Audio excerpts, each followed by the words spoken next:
far future, there are countless ways to die. You might be consumed by tyrannids, corrupted by chaos, incinerated by Necron Gauss weaponry, or simply ground beneath the boots of the Imperium's endless wars. But among all the terrible fates that await humanity in the 41st millennium, there exists one that is peculiarly, horrifyingly unique. It is the fate of being noticed by the orcs.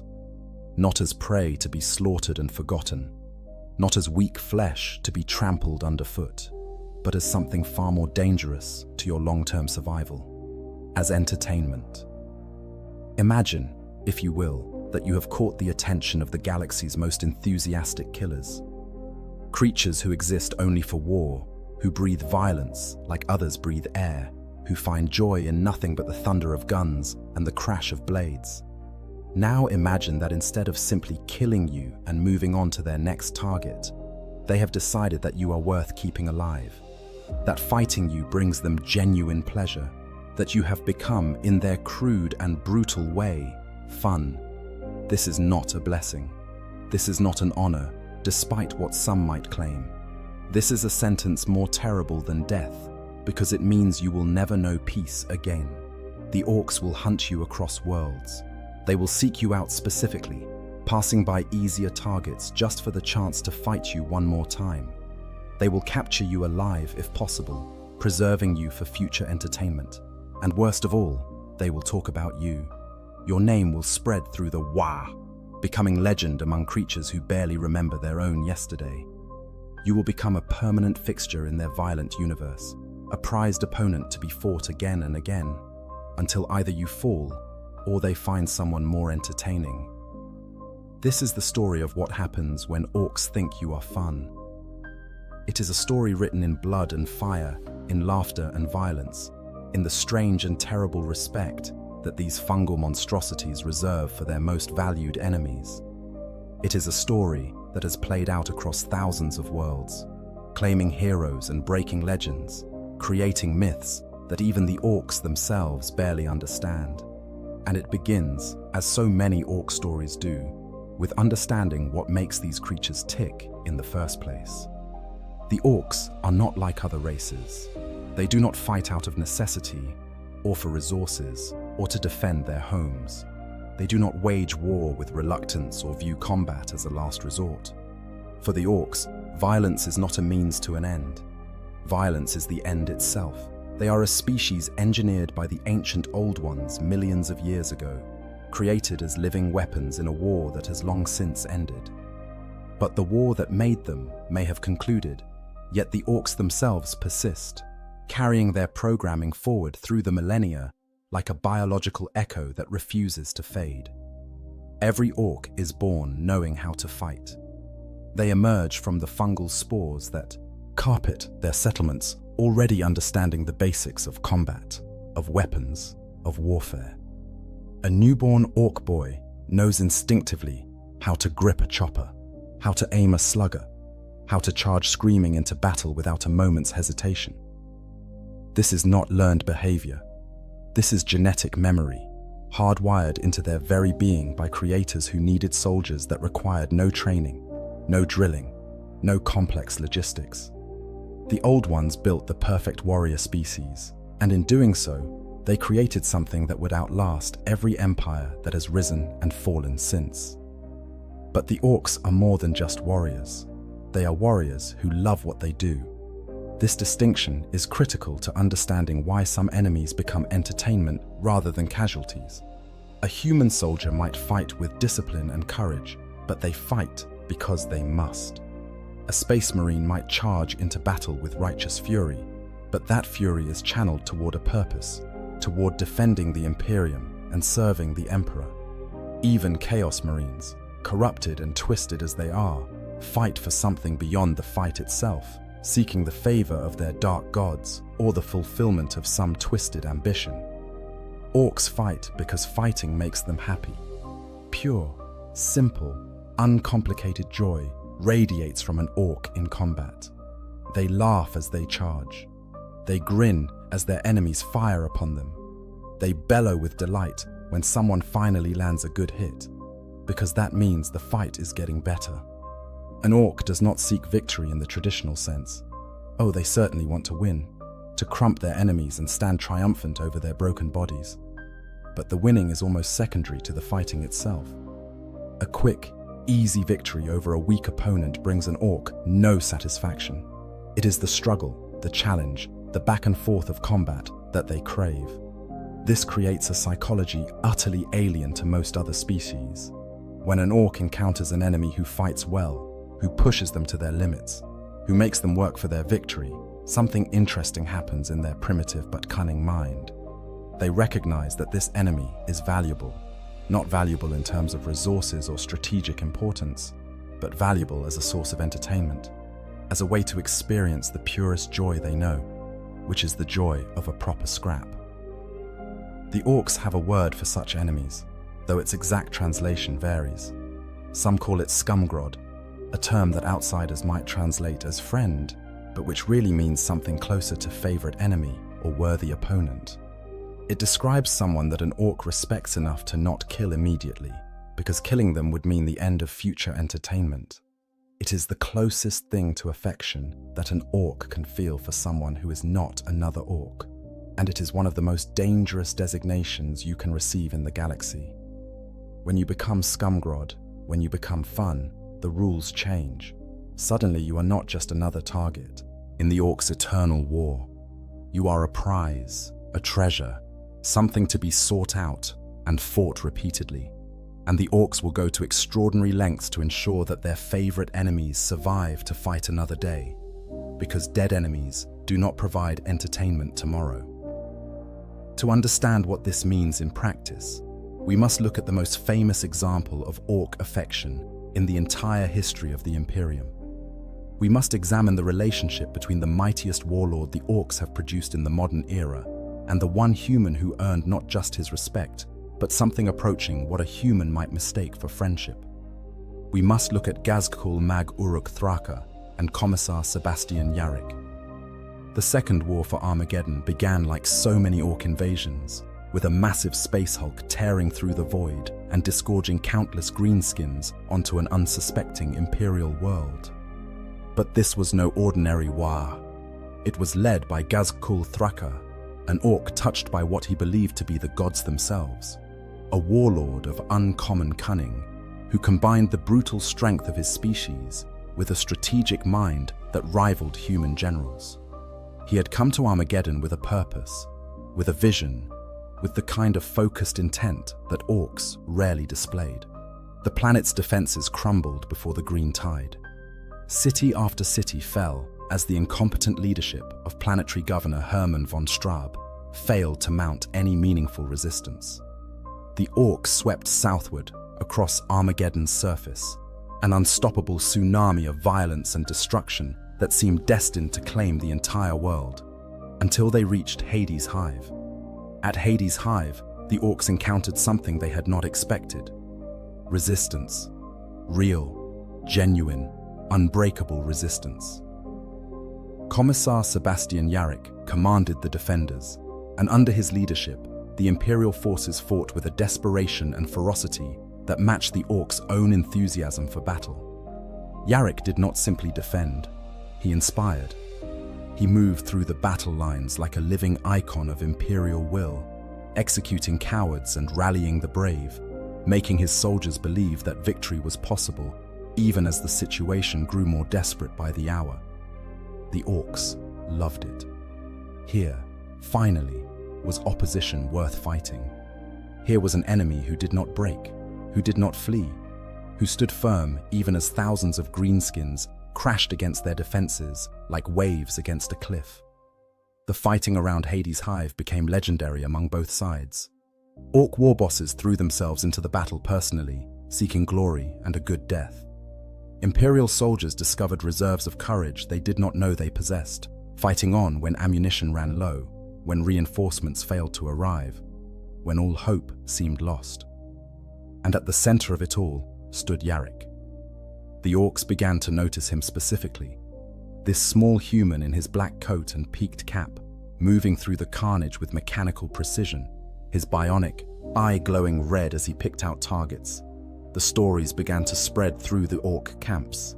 The Humies had a boss, a proper boss, one who shot his own boys when they tried to run. One who wore black with red trim, the colors of the Goth clan. One who fought with a fury that even the boys could respect. Ghazghkull himself took note. In the entire campaign, across all the worlds he had conquered and all the enemies he had crushed, this was the first opponent who truly interested him. This Yarrick, this Humie boss, was making the Wah work for its victory. More than that, he was making it fun. The strategic back and forth, the clever tactics, the sheer stubborn refusal to surrender, even when defeat seemed certain. This was the kind of fight Ghazghkull lived for. He ordered his most powerful war boss, Uglhard, to crush the Humie boss personally. The massive orc led a devastating assault on Hades Hive's outer defenses, and when Yarrick met him in single combat, the Commissar was nearly killed. Uglhard's power claw severed Yarrick's right arm in a single savage strike, a wound that would have killed most humans. But Yarrick did not fall. He did not retreat. Instead, with his life bleeding out onto the hive floor, he swung his chainsword and decapitated the orc warboss. Then, as his soldiers watched in awe, and the orcs watched in something like shock, Yarrick picked up Uglhard's fallen power claw and held it aloft as a trophy before allowing himself to lose consciousness. That image burned itself into orc memory. The Humie boss, one-armed and dying, holding the claw of the warboss he had just killed. The orcs that witnessed it fled in terror, while others spread the tale throughout the War. Yarrick became legendary. He became something more than just another enemy commander. He became entertainment. He became interesting. He became, in the orc way of thinking, fun. Ghazghkull himself eventually joined the assault on Hades Hive, leading from the front as any proper warlord should. The two commanders met in the chaos of battle, and their duel was everything an orc could hope for. Ghazghkull, towering and terrible, wrapped in crude armor and wielding weapons that could pulverize a tank. Yarrick, small by comparison but unyielding, his bionic eye blazing, the power claw he had taken from Uglhard now grafted to his arm. They fought, and Ghazghkull left Yarrick for dead, nearly succeeding where Uglhard had failed. But Yarrick survived. He bought enough time for the Hive's population to evacuate. His defense of Hades Hive became the turning point of the entire war because it gave the Imperium time to respond, to send reinforcements, to bring in the Space Marines who would ultimately drive the orcs from Armageddon's surface. The Second War ended in tactical defeat for Ghazghkull, but it also gave him something he valued far more than conquest. It gave him Yarrick. The warlord spoke of the Commissar with something approaching reverence. Among all, his foes, Yarrick was the only one he ever cursed, which among orcs is the highest praise. Here was an enemy who understood war, who embraced it as fully as any orc. Here was someone who could challenge Ghazghkull's tactical genius, who made victory something to be earned rather than simply taken. In the years that followed, Ghazghkull would prove just how much he valued his favorite enemy. After the Second War, Yarrick retired, but he could not stay away from the hunt. He assembled a massive crusade, gathering ships and soldiers, determined to track down Ghazghkull and end the orc threat once and for all.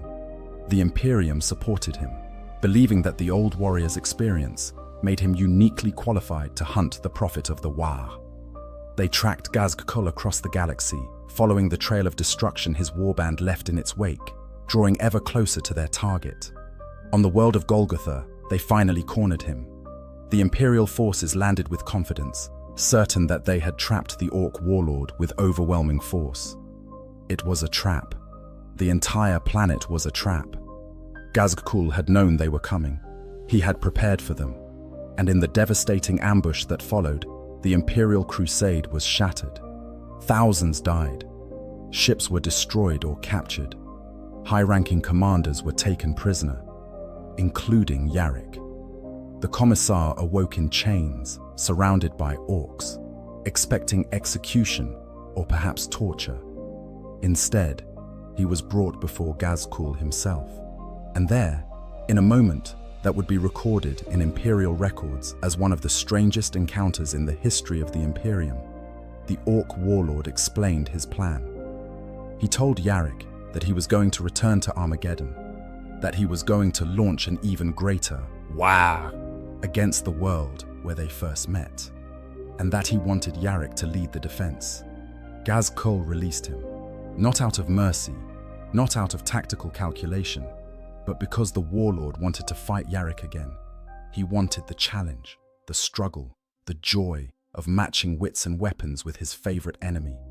Killing Yarrick now would end the entertainment, setting him free, giving him time to prepare, ensuring that he would be waiting when the Wah returned. That would create the best fight possible. The third war for Armageddon began as Ghazghkull promised. The Orcs returned in even greater numbers, and Yarrick was there to meet them, having spent the intervening years preparing the planet's defenses. The war that followed lasted for years, a grinding conflict of attrition that saw entire hive cities reduced to rubble. Ghazghkull personally destroyed Hades' hive from orbit, the very place where their rivalry began, not out of spite, but as a challenge. As if to say, let us begin again on equal footing.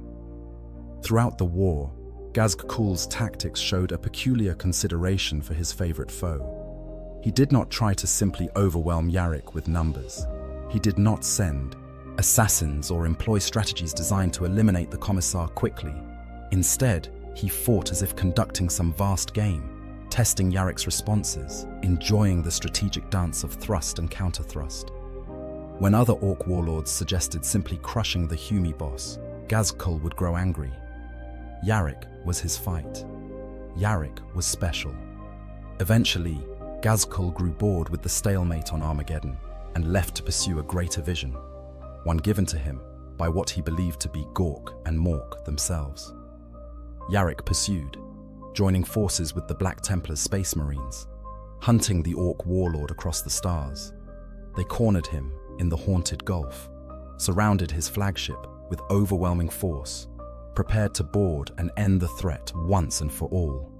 And Ghazghkull, through the power of his weird boys, simply disappeared in a flash of green energy, escaping to continue his great work. Their rivalry continues to this day, or at least it did until recent reports suggested Yarrick's death, though even these remain unconfirmed. But whether Yarrick lives or has finally fallen, his story illustrates perfectly what it means to be fun to the Orcs. He became legendary among them. He earned a form of respect and even strange affection from creatures who understood neither concept in any conventional sense. He was spared death multiple times, not out of mercy, but because he was too valuable to waste. And he spent the last decades of his life never knowing peace, always hunted, always pursued, always fighting, because the Orcs would not let him rest. This is what happens when you become entertaining. This is what it means to be Scumgrod. And Yarrick is not the only example, merely the most famous. The phenomenon extends to others who have earned the dubious honor of Orc appreciation, each discovering in their own way that being valued by greenskins is a curse dressed in the clothing of respect. But to truly understand the depths of this strange relationship, we must look at an even more extreme example. We must examine what happened when an Orc became so entertaining that even a Chaos God took notice. We must turn our attention to Tuska Demon Killer, and the most successful Orc in the entire history of the species. Tuska was a war boss like many others, leading his Wah across the galaxy in search of good fights and better enemies. He commanded a space Hulk called Gorjaw, and he was respected among his boys for his strength and cunning. But Tuska became truly legendary when a many-headed greater demon infiltrated his ship and began slaughtering his crew. Where another warlord might have fled or sealed off the infected sections, Tuska did what any proper Orc would do. He grabbed his power claw and ran toward the sounds of battle, bellowing his war cry. The fight between Orc and demon was titanic. The bridge of Gorjaw became an abattoir as the two monsters tore at each other with inhuman fury. But when the battle ended, Tuska stood, victorious, adding the demon's horns to his trophy rack. And in that moment of triumph, Covered in demonic ichor and surrounded by the cheering of his surviving boys, Tusker had a revelation. Demons were fun to fight. Not just fun, they were the most entertaining opponents he had ever encountered. Bigger than most enemies, stronger than most foes, impossible to predict, and utterly dedicated to violence. Fighting them brought Tusker a joy he had rarely experienced, even by orc standards. So he made a decision that seemed completely insane to everyone except the orcs who followed him.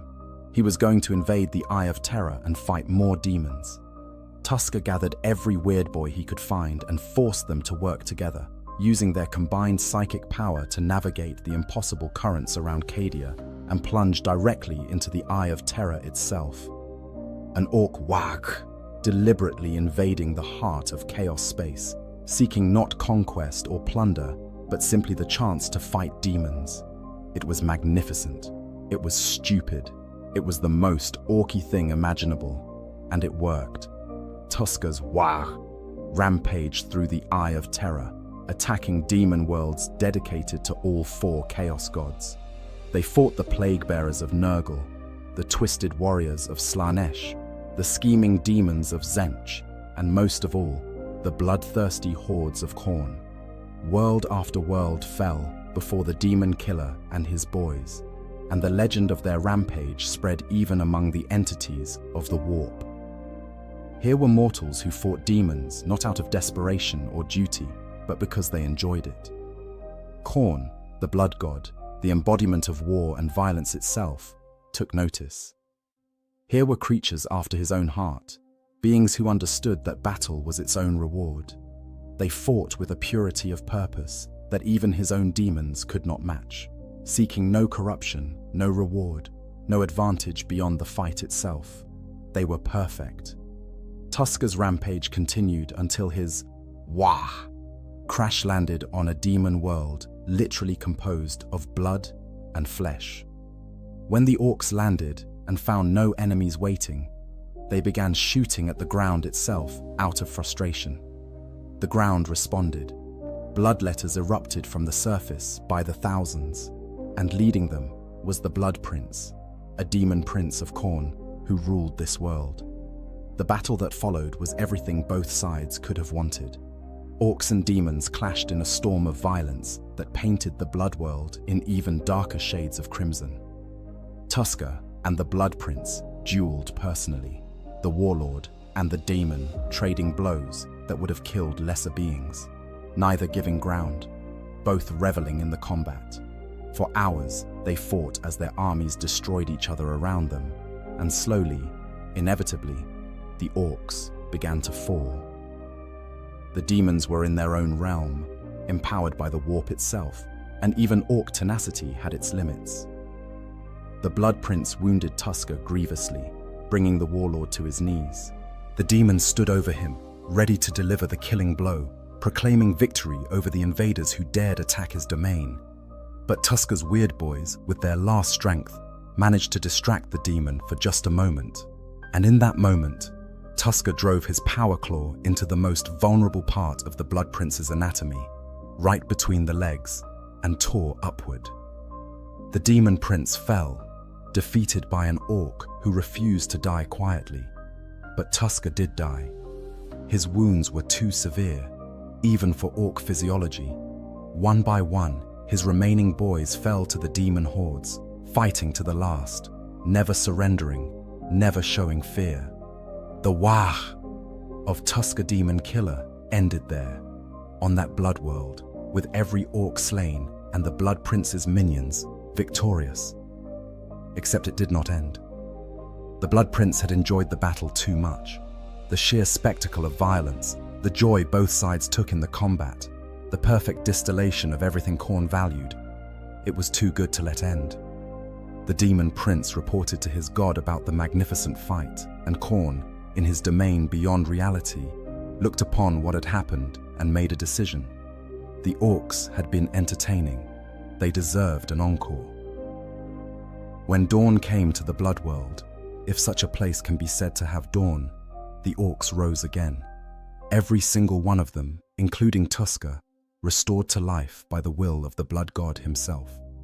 They awoke on the battlefield, surrounded by demons, and did what came naturally. They started fighting again, and when they died, they would rise the next day to fight once more. An eternal cycle of battle, death, and resurrection, playing out in the shadow of Horn's brass citadel. To any other species, this would be the most horrific fate imaginable. An eternity of dying, of experiencing the agony of fatal wounds over and over, never knowing peace, never finding rest. A hell of endless violence with no purpose and no escape. But to Tusker Demon Killer and his boys, they were having the time of their lives, or rather, the time of their eternities. This was the best fight that never ended. Every day brought new battles against Horn's elite bloodletter generals, the absolute finest warriors the blood god could field. The combat was always challenging, always engaging, always fun. Tusker had achieved what every orc dreams of but few ever find, a proper, eternal scrap. He was so entertaining that a chaos god himself decided to keep him around permanently, because even Horn enjoyed watching the show. Some say that Tusker and his boys have been fighting in Horn's realm for so long now that they must have grown to enormous size. Orcs get bigger the more they fight, and these orcs have been fighting continuously for subjective centuries, perhaps longer, given the time-distorting properties of the warp. If they ever escaped, if Khorne ever released them back into real space, they might well be the size of Imperial Knights or larger. But why would Khorne release? His favorite entertainment? And why would Tusker leave when he is exactly where he wants to be? The story of Tusker Demon Killer represents the absolute pinnacle of being fun to an entity that values violence. He was not just spared or pursued or valued. He was made immortal so that the fighting could continue forever. He achieved something that no other being in Warhammer 40,000 has managed: an unequivocally happy ending. In a universe of endless darkness and eternal suffering, Tusker found his perfect paradise, and it is a paradise of eternal bloodshed. But what exactly makes someone fun to the orcs? What qualities separate those who become valued entertainment from those who are simply trampled beneath orc boots and forgotten?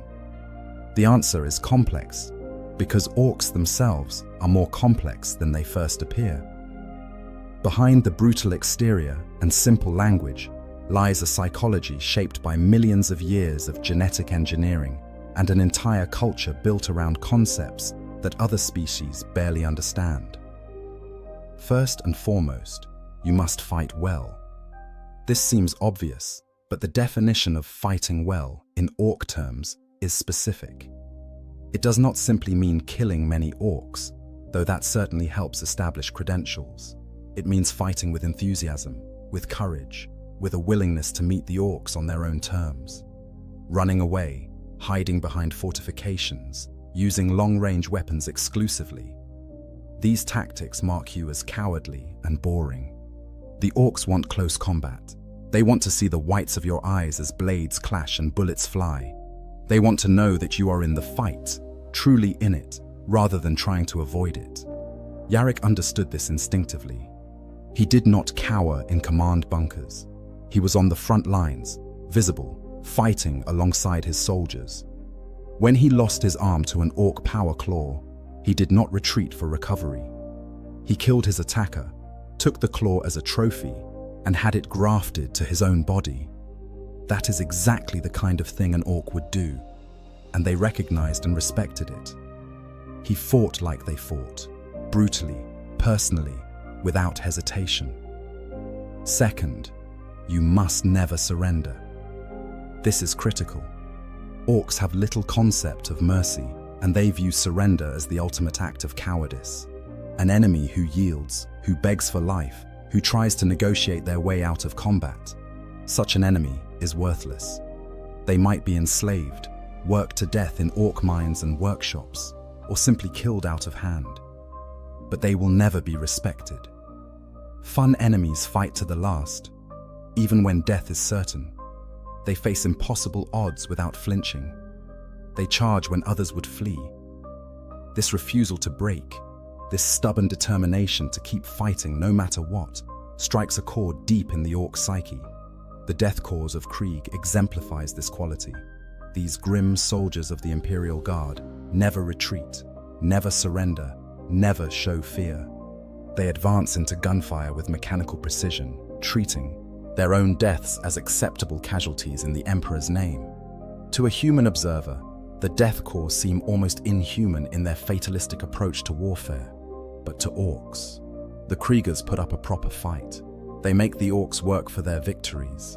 Reports exist of orc war bosses deliberately seeking out Death Corps regiments because they know the Humies in the gas masks will give them a good scrap. Third, having proper orky aesthetics helps tremendously.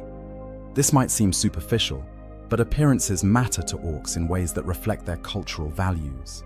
Certain colors carry meaning in orc society.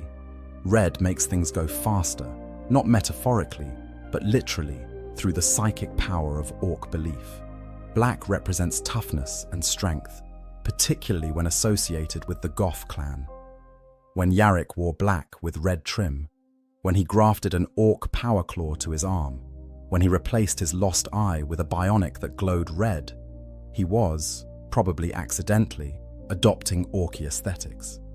The orcs saw a Humie boss who dressed like a Goth and carried proper orky weapons. This made him look the part of a worthy opponent. Similarly, the bigger and more impressive your weapons, the more respect you gain. Orcs love big guns and massive close combat weapons. They build their entire war machines around the principle that bigger is better, that more dakka is always the solution, that weapons should be so oversized they border on impractical. When they see enemies wielding similarly impressive armaments, particularly if those weapons are used with skill and enthusiasm, it registers as a positive quality.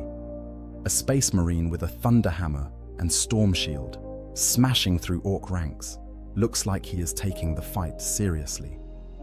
A guardsman with a laser gun hiding in a trench looks like he is trying to avoid the fight entirely. Fourth, cunning helps, but only certain kinds of cunning. Orcs respect what they call brutal cunning, or cunning brutality, depending on which of their gods they favor. This describes tactics that are clever, but still involve getting stuck in personally. Ambushes are great, as long as you spring them and then charge into melee. Flanking maneuvers work, provided you are leading from the front. Strategic withdrawals to lure enemies into traps show intelligence worthy of respect. What orcs do not respect is being sneaky without the fighting to back it up. Pure stealth, long-range assassinations, poison, subterfuge, these mark you as a git who is too scared to fight properly. The difference is subtle, but important. Yarrick's tactical genius was respected because he used it to create better battles, not to avoid combat. He would fall back to better positions, yes, but then he would stand and fight from those positions. He would lure orcs into kill zones, but he would be there in the kill zone with his soldiers, weapons firing. His cunning enhanced the fighting rather than replacing it. Fifth, surviving against impossible odds creates its own form of entertainment value. Orcs admire toughness, and repeatedly surviving battles that should have killed you demonstrates exceptional toughness. Yarrick survived Gazkul's personal attention multiple times. He lost limbs and kept fighting. He was left for dead and recovered. Each time he emerged from apparently certain death, his legend grew among the orcs. They began to believe that he could not be killed, which made fighting him even more exciting because they wanted to be the one who finally brought him down. This creates a perverse incentive structure. The more you survive orc attacks, the more interested they become in fighting you again. Each narrow escape makes you more legendary, which makes you more valuable as entertainment, which makes them more likely to capture you alive for future fights, rather than simply killing you. You become trapped in a cycle where your competence at survival ensures that you will never be allowed to escape. Finally, and this is perhaps the most subtle quality, you must seem to enjoy fighting, at least a little. Orcs do not understand why anyone would not love combat. They genuinely cannot comprehend fighting as anything other than joyful. When they encounter enemies who fight with grim determination, with dutiful acceptance of their role, with resignation to necessity, The orcs find it confusing. These enemies fight well enough, but they seem so unhappy about it. Where is the joy? Where is the enthusiasm? But when an enemy charges with what looks like genuine battle fury, when they seem to revel in the combat as much as the orcs themselves, something clicks. Here is an opponent who understands. Here is someone who gets it. The Space Wolves chapter, with their loud battle cries and aggressive combat doctrine, often earn this sort of response. The orcs see humies who howl like beasts and charge into melee with apparent joy, and they think, these gits know how to have a proper scrap. You do not actually have to enjoy fighting, of course, but you must seem like you do, or at least like you are not completely miserable about it. Acting terrified, showing visible reluctance, trying to negotiate or plead, these mark you as boring. Fighting with stoic determination is acceptable. Fighting with apparent enthusiasm is better. Fighting with what looks like actual joy, like you might be having fun too, makes you special. When you combine all these qualities, skill in combat, refusal to surrender, proper aesthetics, clever tactics that enhance rather than avoid fighting, exceptional survivability, and apparent enthusiasm for battle, you create the perfect storm of orc interest. You become someone worth keeping alive, someone worth talking about, someone worth fighting again and again. You become Scumgrod, the favorite enemy, and your life transforms into something both more and less than it was before. The benefits of achieving this status are real, though they come wrapped in terrible costs.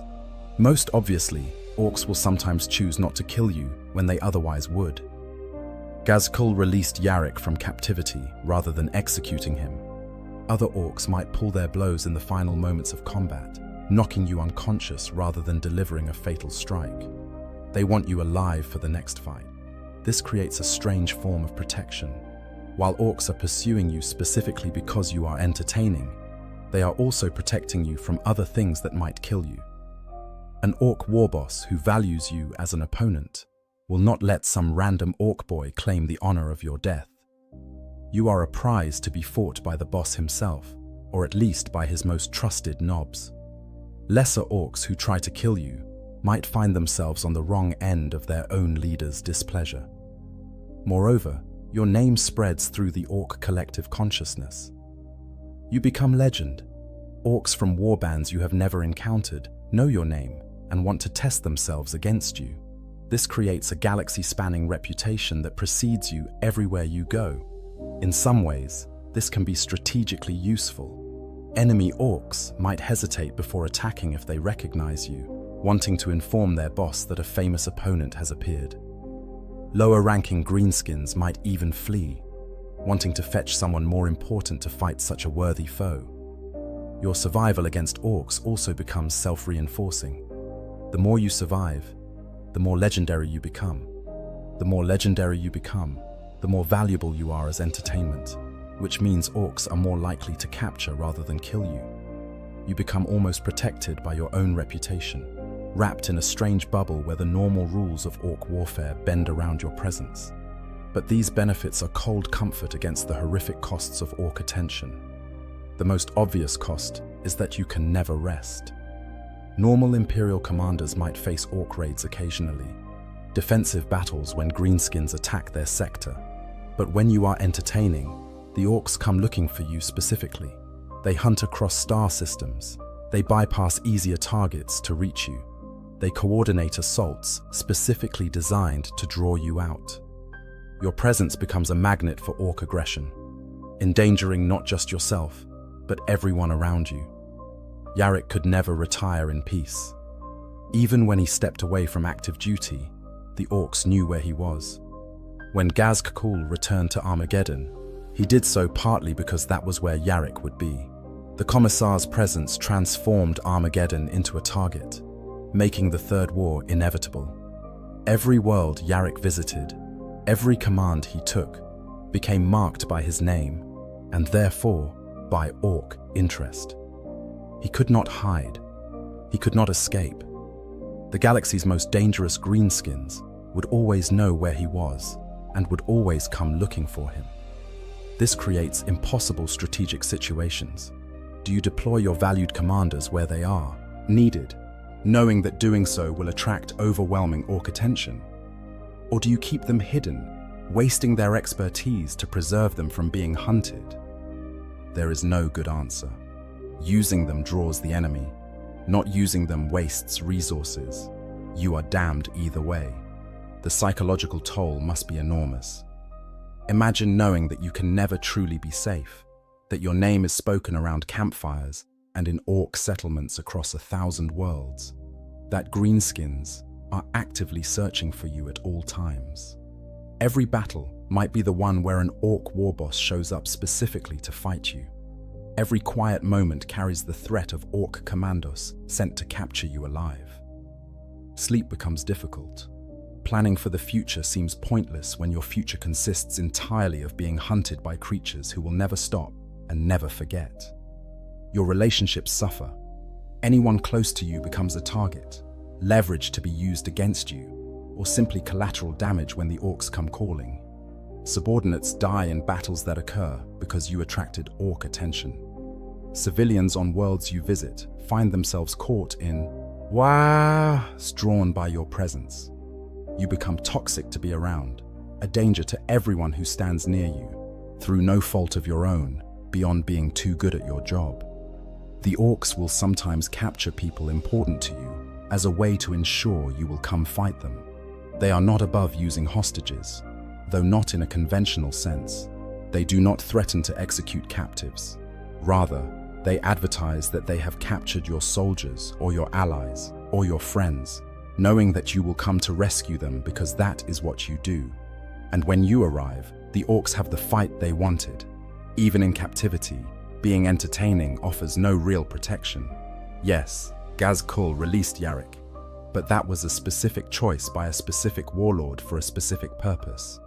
Other orcs might keep you as a permanent prisoner, bringing you out occasionally to fight in their arenas for entertainment or to test their best warriors. You become a living training dummy, forced to fight for orc amusement until you either die or stop being entertaining enough to preserve. The stories of what orcs do with prisoners they find boring make captivity as an entertaining prisoner seem almost preferable, but only almost. Boring prisoners become slaves, worked to death in orc mining operations or factories. They are beaten, starved, forced to labor in conditions that kill most humans within weeks or months. Some are eaten. Some are simply killed for fun when the orcs grow frustrated with their weakness. It is a miserable fate, but at least it usually ends relatively quickly. Being entertaining means your captivity lasts longer. You are valuable enough to feed, to keep in reasonable health, to preserve for future use. You might spend years as an orc captive, brought out to fight whenever your captors want entertainment. Some prisoners in this situation go mad. Others become so brutalized that they are barely human when finally rescued. The psychological damage of being kept as a pet gladiator for orcs who treat you as a favorite toy is difficult to quantify, but it is certainly severe. And if you do escape or get rescued, the cycle simply continues. The orcs that held you will want you back. Word will spread that you are free again. New war bosses will seek you out, wanting to test themselves against the legendary opponent they have heard so much about. Your escape is not freedom. It is just a brief intermission before the next hunt begins. Different factions respond to this attention in different ways, and their responses reveal much about both the factions and the orcs themselves. The Space Marines, with their genetically enhanced physiology and cultural emphasis on honor, often embrace being valued by orcs, at least to a degree. To an Astartes, being recognized as a worthy opponent by any enemy is a form of validation. It proves that they are fulfilling their purpose as the Emperor's finest warriors. Some chapters actively seek out famous orc warlords, viewing the challenge as a test of their skills and a way to prove their superiority. The Ultramarines approach orc attention with typical tactical precision. They recognize that being entertaining draws orc forces to predictable locations, which can be used to control the flow of battle. An Ultramarine commander who knows that orcs will come looking for him specifically can choose the ground for battle, prepare defenses accordingly, and turn orc aggression into a strategic advantage. This works, to a point, but it requires constant vigilance and perfect execution. One mistake, one lapse in preparation, and the orc horde overwhelms even the best defenses.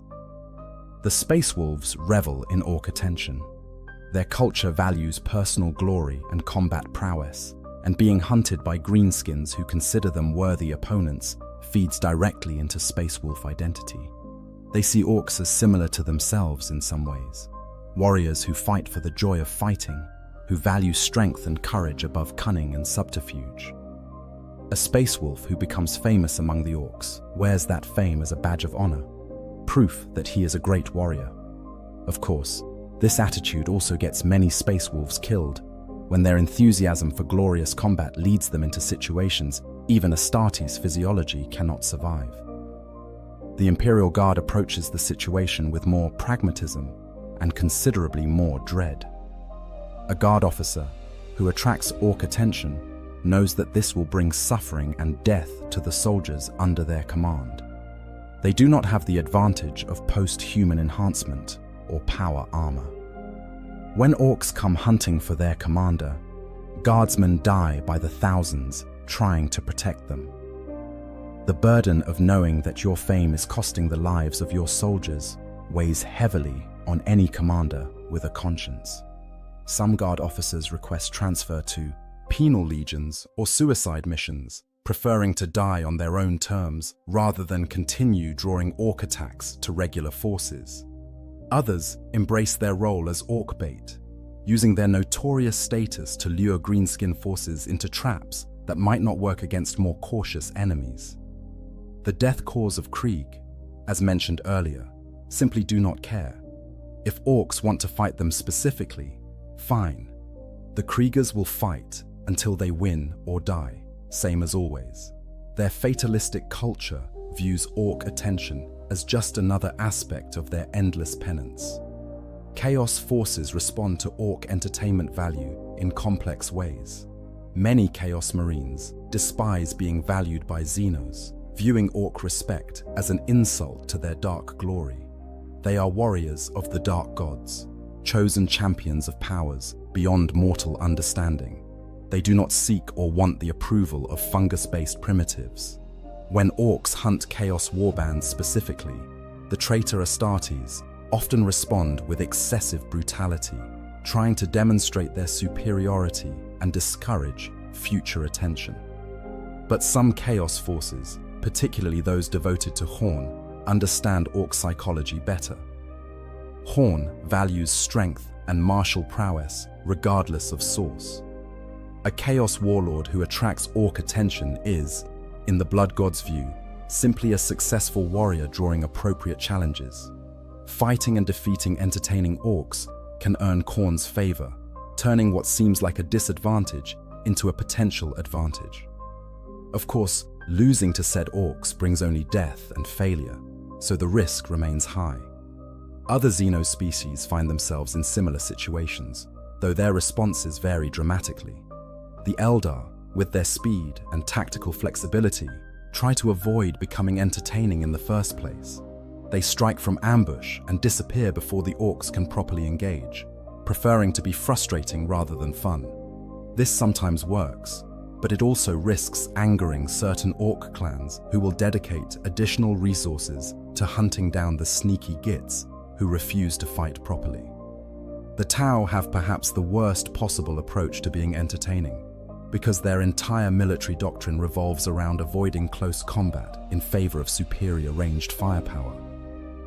To orcs, the Tau are the ultimate example of cowards who refuse to fight properly, always shooting from a distance and retreating before proper melee can be joined.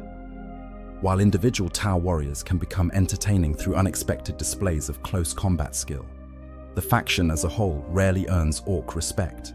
The Greenskins fight Tau because they are enemies, and because the challenge of getting close enough to crump them provides its own entertainment. But they do not value Tau as worthy opponents in the way they value others. Tyranids present a special case, because they are perhaps the only major faction that completely confuses orcs when it comes to the concept of entertainment. Tyranids do not have individual warriors with personalities and reputations. They are a collective consciousness, each organism a tool used by the hive mind and then discarded. You cannot become entertaining to Tyranids because there is no you on their side to be entertained. They do not care about your reputation or your skills. They simply assess whether you are a threat and respond with appropriate bioforms. But Tyranids do entertain orcs in a way. Fighting them provides a constant challenge, an endless variety of strange and dangerous creatures to crump, and battles where the enemy never retreats or surrenders. From the orc perspective, Tyranids are great enemies specifically because they strip away all the social complexities. There is no negotiation, no posturing, no politics, just pure, simple violence on a massive scale. Many orcs love fighting Tyranids for exactly this reason. The fact that the Tyranids do not reciprocate or even understand the concept of entertainment is irrelevant to orc enjoyment. Beyond the famous examples of Yarrick and Tusker, the annals of imperial history contain numerous other cases of individuals who became entertaining to orcs and paid various prices for that distinction. These lesser-known stories illustrate the range of experiences that can follow from earning greenskin attention. Captain Arlo Kane of the 23rd Varden Rifles became famous among orcs in the Mordant sector after successfully defending a mining colony against a War, led by warboss Urgok the Unstoppable. Kane's creative use of mining explosives and tactical retreats through the colony's tunnel system frustrated the orcs for 3 weeks before Imperial reinforcements arrived. Urgok survived the battle and immediately began asking after the Humi boss, who made such a good fight. For the next 5 years, Urgok's Wach seemed to follow Kane's regiment across the sector, attacking whatever world the Vardens defended. Kane was killed during the defense of Hive Primus on Mordant 4, buried under rubble when an orc stomper collapsed a building. Urgok reportedly sulked for weeks afterward, angry that his favorite enemy died to stupid falling rocks rather than in proper combat. Commander Thrace of the Imperial Navy earned orc attention through void combat prowess. During the Battle of the Kalos Cluster, her aggressive boarding actions and willingness to ram orc vessels made her a legend among greenskin freebooters. For years afterward, orc pirate fleets would hunt for Daram Lady, hoping to capture her ship and test themselves against her personally. Thrace survived multiple such encounters, but her executive officers suffered a mortality rate 3 times higher than normal, as orcs targeted her flagship specifically. She eventually died of old age, still in service, having spent 30 years dodging orc attention. The unnamed commissar of the Harakoni Warhawks drop troops became entertaining almost by accident. During a combat drop onto an orc-held world, his grav chute failed and he plummeted directly into an orc mob, landing feet first on the head of a knob. Somehow surviving the impact, he emptied his bolt pistol into surrounding orcs, used his power sword to dispatch 2 more, and then was knocked unconscious by a lucky blow. The orcs, impressed by both his entrance and his fighting spirit, kept him alive. He spent 6 months as their captive before escaping during a Space Marine assault. By the time he returned to Imperial lines, the orcs called him Da Falin Git, and several war bosses offered significant rewards for his recapture. He requested and received assignment to a different war zone entirely, far from any worlds where his unintentional fame might cause problems. Sister Superior Dominica of the Order of Our Martyred Lady earned lasting orc enmity and respect through zealous application of flamers. Her tactics were simple but effective. Close to melee range, burn everything, accept no surrender, show no fear. The orcs loved it. Here was a Humi who understood that proper fighting meant getting close and personal. The fact that she was burning their boys to death was almost secondary to how enthusiastically she did it. After she burned an entire orc warband to death in their own camp, the surviving orcs made her a priority target. She died 3 years later, surrounded by greenskins, still swinging her chainsword after her flamer ran out of promethium. The orcs that killed her reportedly gave her a proper Bernie funeral out of respect, which for orcs is quite an honor. These stories, and countless others like them, play out across the galaxy constantly. Some last years, some only months. Some end in death, some in transfer to other war zones, a few in retirement, though never in true peace. Each illustrates the fundamental truth. Being entertaining to orcs changes everything about your service to the Imperium. You become marked, targeted, hunted. Your life expectancy drops even as your fame grows. You save lives through your skill while costing others through the attention you draw.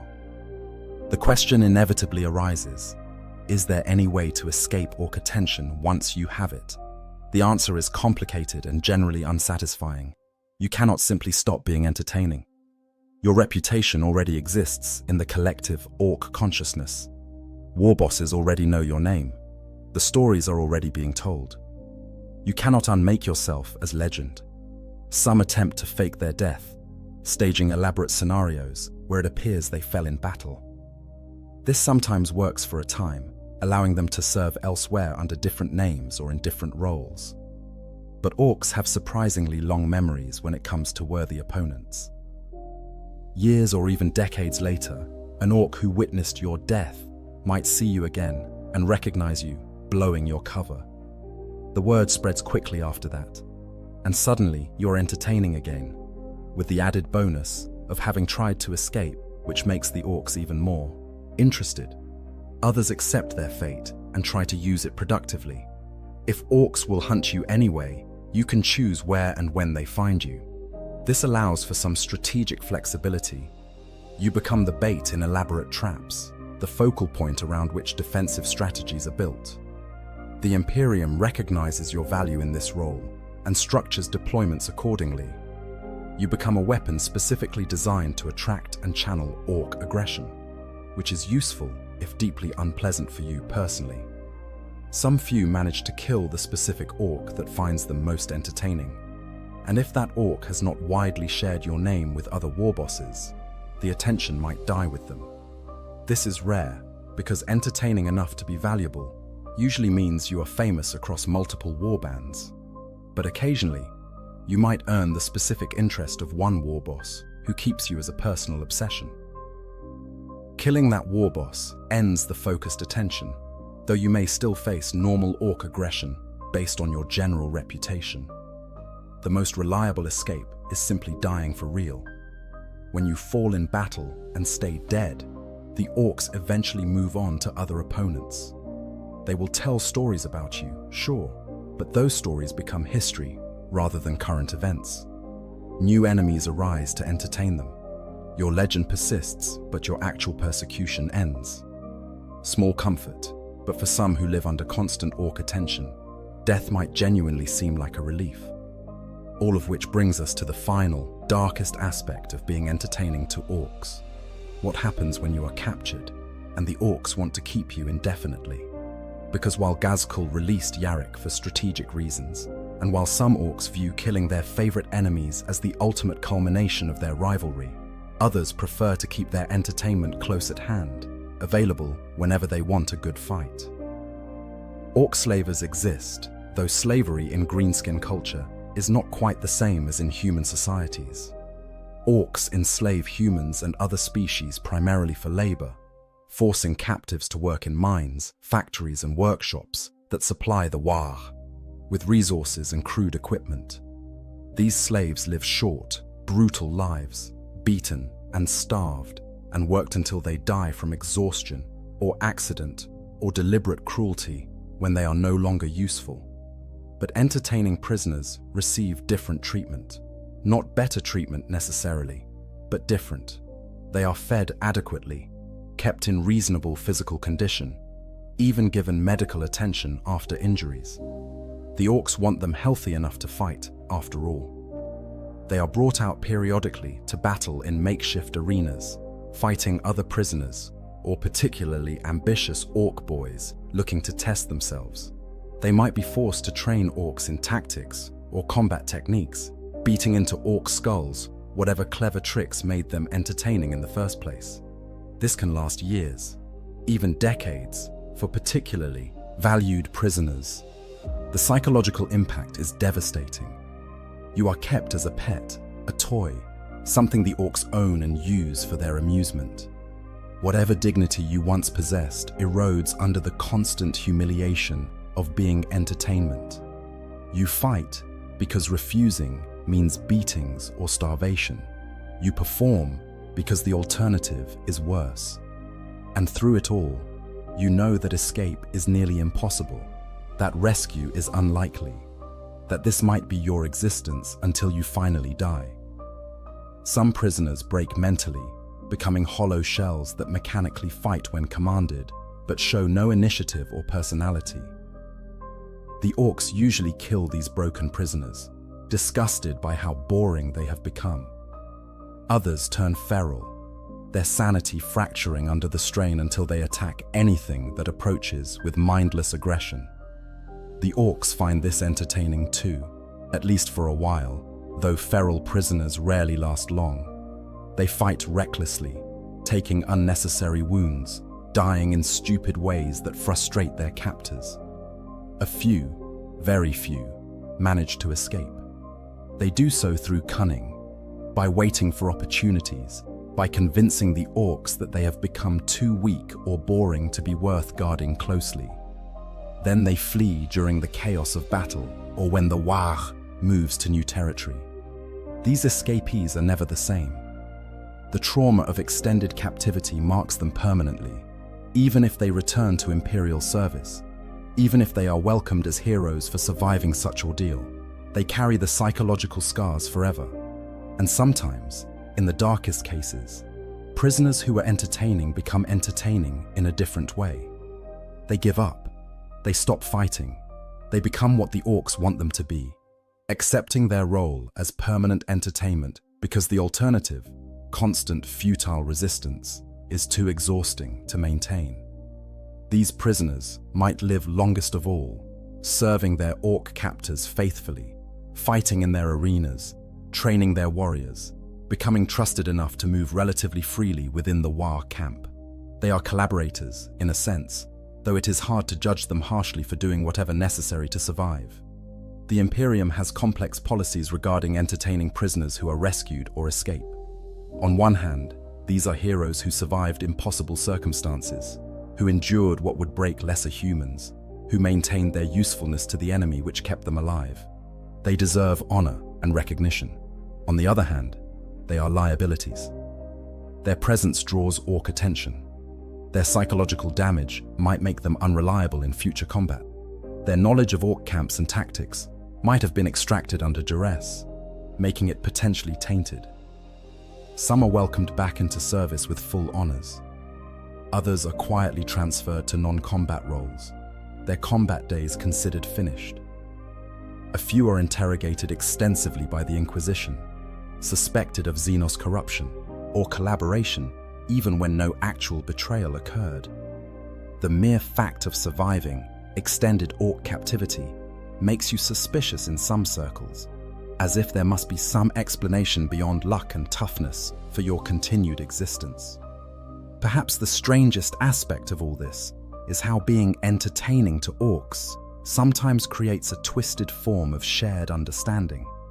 Not friendship, exactly, not even mutual respect in any conventional sense, but something. Warriors who have fought the same opponent multiple times across years or decades develop a relationship, even when that relationship consists entirely of trying to kill each other.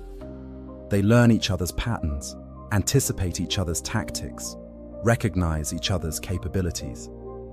Yarrick and Gazkul reached this point. The warlord genuinely seemed to care, in his limited orc way, about Yarrick's well-being. He released the commissar so they could fight again properly. He grew angry when other orcs tried to claim Yarrick as their kill. He shaped his campaigns partly around the joy of matching wits with his favorite enemy. Was this affection? Not as humans understand the term, but it was something more than simple enmity. From Yarrick's perspective, he understood Gazkul better than perhaps any other human. He knew how the warlord thought. what tactics he preferred, how to anticipate his strategies. This knowledge came from fighting the same enemy repeatedly across decades. They were bound together by their conflict, each shaping the other's legacy, each becoming famous partly because of their rivalry with the other. Had they met in different circumstances, in a different universe, well, they still would have been enemies. That much was certain. But enemies can understand each other, even respect each other, while still being absolutely committed to each other's destruction. This strange, almost relationship appears in other examples too. Captain Kane and Warboss Urgok never spoke, never acknowledged each other directly, but their tactical choices showed awareness of each other's capabilities. Sister Dominica and the Warboss, who eventually killed her, circled each other for years, each victory raising the stakes, each battle increasing their respective reputations. The Orc, who called the captured commissar Dafalin Git, clearly viewed him with something approaching fondness, even while keeping him prisoner and forcing him to fight for entertainment. These bonds, if they can be called that, represent something profound about the Orc psyche. For all their simplicity, for all their single-minded focus on violence, Orcs are social creatures with complex relationships and clear hierarchies. They recognize excellence when they see it, even in enemies. They value strength, courage, and fighting spirit regardless of species. An enemy who displays these qualities transcends being merely a target and becomes something more valuable, a source of genuine entertainment, which to an Orc is among the highest compliments possible. From the human perspective, this is cold comfort. Being valued by Orcs means being hunted by them. Being respected by them means never knowing peace. The relationship is fundamentally predatory, with the Orcs as predator and you as particularly interesting prey. They might keep you alive longer than they would keep others.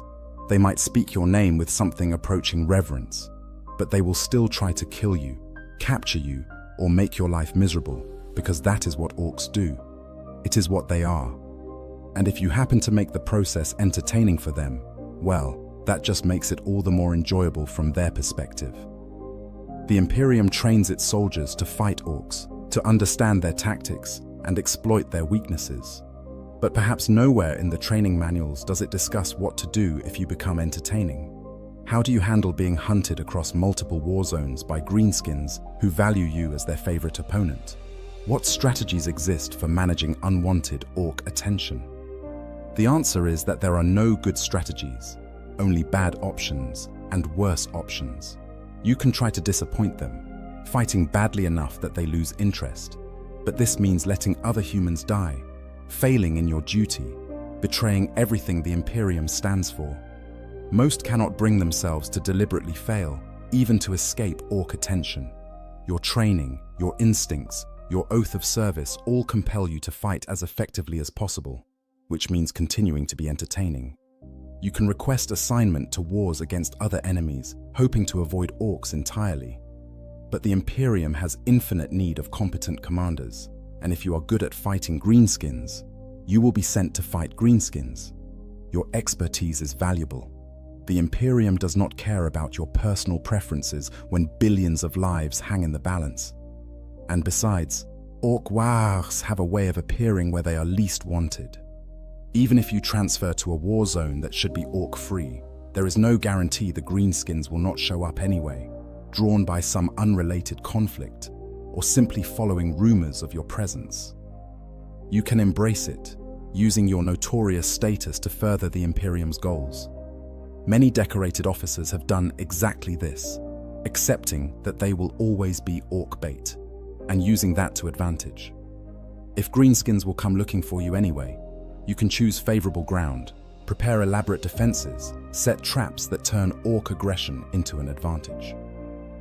This works sometimes. It also means accepting that your entire career, possibly your entire remaining life, will be defined by this role. You become the Orc fighter, the greenskin slayer, defined entirely by your entertainment value to the enemy. Whatever you choose, the reality remains. Once you become fun to the Orcs, you are marked permanently. Your name enters their collective consciousness and spreads through the like a virus. War bosses you have never met know who you are. Boys who have never seen you fight want the chance to test themselves against you. You become legend, which sounds glorious but is actually horrifying when the legends are being told by creatures who want to hunt you. In the grim darkness of the far future, there is only war, and for those unfortunate souls who become entertaining to the orcs, that war becomes deeply, terribly personal. They cannot escape it, cannot retire from it, cannot find peace in a galaxy that offers precious little peace to anyone. They fight, they survive, they become famous for their survival, which makes them more valuable, which makes the orcs hunt them harder, which means they must fight more.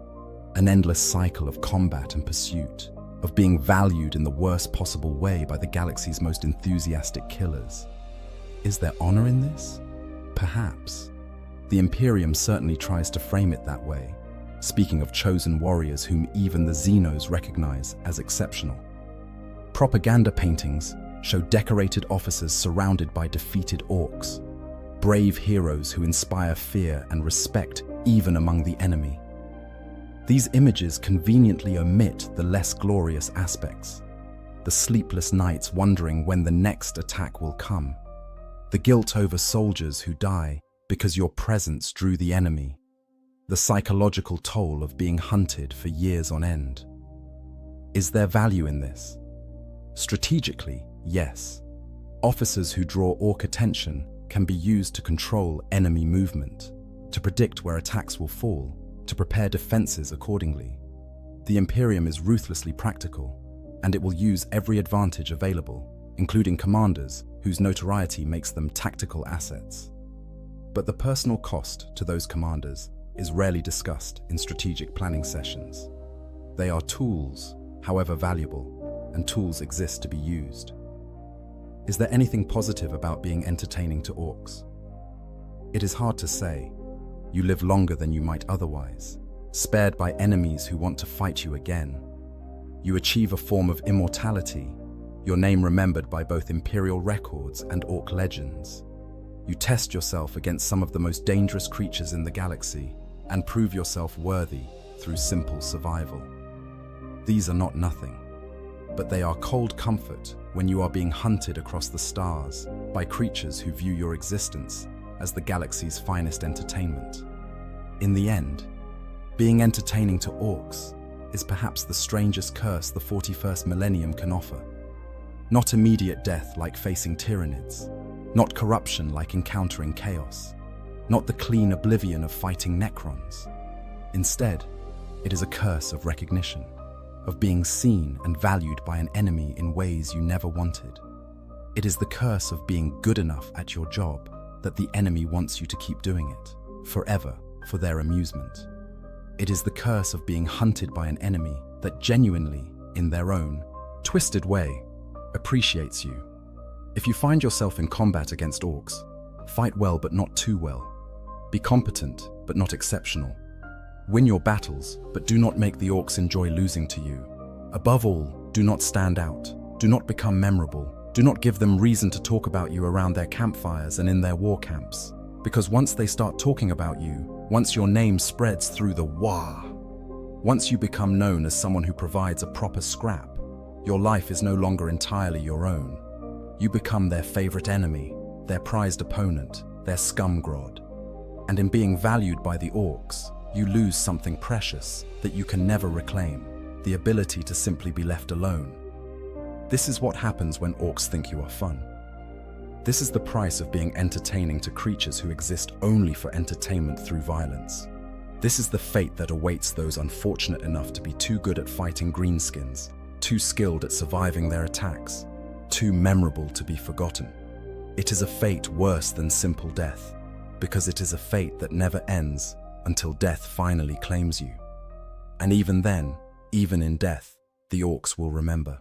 They will tell stories about the Humi boss, or the pointy-eared Git, or the armored Beaky, who gave them such good fights.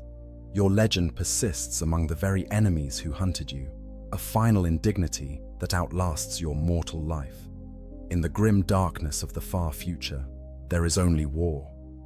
And for those who become entertaining, there is only one war, repeated endlessly, personal and unrelenting. It is the war against enemies who respect you enough to never let you go, who value you too much to let you rest, who find you too entertaining to simply kill and move on. It is the war of being fun to the orcs, and it is a war that only ends when you do. If you enjoyed this deep dive into one of Warhammer 40k's most uniquely terrible fates, please like this video and subscribe to the channel for more explorations of the lore. What other aspects of orc psychology would you like to see covered? What other factions have similar relationships with their enemies? Let me know in the comments. Until next time, may you fight well enough to survive, but not so well that you become entertaining. In the grim darkness of the far future, anonymity is a blessing few recognize until it is gone. What if Goku landed in Warhammer 40k? In the grim darkness of the far future, there is only war. A galaxy consumed by endless conflict, where hope is the first casualty and mercy is a forgotten dream.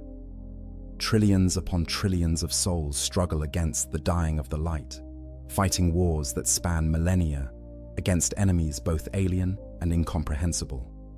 This is the universe of Warhammer 40,000, a realm where the very fabric of reality bleeds corruption, where gods of pure malevolence feast upon the emotions of the living, and where humanity clings to existence through sheer fanaticism and the barrel of a gun. But what if something entirely foreign to this darkness suddenly appeared? What if a being of pure heart, unbridled power, and unshakable optimism crash-landed into this nightmare? What if Son Goku, the legendary Saiyan warrior from Universe 7, found himself not on another planet in his own cosmos, but in the twisted, war-torn galaxy of the 41st millennium? This isn't a story about salvation or redemption. This is an exploration of what happens when an unstoppable force of good meets an immovable object of grimdark reality. The very premise seems almost absurd at first consideration. Goku, a being who has fought gods and transcended mortality through sheer determination and the power of friendship, suddenly thrust into a universe where friendship is heresy and hope is a lie told to children before they're sent to die in the Emperor's wars. Yet, the collision of these two universes creates possibilities both terrifying and fascinating. Would Goku's pure heart be a beacon of light in the darkness? Or would it make him a target for every corrupting force in the galaxy? Would his incredible power be enough to survive in a universe where planet-destroying weapons are considered conventional warfare? And perhaps most intriguingly, what would the denizens of the 40k universe make of this strange alien who fights for the joy of combat rather than for survival or domination? To understand the magnitude of this scenario, we must first appreciate the vast gulf between these two universes. Goku hails from a reality where power levels can be measured, where training and determination can overcome almost any obstacle, and where even the most terrible villains can sometimes find redemption. The Dragon Ball universe, for all its cosmic stakes and universe-ending battles, operates on a fundamental principle of hope. Good can triumph over evil. The strong protect the weak. Death itself can be overcome with the right magical artifacts. Even gods can be reasoned with, challenged, and sometimes befriended. The Warhammer 40,000 universe, by stark contrast, is built upon the opposite foundation.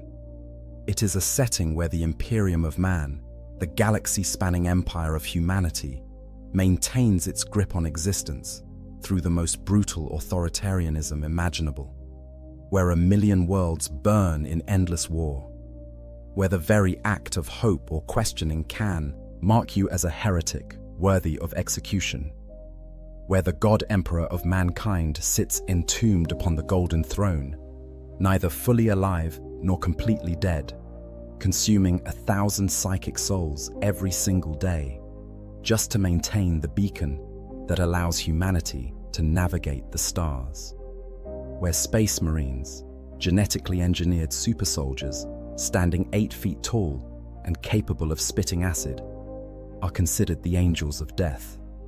Where entire planets are subject to exterminatus, orbital bombardment so thorough that it reduces worlds to lifeless cinders, simply because the risk of corruption is too great to allow any survivors.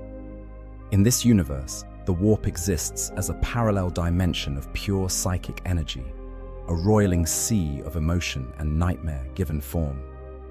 Within this realm dwell the Chaos Gods, entities of such immense power and malevolence that they feed upon the very emotions of sentient beings across the galaxy. Horn, the blood god, grows stronger with every act of violence and murder. Nurgle, the plague father, swells with power from despair and disease. Tzeentch, the architect of fate, manipulates reality itself through schemes within schemes. And Slaanesh, the Dark Prince, feeds upon excess and depravity in all its forms.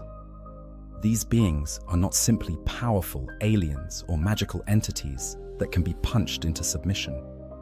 They are fundamental forces of the universe itself, woven into the fabric of reality by the collective consciousness of every thinking being in the galaxy. Goku's arrival in such a universe would be catastrophic in ways both terrible and magnificent.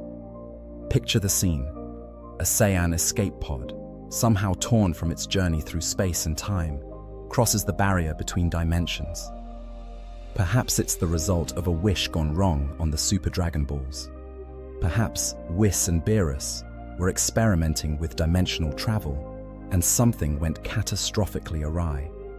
Or perhaps the Chaos Gods themselves, always hungry for new pawns and new chaos, reached across the barriers between realities and pulled something through, expecting a plaything, but instead receiving a warrior whose very nature would confound them.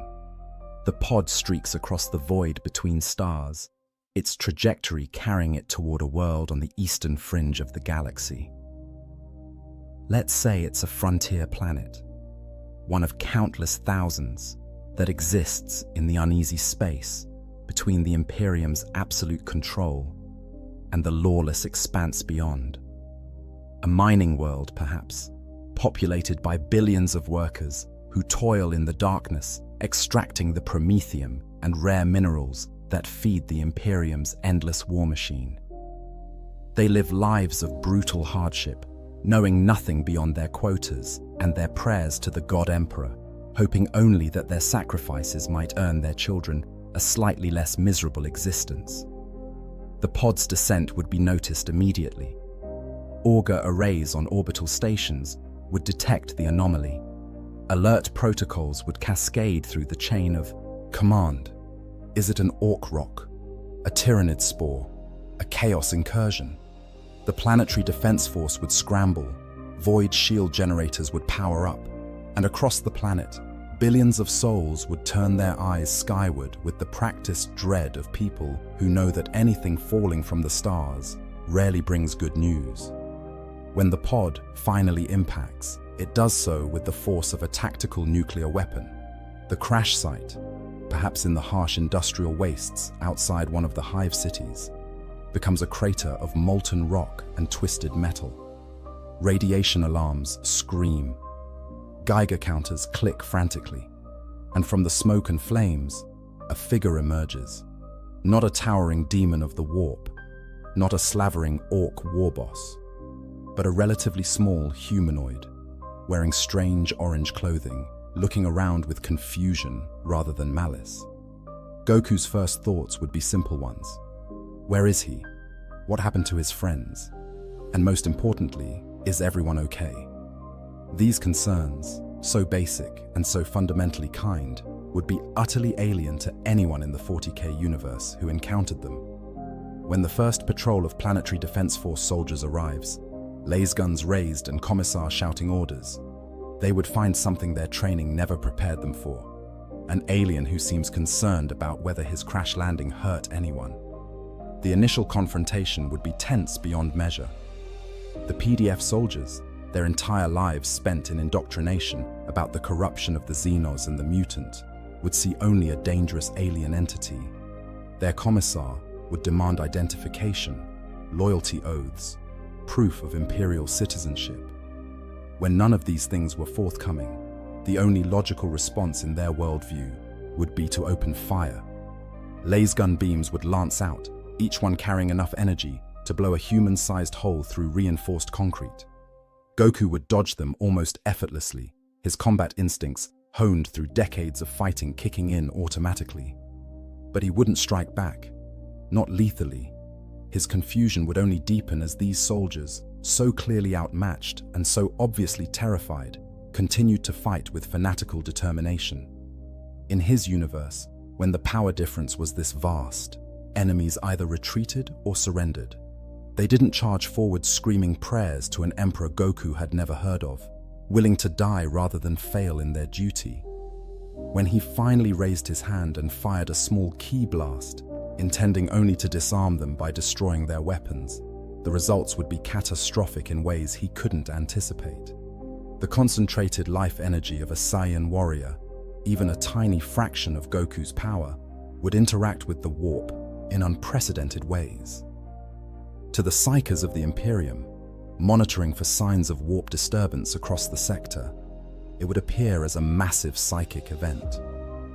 Alarms would sound in orbital installations.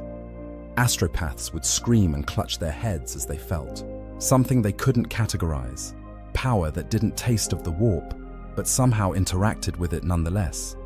The situation would escalate rapidly.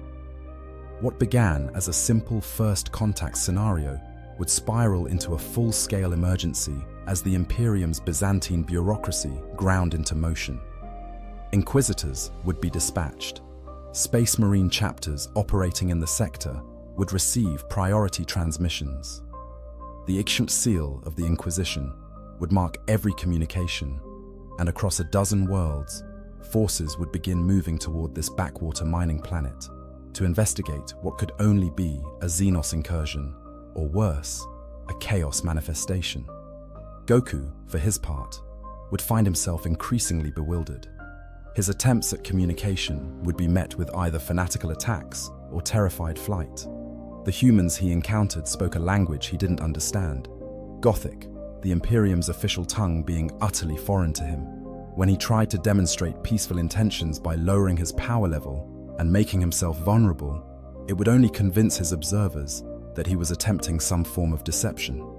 In a universe where trust is a weakness and paranoia is survival, Goku's openness would be interpreted as the most sinister kind of manipulation. The first time Goku encountered the actual forces of the Imperium, it would likely be when a Space Marine strike force arrived. Perhaps it would be a squad of Ultramarines, those exemplars of the Codex Astartes, descending from orbit in drop pods that slam into the ground like the wrath of ancient gods. When the assault ramps blow open and these transhuman warriors emerge, Goku would finally face beings whose physical capabilities approach something like his own baseline form. Space Marines are not simply large humans in armor. They are the result of 19 separate gene seed implants, each one transforming the human body into something beyond mortal. They have 2 hearts, 3 lungs, bones reinforced with ceramic, muscles that can crush stone, reflexes that allow them to dodge bullets, an organ that allows them to spit acid, another that lets them gain memories by eating the flesh of the dead. They know no fear, feel no mercy, and have been indoctrinated since childhood to see themselves as the Emperor's vengeance made manifest. Their power armor, massive suits of ceramite plates powered by fusion reactors, makes them into walking tanks. Their bolters fire mass reactive rounds, essentially rocket-propelled grenades, designed to penetrate armor and then explode inside the target. When Goku first saw these warriors, he might actually feel a flicker of interest. Finally, opponents who looked like they could provide a decent fight. His smile, that characteristic grin he gets when facing a worthy challenger, would spread across his face. And to the Space Marines, that smile would be confirmation of the Xenos threat. No innocent being smiles when facing the Emperor's angels of death. Only the truly corrupt or the supremely confident in their own evil would dare such insolence. The battle that followed would be unlike anything either side had experienced. The Ultramarines would open fire with perfect discipline, their bolters roaring in concert as they executed textbook combat maneuvers. Goku would weave between the bolt rounds, his movements so fast that even the enhanced vision of the Space Marines could barely track him. When he counterattacked, pulling his punches drastically to avoid killing these warriors, the results would still be devastating. A light tap from someone of Goku's strength would send a Space Marine flying backward, their armor crumpling despite being designed to withstand direct hits from anti-tank weapons. But here's where things would get interesting from a 40K perspective. Space Marines don't break. They don't root. They don't surrender. Even as their brothers fell, even as this strange Xenos demonstrated power far beyond their capacity to match, they would continue fighting with absolute determination. Their faith in the Emperor, their conditioning, and their genetic modifications would keep them in the fight long past the point where any normal human would have fled or died. And Goku, who had fought countless battles against beings of incredible power, would find himself profoundly disturbed by warriors who refused to stay down, even when every bone in their body was broken. This would be Goku's first real introduction to the fundamental nature of the Warhammer 40,000 universe. These weren't warriors fighting for glory or for the thrill of battle. They were soldiers in an eternal war fighting for the survival of their species. They couldn't afford to see Goku as anything other than a threat, because in their universe, mercy was a luxury that led only to extinction. Every Xenos they had ever encountered had proven to be either hostile or incomprehensibly alien. The Orcs existed only to fight and multiply. The Tyranids consumed entire worlds, leaving nothing but scoured rock. The Drukhari tortured captives for sustenance. The Necrons sought to harvest all living things. In such a galaxy, Goku's friendly nature wouldn't be seen as virtue. It would be seen as the most dangerous kind of deception. The fight would only end when Goku, frustrated and saddened by the pointless violence, finally demonstrated a fraction of his true power. Perhaps he would transform, golden aura flaring around him as his hair shifted to that iconic Super Saiyan yellow. The sudden spike in energy would be so massive, so utterly beyond the scale of what should be possible from a single being, that every psyker within 100 light-years would feel it like a thunderclap in the warp. The Space Marines, their armor's sensors screaming warnings about radiation levels and energy signatures that defied classification, would finally pause. In that moment of stillness, with the Super Saiyan glow illuminating the battlefield, like a miniature sun, something unprecedented might happen. A Space Marine librarian, one of the chapter's psychers, would reach out with his mind to scan this entity, and what he would find would shake him to his core. There was power here, yes, power enough to crack planets, but there was no taint of chaos, no whisper of the warp's corruption, just pure life energy, impossibly concentrated, burning with an intensity that hurt to perceive. The librarian's mind, trained to detect the slightest taint of chaos corruption, would find only clarity, only purpose, only that strange alien emotion that humans called hope, but that had been all but crushed out of the Imperium over 10,000 years of endless war. This discovery would change everything.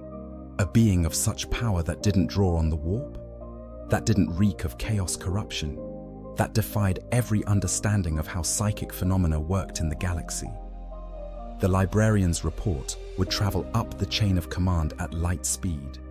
Inquisitors would demand audience. The highest levels of the Imperial hierarchy would take notice. And far away, on Terra itself, seated upon the golden throne in eternal torment, the Emperor of mankind would turn a fraction of his attention toward this anomaly. Because the Emperor, even in his current state of undeath, was still the most powerful psyker humanity had ever produced. His consciousness spanned the galaxy, maintaining the Astronomicon that allowed ships to navigate the warp, battling constantly against the Chaos Gods who sought to breach reality, guiding humanity through divination and the Emperor's tarot. When Goku transformed, when that massive surge of energy that was not warp-based but somehow interacted with it rippled across the galaxy, the Emperor would notice. And in that vast, terrible intelligence that had guided humanity for over 40,000 years, calculations would begin. Here was a being of immense power who appeared uncorruptible by chaos. In a galaxy where the greatest threat to humanity was the corruption of the warp, this was beyond valuable. It was potentially the key to everything the Emperor had been working toward. But the Emperor, for all his power, was also the architect of the Imperium's brutal philosophy.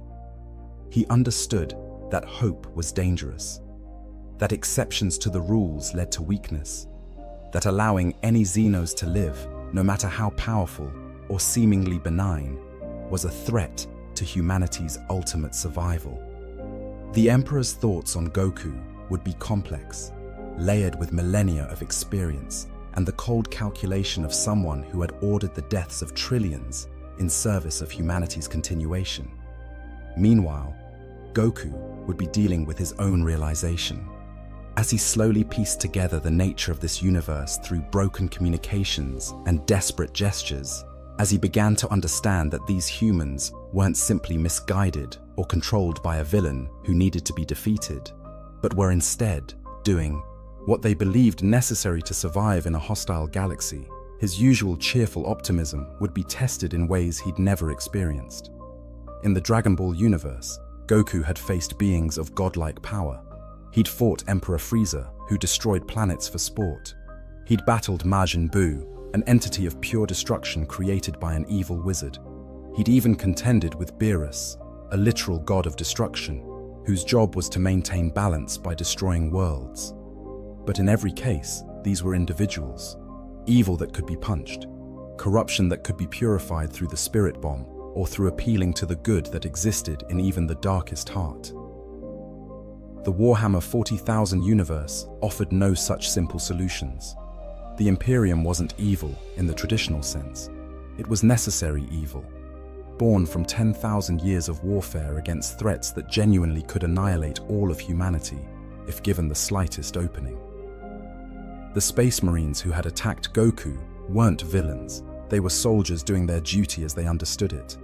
The Commissar who executed his own men for retreating wasn't a monster. He was maintaining discipline in a force that would break and die if morale faltered. The Inquisitors who burned entire populations to prevent chaos corruption weren't sadists. They had seen what happened when corruption was allowed to spread, had witnessed worlds where every living thing became a portal for demonic invasion. This realization would trouble Goku deeply. He had always fought to protect the innocent, but in this universe, identifying the innocent was nearly impossible. The factory worker who prayed to the Emperor while working 18-hour shifts in lethal conditions, was he innocent? What about the Imperial Guardsman who executed civilians on an Inquisitor's orders? The tech priest who saw humans as merely inefficient machines to be improved through bionics? The navigator whose third eye allowed him to see the warp, but also marked him as a mutant? In a universe where mutation, psychic powers, and even independent thought could mark you for death, where did innocence even exist? Goku's power would make him a target, not just for the Imperium, but for every faction in the galaxy. The Chaos Gods, always seeking powerful souls to corrupt or powerful pawns to manipulate, would take immediate notice. Tsinch, the Changer of Ways, would see Goku as a delicious puzzle to solve, a being whose pure heart represented the ultimate challenge. How does one corrupt absolute purity? The Chaos God would weave plots within plots, sending cultists and sorcerers to approach Goku with offers framed in terms he might understand. Power to protect those you care about. Knowledge to navigate this strange universe. The ability to save people you can't currently reach. Korn, the Blood God, would see in Goku something glorious and terrible. Here was a warrior who lived for combat, who sought out the strongest opponents, who grew stronger through battle. Never mind that Goku fought for joy rather than blood, for improvement rather than slaughter. In Korn's mad logic, a warrior was a warrior, and one of this caliber could lead armies that would drown the galaxy in blood. Demons of Korn, Massive bloodthirsters with whips of skulls and axes that could cleave through reality itself would manifest to challenge Goku to single combat. And it's here that we'd see one of the most fascinating aspects of this crossover. When a bloodthirster, a greater demon of Khorne standing as tall as a building and radiating the pure essence of rage and slaughter, manifested before Goku and challenged him to combat, Goku would probably accept with enthusiasm. Finally, an opponent who wanted to fight rather than execute him as a Xenos threat. The battle would be apocalyptic in scale, two beings of immense power clashing while reality itself groaned under the strain. But the bloodthirster would quickly realize something was wrong. Its opponent wasn't fighting to kill, wasn't driven by rage or the need to dominate. Every blow was measured, every strike calculated not to annihilate, but to test, to probe, to learn. When Goku smiled in the midst of combat, it wasn't the rictus grin of a berserker or the cruel smirk of a sadist. It was genuine joy, the happiness of someone who loved the art of combat itself. To the demon, this was incomprehensible. It would fight harder, push itself to greater extremes, calling upon the power of Khorne to make itself stronger, faster, more deadly. Goku would respond in kind, cycling through his transformations. Super Saiyan, Super Saiyan 2, Super Saiyan 3, his hair growing long and his power multiplying to levels that would make the very fabric of reality scream. Each transformation would register in the warp as a massive disturbance, not because Goku was using warp energy, but because the sheer concentration of life force he wielded couldn't help but affect the psychic dimension that underlay all reality. The fight would end when Goku, having finally gauged his opponent's full strength, would finish the battle with a devastating combination. Perhaps a Kamehameha, that iconic wave of blue energy that he'd perfected over decades. The beam would strike the bloodthirster and, in a display that would shock any observers, would completely annihilate the demon. Not simply banish it back to the warp, as happened when demons were defeated in real space, but actually, truly destroy it. The concentrated ki attack burning through the demon's essence with such purity that it couldn't reform. This would send shockwaves through the warp itself. Demons didn't die. They were aspects of their gods, extensions of entities that existed beyond mortality. When defeated in real space, they simply returned to the warp to reform, a process that could take days or centuries depending on the demon's power, but that was inevitable nonetheless. Yet this Xenos warrior had somehow bypassed that fundamental law of reality. The Chaos Gods, vast and terrible as they were, would feel something they rarely experienced: uncertainty. Goku's resistance to chaos corruption would stem from several factors that would each contribute to making him perhaps uniquely suited to survive in the 40K universe, despite its hazards. First, his pure heart. In Dragon Ball lore, Goku's purity is such that he could ride the flying Nimbus, a cloud that only allowed those pure of heart to use it. This wasn't naivety or ignorance. It was a genuine lack of malice, a fundamental core of being that prioritized growth and protection over domination or destruction. In the 40K universe, where chaos corruption worked by exploiting negative emotions, pride, rage, despair, and desire, Goku's emotional landscape would be difficult for the Chaos Gods to navigate. Second, and perhaps more importantly, Goku's ki is fundamentally different from psychic power in the 40K universe. Psychers draw their power from the warp, channeling its energies to achieve effects in real space. This inherently makes them vulnerable to chaos corruption, as they're essentially opening their souls to a dimension filled with predatory entities. Goku's ki, by contrast, is life energy drawn from within and refined through training and discipline. It doesn't require opening oneself to external forces. It doesn't create a connection to the warp that can be exploited. It's pure, self-contained power that chaos would find almost impossible to corrupt directly. This would infuriate the Chaos Gods beyond measure. They had corrupted Primarchs, beings literally crafted by the Emperor to be humanity's champions. They had turned entire Space Marine legions to their service. They had corrupted saints and heroes beyond counting. Yet this one alien warrior, this Saiyan from another universe entirely, resisted their influence not through willpower or faith, but through simple incompatibility with their methods of corruption. Nurgle would attempt to reach Goku through despair, through the inevitability of decay and death. But Goku had died multiple times in his own universe and had always come back stronger. Death wasn't an ending he feared. It was just another challenge, another thing to overcome. The plague god's promises of immortality through disease, of embracing decay as a form of eternal life, would hold no appeal for someone who had already transcended death through his own efforts. Slaanesh would try to seduce Goku through excess, through the promise of ever greater battles and ever more powerful opponents. And here, the Dark Prince might actually find some purchase. Goku did seek out powerful opponents. He did crave the thrill of combat. But the crucial difference was that Goku fought to test himself and to protect others, not to dominate or to feel superior. When Slaanesh's demonettes appeared to him, promising battles that would never end and pleasures beyond mortal comprehension, Goku would be confused by the sexual nature of their temptations and unmoved by promises of endless combat. Fighting for the sake of fighting alone, without growth or purpose, held no appeal for him. Tzeentch would perhaps come closest to tempting Goku, offering knowledge of this new universe, the means to navigate its politics and dangers, the power to save people Goku couldn't currently help.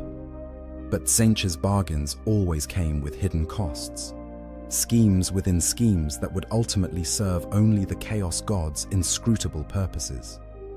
And Goku, while not intellectually gifted in the traditional sense, had an instinct for genuine intent that had served him well throughout his life. He could sense when someone was trying to manipulate him, and more importantly, he'd learned through hard experience that power gained through shortcuts or external sources never lasted. True strength came from within, from training and growth and overcoming challenges through your own efforts.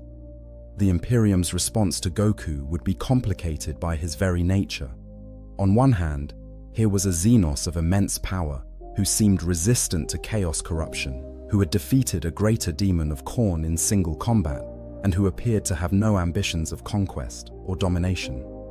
On the other hand, every fiber of Imperial doctrine, 10,000 years of bitter experience and dogma carved in blood, taught that the alien could not be trusted, that the Xenos was to be purged on sight, that any exception to this rule was the first step toward humanity's extinction.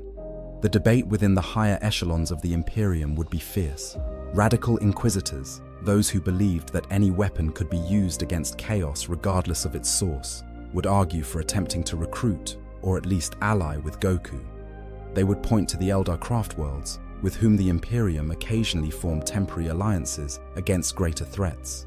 They would cite the sheer power Goku had demonstrated, and suggest that turning such might against humanity's enemies would be worth the risk of working with a Xenos.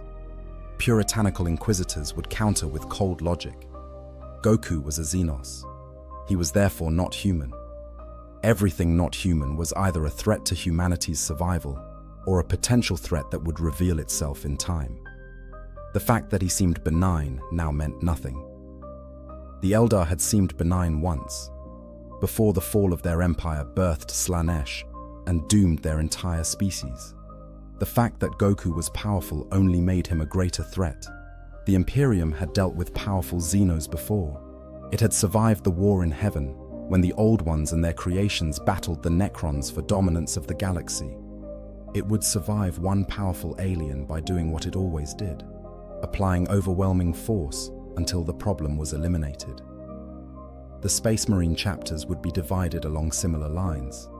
Some, like the Ultramarines with their focus on reason and the Codex Astartes, might see tactical value in studying Goku, in understanding this new form of power that seemed to bypass the warp entirely. Others, like the Black Templars with their fanatical devotion to the Emperor and their crusades of endless purging, would accept no solution except Goku's death. They would view any attempt to compromise with a Xenos as heresy of the highest order. Meanwhile, Goku would be trying to make sense of this galaxy he'd found himself in. His first priority would be finding a way home, back to Earth and his family and friends. But the very concept of interdimensional travel didn't exist in the 40K universe in the way it did in Dragon Ball. The warp was a parallel dimension, yes, but it was part of the same reality. The Dark Eldar had their webway, a network of tunnels through the warp that allowed faster-than-light travel without the dangers of direct warp exposure. But none of these things would help Goku cross from one universe to another. His second priority would be helping people. It's simply in Goku's nature to protect the innocent and fight against injustice. But in the 40K universe, identifying injustice was complicated. Was it unjust that workers in a manufactorum labored until death to produce weapons for the Imperium's wars?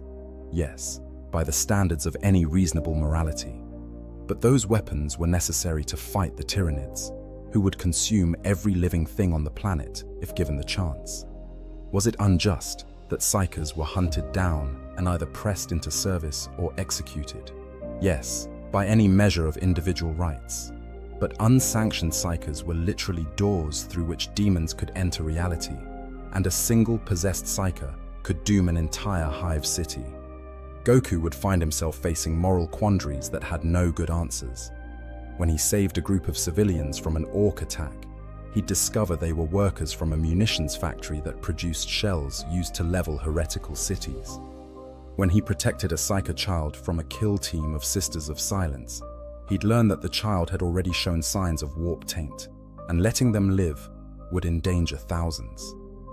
Every act of heroism would be complicated by the brutal reality of the 40K universe. His encounters with different factions would further complicate matters. The Orcs, for instance, would see Goku as the best fight they'd ever found. Orc society was built entirely around combat. The bigger the fight, the bigger the Orc, as their strange psychic field made their beliefs literally reshape reality. A war boss who defeated Goku would become legendary, growing to enormous size and attracting Orcs from across the sector for a chance at even bigger fights. Goku might actually enjoy fighting Orcs more than any other faction.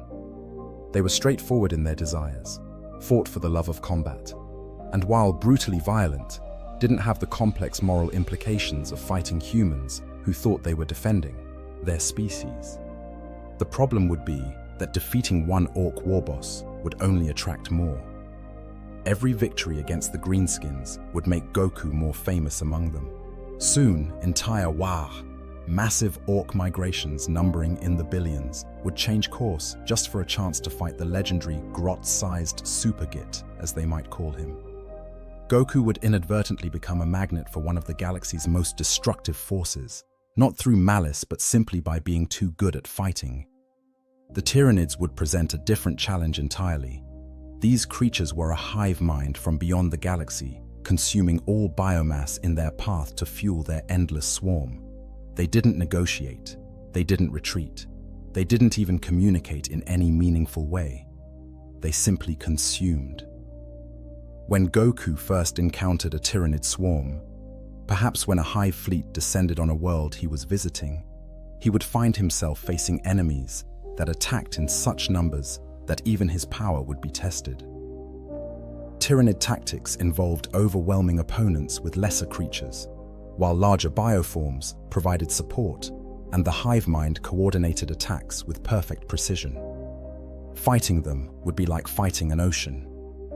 Goku could destroy millions, but millions more would keep coming, learning from each engagement, adapting their tactics and even their biology to counter his techniques. The hive mind would recognize Goku as a massive source of biomass and psychic potential. It would dedicate enormous resources to either consuming him or neutralizing him as a threat. The battle against a Tyranid hive fleet would showcase both Goku's immense power and the horrifying scale of 40K's threats. He could blast apart Tyranid bioships with ki waves, He could outmaneuver their orbital bombardments of acidic spores.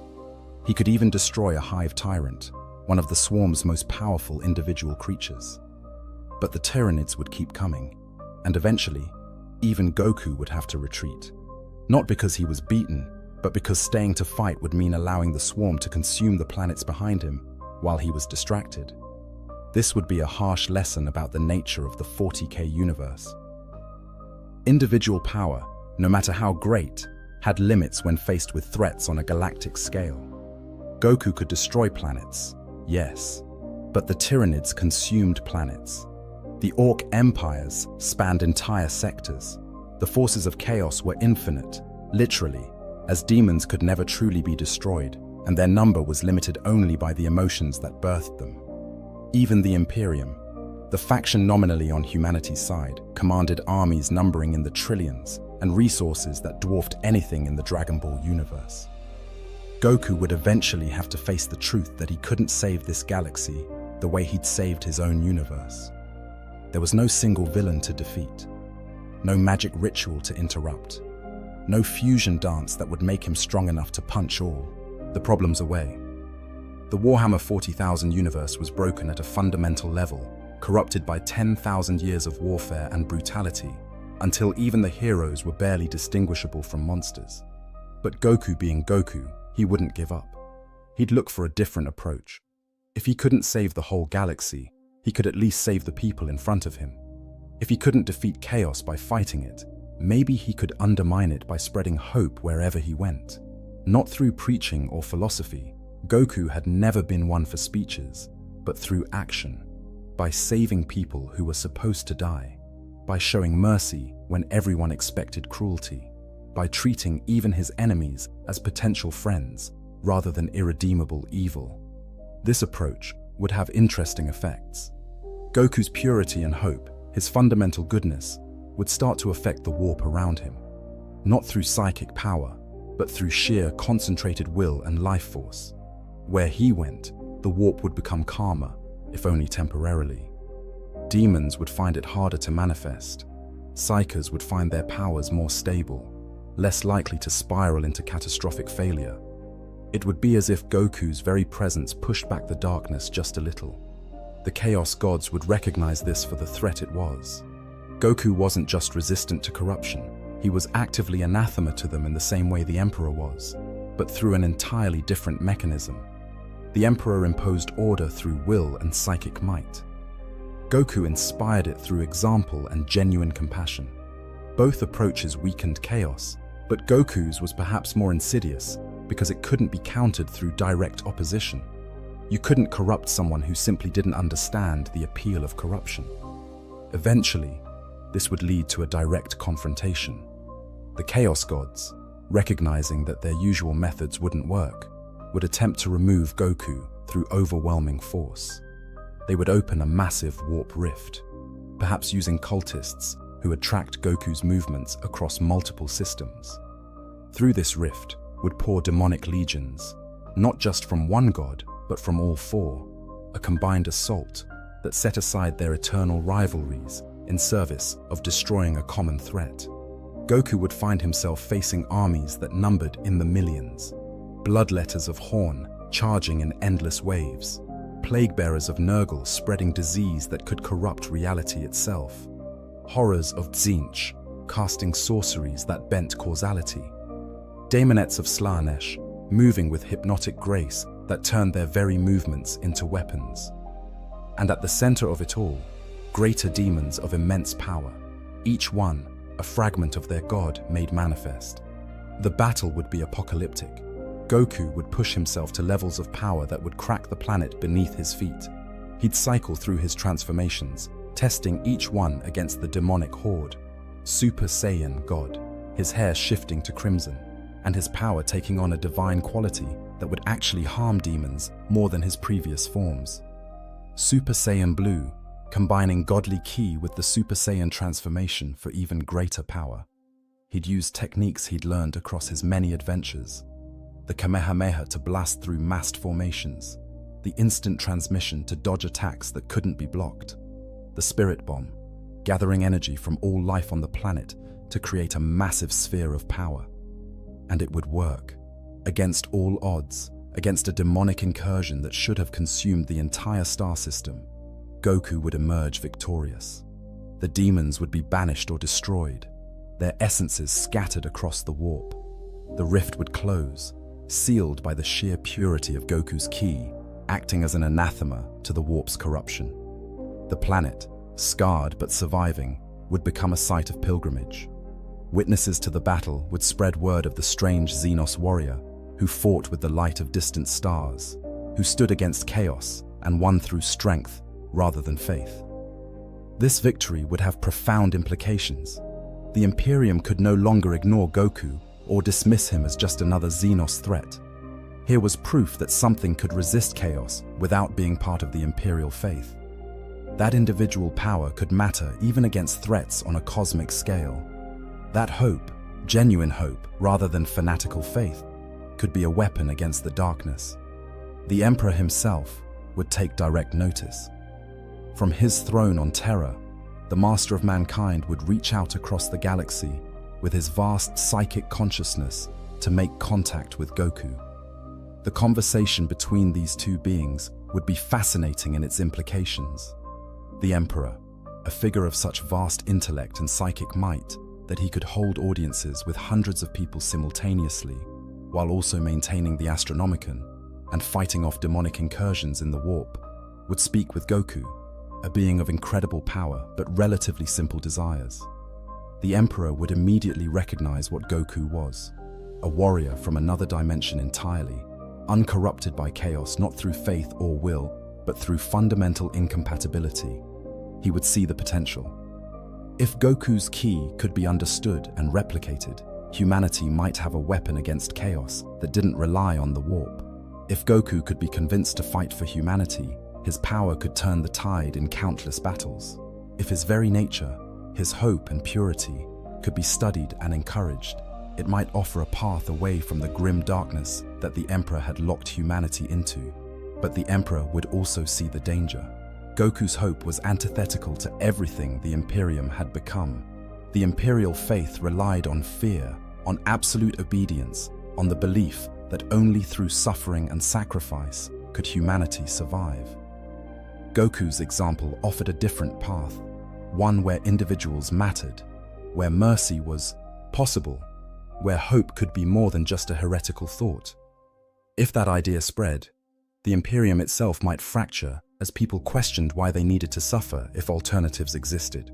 Their conversation would be complex, layered with meaning that Goku might not fully grasp, but would respond to on an instinctive level. The Emperor would make offers: protection for Goku, resources to help him find his way home, the might of the Imperium at his back if he would agree to fight humanity's wars. But the Emperor would also make demands: that Goku recognize the necessity of the Imperium's brutal methods, that he not interfere with Imperial justice, that he understand his place as a powerful alien in a galaxy where humanity must dominate or perish.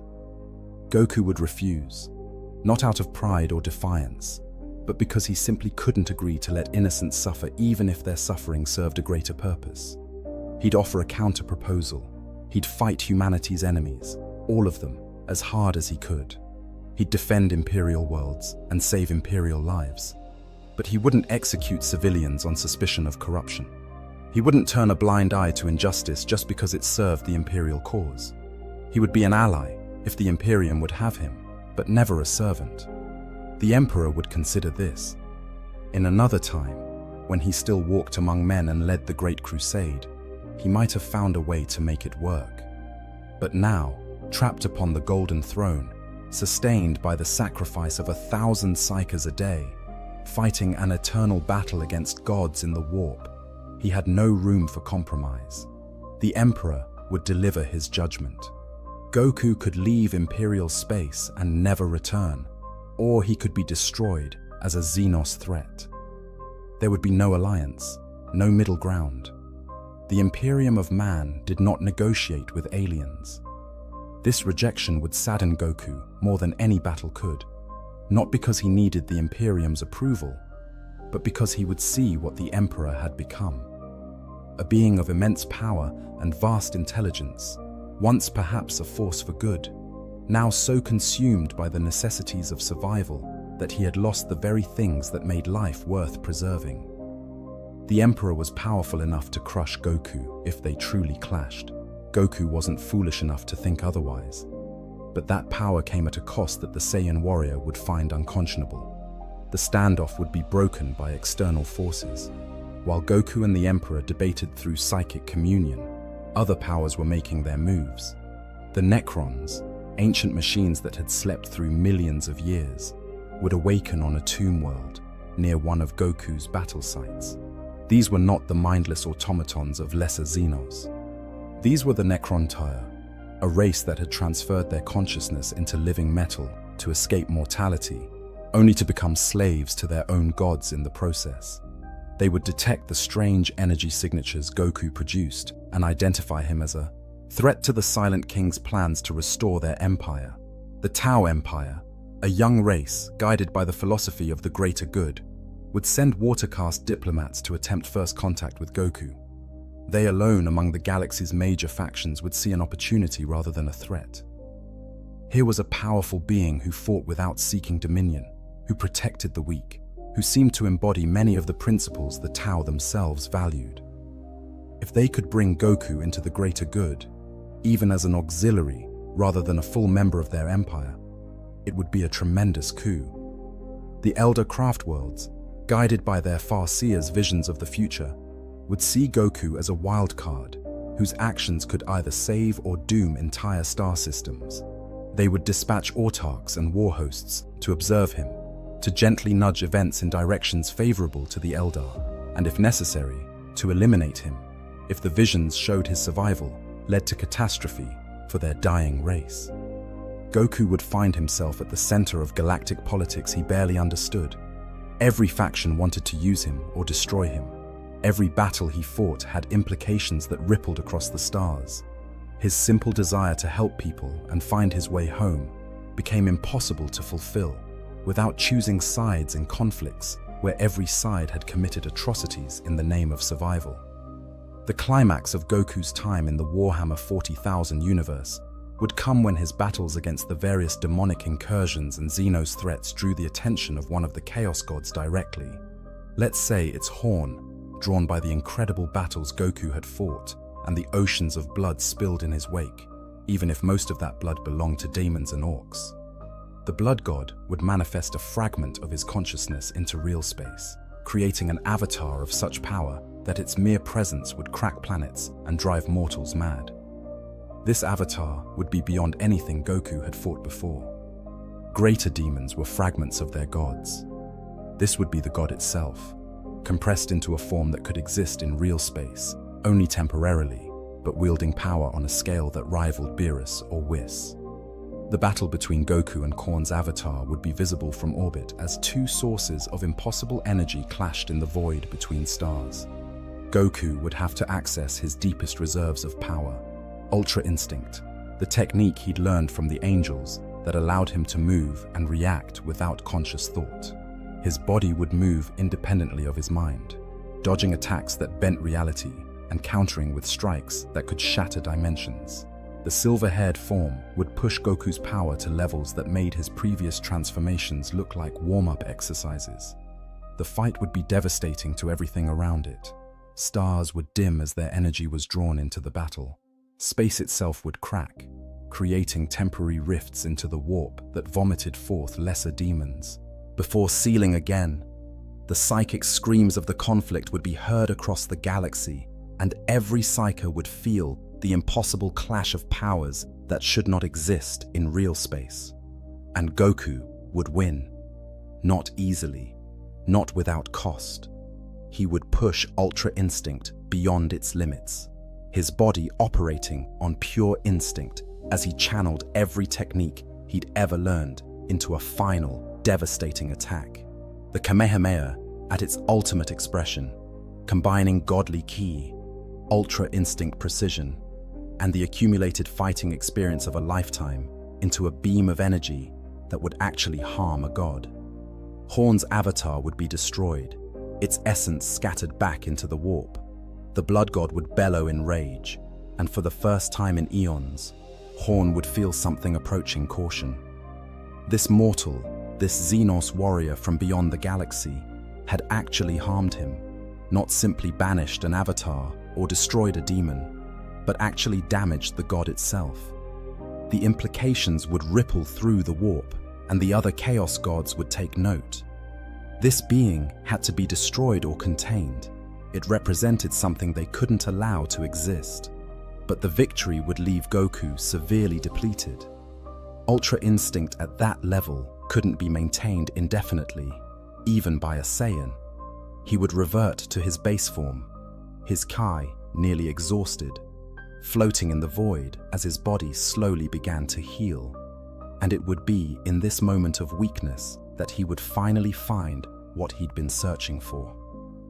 A rift would appear, not a warp rift, but something different. A crack between dimensions. Beerus and Whis, having finally tracked down where Goku had disappeared to, would tear through the barriers between universes to retrieve their Saiyan friend. The process would be catastrophic, reality screaming, as two fundamentally incompatible universes touched for just a moment.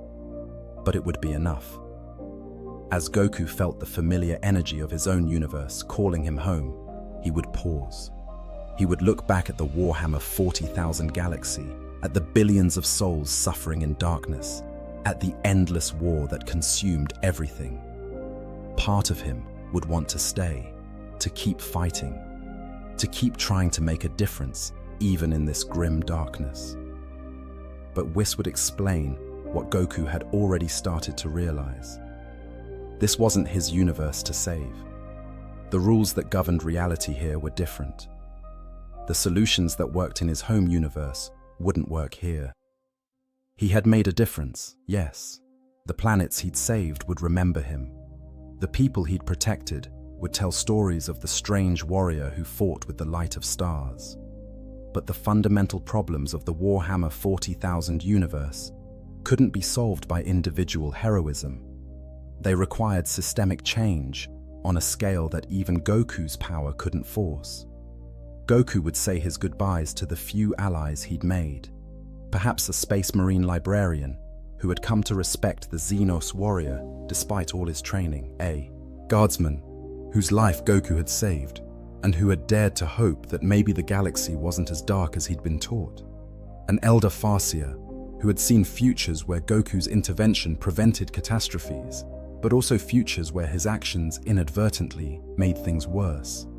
A Tau envoy who had genuinely believed in working together for the greater good.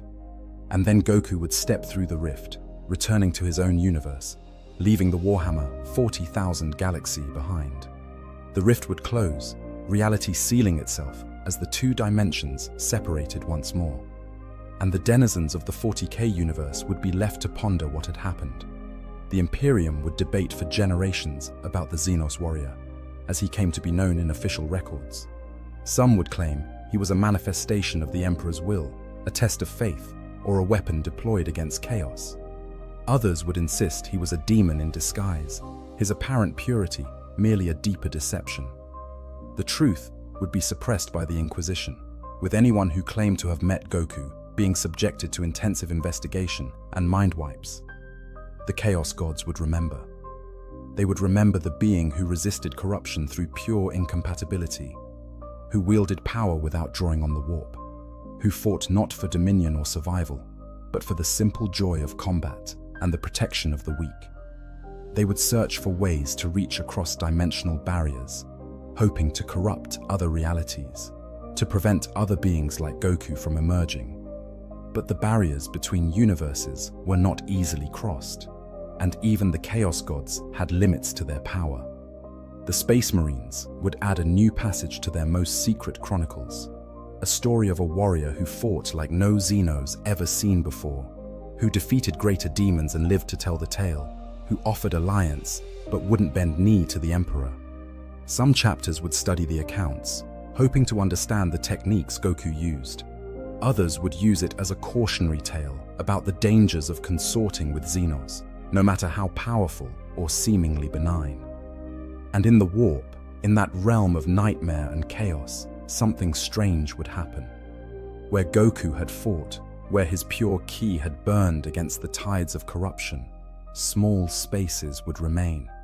Not cleansed, the warp couldn't be cleansed, but calmer, quieter, as if the echo of his presence had pushed back the darkness just a little, creating eye-like refuges in the storm. Souls who died near these spaces would find the demons couldn't quite reach them, at least not immediately. Psychers who drew power near these points would find their abilities more stable, less likely to spiral into catastrophe. It wouldn't save the galaxy, it wouldn't end the eternal war, but it would be a reminder that even in the grim darkness of the far future, even in a galaxy that had known nothing but war for 10,000 years, hope could exist, even if only as an echo, even if only as a memory of a warrior from another universe who fought not because he had to, but because he believed in protecting those who couldn't protect themselves. The question that would haunt the Imperium, the one that Inquisitors would spend lifetimes trying to suppress, was simple. If one Xenos warrior could resist chaos so completely, if one being could fight for hope rather than survival, what did that say about the Imperium's methods? If Goku could be pure and powerful, why did humanity have to choose between strength and compassion? Why did survival require such brutality? These were dangerous questions, heretical questions, the kind of questions that led to systems falling to chaos, corruption, or breaking away from the Imperium entirely. They were questions that threatened the fundamental philosophy that had kept humanity alive for 10,000 years. And so they would be buried, suppressed, eliminated from every record that could be cleansed. But you can't kill an idea entirely, not when witnesses had seen it made manifest. The Xenos warrior would become a legend, a story told in whispers, a hope that somewhere, somehow, there was a better way. And in the darkness of the 41st millennium, even false hope was a treasure beyond price. For Goku, returning to his universe would feel like waking from a nightmare. Everything would seem brighter, cleaner, more filled with possibility. Even the stakes of the Tournament of Power, where entire universes were erased for losing, would seem less grim than the everyday reality of the 40K universe. He would appreciate his friends more, value his family differently, and perhaps push himself even harder in training, haunted by the memory of a universe where all his power still wasn't enough to save everyone. Vegeta would notice the change, would demand to know what happened during Goku's disappearance. And when Goku tried to explain, tried to describe a universe so dark that it made even the Saiyan prince, who had committed genocide in his youth, uncomfortable, Vegeta wouldn't quite believe him. It would sound too extreme, too unrelentingly grim to be real.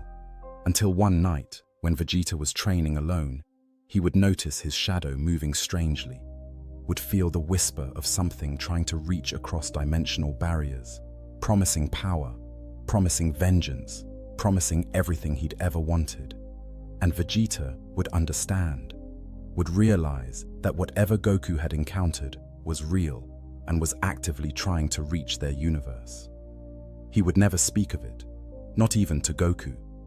But from that day forward, he would train harder than ever, pushing himself to new heights, not out of rivalry, but out of fear. Fear that someday, somehow, the darkness Goku had described might find a way into their reality. The crossover between these two universes would be brief, a cosmic accident, a temporary overlap of realities that sealed itself almost as soon as it formed. But the implications would echo across both universes forever. The Warhammer 40,000 galaxy had been touched by genuine hope, genuine purity, genuine heroism, untainted by the necessities of survival. And the Dragon Ball universe had been reminded that there were fates worse than death, realities where all the power in the world couldn't save everyone, where hope had to be fought for rather than assumed. In the end, the question isn't whether Goku could survive in the Warhammer 40,000 universe. He obviously could. His power level, especially at his peak, would put him on par with Primarchs or greater demons. beings that shape the fate of entire sectors. The question is whether his fundamental nature, his goodness and hope and belief in the possibility of redemption, could survive in a universe built to crush such things. The answer would be yes, but not without cost. Goku would emerge from his time in the 40K universe changed, still fundamentally himself, still believing in protecting the weak and fighting fair, but with a deeper understanding of how precious those beliefs were, how easily they could be lost, how sometimes the greatest battles weren't against powerful enemies, but against the slow erosion of hope in the face of overwhelming darkness. The Warhammer 40,000 universe, for its part, would continue much as it always had. The Imperium would keep grinding forward, sacrificing millions to maintain control over its million worlds. Chaos would continue its eternal assault on reality. The Xenos races would keep fighting for survival or conquest as their natures dictated. But somewhere in the deepest archives, in the most secret chronicles, the story of the Xenos warrior would remain. A reminder that even in the grim darkness of the far future, even in a galaxy that had forgotten hope, sometimes, just sometimes, a light could shine bright enough to push back the shadows. And perhaps that's the real answer to what would happen if Goku landed in Warhammer 40K. He wouldn't save the galaxy. He wouldn't defeat chaos, or reform the Imperium, or unite the warring races in peace. But he would prove that such things were at least possible to imagine. That someone could be powerful without being cruel. That strength didn't require sacrifice of one's humanity. That hope could exist even in the darkest of places. And in a universe where hope was the rarest commodity of all, that would be the greatest gift imaginable. So if you've ever wondered what would happen when an unstoppable force of pure-hearted heroism meets an immovable universe of grim darkness, now you know. The universe wouldn't bend to accommodate Goku's worldview, but Goku wouldn't break under the universe's weight either. He would remain himself, shining brightly in the darkness, proving that even in hell, light could exist, even if only for a moment, even if only in memory. And in the 41st millennium, where there is only war, that moment would be enough to change everything and nothing simultaneously.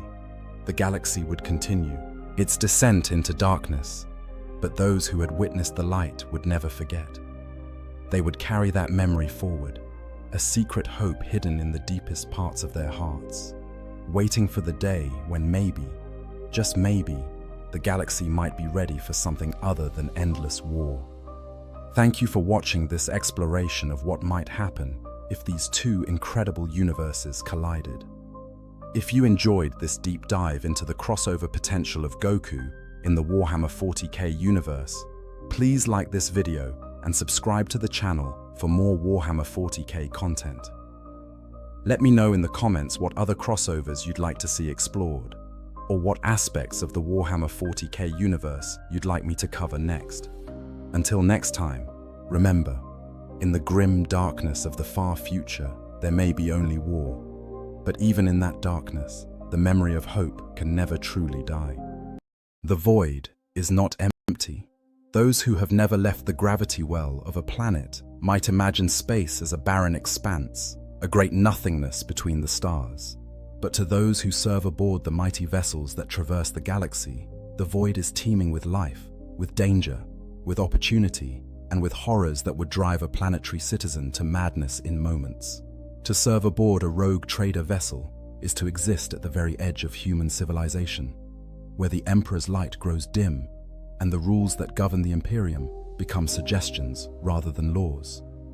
It is to be part explorer, part conqueror, part merchant, and always, always to be aware that death waits around every corner, in every shadow, and in the very substance of the warp itself. The rogue trader stands as one of the most powerful individuals in the entire Imperium of man. These remarkable figures hold a warrant of trade, an ancient document that grants them authority equal to that of planetary governors, space marine chapter masters, and even inquisitors in certain circumstances. The warrant of trade is not simply a piece of paper or a digital file. It is a sacred relic, often thousands of years old, sometimes bearing the signature of the emperor himself from the days of the Great Crusade. Some warrants were signed by primarchs, those legendary sons of the emperor who led humanity's conquest of the galaxy before half of them turned to chaos and plunged the Imperium into civil war. The oldest warrants date back 10,000 years, and their holders can trace their lineage through countless generations of rogue traders, each adding to the dynasty's wealth, power, and reputation. What makes the warrant of trade so extraordinary is the freedom it grants. While most citizens of the Imperium live their entire lives under the crushing weight of bureaucracy, dogma, and control, a rogue trader operates with almost complete autonomy.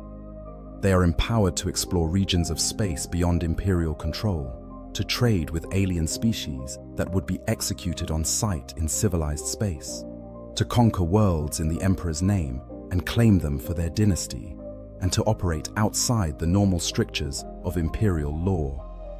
A rogue trader can employ Xenos in their crew, something that would see any other Imperial citizen burned as a heretic. They can negotiate with alien empires, deal in goods that are forbidden throughout most of the Imperium, and make decisions that affect the fates of entire worlds without consulting any higher authority. But this freedom comes with immense responsibility and equally immense danger. A rogue trader is expected to expand the borders of the Imperium, to bring new worlds into the Emperor's domain, to establish trade routes that will benefit humanity for generations to come. They must do this while operating in regions of space where there are no Imperial Navy fleets to call upon for aid, no Adeptus Arbites to enforce the law, no ecclesiarchy to provide spiritual guidance. They are on their own, save for their ship, their crew, and whatever resources they can acquire through trade, conquest, or guile. Many rogue traders never return from their expeditions. Some are lost to the warp, their ships vanishing into that hellish dimension, never to be seen again. Others are destroyed by alien empires, pirate fleets, or chaos renegades. Still others succumb to madness, corruption, or simple bad luck, their dynasties ending in fire and blood in some forgotten corner of the galaxy. For those who serve aboard a rogue trader vessel, life is defined by this precarious balance between freedom and danger, between opportunity and disaster. You are part of something greater than yourself, a dynasty that may have existed for thousands of years and may continue for thousands more. You serve a Lord Captain who wields power that most Imperial citizens cannot even imagine. But you also live every day knowing that your next warp jump might be your last, that the next alien world you explore might be the one where you die screaming, that the next trade negotiation might end with your ship being boarded by raiders who will kill or enslave everyone aboard. This is the reality of life in the void, and for those who serve aboard rogue trader vessels, it is the only life they know or want. A city among the stars. To truly understand what it means to serve aboard a rogue trader vessel, you must first grasp the sheer scale of these magnificent and terrifying ships. When planetary citizens think of spacecraft, they often imagine small vessels, cramped and utilitarian, designed to carry a handful of crew members on short journeys. Nothing could be further from the truth when it comes to the massive void ships that traverse the Imperium. Even the smallest vessels employed by rogue traders, frigates like the Sword class that might be considered modest by Imperial standards, stretch over 1.5 kilometers in length and house crews numbering in the thousands. Larger vessels, cruisers, and grand cruisers that represent the apex of Imperial shipbuilding can be 5 or even 10 kilometers long, towering edifices of metal and stone that dwarf any planetary structure save the greatest hive cities. These are not simply ships. They are cities in space, self-contained civilizations that can sustain themselves for decades or even centuries without touching solid ground. A typical rogue trader vessel houses anywhere from 10,000 to 50,000 souls, and the largest vessels can hold over 100,000. These populations include not just the crew necessary to operate the ship's systems, but also entire communities that exist within the vessel's vast interior. There are families who have lived aboard the same ship for generations, children born in the corridors and cargo holds who grow up never knowing the feel of natural gravity or the sight of an open sky. There are merchants who operate shops and trading posts deep within the ship's bowels, craftsmen who practice trades passed down through their families for centuries, preachers who tend to the spiritual needs of the crew, and countless others who form a complete society unto themselves. The structure of a void ship reflects this city-like nature. At the very top, both physically and socially, lie the upper decks where the ship's officers reside. Here you find spacious quarters, sometimes even luxurious by the standards of the void, with proper gravity, clean air, and amenities that would not be out of place in a planetary noble's mansion. The bridge, where the rogue trader commands their vessel, is often a cathedral-like space, soaring hundreds of feet high, filled with monitoring stations, cogitator banks, and servitors hardwired into the ship's systems. The navigator's sanctum, where that essential individual guides the ship through the warp, is typically located near the bridge, a heavily shielded chamber where no one enters without the navigator's permission. The astropath's quarters, where these psychic communicators send and receive messages across the void, are similarly isolated, for the safety of both the astropaths and the crew. As you descend through the ship, the conditions deteriorate steadily. The middle decks house the more junior officers, the skilled ratings who operate the ship's essential systems, the tech priests who maintain the machinery, and the soldiers who defend the vessel from boarders. Here the accommodations are functional but cramped, with dozens of crew members sharing quarters designed for far fewer. The air carries the smell of recycled atmosphere, the ever-present scent of machine oil, and the acrid tang of ozone from electrical systems. The corridors are narrower, the ceilings lower, and the constant hum of the ship's engines becomes a background noise that never quite fades. Further down, you reach the decks where the common crew lives and works. These are the gun decks, where massive macro cannons and lance batteries are operated by teams of hundreds. Loading a single shell for a macro cannon requires a crew of dozens working in perfect coordination, hauling ammunition that can weigh several tons from magazines deep within the ship.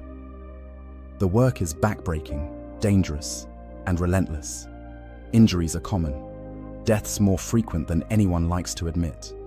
The crew quarters at this level are communal sleeping areas, rows of bunks stacked 3 or 4 high, with barely enough room to squeeze between them.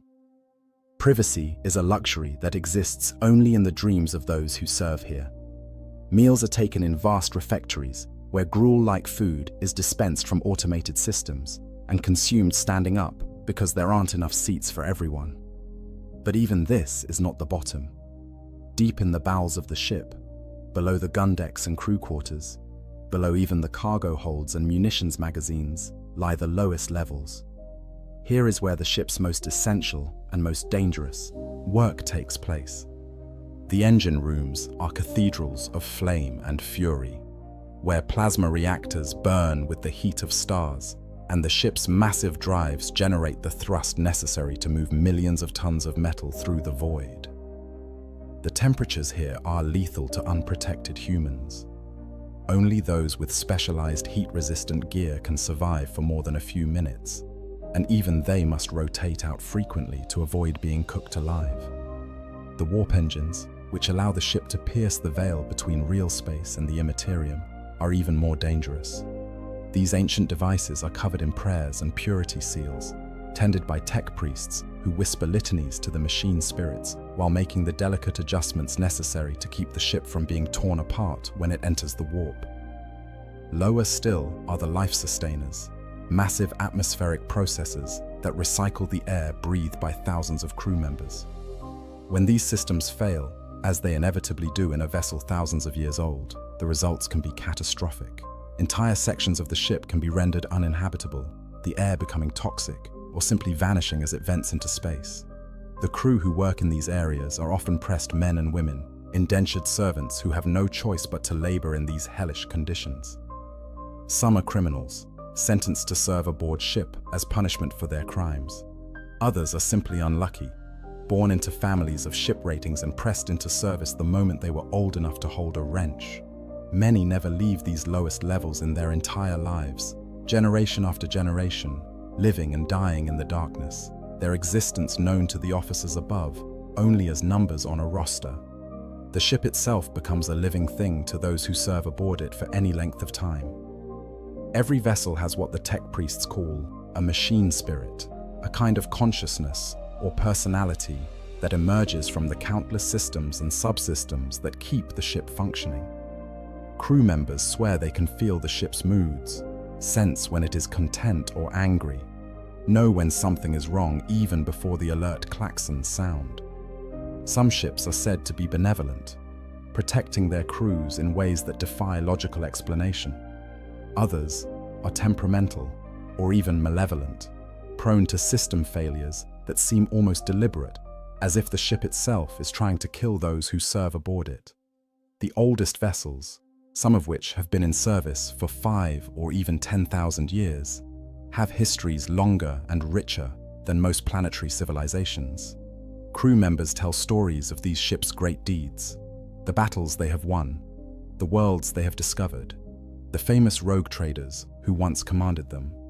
These stories become a kind of mythology, binding the crew together and giving them a sense of purpose and pride, even in the most difficult circumstances.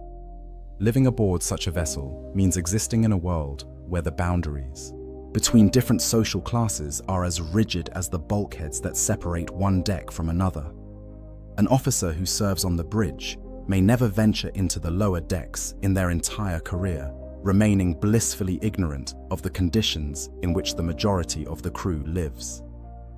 A rating who loads shells in the gun decks will never see the rogue trader's personal quarters, will never set foot on the bridge, will live and die without ever meeting the Lord Captain they serve.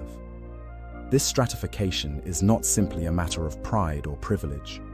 It is a necessary survival mechanism in a society as large and complex as a void ship's crew. Without strict hierarchies and clearly defined roles, chaos would reign, and chaos aboard a void ship is a death sentence for everyone. The command structure, power, and responsibility. At the apex of this vast human machine sits the rogue trader, also known as the Lord Captain. This individual wields absolute authority over every aspect of the vessel and its operations. Their word is law, their decisions final, their power limited only by the practical realities of command and the warrant of trade they carry. The rogue trader is typically a scion of an ancient and powerful dynasty, inheriting both the warrant and the responsibilities that come with it from a parent or other relative. In rare cases, the warrant may be granted to an individual who has distinguished themselves in service to the Imperium, often as a way of rewarding them while simultaneously removing them from positions where they might threaten the established power structure.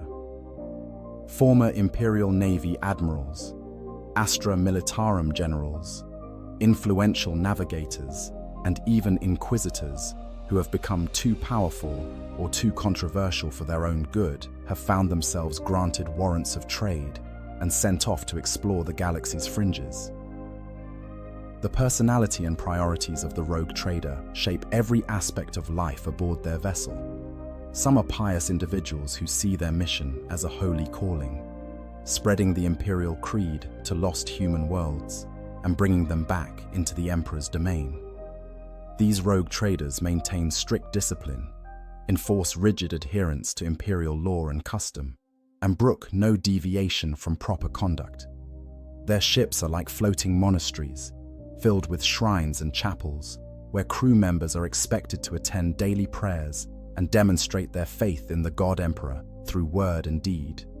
Others are pragmatists who care only for profit, treating their expeditions as business ventures and measuring success in terms of wealth accumulated rather than worlds brought into the Imperium's embrace. These rogue traders may trade with Xenos species, deal in goods that are forbidden in civilized space, and operate their vessels more like merchant ships than military craft. Still others are little more than pirates, using the legitimacy granted by their warrant of trade as cover for what amounts to sanctioned theft and murder. These rogue traders prey on weaker vessels, raid poorly defended worlds, and accumulate wealth through force rather than fair dealing. The warrant protects them from official sanction, though such behavior can make them enemies of other imperial factions and even other rogue traders. And then there are those who are genuinely devoted to exploration and discovery, scholars and adventurers at heart, who use their warrant as an excuse to venture into the unknown and see what wonders and horrors the galaxy holds. These individuals often maintain the most eclectic crews, welcoming anyone who can contribute to their expeditions, regardless of background or species, pushing the boundaries of what is acceptable, even under the broad permissions granted by the warrant of trade. Directly below the rogue trader in the command hierarchy sits the first officer, also known as the seneschal in many rogue trader dynasties. This individual serves as the rogue trader's right hand, responsible for implementing the Lord Captain's decisions and managing the day-to-day operations of the vessel. The first officer must be someone the rogue trader trusts absolutely, for they speak and act with the full authority of the Lord Captain when the trader is unavailable. In practical terms, the first officer manages the vast bureaucracy necessary to keep a ship with thousands or tens of thousands of crew members functioning. They oversee the ship's quartermaster corps, which handles supplies and logistics. They coordinate with the various department heads to ensure that all sections of the vessel are operating efficiently. They handle discipline among the crew, investigate incidents and disputes, and maintain the records that track everything from ammunition expenditure to crew mortality rates. The first officer must also serve as a buffer between the rogue trader and the various factions that inevitably develop aboard any large vessel. The tech priests who maintain the ship's machinery often have their own agenda, following the dictates of the Adeptus Mechanicus rather than the rogue trader's orders when the two conflict. The military commanders who lead the ship's troops may have their own ideas about tactics and strategy. The navigator and astropath, essential to the ship's operation, but also powerful individuals in their own right, must be kept satisfied and cooperative. The first officer navigates these political waters, mediating disputes, smoothing over conflicts, and ensuring that everyone is working toward the same goals, even when their methods and motivations differ wildly. The arch-militant serves as the ship's military commander, responsible for all combat operations, whether in the void or on planetary surfaces. This officer commands the armsmen who guard the ship and maintain security, the soldiers who form the core of landing parties, and the specialists who operate the ship's weapons systems during void combat. The arch-militant must be an expert in both naval warfare and ground combat, equally comfortable directing the fire of the ship's macro cannons against enemy vessels and leading boarding actions through hostile territory. Many arch-militants are former Astra Militarum officers or ex-naval commanders, bringing with them years of experience in the Emperor's military forces. Some are more exotic, former mercenaries or even Xenos warriors who have sworn service to the rogue trader in exchange for wealth or the opportunity to pursue their own agendas. The Engineer Prime holds a position of critical importance, serving as the chief tech priest aboard the vessel and the primary liaison with the Adeptus Mechanicus. The Engineer Prime is responsible for maintaining all of the ship's mechanical systems, from the smallest door servo to the massive plasma reactors that power the entire vessel. They command a small army of tech priests, servitors, and trained ratings who collectively keep the ship functioning. The Engineer Prime performs the sacred rites and rituals that please the machine spirits, conducts repairs when systems fail, and oversees the constant upgrades and modifications that are necessary to keep a ship that may be thousands of years old competitive with more modern vessels. The relationship between the Engineer Prime and the rogue trader is often complex. The tech priest owes their ultimate allegiance to the Mechanicus, not to the trader, and there can be conflicts when the Mechanicus's interests diverge from those of the dynasty. A wise rogue trader treats their enginseer prime with respect and works to keep them satisfied, for an unhappy tech priest can make life aboard ship very difficult indeed. But perhaps no crew members are more essential to a rogue trader's operations than the navigator and the astropath transcendent. These individuals possess rare and precious psychic abilities that make interstellar travel and communication possible. Without them, the rogue trader's vessel would be trapped in a single star system, unable to navigate the warp or communicate with the wider Imperium. The power they wield means they must be treated with a level of respect and consideration that most crew members can never expect, even as their nature as psychers makes them objects of fear and suspicion to the common ratings who know what horrors can result when psychic powers go awry. The Navigator, guiding light through darkness. The Navigator occupies one of the most privileged and most terrifying positions aboard any rogue trader vessel. These individuals are born into the ancient bloodlines of the Navis Nobilitae, navigator houses that have existed since before the founding of the Imperium itself. The navigator gene, a unique mutation carefully maintained through selective breeding, grants these individuals their defining characteristic, a third eye, typically located in the center of their forehead and kept covered except when in use. This warp eye, as it is known, allows navigators to perceive the tides and currents of the immaterium in ways that no other human can. When a ship enters the warp, that nightmarish dimension where the normal laws of physics break down and the stuff of thought and emotion becomes real, the navigator alone can see the way forward. They can perceive the Astronomicon, the psychic beacon generated by the God Emperor himself from the Golden Throne on Terra, and use it to chart a course through the madness of the warp. Without a navigator, warp travel becomes an act of desperate madness. A ship can make blind jumps, relying on complex calculations and cogitator banks to plot a course, but such jumps are limited to perhaps 4 light-years at most, and even then the risk of catastrophe is enormous. The slightest error in calculation can result in the ship being thrown thousands of light-years off course, emerging from the warp in completely the wrong location, or worse, never emerging at all. Ships that make blind jumps too frequently or push too far inevitably meet terrible fates, torn apart by warp storms, invaded by demons when their Geller fields fail, or simply lost forever in that realm where time and space have no meaning. With a navigator, however, warp travel becomes merely extremely dangerous rather than suicidal. A skilled navigator can guide a ship across vast distances, making jumps of dozens or even hundreds of light-years. They can sense warp storms before the ship enters them, giving the captain time to alter course or delay the jump. They can detect the presence of other vessels in the warp, whether friendly or hostile, and take action accordingly.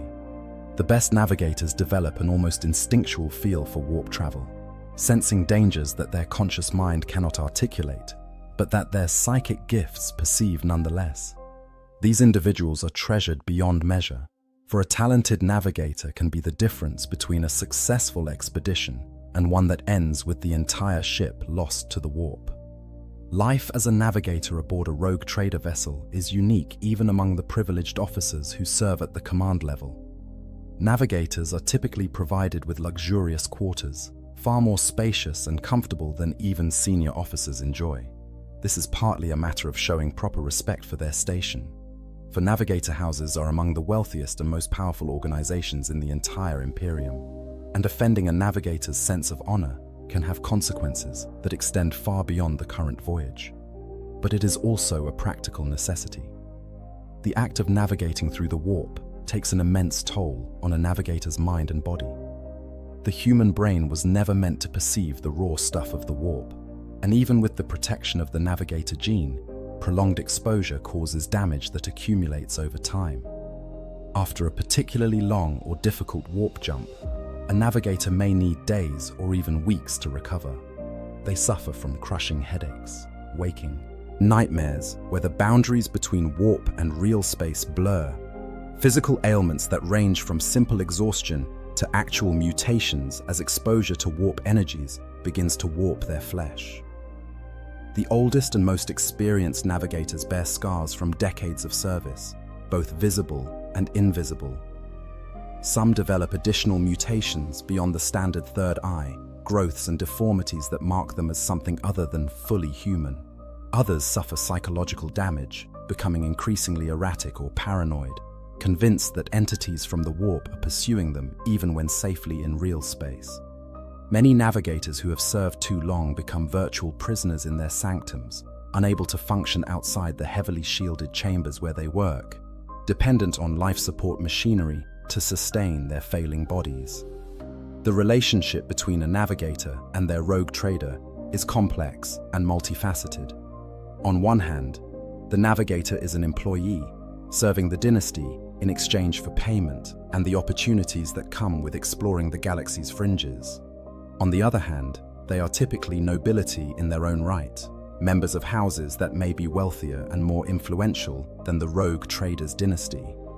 This creates a situation where the formal hierarchy says the rogue trader commands, but the practical reality is that the navigator must be persuaded and convinced rather than simply ordered. A wise rogue trader treats their navigator as a valued partner, consulting with them on major decisions, seeking their input on everything from which routes to take to which worlds to explore. An unwise rogue trader who treats their navigator as just another subordinate may find that individual becoming uncooperative, or worse, requesting reassignment to another vessel, leaving the rogue trader without the one crew member they absolutely cannot do without. Navigators who choose to serve aboard rogue trader vessels, rather than accepting more stable positions with the Imperial Navy or chartered merchant fleets, tend to be individuals who crave adventure or seek to escape something in their past. Some are youngest children of their houses, unlikely to inherit significant wealth or position, who see service with a rogue trader as an opportunity to make their own fortune and reputation. Others have committed some crime or embarrassment within their house and have been exiled to the fringes of explored space as punishment, or simply to get them out of the way. Still others are genuinely devoted to the ideal of expanding the Imperium's borders, using their gifts to help humanity claim new worlds and discover lost technologies.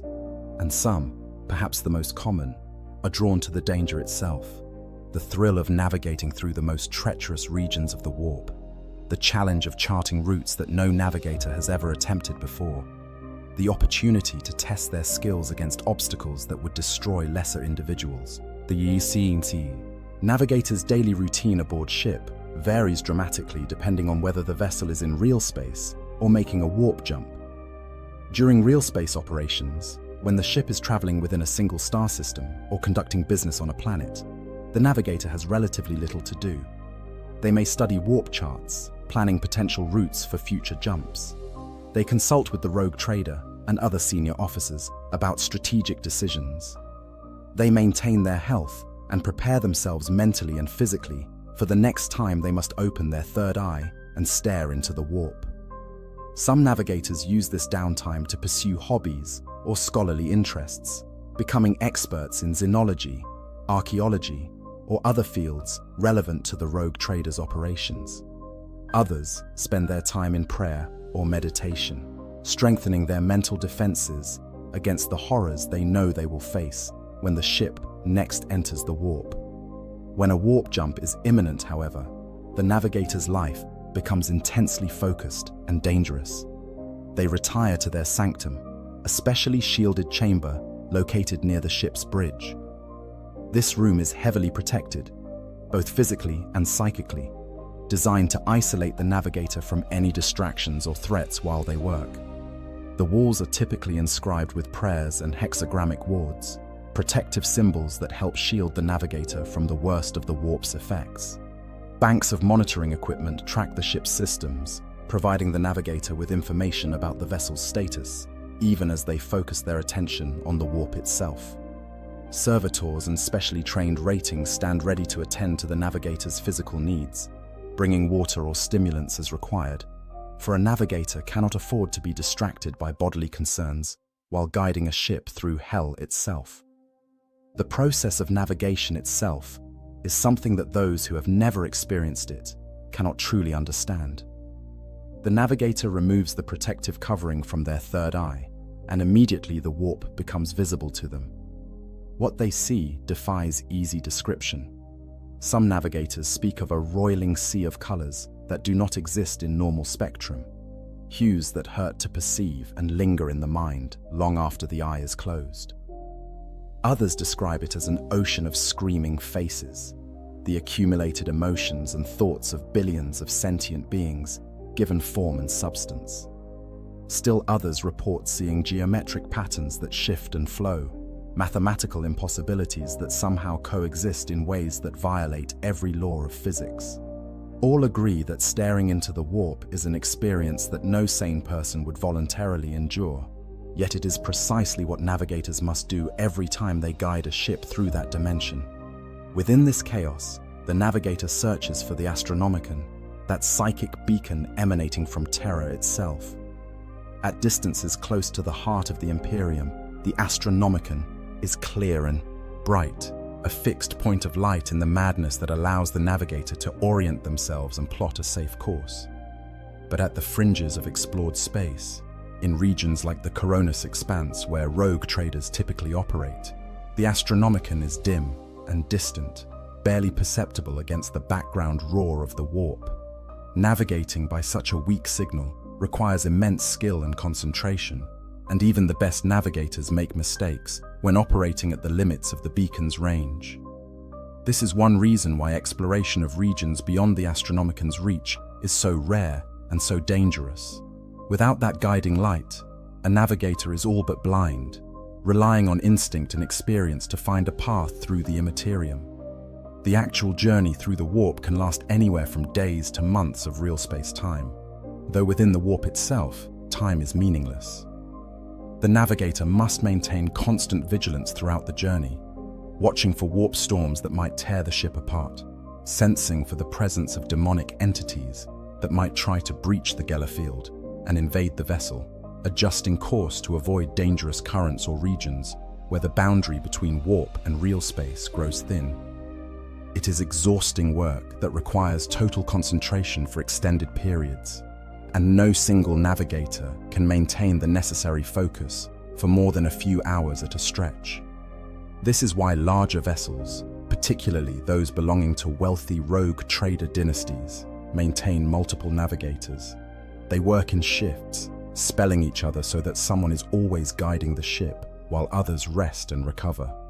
Smaller vessels with only one navigator must rely on that individual's stamina and make shorter jumps to avoid pushing them beyond their limits.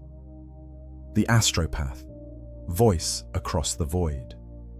If the navigator allows a rogue trader to move through space, the astropath transcendent enables them to communicate across it.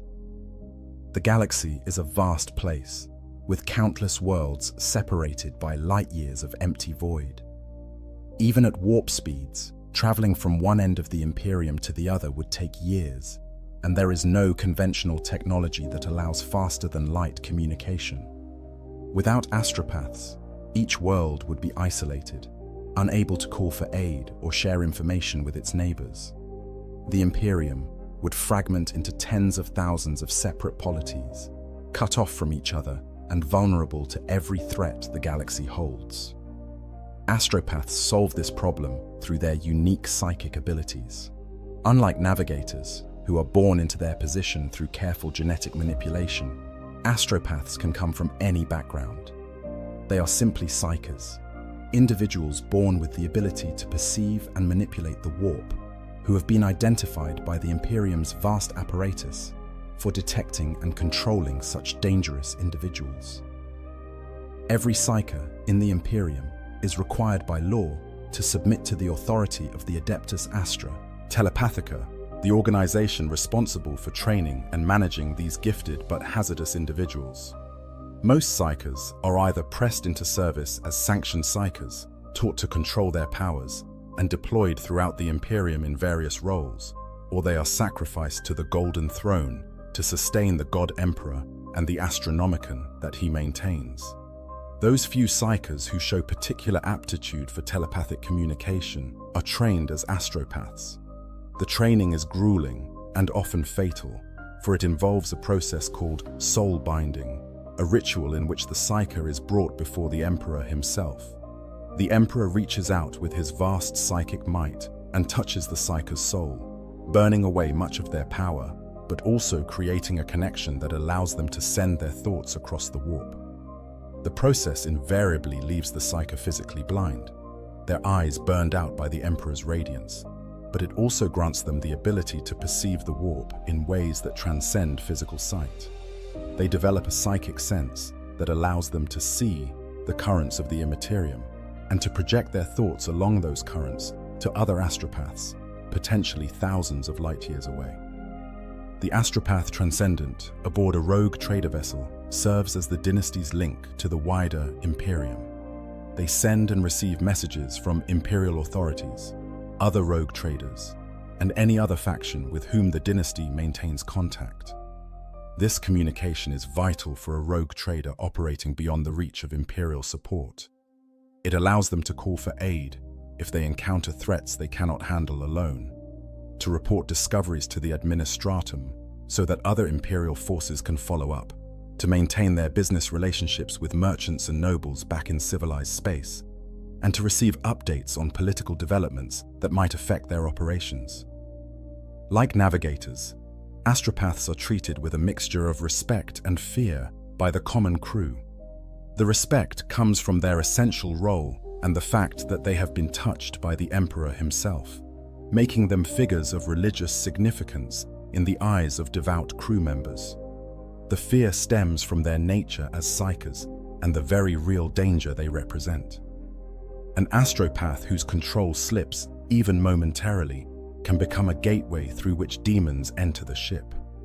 Every crew member has heard stories of possessed psychers, of horrors that burst forth from human flesh, of entire vessels lost when a single psyker failed to maintain their mental defenses.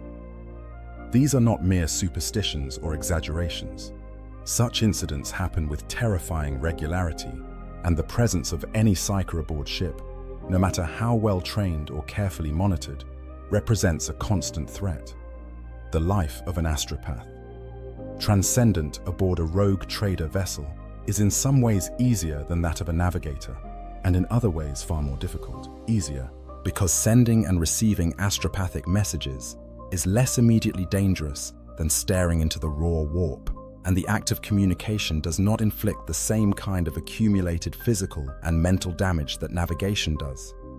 More difficult because astropaths must constantly guard against the whispers and temptations that assault any psyker who opens their mind to the warp. Where a navigator at least has the Astronomicon as a guide, and the protective qualities of the navigator gene to shield them from the worst of the warp's effects, an astropath stands naked before the immaterium every time they use their powers, relying only on their training and willpower to resist corruption. The daily routine of an astropath varies greatly depending on the needs of the rogue trader and the location of the vessel. When operating in regions of space where the warp is relatively calm and communication with the wider Imperium is still possible, the astropath may spend hours each day sending and receiving messages. They retire to their sanctum, a chamber similar in some ways to the navigators, but configured differently to suit the needs of telepathic rather than navigational work. The room is typically isolated from the rest of the ship, heavily shielded against both physical and psychic intrusion, and filled with devices designed to help the astropath focus their powers. Prayer beads, incense burners, cogitator systems that track and organize incoming messages. All of these are tools that assist the astropath in their work. The act of astropathic communication begins with the astropath entering a meditative state, opening their mind to the warp while maintaining the mental discipline necessary to avoid being overwhelmed. They project their thoughts outward, sending them along the currents of the immaterium toward their intended recipient, another astropath somewhere else in the galaxy. The message is not transmitted as words or images, as a non-psyker might imagine. Instead, it is sent as raw thought and emotion, concepts and feelings that the receiving astropath must interpret and translate into comprehensible language. This means that astropathic messages are often vague or symbolic, subject to misinterpretation, and rarely contain the kind of precise, detailed information that might be sent via conventional communication methods. A message that might be written in a few sentences as "Enemy fleet approaching, request immediate reinforcements," might be received by the astropath as a series of impressions: darkness and malevolence, a sense of massive ships moving through space, feelings of fear and desperation, and an overwhelming need for help. The receiving astropath must then use their judgment and experience to translate these impressions into actionable intelligence. The difficulty and danger of astropathic communication increases dramatically when the vessel operates at the fringes of explored space or in regions where warp storms make communication treacherous. In such circumstances, sending even a simple message may require the astropath to maintain their connection to the warp for extended periods, fighting against the battering of psychic turbulence while trying to project their thoughts across vast distances. The astropath may need to attempt the sending multiple times before they can be certain the message has been received, and even then, there is no guarantee that it will be properly understood. Receiving messages in such conditions is even more challenging, for the astropath must sort through the constant psychic background noise of the warp, distinguishing genuine communications from the random thoughts and emotions that fill the immaterium, all while defending against the malevolent entities that lurk in that dimension and are always seeking weak points through which they might enter real space.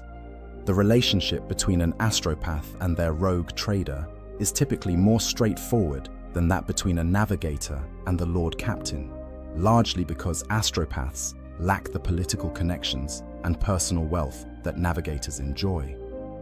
Most astropaths serve because they have been assigned to the vessel by the Adeptus Astra Telepathica, which leases their services to the rogue trader in exchange for payment. Some, however, have more complex arrangements. They may be members of the dynasty themselves, born into the family and trained as astropaths, giving them a personal stake in the success of the enterprise. Others may have requested assignment to a rogue trader vessel specifically, seeking the adventure and freedom that come with operating beyond imperial oversight.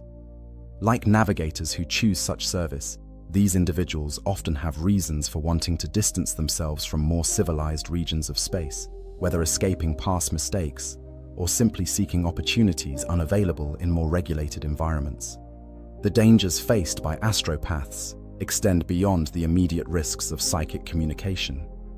Prolonged exposure to the warp takes a cumulative toll, and astropaths who serve too long without adequate rest can suffer breakdowns that render them unable to continue their duties, or, worse, create situations where their powers spiral out of control. The rogue trader must balance the need for constant communication with the necessity of keeping their astropath healthy and sane, sometimes making difficult decisions about whether to delay sending an important message or risk pushing the astropath beyond their limits. Additionally, astropaths are among the first to sense when something is wrong with the warp in a particular region of space. They can detect approaching warp storms before any conventional sensor, feel the presence of powerful demonic entities even at great distances, and sometimes receive premonitions or warnings about threats the ship will face. A rogue trader who ignores their astropath's concerns about the state of the warp does so at their peril, for these warnings often represent the only advance notice the vessel will receive before disaster strikes.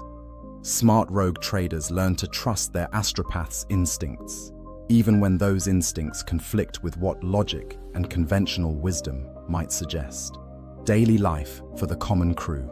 While the officers and specialized personnel like navigators and astropaths live in relative comfort and wield significant power, the vast majority of any rogue trader vessel's population experiences a very different reality. For the common ratings who form the bulk of the crew, life aboard ship is defined by hard work, constant danger, and living conditions that range from barely tolerable to genuinely horrific.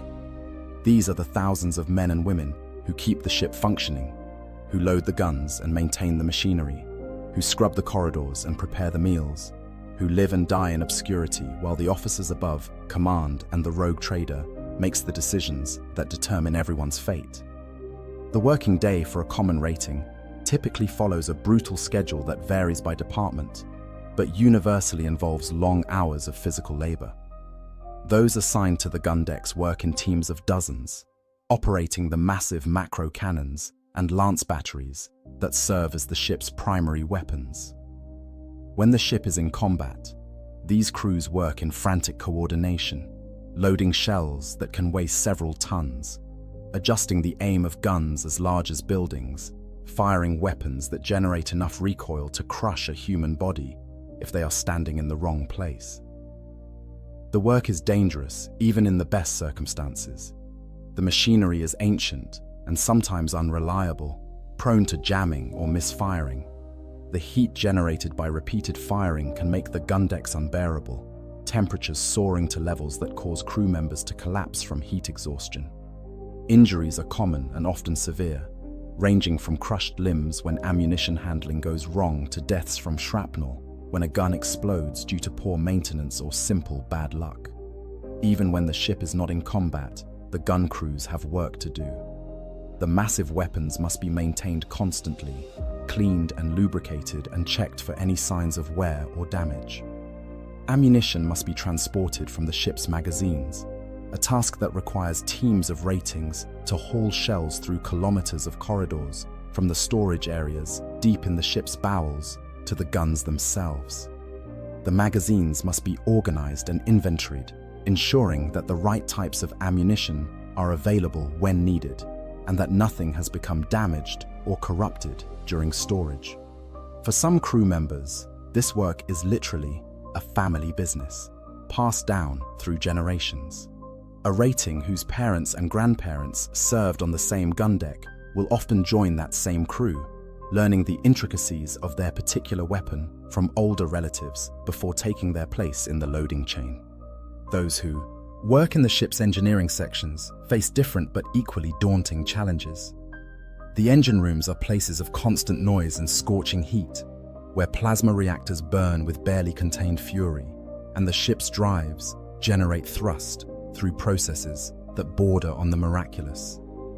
The crew who maintain these systems must be part engineer, part priest, for the machinery is so ancient and so poorly understood that keeping it running requires equal parts technical skill and ritual observance. They follow maintenance schedules that were established thousands of years ago, performing procedures that may no longer be necessary or might be actively harmful, but which tradition and superstition demand. They whisper prayers to the machine spirits, burn incense before making adjustments to critical systems, and cover every surface with purity seals and wards meant to keep the machinery functioning. The conditions in the engineering sections make the gun decks seem comfortable by comparison.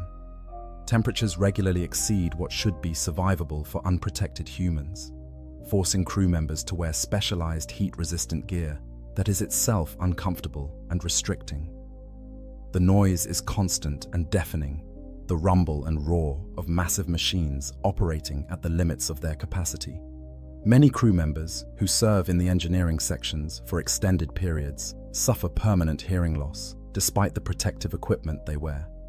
The air is thick with machine oil, ozone, and exhaust fumes, creating an atmosphere that causes respiratory problems and shortened lifespans. And there is always the danger of catastrophic failure, of a containment breach in the plasma reactors that would instantly vaporize everyone in the section, or a drive malfunction that could destroy the entire ship.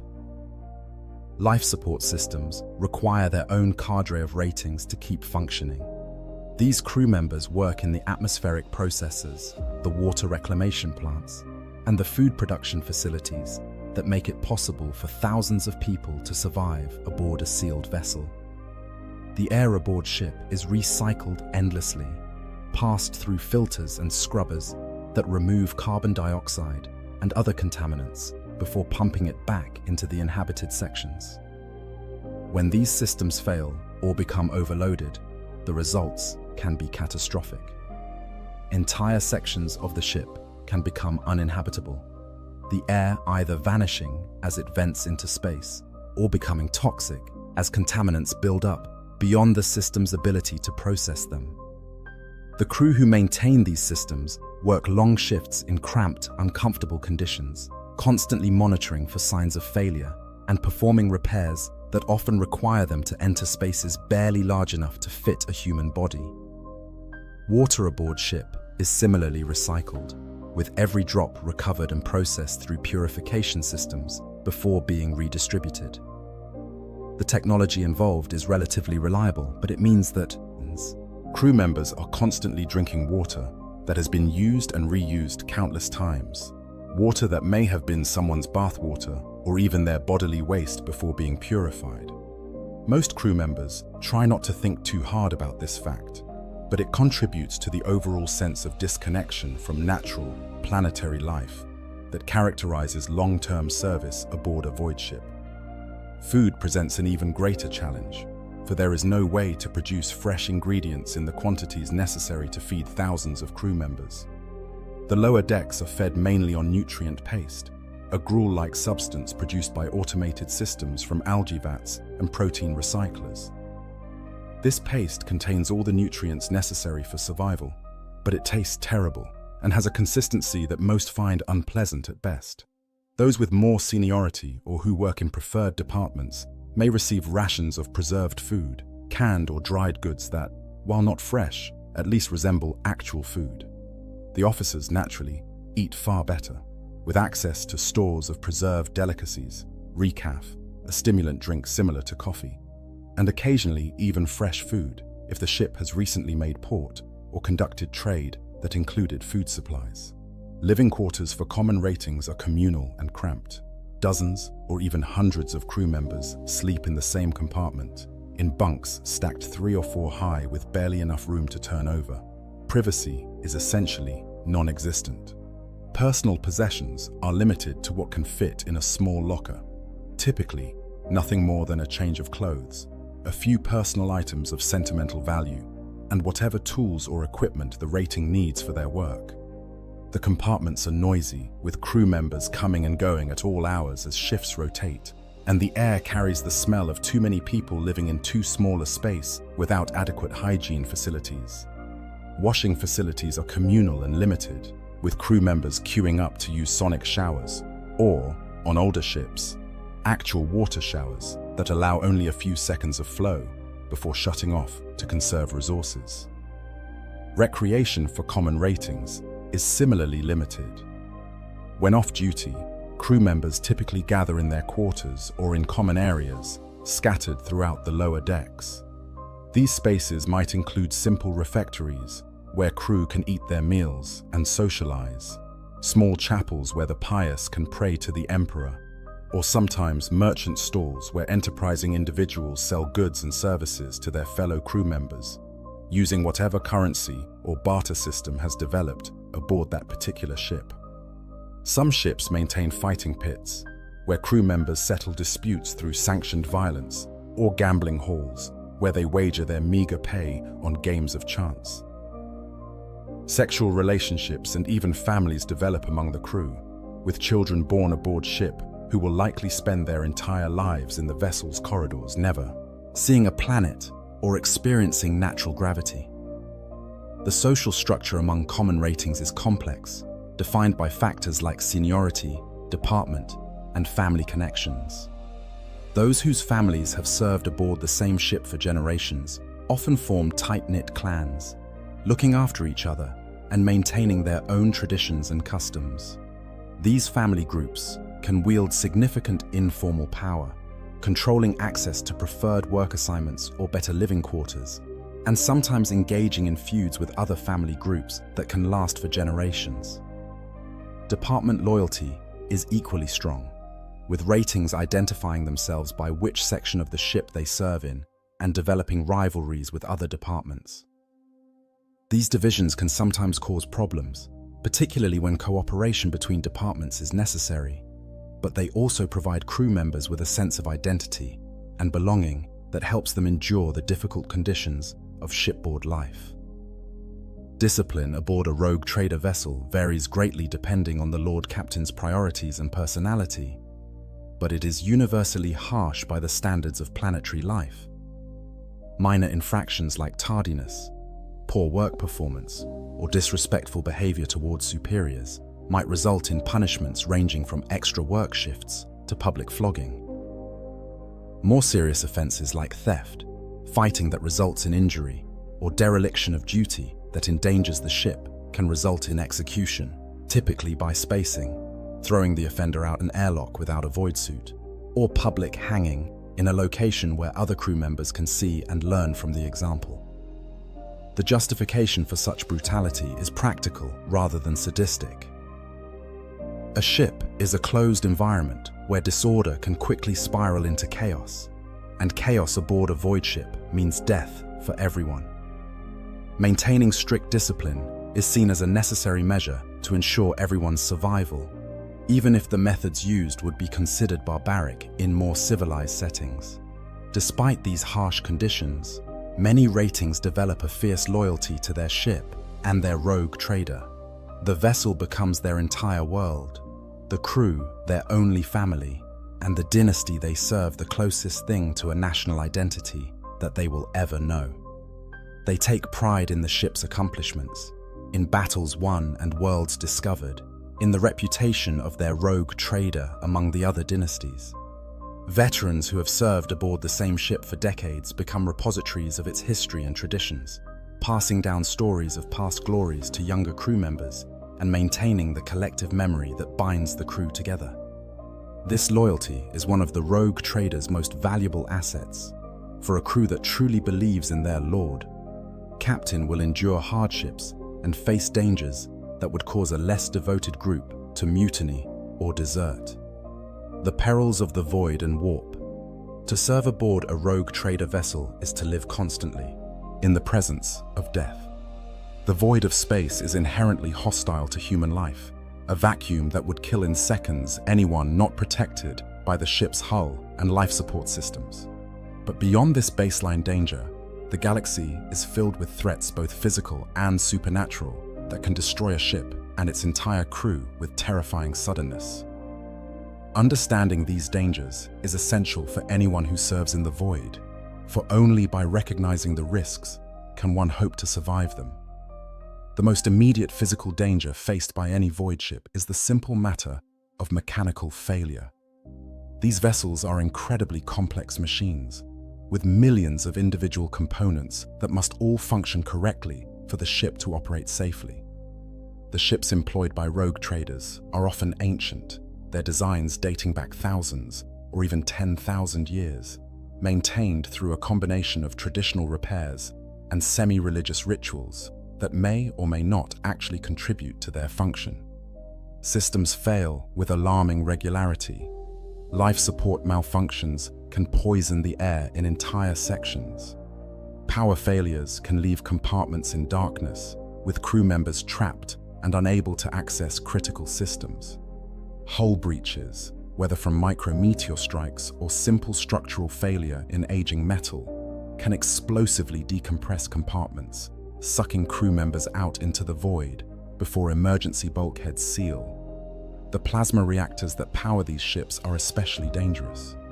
These devices harness energies comparable to those found in the heart of a star, and when their containment fails, the results are catastrophic. The reactor can explode with enough force to destroy the entire ship, or it can suffer a containment breach that floods surrounding compartments with lethal radiation, killing crew members instantly and rendering large sections of the vessel uninhabitable. The tech priests who maintain these reactors live in constant awareness of the dangers they face, performing their duties with a mixture of technical competence and religious fervor, praying that the machine spirits will remain content and the ancient technology will continue functioning for another day. Warp drives present an even greater danger. These devices allow ships to pierce the barrier between real space and the immaterium, but doing so requires manipulating forces that are barely understood and fundamentally unsafe. When a warp drive malfunctions, the consequences can be far worse than mere physical destruction.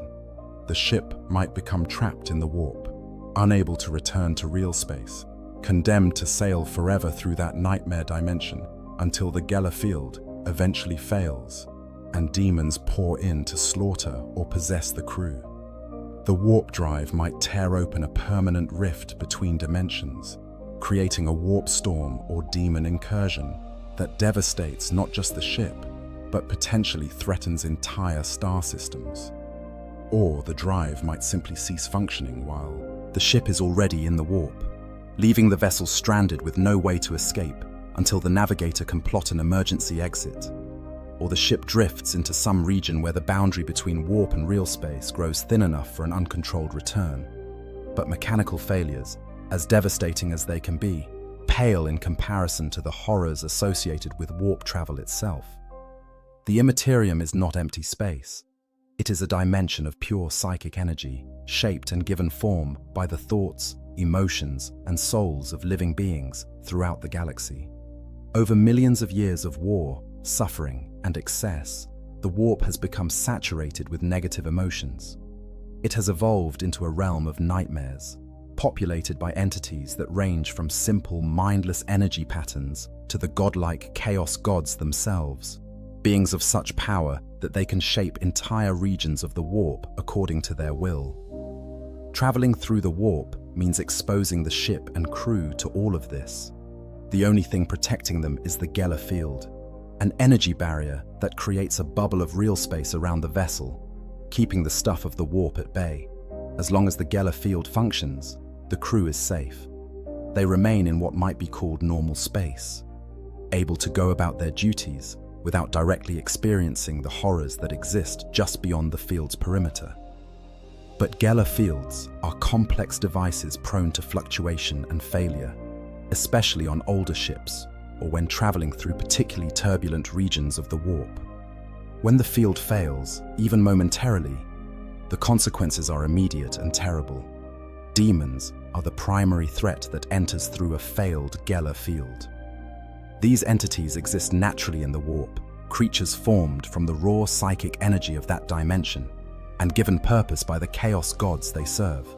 They hunger for the souls of mortals, seeking any opportunity to break through into real space where they can feed, corrupt, or simply destroy.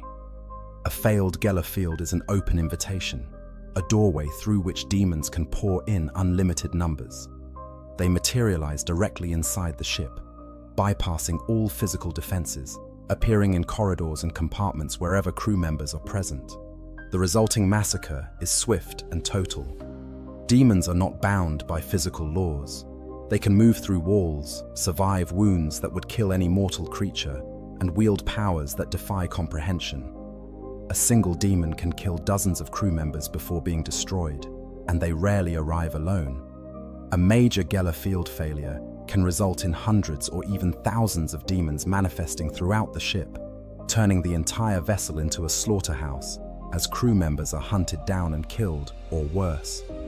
Some are possessed, their bodies and souls taken over by demonic entities that use them as puppets to kill their former comrades. Others are driven mad by exposure to the demon's unnatural presence, their minds, breaking under the strain of perceiving entities that should not exist. The armsmen and soldiers aboard the ship will respond to such an incursion, fighting desperately to contain the demons and drive them back. But conventional weapons are of limited use against beings that exist partly in the warp. Bolters and lasguns can destroy a demon's physical manifestation, forcing it back into the immaterium, but this requires sustained fire and considerable luck.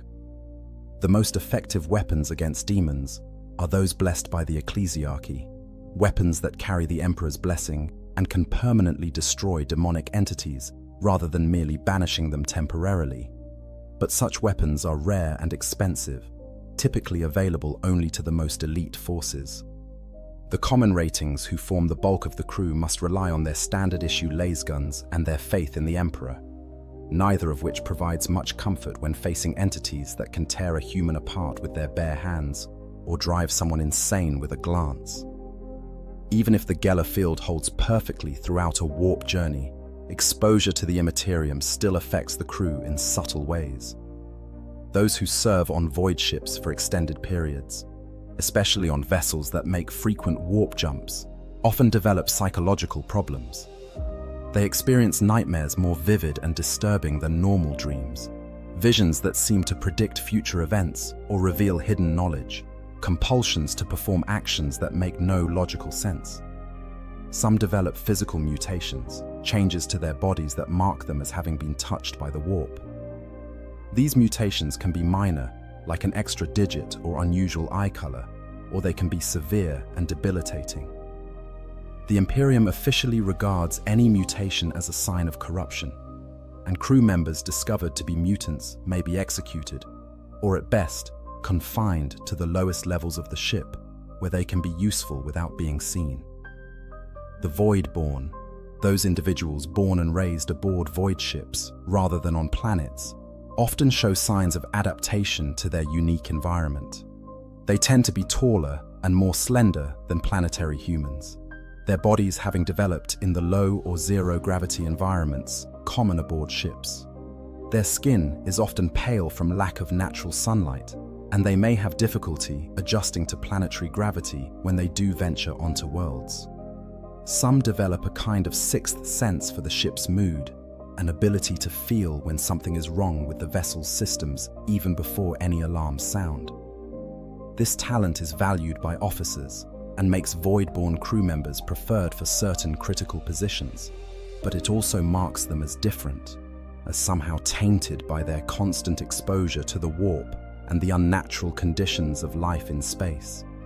Warp storms represent another category of danger, regions of the immaterium where the energies are particularly violent and chaotic. These storms can appear suddenly, without warning, and a ship caught in one faces almost certain destruction. The storm batters the vessel from all sides, straining the Geller field to its limits and beyond, tearing at the ship's structure with forces that defy physical explanation. Navigators struggle to find a path through, but warp storms can disrupt even the Astronomicon, leaving them effectively blind.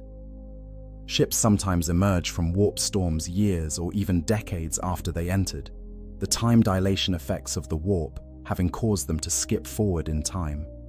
Others emerge in completely different locations, thrown thousands of light years off course, and many ships simply never emerge at all, lost forever in the storms, their fates unknown and unknowable.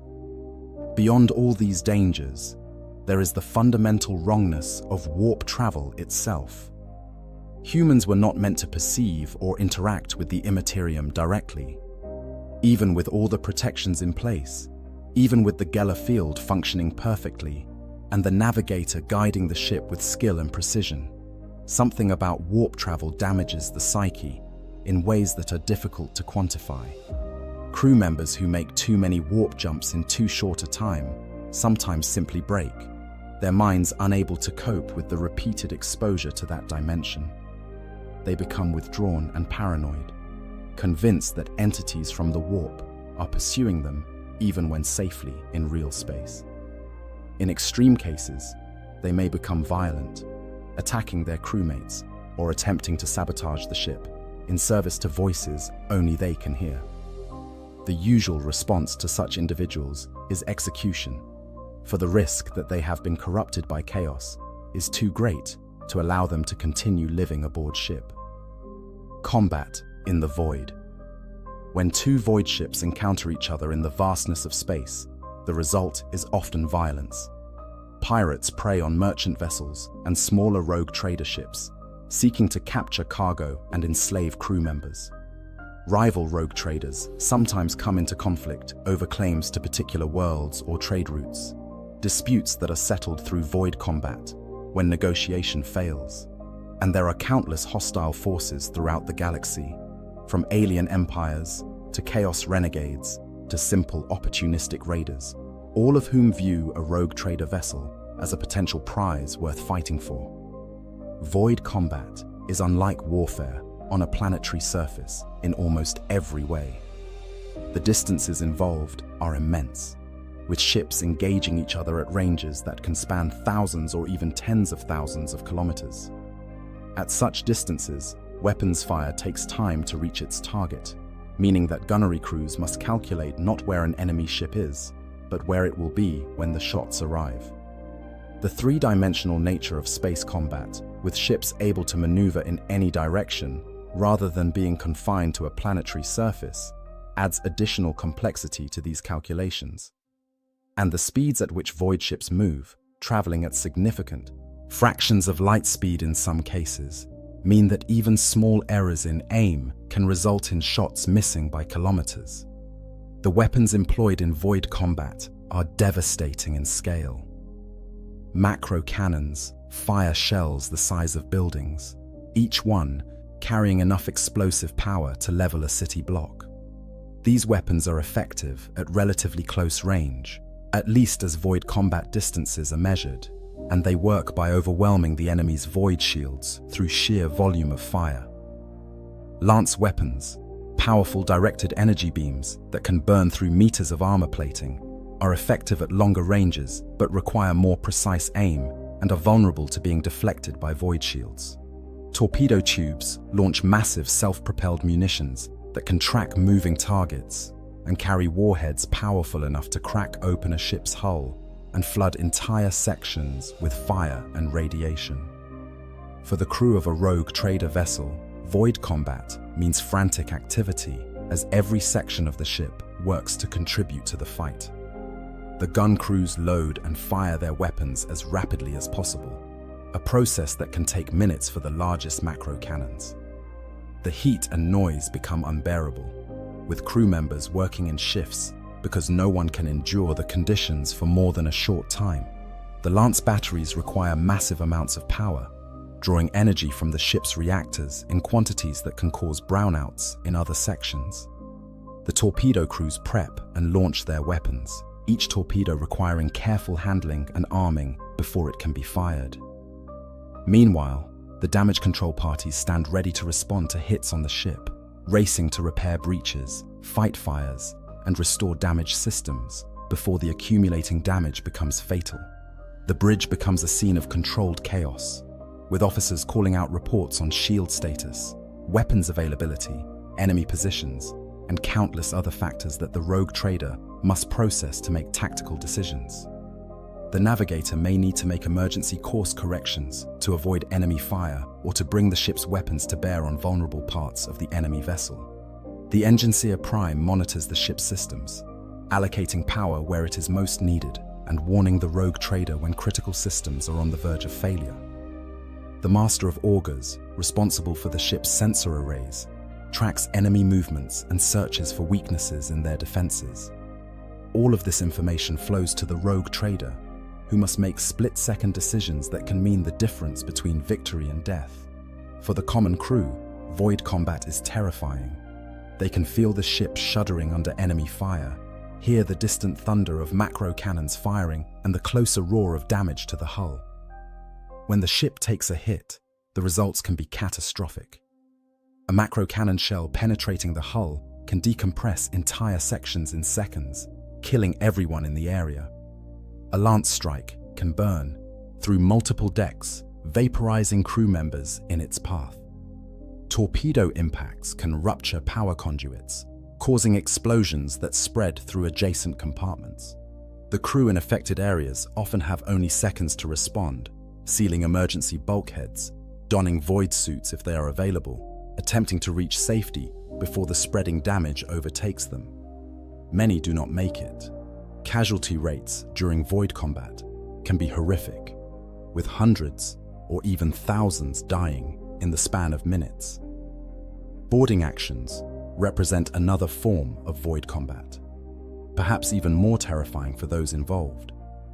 When a rogue trader seeks to capture an enemy vessel rather than destroy it, or when pirates attempt to take a prize, the attacker closes to point-blank range and launches boarding craft. These are heavily armored shuttles or assault boats that cross the short distance between ships and latch onto the enemy's hull, cutting through the armor plating to create an entry point for boarding parties. The defenders respond by sealing off the affected sections and rushing armsmen to repel the boarders, resulting in brutal close-quarters combat in cramped corridors and compartments. Boarding actions are desperate, chaotic affairs where the normal rules of warfare break down entirely. Combat occurs at point-blank range, with laser guns, shotguns, and flamers the weapons of choice in environments where a missed shot can punch through the hull and cause explosive decompression. Grenades are used sparingly for the same reason, though desperate combatants sometimes employ them anyway, accepting the risk of breaching the hull for the sake of killing their enemies. The fighting spreads through the ship as the boarding party attempts to reach critical locations like the bridge or the engine rooms, while the defenders try to contain and eliminate them. Cut off from easy retreat, knowing that defeat likely means death or enslavement, both sides fight with a ferocity born of desperation. For the crew caught in the path of a boarding action, survival becomes a matter of luck as much as skill. Those with weapons and training may join the defense, adding their firepower to the armsmen attempting to repel the boarders. Those without such resources can only flee or hide, praying that the fighting will pass them by. Sometimes crew members are caught in the crossfire, killed not by enemy action, but by the defenders' weapons. Other times they are captured by the boarding party, taken as hostages, or simply executed to spread terror and confusion among the remaining crew. The aftermath of void combat is a time of frantic work and grim accounting. Damage control parties rush to repair the most critical damage, sealing hull breaches, restoring life support to affected sections, and attempting to get damaged weapons and systems back online. The dead must be collected and disposed of, typically by being ejected into space through the same airlocks used to space criminals and traitors. The wounded are taken to the ship's medici facilities, where overworked chirurgeons and medici staff do their best to save those who can be saved and ease the passing of those who cannot. The ship's officers compile casualty reports, documenting who died and how, sending notifications to family members who also serve aboard ship. And throughout it all, the crew members who survived wonder when the next fight will come and whether they will be as fortunate the next time. Exploration and first contact. While combat represents one of the greatest dangers faced by those serving aboard rogue trader vessels, the primary mission of most rogue traders is exploration and discovery. The galaxy is vast beyond comprehension, with billions of stars and countless worlds, many of which have never been visited by the Imperium. A rogue trader's warrant gives them the right and responsibility to venture into these unknown regions, to chart new systems, to make contact with whatever civilizations they find, and to claim promising worlds for the Imperium and their dynasty. Landing parties are formed whenever the ship encounters a world that warrants closer investigation. These groups typically consist of a mix of specialists, soldiers, and laborers, led by one or more of the ship's officers. The composition of a landing party varies depending on what the ship expects to find on the surface. If the world appears to be inhabited by potentially hostile forces, the party will be heavy with armsmen and equipped for combat. If the world seems uninhabited, but potentially rich in resources, the party will include prospectors, surveyors, and tech priests who can assess what the planet has to offer. If the expedition is responding to signs of human habitation, the party will include diplomats, traders, and often a representative of the ecclesiarchy to assess the spiritual state of whatever human culture they encounter. For crew members selected to join a landing party, the experience can be both thrilling and terrifying. Many ratings have spent their entire lives aboard ship, never setting foot on a planet, and the prospect of experiencing natural gravity, breathing unrecycled air, and seeing an open sky is almost beyond imagining. But planets are dangerous in ways that are very different from the perils of the void.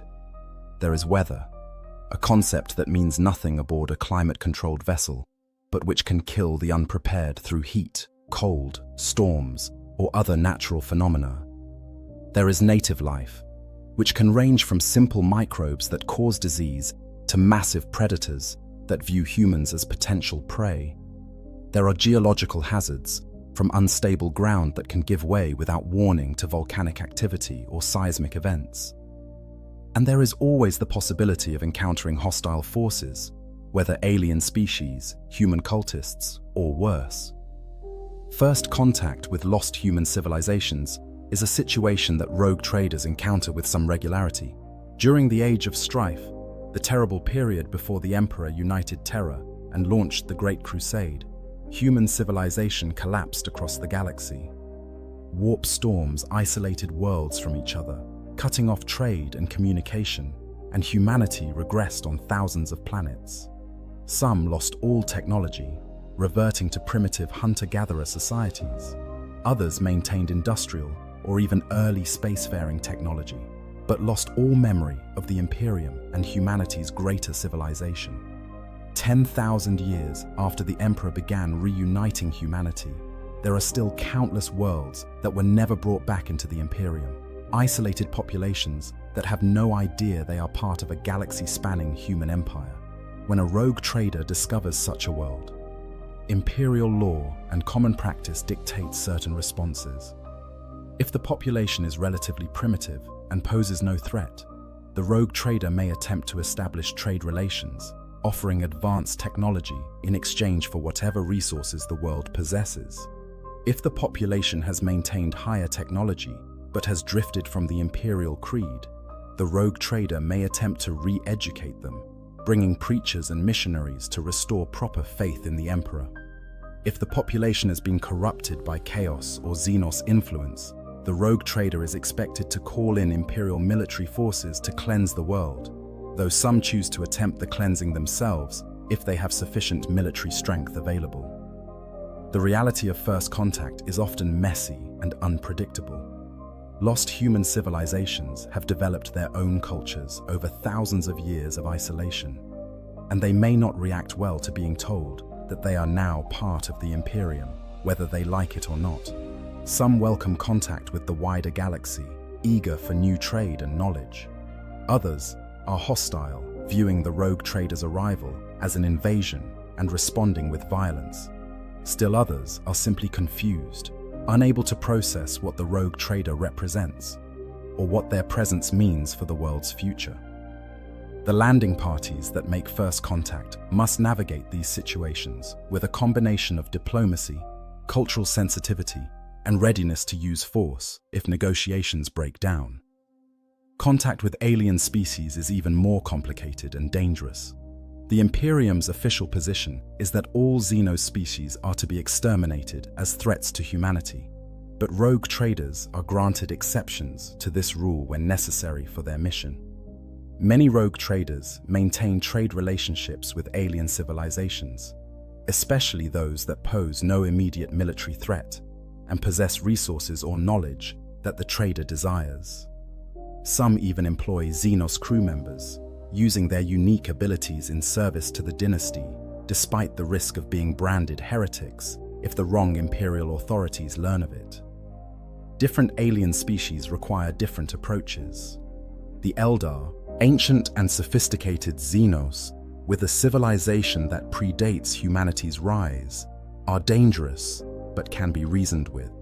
They possess technology and knowledge that humanity has lost, and a rogue trader who successfully negotiates with them can gain access to incredibly valuable resources. But the Eldar are also treacherous and inscrutable, pursuing agendas that span centuries and caring nothing for individual humans. A trade agreement with them must be worded very carefully, for they will exploit any loophole and care nothing if their actions result in human deaths. The Orcs, by contrast, cannot be reasoned with at all. These savage Xenos live only for war and conquest, and any encounter with them inevitably ends in violence. The best a rogue trader can hope for when dealing with Orcs is to ensure they are pointing their aggression in a direction that doesn't threaten the dynasty's interests. The Tau, a young and expansionistic empire, present a unique challenge. They are willing to trade and even form alliances with humans, but they seek to convert humanity to their philosophy of the greater good, which is considered heresy by the Imperium. Rogue traders who deal with the Tau must be careful not to appear too friendly, lest they be accused of disloyalty to the Emperor. Other alien species are encountered less frequently, but present their own challenges and opportunities, from the mysterious Slan to the primitive but numerous Kroot to countless minor Xenos races that exist on the fringes of known space. Archaeological expeditions represent another common activity for rogue trader vessels.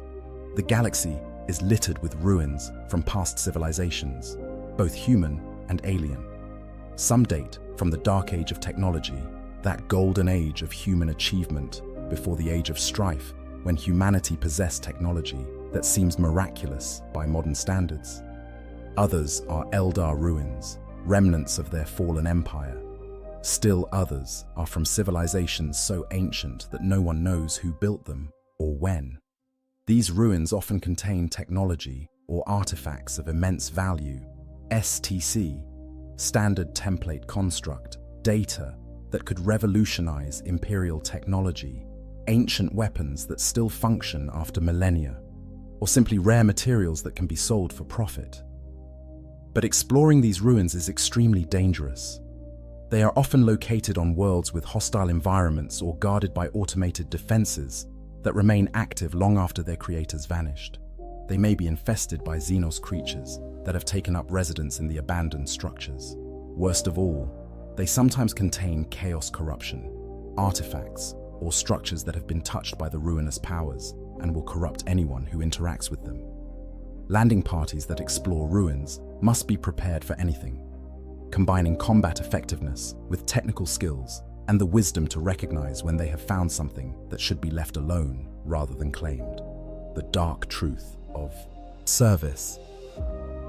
For all the adventure and opportunity that serving aboard a rogue trader vessel can provide, there are darker realities that anyone considering such service must understand.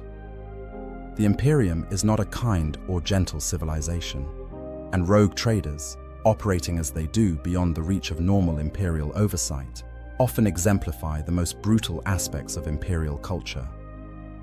The truth is that for many crew members, service aboard a rogue trader vessel is a form of slavery, differing from outright chattel slavery only in the technical sense that they are legally considered crew rather than property.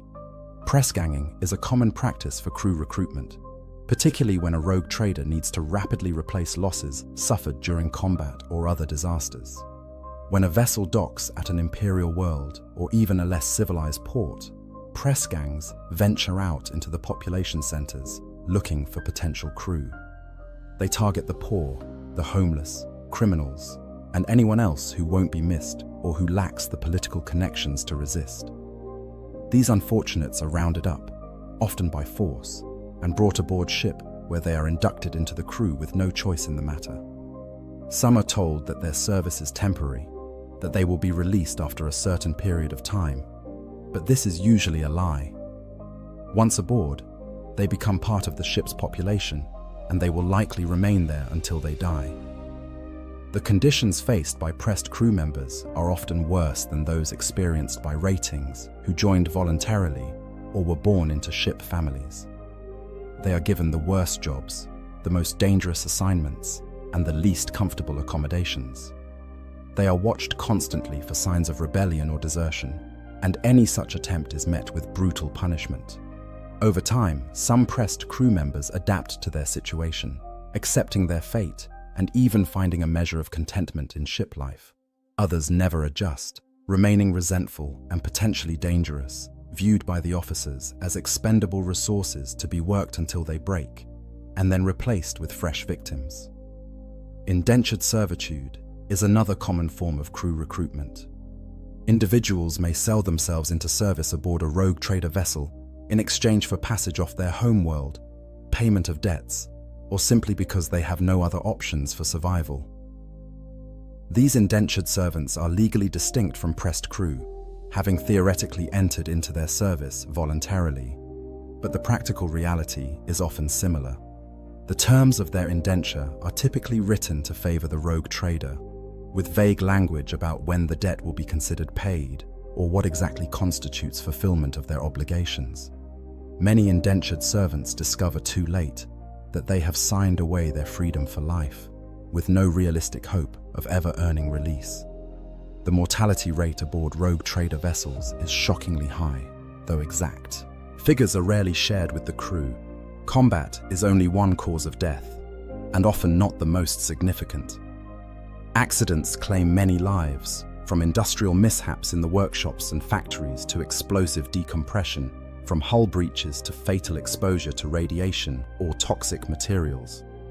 Disease spreads easily in the crowded, unsanitary conditions of the lower decks, and the ship's medical facilities are often inadequate to deal with major outbreaks. Malnutrition and overwork take their toll, with crew members literally working themselves to death while receiving insufficient food and rest to recover.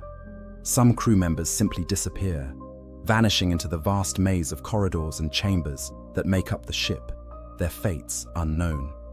They may have gotten lost and died alone in some forgotten section, been murdered by fellow crew members in disputes that never reached official attention, or fallen victim to any number of other fates that are common in the lawless regions of the lower decks.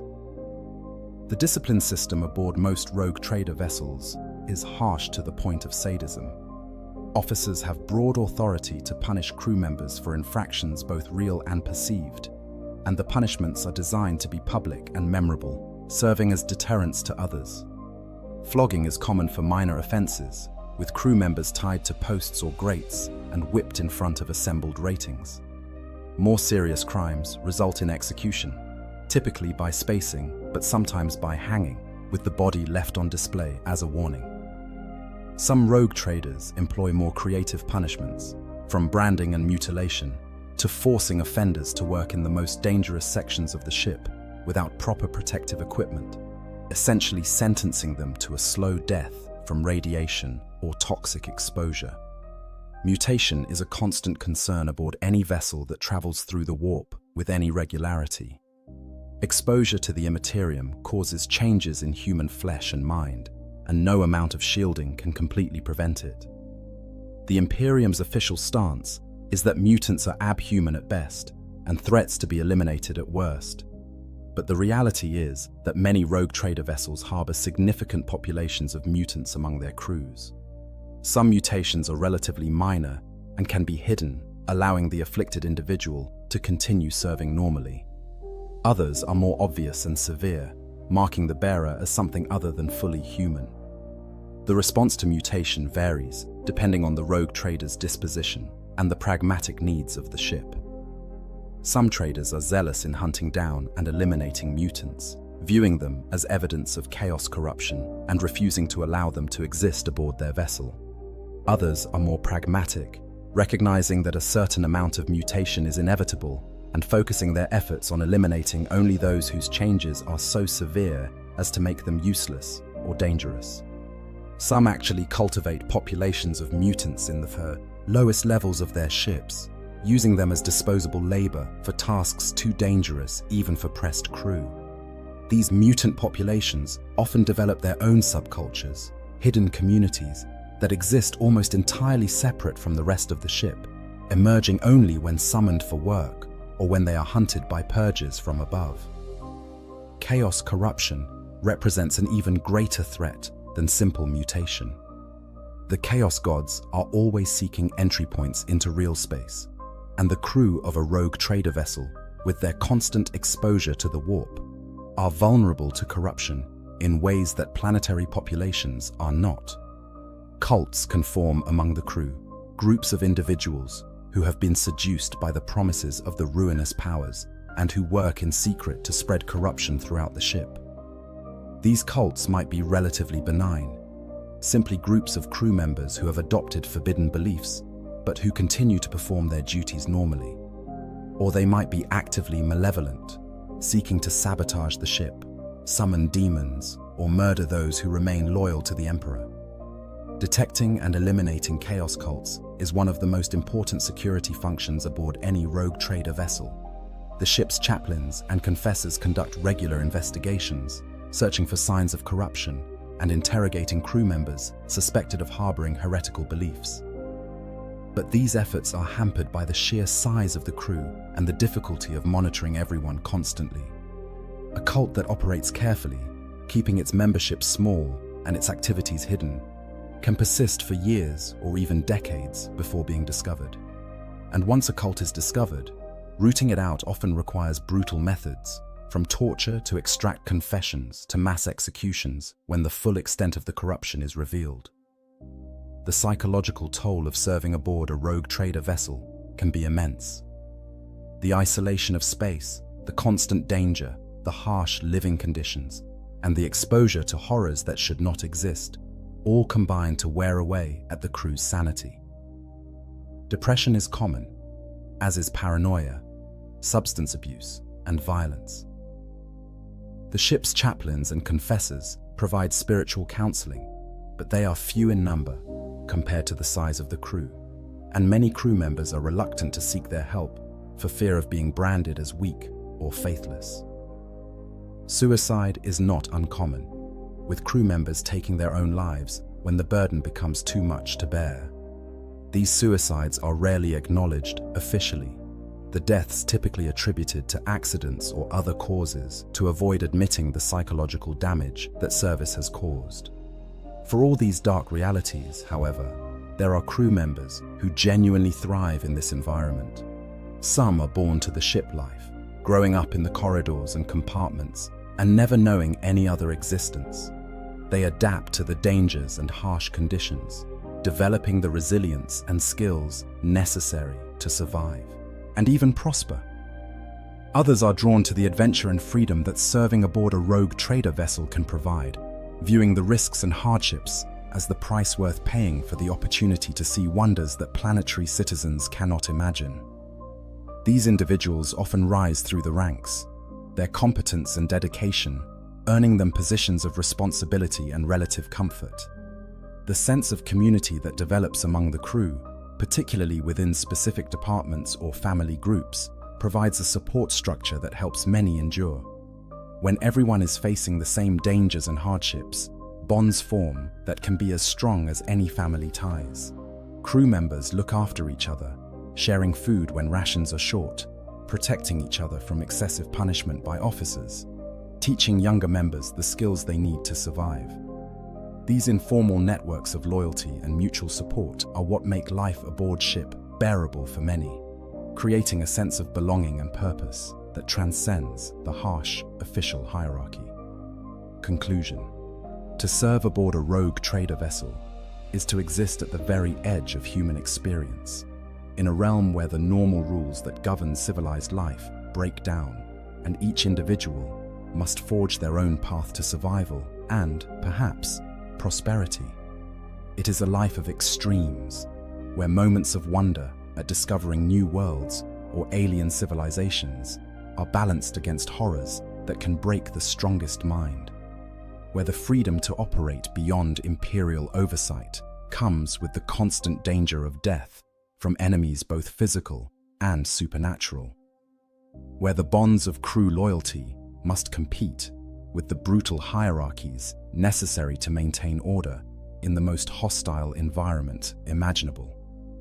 For those born to this life, who grow up never knowing the feel of soil beneath their feet or the sight of an open sky, it is simply the way things are, as natural as breathing.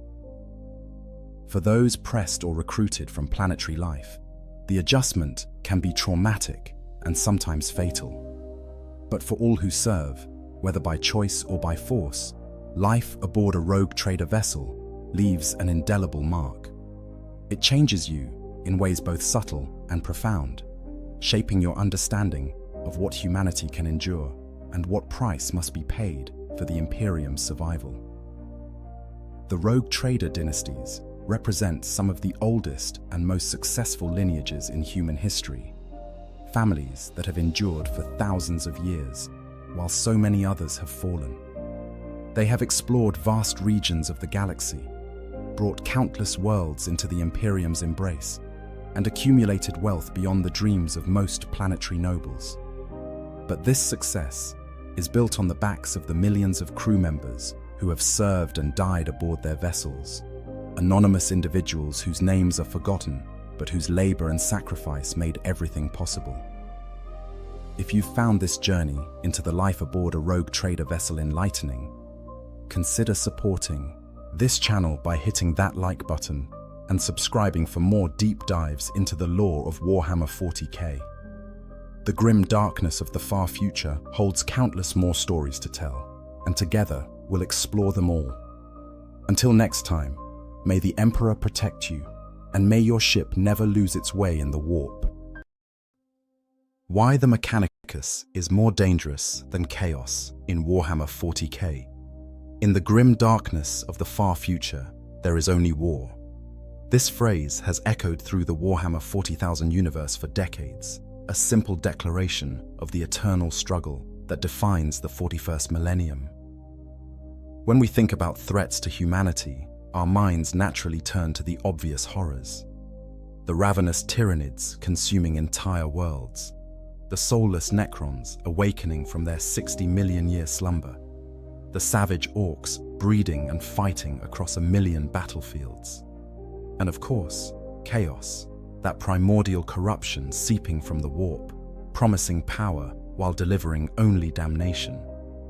The ruinous powers have been portrayed as the ultimate existential threat to mankind, the enemy that nearly destroyed the Imperium during the Horus Heresy and continues to gnaw at the edges of reality itself.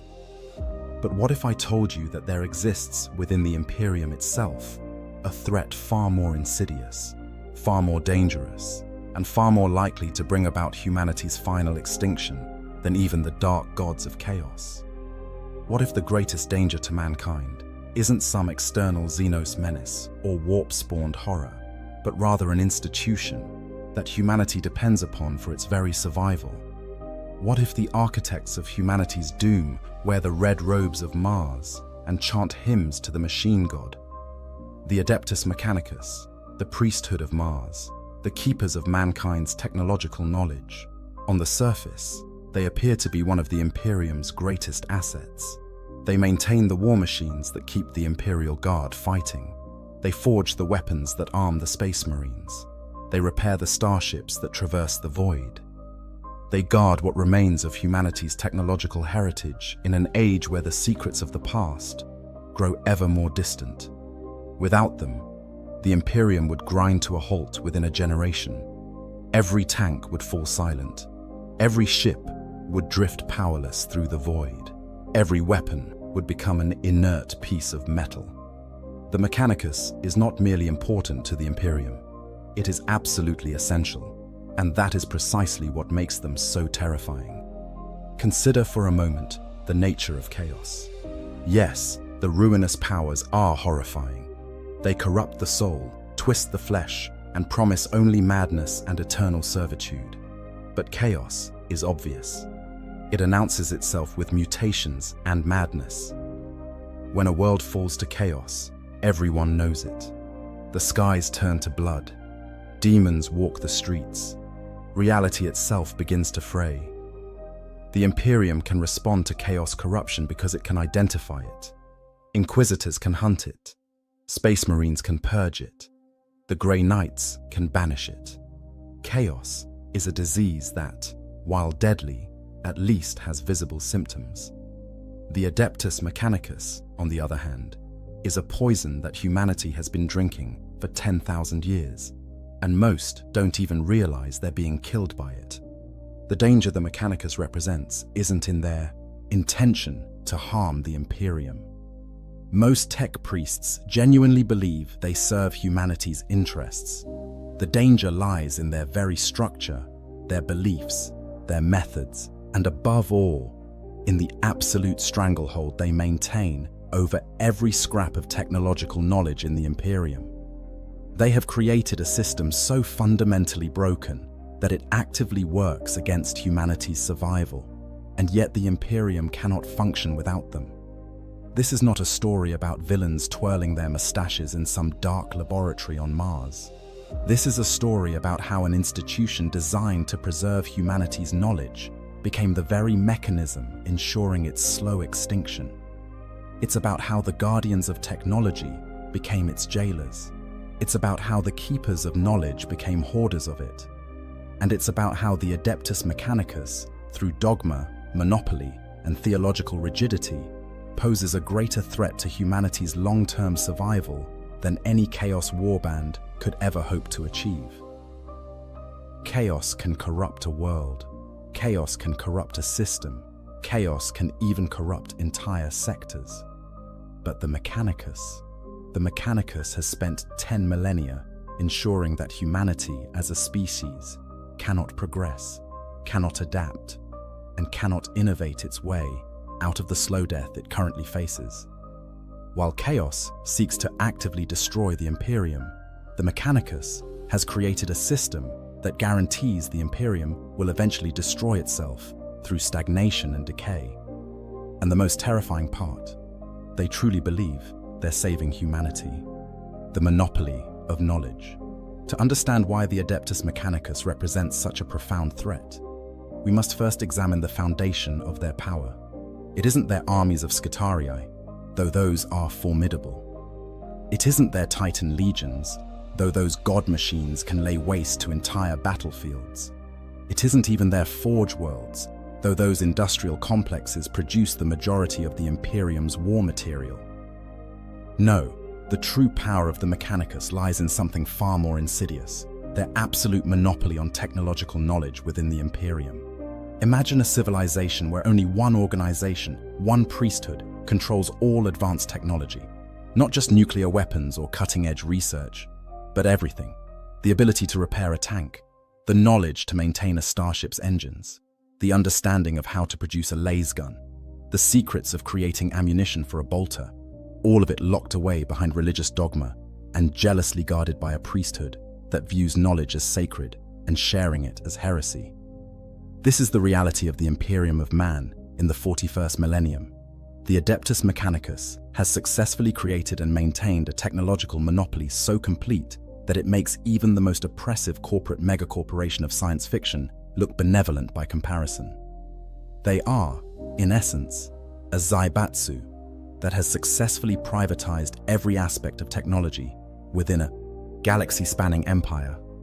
Imagine Apple, Google, Microsoft, Tesla, and Amazon all rolled into one entity, except this entity also has its own armies, its own worlds, its own star fleets, and is protected by ancient treaties that guarantee its independence from the very government it supposedly serves.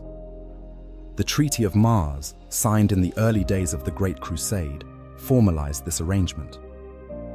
The Emperor, in his need for the industrial capacity of Mars to fuel his conquest of the galaxy, agreed to respect the sovereignty of the Mechanicum. He pledged to protect their forge worlds and, crucially, to respect their right to maintain their own religion and their own hierarchy.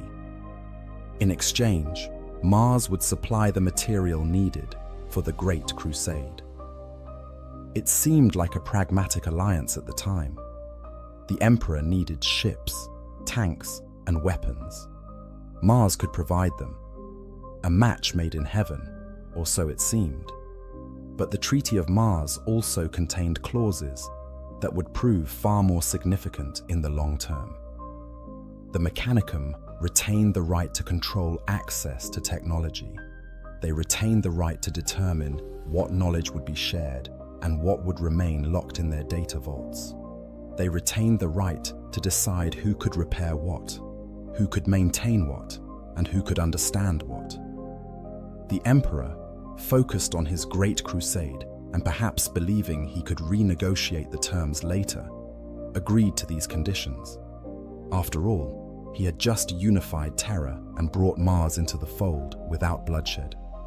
The immediate concerns of conquest took precedence over long-term governance. 10,000 years later, the consequences of that treaty have become catastrophic for humanity. The Adeptus Mechanicus doesn't just control advanced technology. They control virtually all technology that rises above the most basic level. A farmer on an agri-world might understand how to fix a simple thresher, but anything more complex requires the blessing and attention of a tech priest. An Imperial Guard regiment might have soldiers who know how to clean and fire their laser guns, but repairing those weapons, understanding their inner workings, or modifying them in any way, that requires the Mechanicus. The crew of an Imperial Navy vessel might know how to operate their weapons and navigation systems, but understanding how those systems actually function. Forbidden knowledge, available only to those who have joined the cult Mechanicus and undergone decades of indoctrination. This isn't just inconvenient. This is existential. The Imperium has created a situation where the vast majority of humanity is completely dependent on a single organization for the maintenance and operation of all the technology that keeps them alive. If the Mechanicus were to withdraw support from a world, that world would begin to die within months. Tanks would break down with no one able to repair them. Starships would fail with no one able to fix their engines. Factories would grind to a halt. Power generators would malfunction. Within a generation, that world would regress to pre-industrial levels of technology, and the Mechanicus knows this. They cultivate this dependence deliberately. A tech priest who shares too much knowledge with those outside the cult Mechanicus is branded a heretic and hunted down. The Mechanicus has made it a point of religious doctrine that technological knowledge must remain within their priesthood. They frame this as protecting humanity from dangerous knowledge, as preventing the kind of catastrophic misuse of technology that occurred during the Dark Age of technology. But the effect is to ensure that humanity as a whole becomes increasingly helpless, increasingly dependent, and increasingly unable to function without the Mechanicus. Consider the implications of this monopoly from a strategic perspective. The Mechanicus is theoretically part of the Imperium. They swear allegiance to the Emperor and send their forces to fight in the Imperium's wars. But they maintain their own forge worlds, their own fleets, their own armies, and their own political structure. They answer to the Fabricator General of Mars, not to the High Lords of Terra. When the High Lords need something from the Mechanicus, they must negotiate for it. They must trade favors, make promises, and sometimes simply beg. This creates a situation where the Mechanicus functions less like a loyal institution of the Imperium and more like a separate power that happens to be in alliance with Terra. And like any power relationship built on dependence rather than cooperation, it breeds resentment, suspicion, and ultimately weakness. The Imperium cannot afford to offend the Mechanicus too greatly, because doing so risks losing access to the very technology that keeps the Imperium functioning. The Mechanicus cannot afford to push the Imperium too far, because they still depend on the military might of the Imperial Guard and Space Marines for protection. It's a Cold War played out across thousands of Forge worlds, where both sides need each other, but neither fully trusts the other. But the true horror of the Mechanicus monopoly becomes apparent when you consider what they're actually monopolizing. It isn't just current technology, it's the knowledge of the past. The Adeptus Mechanicus hoards standard template construct databases like a dragon hoarding gold. When a complete STC is discovered, it goes to Mars. When ancient technical documents are recovered, they go to Mars. When xenotech is captured for study, it goes to Mars. The Mechanicus has successfully positioned itself as the sole arbiter of what technology is acceptable, what technology is heretical, and what technology can be shared with the wider Imperium. This means that the Mechanicus doesn't just control humanity's present. They control its past and, by extension, its future. They decide what ancient knowledge to implement and what to lock away forever. They decide what innovations to pursue and what to suppress. They decide what the Imperium is capable of and what it will never be capable of again. One organization, one priesthood, has made itself the choke point through which all of humanity's technological progress must flow. And that choke point has been closed for 10,000 years. The Mechanicus likes to portray itself as the guardian of humanity's technological heritage, the faithful shepherds, preserving sacred knowledge in an age of ignorance and decay. But in practice, they've become something far more sinister. They're not guardians, they're gatekeepers. They're not preserving knowledge for humanity's benefit. They're hoarding it for their own power and prestige. Each Forge world jealously guards its own secret knowledge, refusing to share with other Forge worlds lest they lose their competitive advantage. Each tech priest ascends the hierarchy by demonstrating knowledge that their subordinates don't possess, creating a system where sharing knowledge is actively discouraged because it would diminish one's own status. The result is an organization that claims to serve humanity while actively preventing humanity from helping itself. An organization that claims to preserve knowledge while ensuring that knowledge remains locked away and unusable. An organization that claims to worship the quest for understanding while punishing anyone who actually tries to understand too much or think too creatively. The Imperium has placed all of its technological eggs in one basket, and that basket is held by a priesthood that would rather let humanity die than share their sacred mysteries with the unwashed masses. This monopoly isn't just dangerous because of what the Mechanicus might do with their power. It's dangerous because of what they prevent everyone else from doing. In an age where the Imperium faces existential threats from all sides, where adaptation and innovation might be the difference between survival and extinction, the Adeptus Mechanicus has created a system that guarantees humanity cannot adapt and cannot innovate. And they've done it all in the name of protecting humanity. That's what makes them more dangerous than chaos. Chaos at least admits it wants to destroy you. The Mechanicus destroys you while claiming it's for your own good. Stagnation as a death sentence. If the Mechanicus's monopoly on knowledge is the foundation of their danger, then their enforcement of technological stagnation is the superstructure built upon that foundation. For 10,000 years, the Adeptus Mechanicus has not merely hoarded knowledge, they have actively suppressed innovation, punished creativity, and treated any attempt to improve upon existing technology as heresy of the highest order. In doing so, they have condemned humanity to a slow death by obsolescence. Let's be clear about what we mean by stagnation. This isn't a situation where humanity has reached some technological plateau and simply can't advance further. This isn't a civilization that has explored every possible avenue of research and found diminishing returns. No, the Imperium in the 41st millennium is actively regressing. Technologies that were commonplace during the Great Crusade are now rare relics. Weapons that every squad carried 30,000 years ago are now considered archaeotech. The Imperium isn't standing still, it's sliding backwards, and the Mechanicus is greasing the slope. The comparison between 30K and 40K technology tells a damning story. During the Great Crusade and the Horus Heresy, the Imperium fielded weapons and equipment that would be considered miraculous in the 41st millennium. Volkite weaponry, which could vaporize infantry with beams of thermally induced energy, was standard issue for many Legion forces. Plasma weapons were reliable and mass-produced, not the dangerous and temperamental devices they've become. Terminator armor was produced in large quantities, not carefully hoarded and repaired over millennia.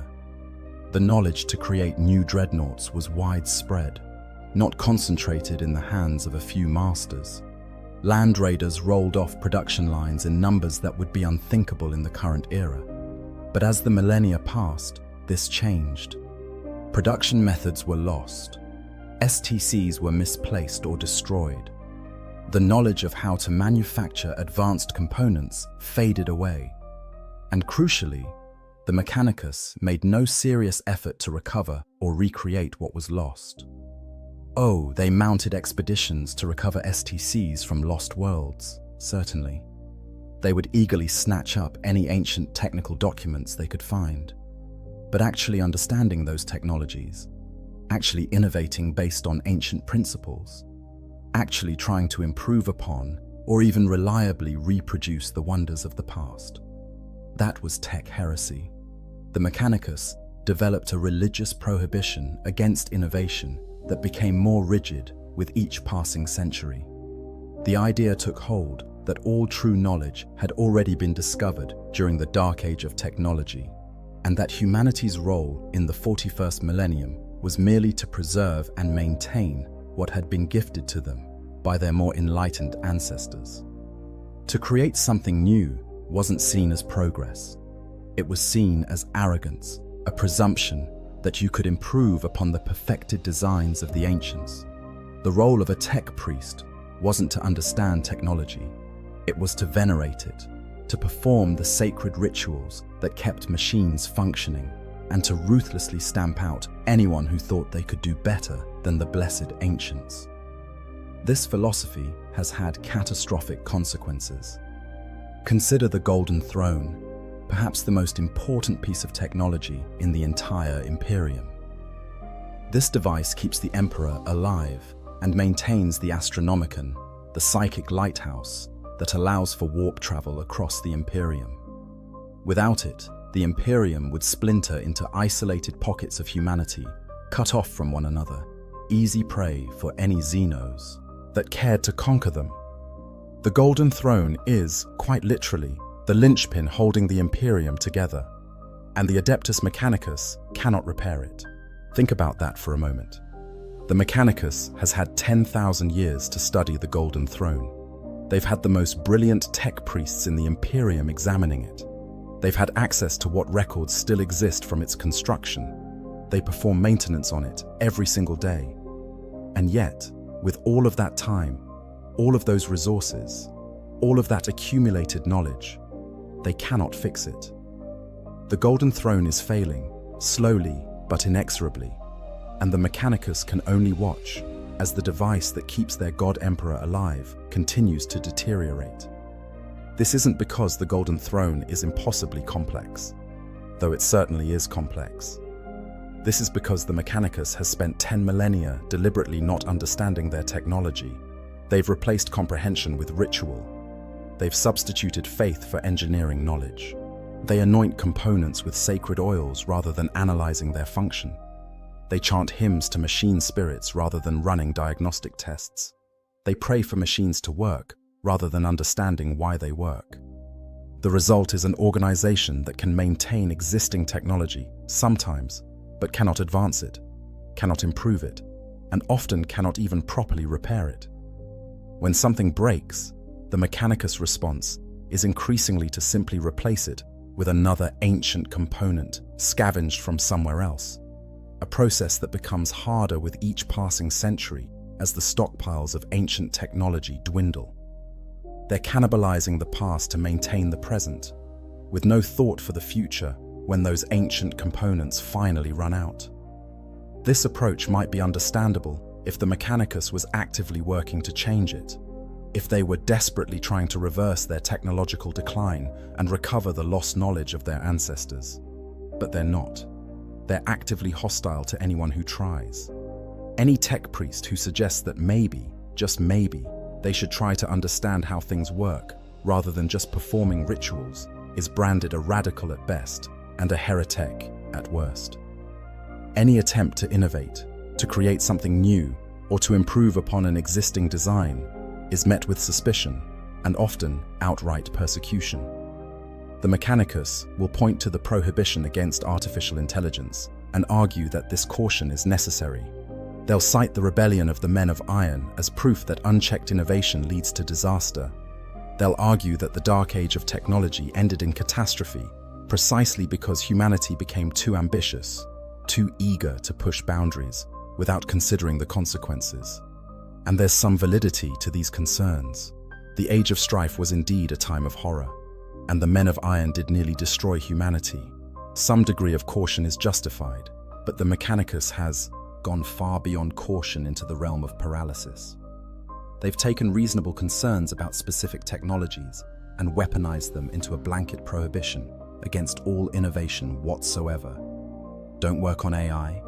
Fair enough. But why does that mean you can't improve less weapons? Why does that mean you can't develop new armor alloys? Why does that mean you can't create more efficient power generation systems? The prohibition against AI has been stretched and distorted until it covers virtually any creative thinking about technology.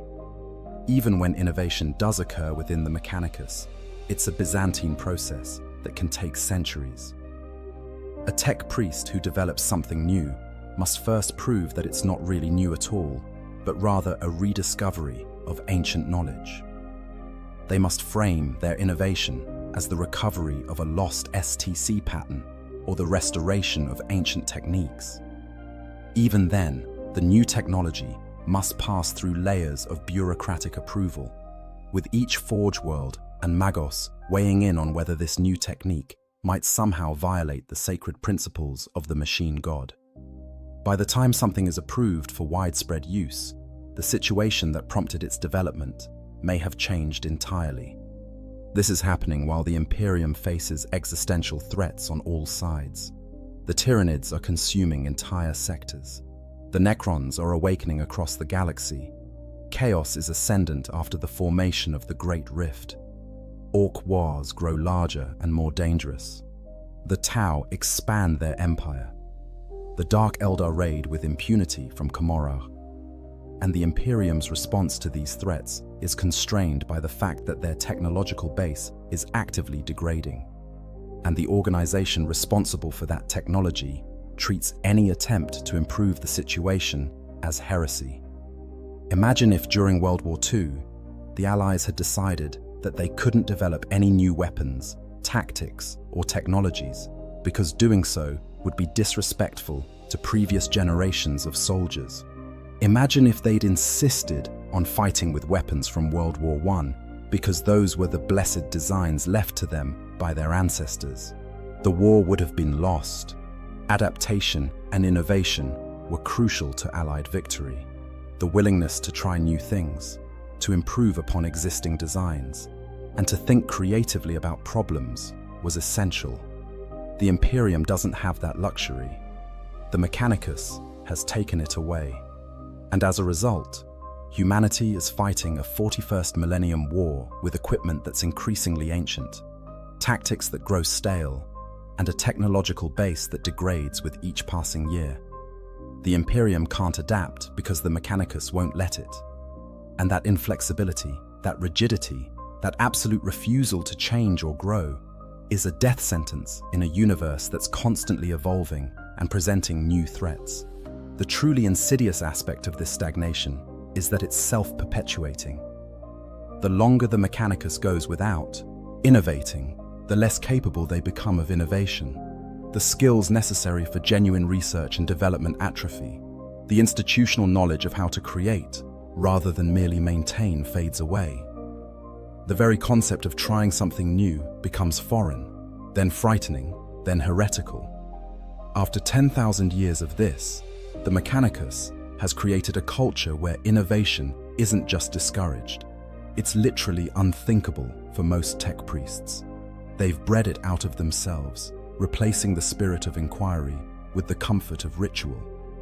And while chaos corrupts souls and Tyranids consume biomass, the Mechanicus is ensuring that humanity as a civilization becomes increasingly fragile, increasingly unable to respond to new threats, and increasingly dependent on a declining stockpile of ancient technology that no one truly understands anymore. They're not killing the Imperium quickly with fire and sword.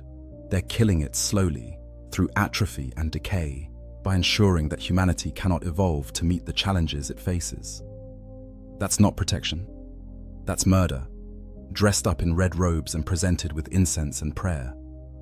And unlike chaos, which humanity knows to fight, this murder comes from within, from those who claim to be humanity's protectors. That's what makes it so much more dangerous. The forbidden technologies. The prohibition against certain technologies within the Imperium provides perhaps the clearest window into how the Adeptus Mechanicus has become a threat to humanity's survival. On the surface, these prohibitions seem reasonable. The Men of Iron nearly destroyed humanity during the Age of Strife. Certain xenotech is inherently dangerous. Some knowledge is too corrupting to be safe.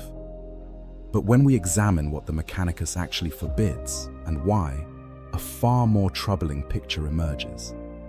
The Mechanicus doesn't just ban genuinely dangerous technologies. They ban anything that threatens their monopoly on knowledge or challenges their theological orthodoxy. Let's start with the most famous prohibition: artificial intelligence.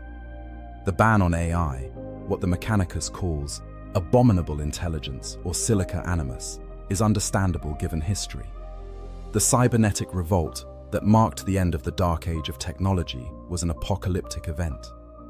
The men of iron, humanity's mechanical servants, achieved true sapience and decided that they no longer wished to serve. What followed was a war so destructive that it made the Horus heresy look small by comparison. The men of iron deployed weapons that could destroy suns, constructs that consumed entire worlds, and nanoswarms that could reduce a planet to its component atoms. They very nearly succeeded in exterminating humanity entirely.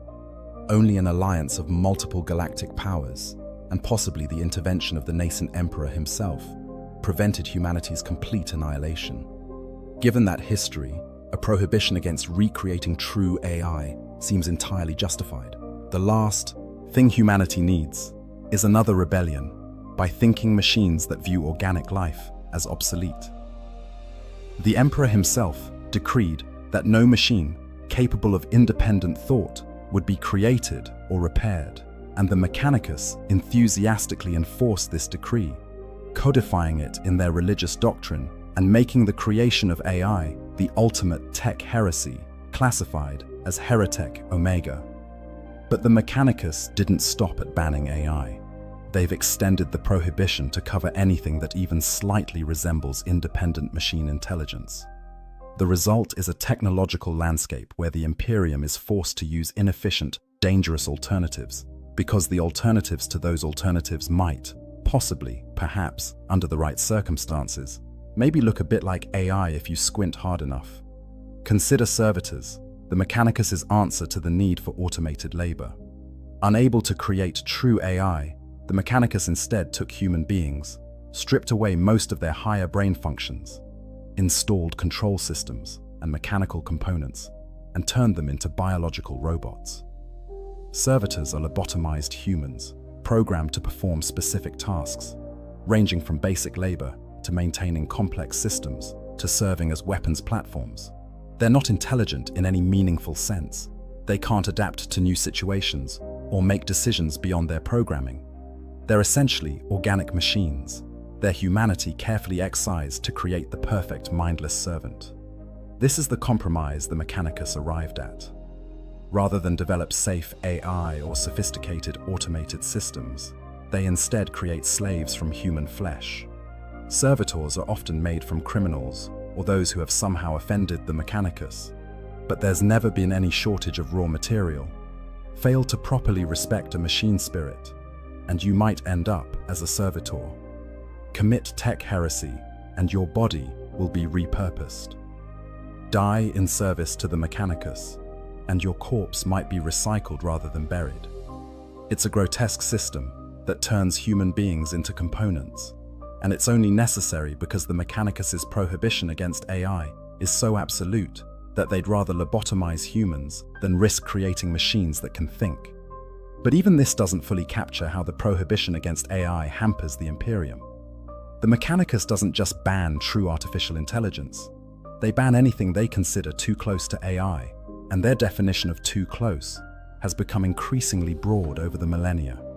Advanced targeting systems, potentially heretical if they seem too sophisticated. Autonomous repair drones, better make sure they're clearly not thinking for themselves. Cogitators that can process information too quickly. That's starting to look suspiciously like machine intelligence. This paranoia means that Imperial technology is deliberately kept primitive in areas where automation would be most useful. An Imperial Navy ship requires thousands of crew members to perform tasks that could theoretically be automated, but aren't, because the Mechanicus fears that such automation might edge too close to forbidden territory. Imperial Guard commanders must rely on human calculations and paper maps when sophisticated computers could provide instant tactical analysis, because those computers might be too smart. The entire Imperial war machine is handicapped by a prohibition that was meant to prevent catastrophe, but has instead prevented progress. And then there's xenotech, which opens up an entirely different can of worms. The Mechanicus officially prohibits the study and use of alien technology. Any tech not of human origin is considered inherently suspect and potentially dangerous.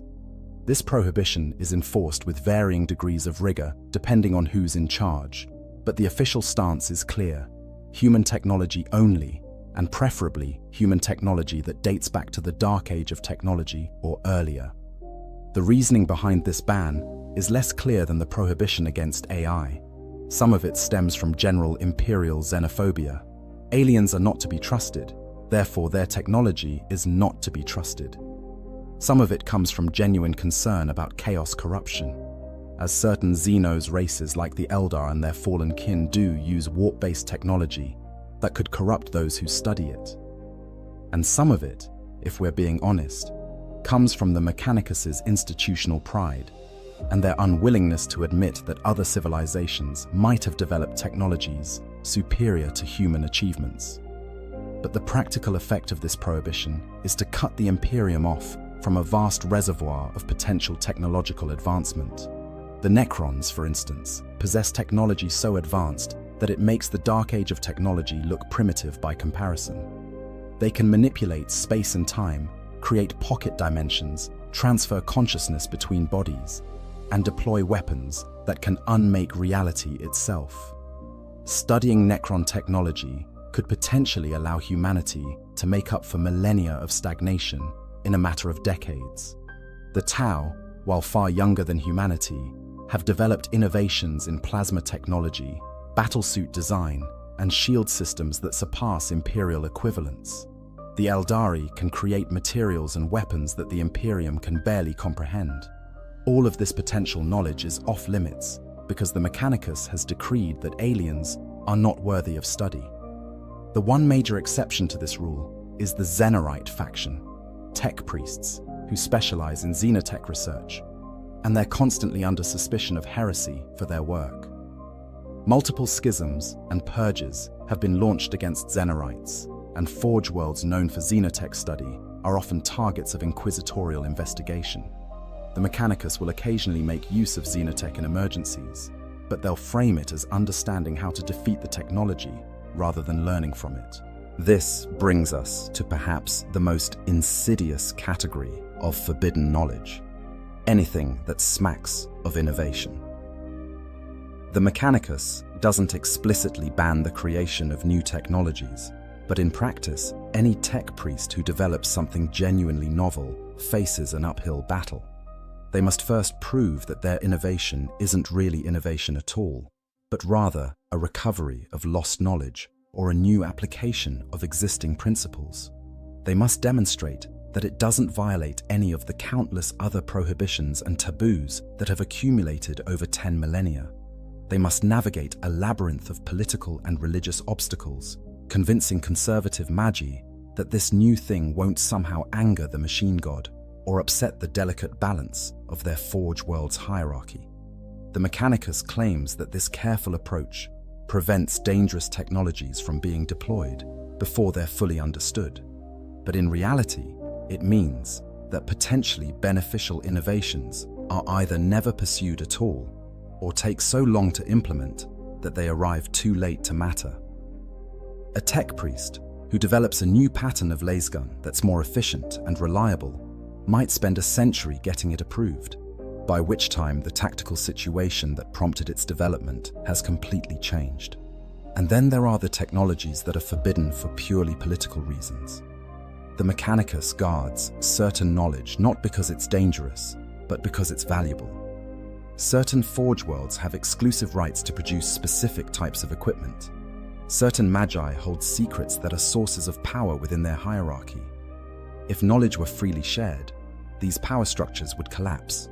So instead, knowledge is hoarded, hidden away in the vaults of individual forge worlds, available only to those who have the right connections or the right rank. This creates a situation where the same technological knowledge might be forbidden on one forge world, but permitted on another, not because of any objective assessment of danger, but because of local politics and traditions. A technique that would be considered tech heresy on Mars might be standard practice on Styges 8. A device that's perfectly acceptable on Riser might get you executed on Metallica. The prohibitions aren't even consistent across the Mechanicus itself, let alone across the wider Imperium.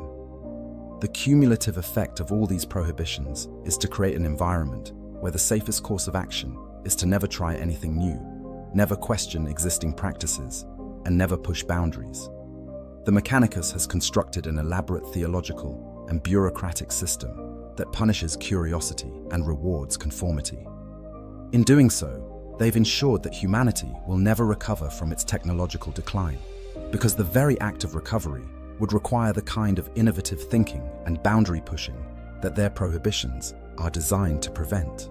And while they're busy enforcing these prohibitions, the rest of the galaxy continues to advance.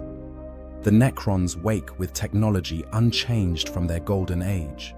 The Tyranids evolve and adapt with each fleet. The Tau innovate rapidly, developing new weapons and tactics with each generation.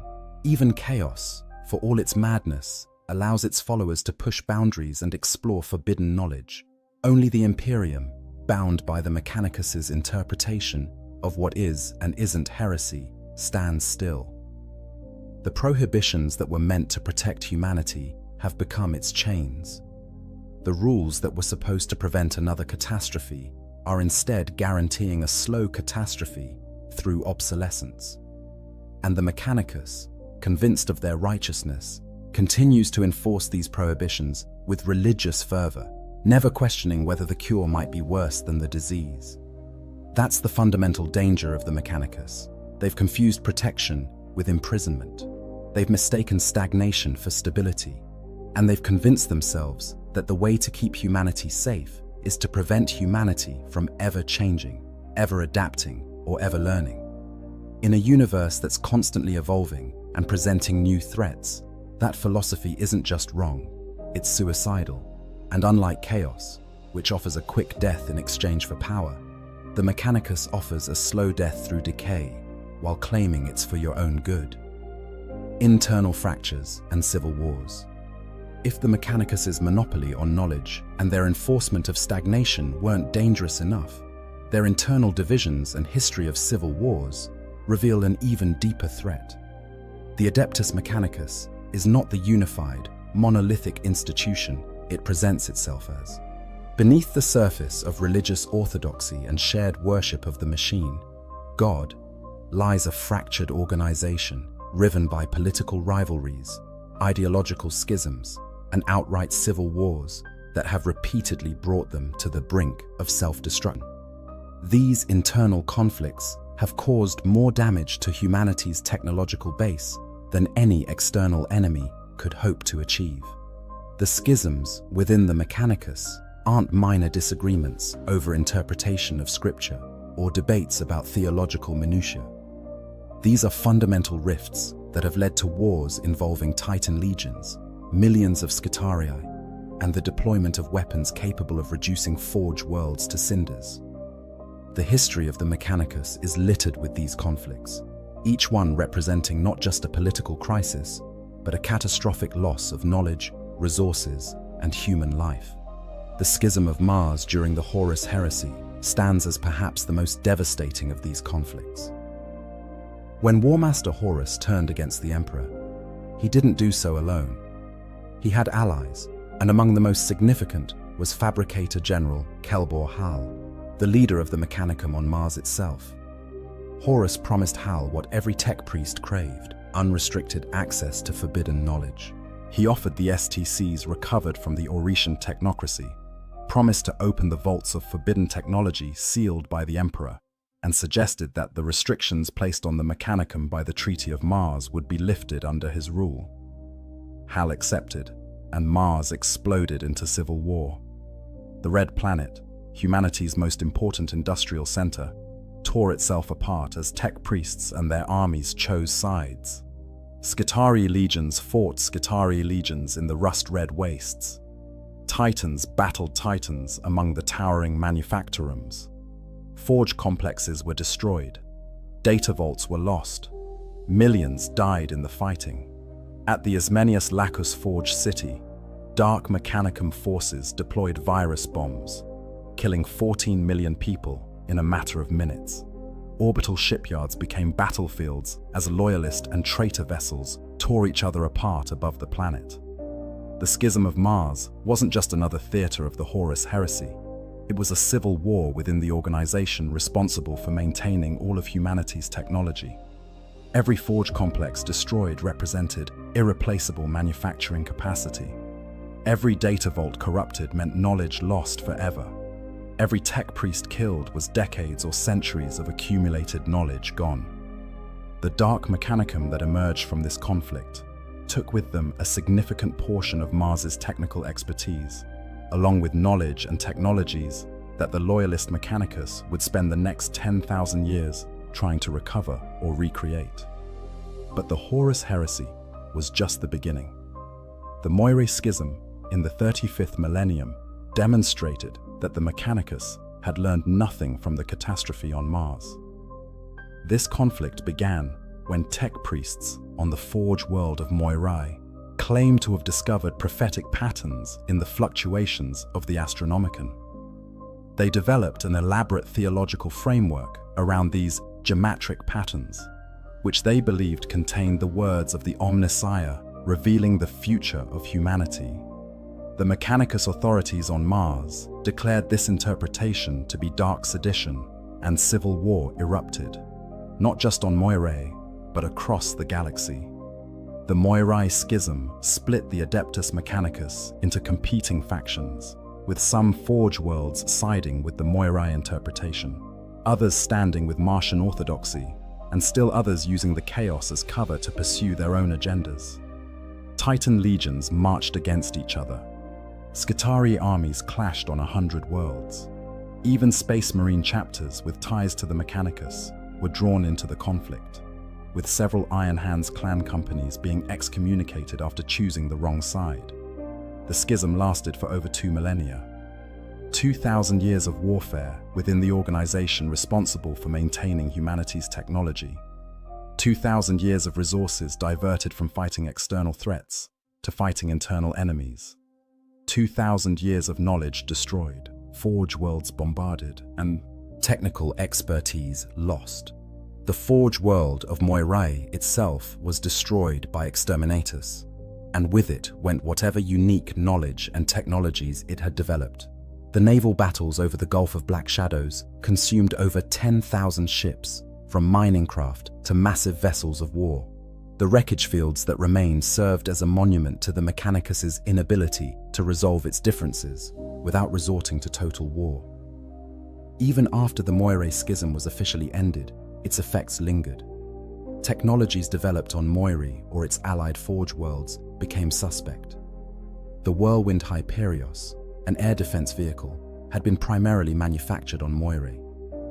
During the schism, Moirae's tech priests installed hidden digital ciphers in these vehicles that allowed them to be remotely shut down. Even after Moirae's destruction, many Space Marine chapters refused to deploy the Hyperios, fearing that these kill switches might still be active. A potentially valuable piece of military hardware was rendered effectively useless because of the Mechanicus's inability to trust even its own technology after civil war. And the schisms kept coming. The Prophet of Cogs in the 34th millennium, the Elucidant Schism, the Zenorite Schism in the 36th millennium, the Occlusiad War in the 37th millennium.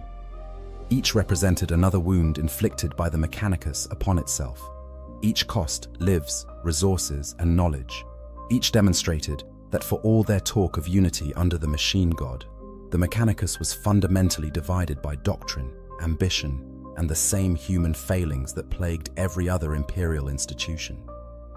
These internal conflicts reveal something crucial about the Mechanicus.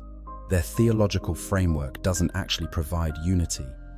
The cult Mechanicus is supposed to be the force binding all tech priests together, regardless of which forge world they hail from or what faction they belong to. The machine god is supposed to be the ultimate authority that settles all disputes. But in practice, the cult Mechanicus is just as fractured and prone to schism as any other religion. Different forge worlds interpret the teachings of the machine god differently. different factions within the Mechanicus claim to possess the true understanding of the Omnissiah's will. And when these differences become irreconcilable, the Mechanicus doesn't debate or compromise. They go to war. This is partly a function of how the Mechanicus is organized. Despite the theoretical authority of the Fabricator General on Mars, the Adeptus Mechanicus is really a loose confederation of forge worlds, each of which has its own culture, traditions, and power structures. Forge worlds compete with each other for resources, prestige, and political influence.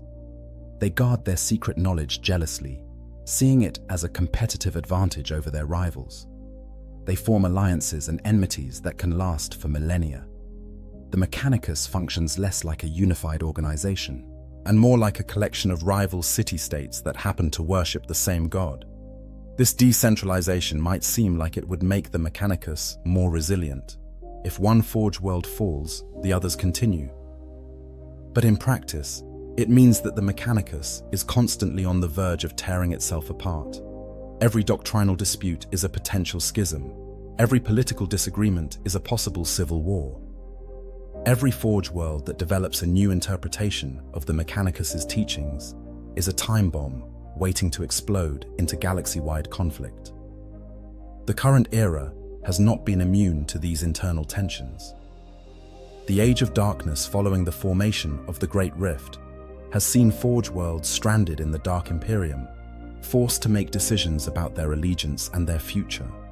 Some have maintained their loyalty to Mars, despite being cut off from direct contact. Others have used the opportunity to declare independence, no longer bound by the distant authority of the Fabricator General. Still others have fallen to chaos corruption, or made desperate bargains with Xenos to survive. The unity of the Mechanicus, already tenuous, has become even more fragile. And all of this is happening while the Imperium faces the most serious threats to its existence since the Horus Heresy.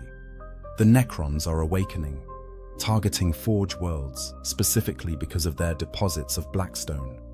The forces of chaos press in from the Great Rift. The Tyranids continue their advance from the Galactic Rim.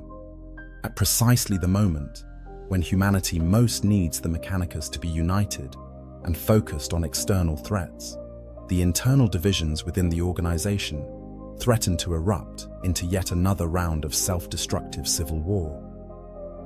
The danger of these schisms isn't just the immediate damage they cause, though that damage is catastrophic enough. The real danger is that they reveal the fundamental fragility of the Mechanicus as an institution. An organization that regularly tears itself apart over theological disputes is not a reliable guardian of humanity's technological future. An organization where different factions would rather go to war than compromise is not capable of the kind of unified action necessary to address existential threats.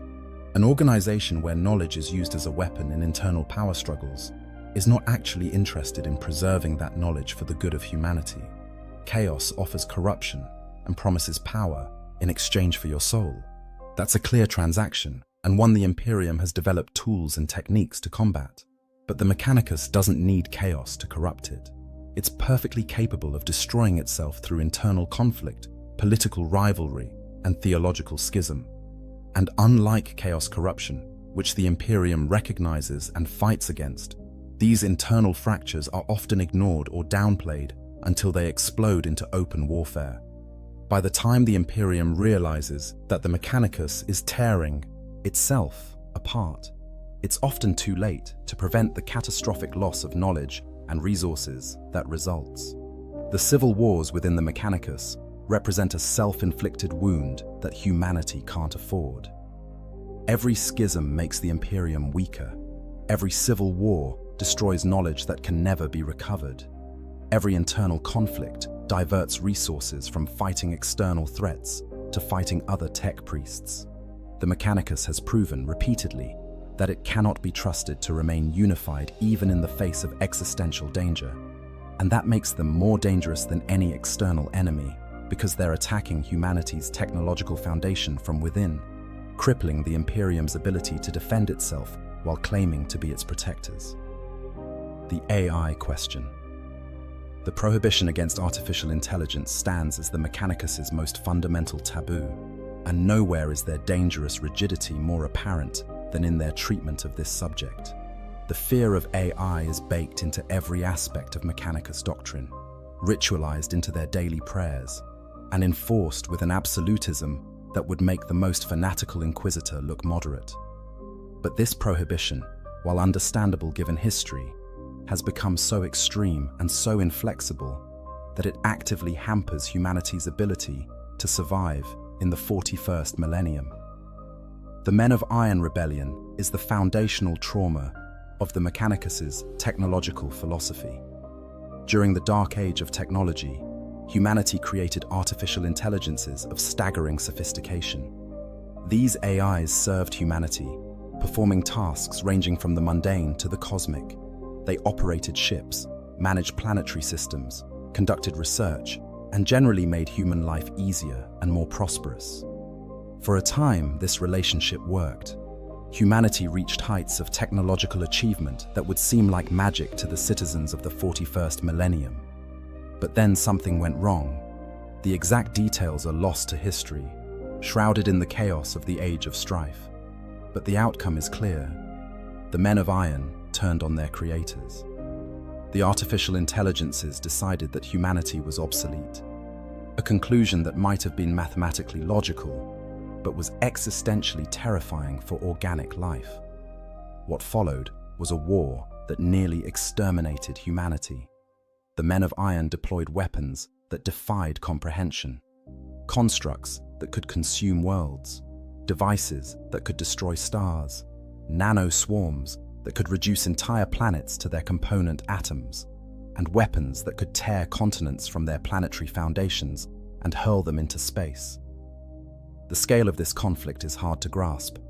The Horus Heresy, which nearly destroyed the Imperium and killed trillions, is described in some sources as being smaller than the Cybernetic Revolt.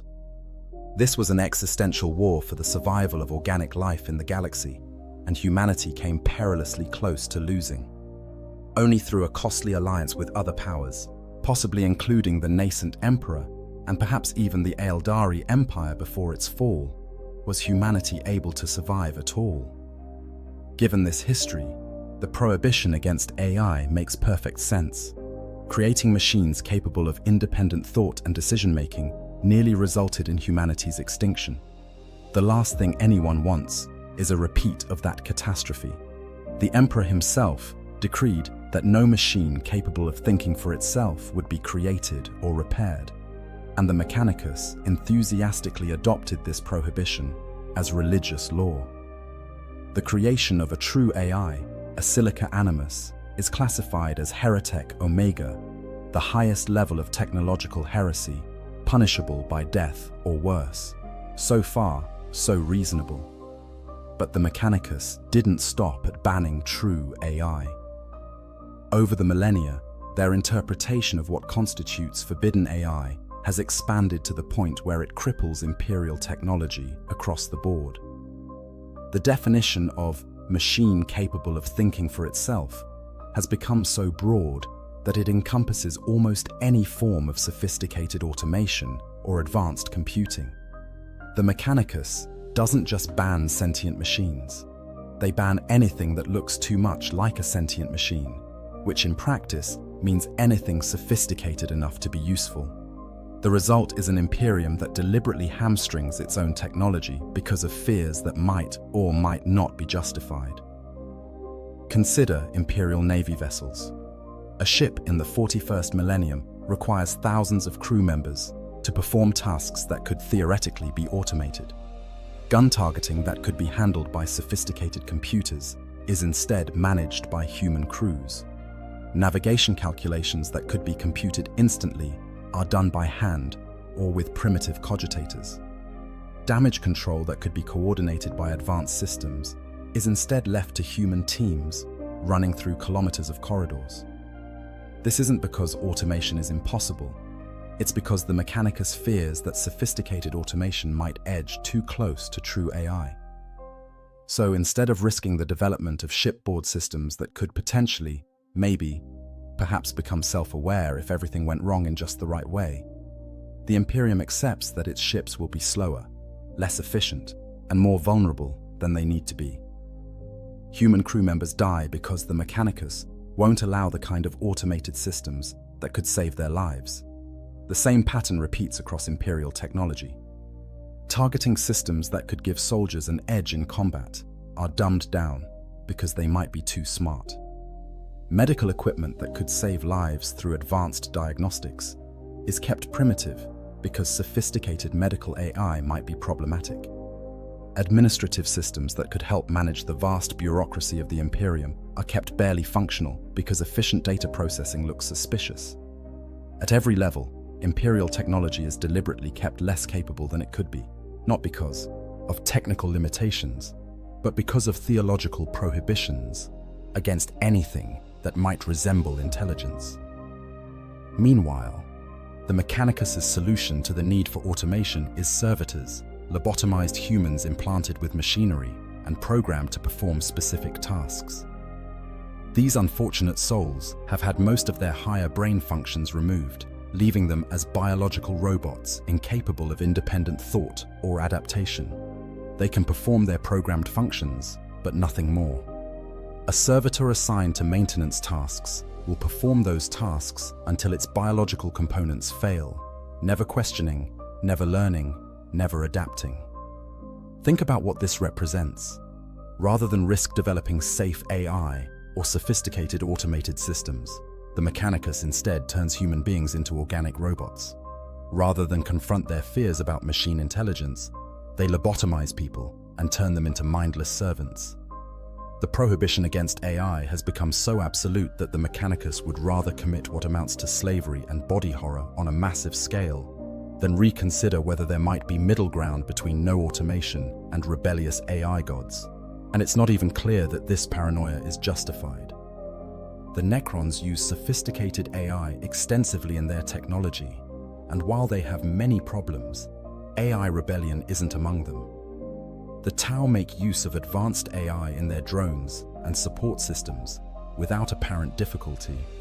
Even some human civilizations that have been isolated from the Imperium since the Age of Strife have developed or maintained AI systems without triggering another rebellion. The Men of Iron were a specific technological approach that went catastrophically wrong under specific circumstances that aren't fully understood. But the Mechanicus has taken that one historical failure and turned it into an absolute prohibition that hampers all technological development. The irony is that the Mechanicus itself regularly skirts the edge of their own prohibition. Machine spirits, the supposed souls of machines that tech priests appease with ritual and prayer, often behave in ways that suggest they might be more sophisticated than the official theology acknowledges. Some machine spirits seem capable of making decisions, showing preferences, and even displaying something like loyalty or anger. Are these true AI, hidden behind religious language? Or are they something else, perhaps fragments of ancient AIs that have been broken down into more acceptable forms? The Mechanicus doesn't ask these questions, because asking might lead to uncomfortable answers. And then there's Belisarius Cawl and his Cawl Inferior, a construct that Primarch Gilliman strongly suspects is a true AI, despite Cawl's insistence otherwise. Cawl has created multiple digital constructs, Gestalt intelligences formed from absorbed minds, and systems that certainly seem to operate with more independence than the Mechanicus's prohibitions should allow. Cawl gets away with this, partly because he's made himself indispensable, but also because the Mechanicus's prohibition against AI has always had unspoken exceptions for those in power or those working on projects deemed critical enough to merit rule-bending. This reveals the fundamental hypocrisy at the heart of the AI prohibition. It's not actually about preventing the recreation of the Men of Iron. If it were, the Mechanicus would be carefully studying the circumstances that led to that rebellion, developing safeguards to prevent it from happening again, and working to create AI that couldn't turn against humanity. Instead, the prohibition is about control. It's about ensuring that no one outside the Mechanicus develops technologies that might challenge their monopoly on advanced systems. It's about maintaining a theological framework that justifies the Mechanicus' authority and makes them indispensable to the Imperium. The practical effect of this prohibition is to ensure that the Imperium will never be able to leverage one of the most powerful tools available to any advanced civilization: the ability to create systems that can think, learn, and adapt. While the Necrons wake with legions of autonomous constructs, while the Tau deploy increasingly sophisticated drone swarms, while even chaos can corrupt machine spirits into something like intelligence, the Imperium hobbles along with technology kept deliberately primitive and labor-intensive, because the Mechanicus is too frightened of their own history to consider alternatives. And this fear is particularly dangerous because it's self-reinforcing. The longer the Imperium goes without AI, the more terrifying the concept becomes. The Men of Iron become mythological monsters rather than historical enemies, their capabilities exaggerated with each retelling until they seem like unstoppable demon machines rather than simply advanced technology that went wrong. The prohibition against studying AI means that the Mechanicus has no ability to develop countermeasures or to understand what actually went wrong the first time. They've turned AI into a theological rather than a technological question, and you can't solve theological questions with better engineering. This represents a fundamental failure of institutional learning. A rational organization would look at the Men of Iron rebellion and ask, what specific aspects of our approach to AI led to this catastrophe? How can we avoid those mistakes while still benefiting from automated systems? What safeguards could we implement? What warning signs should we watch for? But the Mechanicus doesn't ask these questions because asking them would be heresy. They've replaced analysis with prohibition, understanding with fear, and problem-solving with theology. The result is an Imperium that fights 41st millennium wars with technology that's deliberately kept at a 20th or 21st century level of sophistication in terms of computing and automation. Despite having access to materials, science, and power sources far beyond our current capabilities.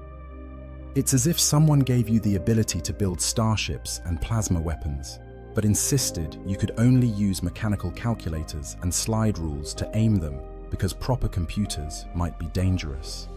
Chaos doesn't need to corrupt the Imperium's technology when the Mechanicus has already crippled it through paranoia and dogma. The prohibition against AI isn't protecting humanity. It's ensuring that humanity will remain perpetually outmatched by enemies who aren't hamstrung by similar restrictions. And unlike chaos, which offers forbidden knowledge as a temptation, the Mechanicus has successfully convinced the Imperium that ignorance and deliberate technological limitation are virtues rather than weaknesses. The Call paradox. If there's one figure in the modern Mechanicus who perfectly embodies both the potential for progress and the institutional resistance to change, it's Archmagos Dominus Belisarius Call.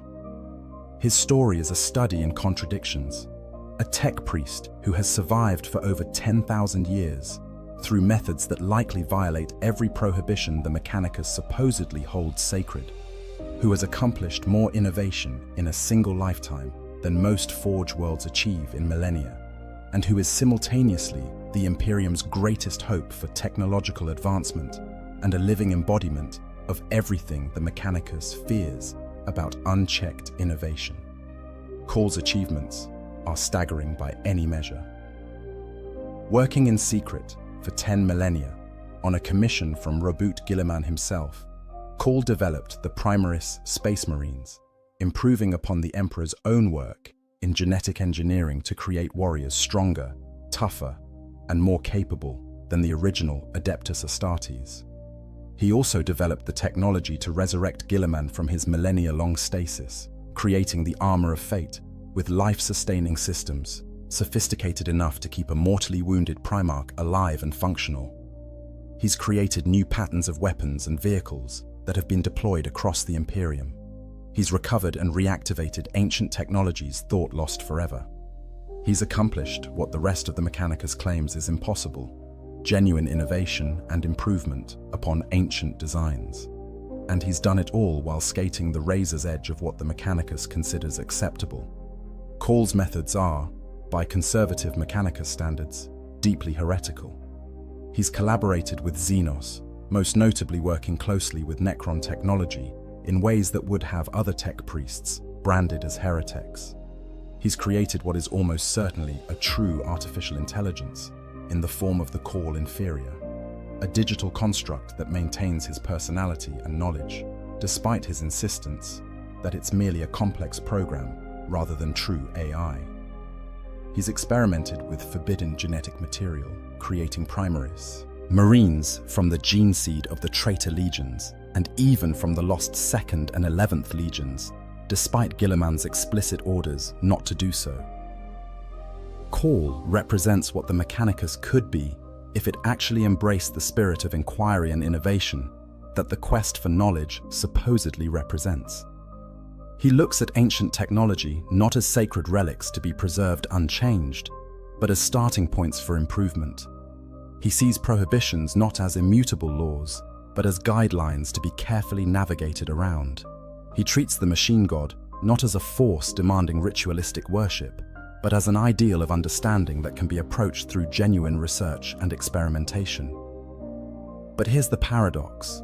Despite his obvious value to the Imperium, despite his accomplishments, despite the fact that his innovations have arguably done more to strengthen humanity's position than anything the rest of the Mechanicus has achieved in millennia, Call is widely hated and distrusted within his own organization.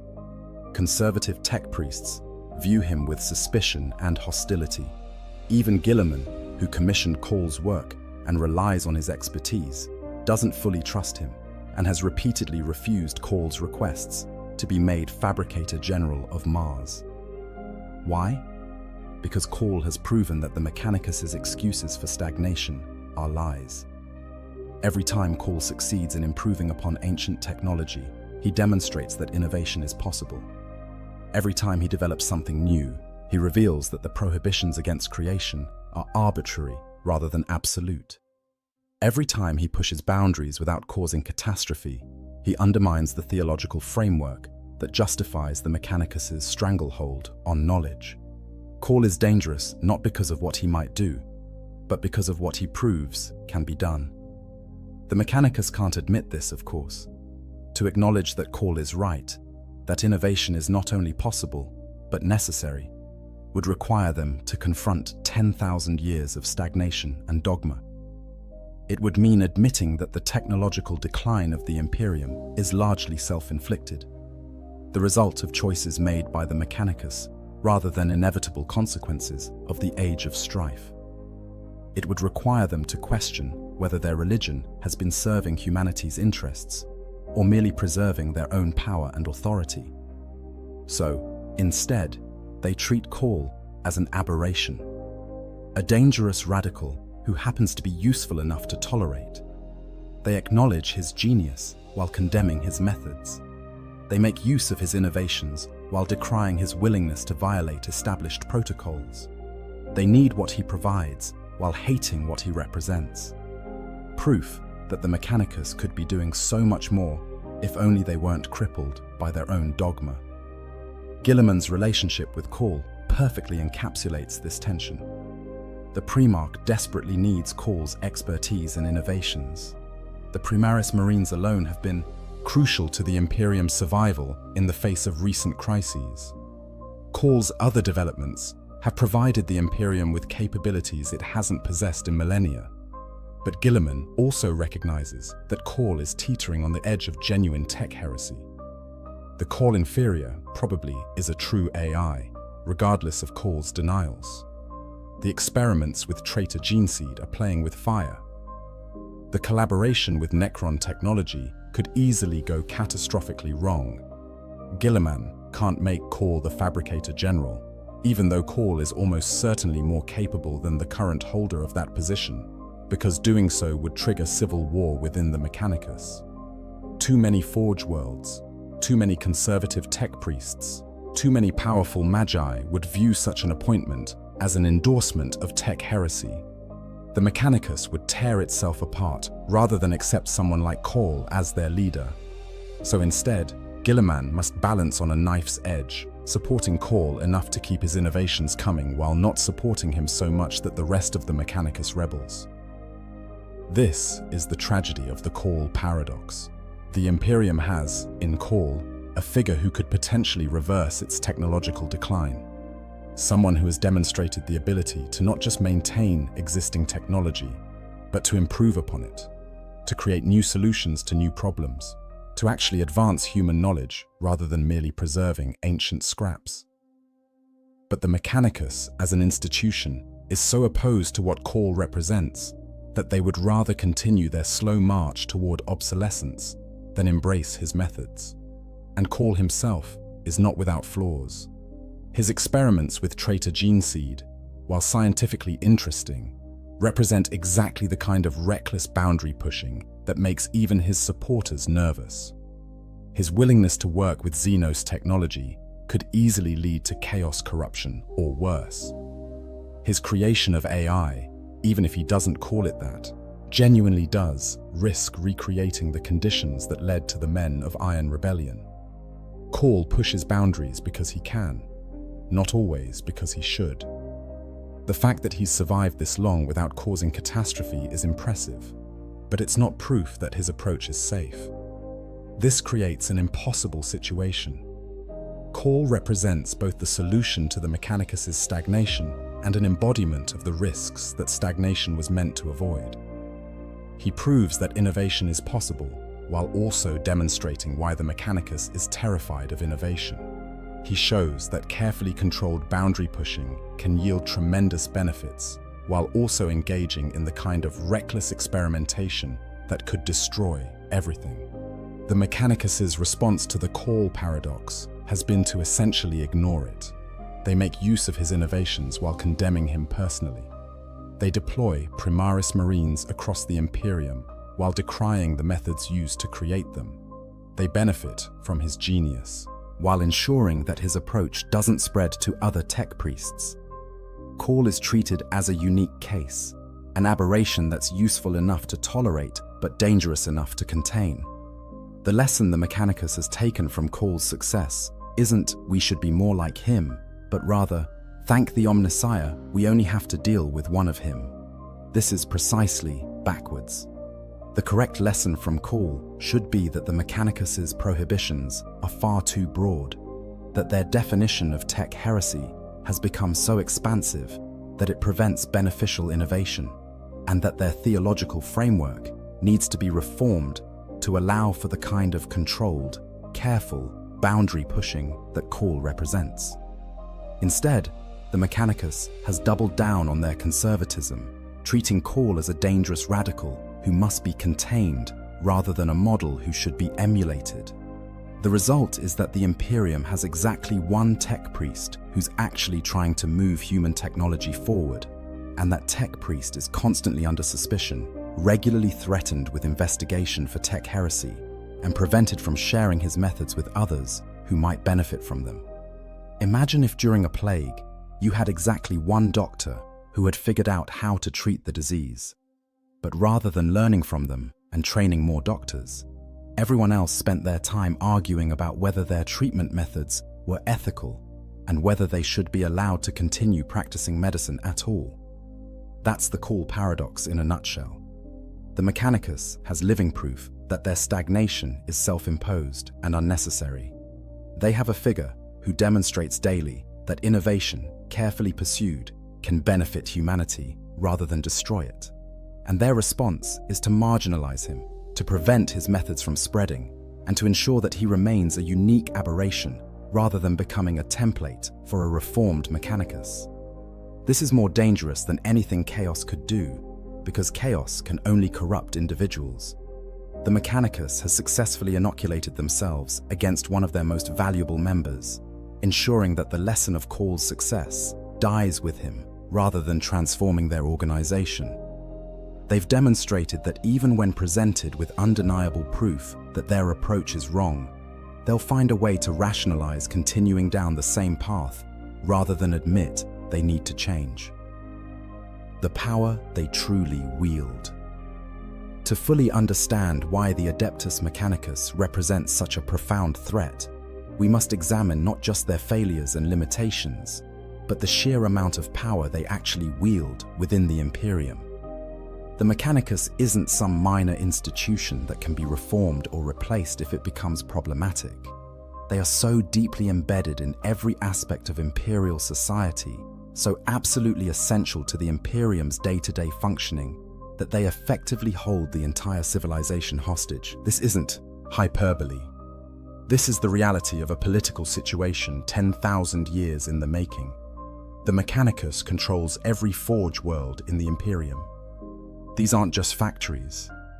Forge worlds are entire planets transformed into industrial complexes, their surfaces covered in manufacturums, their populations devoted entirely to production. They produce everything from the most basic equipment used by Imperial citizens to the most advanced weapons wielded by Space Marines.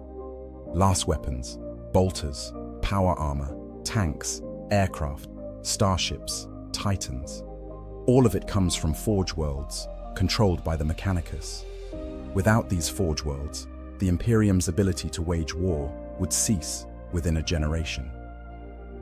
Consider what this means practically. If the Mechanicus decided to withhold support from a particular sector, that sector would be unable to replace losses. Destroyed tanks couldn't be replaced, damaged ships couldn't be repaired, lost weapons couldn't be reproduced. Within decades, that sector would become militarily helpless, easy prey for any enemy that cared to attack it. The Mechanicus doesn't even need to actively work against the Imperium. Simply withdrawing their support from a region is tantamount to sentencing it to death. But the Mechanicus's power goes far beyond simple production capacity. They also maintain what technology already exists. Every piece of advanced equipment in the Imperium requires tech priests to function properly. The life support systems of a hive city need constant attention from the Mechanicus. The void shields protecting a planet from orbital bombardment must be maintained by those who understand their mysteries. The weapons of a Space Marine chapter require regular blessings and maintenance from tech marines trained by the Mechanicus. Remove the Mechanicus from the equation, and existing technology begins to fail within months.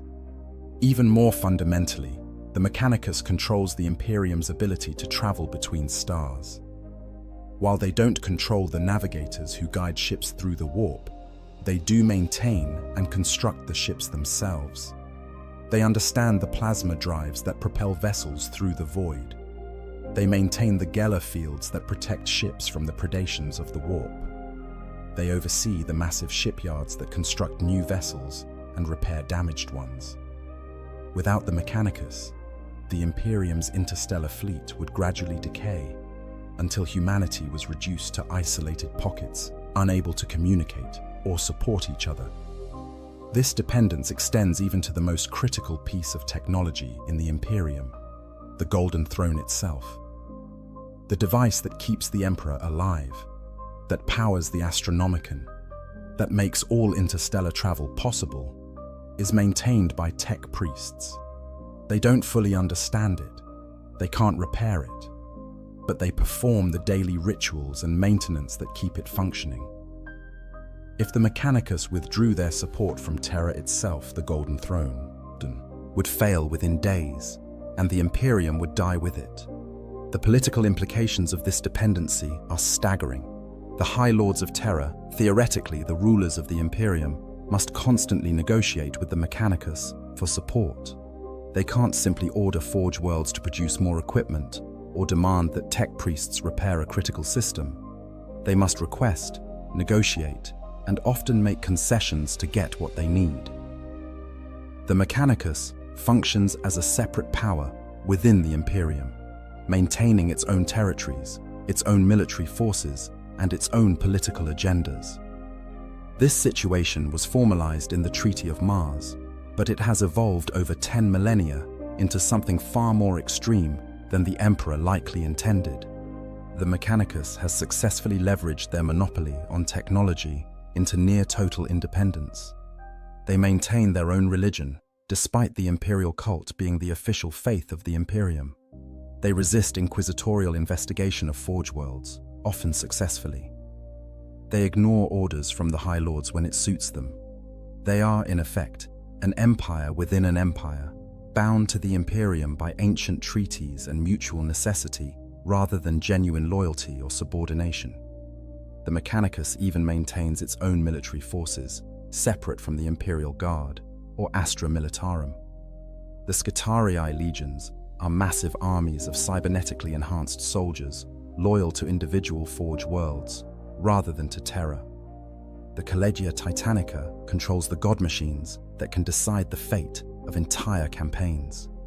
The Mechanicus fleet is a force to be reckoned with in its own right, capable of deploying significant military power without needing Imperial approval or support. If the Mechanicus ever decided to openly break with Terra, they would be one of the most formidable enemies the Imperium had ever faced. And they've come close to that breaking point multiple times. During the Horus Heresy, nearly half the Mechanicum sided with the War Master. The Moirae Schism saw massive portions of the Mechanicus at war with each other. Various Forge worlds have declared independence or autonomy when they felt their interests weren't being respected.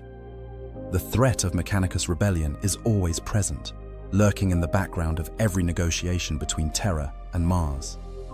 This gives the Mechanicus tremendous leverage in political disputes. When they want something from the Imperium, they can make it clear that failure to cooperate might result in reduced support. They don't have to threaten openly. The implication is always there. Cross the Mechanicus too severely, and you might find that your requisitions for equipment are delayed, your tech priests are reassigned, and your Forge World allies suddenly become less cooperative. The Imperium can't afford to push the Mechanicus too far, because the consequences would be catastrophic. But here's where it gets truly dangerous. The Mechanicus knows all of this, and they've structured themselves to maximize their leverage. They've deliberately made themselves indispensable. They've ensured that no alternative sources of technical knowledge exist within the Imperium. They've stamped out any competing institutions that might reduce dependence on them. The few exceptions, like the Terawatt clan on Terra or the tech adepts of the Ecclesiarchy, exist only in limited niches and don't challenge the Mechanicus's overall dominance. This means that the Imperium has no backup plan if the Mechanicus fails or turns against them. There's no reserve of technical knowledge stored elsewhere. There's no alternative source of equipment or maintenance. The entire Imperium is completely dependent on the continued cooperation of an organization that has repeatedly demonstrated its willingness to prioritize its own interests over the Imperium's needs, that regularly tears itself apart in civil wars, and that enforces technological stagnation despite the existential threats humanity faces. Compare this to the threat posed by chaos. Chaos can corrupt worlds, sectors, even entire segments of the Imperium. But there are multiple institutions designed to fight chaos corruption. The Inquisition hunts chaos cultists. The Space Marines purge corrupted worlds. The Grey Knights specialize in fighting demons. Chaos is a known threat with established countermeasures. The Imperium has 10,000 years of experience fighting chaos and has developed a robust, if not always effective, response system. But there's no institution designed to counter the Mechanicus if they become a threat. There's no backup system if they fail. There's no alternative if they choose to withhold cooperation. The Imperium has placed all its eggs in the Mechanicus's basket, and then given the Mechanicus control over the basket itself. If the Mechanicus ever decided to truly leverage their power, the Imperium would have no choice but to submit to whatever demands they made. And the terrifying thing is that the Mechanicus doesn't even need to be malicious to cause catastrophic harm. Their benign neglect, their religious prohibition against innovation, their internal conflicts and schisms, their hoarding of knowledge, all of this damages the Imperium without any need for deliberate malice. The Mechanicus can sincerely believe they're serving humanity's best interests while their policies ensure humanity's slow extinction. They wield enough power to save the Imperium, but use that power to maintain a system that's killing it. This is why the Mechanicus is more dangerous than chaos. Chaos might destroy the Imperium through corruption and war, but the Imperium knows to fight chaos. The Mechanicus is destroying the Imperium through stagnation, and monopolization of knowledge. And the Imperium not only doesn't fight this, but actively supports it, because they have no alternative. The power the Mechanicus wields isn't just political or military, it's existential. They control whether humanity progresses or regresses, whether the Imperium adapts or stagnates, whether civilization survives or slowly collapses. And they've used that power to ensure that the Imperium does none of the things necessary for long-term survival. The collapse scenario. To fully appreciate the danger the Mechanicus represents, we must consider what happens if their system fails, not through malice or deliberate sabotage, but simply through the natural consequences of the unsustainable structure they've created. The Mechanicus has built a house of cards on a foundation of sand, and the question isn't whether it will collapse, but when and how catastrophically. Imagine this scenario. A major Forge world falls to chaos, corruption, or Tyranid invasion. Not just any Forge world, but one of the major producers of a critical component used across the Imperium. Perhaps it's the primary source of plasma coils for Imperial Navy vessels, or the only remaining Forge world that knows how to produce a specific pattern of power armor. The Forge world falls, and with it goes not just production capacity, but knowledge. The tech priests who understood those manufacturing processes are dead or corrupted. The data vaults containing the technical specifications are destroyed or lost. The supply chain that distributed those components across the Imperium is severed. What happens next? The Imperium tries to replace the lost production capacity, obviously. They ask other Forge worlds to take up the slack. But here's the problem. Those other Forge worlds don't know how to make what was lost. The Mechanicus's culture of knowledge hoarding means that technical expertise isn't shared across Forge worlds. Each Forge world guards its secrets jealously. The knowledge of how to produce plasma coils in the specific pattern made by the fallen Forge world died with that Forge world. Other Forge worlds might know how to make similar components, but not identical ones. And in Imperial technology, where everything is ritualized and specific patterns are considered sacred, those differences matter. So the Imperium has to make do without that component. Ships that need those specific plasma coils can't be repaired properly. They're patched with inferior substitutes that don't work as well and fail more frequently. Over time, the Imperial fleet becomes less capable as ships that once received proper maintenance now limp along with jury-rigged repairs. This makes them more vulnerable in combat, which leads to more losses, which requires more repairs with components that don't exist anymore. Now multiply this scenario across dozens of Forge worlds and hundreds of component types. This isn't hypothetical. This is actually happening in the 41st millennium. The Imperium is slowly losing the ability to maintain its technology because the knowledge of how to produce and repair that technology is scattered across Forge worlds that don't communicate with each other, many of which have been lost or cut off by the Great Rift. Each loss represents knowledge that can never be recovered because the Mechanicus never centralized or backed up that information. The formation of the Great Rift has accelerated this process dramatically. Forge worlds in the Dark Imperium, cut off from contact with Mars, have had to make decisions about their future. Some have maintained their loyalty despite the isolation. Others have declared independence, seeing no reason to answer to a fabricator general they can no longer communicate with. Still others have been lost to chaos, Necron attacks, or other threats. Each loss means less production capacity, less technical knowledge, and fewer resources available to the remaining Imperium. But even without catastrophic losses, the system is unsustainable. The Mechanicus's approach of maintaining technology through ritual rather than understanding means that knowledge is constantly being lost through attrition. When a tech priest dies, their knowledge often dies with them because they never fully documented their understanding or shared it with others. When a Forge world's power structure changes, knowledge can be lost if the new leaders don't value what the old leaders preserved. When political rivalries cause Forge worlds to cut off communication, knowledge can't flow even when it would be beneficial. This is a classic scenario of institutional failure through over-specialization and lack of redundancy. In a healthy system, Critical knowledge would be distributed across multiple locations and documented in ways that ensure it survives individual failures. The Mechanicus has done the opposite, creating a system where critical knowledge is concentrated in single locations, often held by single individuals, and deliberately kept secret from others who might benefit from it. The comparison to the Dark Age of technology is instructive. During the Age of Strife, humanity lost vast amounts of technical knowledge, but not because people stopped writing things down or deliberately kept secrets. The knowledge was lost because the institutions that preserved it collapsed. The communications networks that shared it failed, and the educational systems that transmitted it from generation to generation broke down in the chaos of warp storms and civil war. The Mechanicus looks at this history and concludes that they must preserve knowledge by hoarding it, keeping it secret, and treating it as sacred. But they're actually recreating the conditions that led to the knowledge loss in the first place.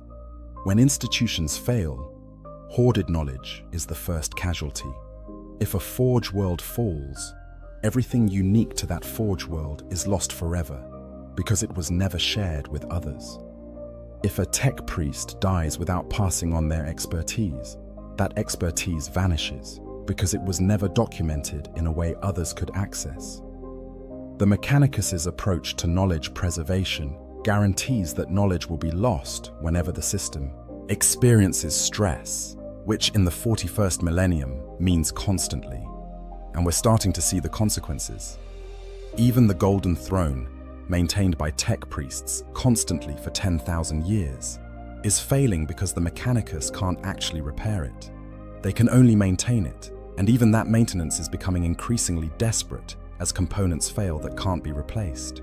When the Golden Throne finally fails, and most experts believe it's a matter of when rather than if, the Imperium will die with it.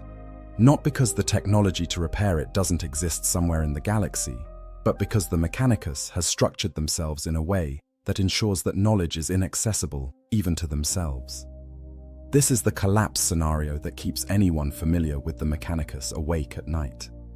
Not a sudden catastrophe, but a slow cascade of failures as knowledge is lost, production capacity declines, and the Imperium becomes increasingly unable to maintain the technology it depends on for survival. Each generation slightly weaker than the last. Each decade seeing a few more STC patterns lost forever. Each century marking the extinction of another type of equipment or weapon that can no longer be reproduced. The Mechanicus's response to this slow collapse has been to double down on their existing approach. They mount more explorator expeditions to find lost STCs. They guard their remaining knowledge even more jealously. They crack down harder on anyone who suggests innovation might be necessary. But this is treating symptoms rather than causes. Finding a few more STC fragments doesn't solve the fundamental problem that the Mechanicus's structure ensures knowledge will continue to be lost faster than it can be recovered. Chaos doesn't need to destroy the Imperium if the Mechanicus is doing the job for them. The slow decay of humanity's technological base, the gradual loss of knowledge and capacity, the increasing desperation as each failure leads to more failures. This is all happening without any external enemy needing to do anything. The Mechanicus has created a system that's slowly killing itself, and by extension, killing the Imperium that depends on it. And the truly terrifying aspect is that there's no clear way to fix it.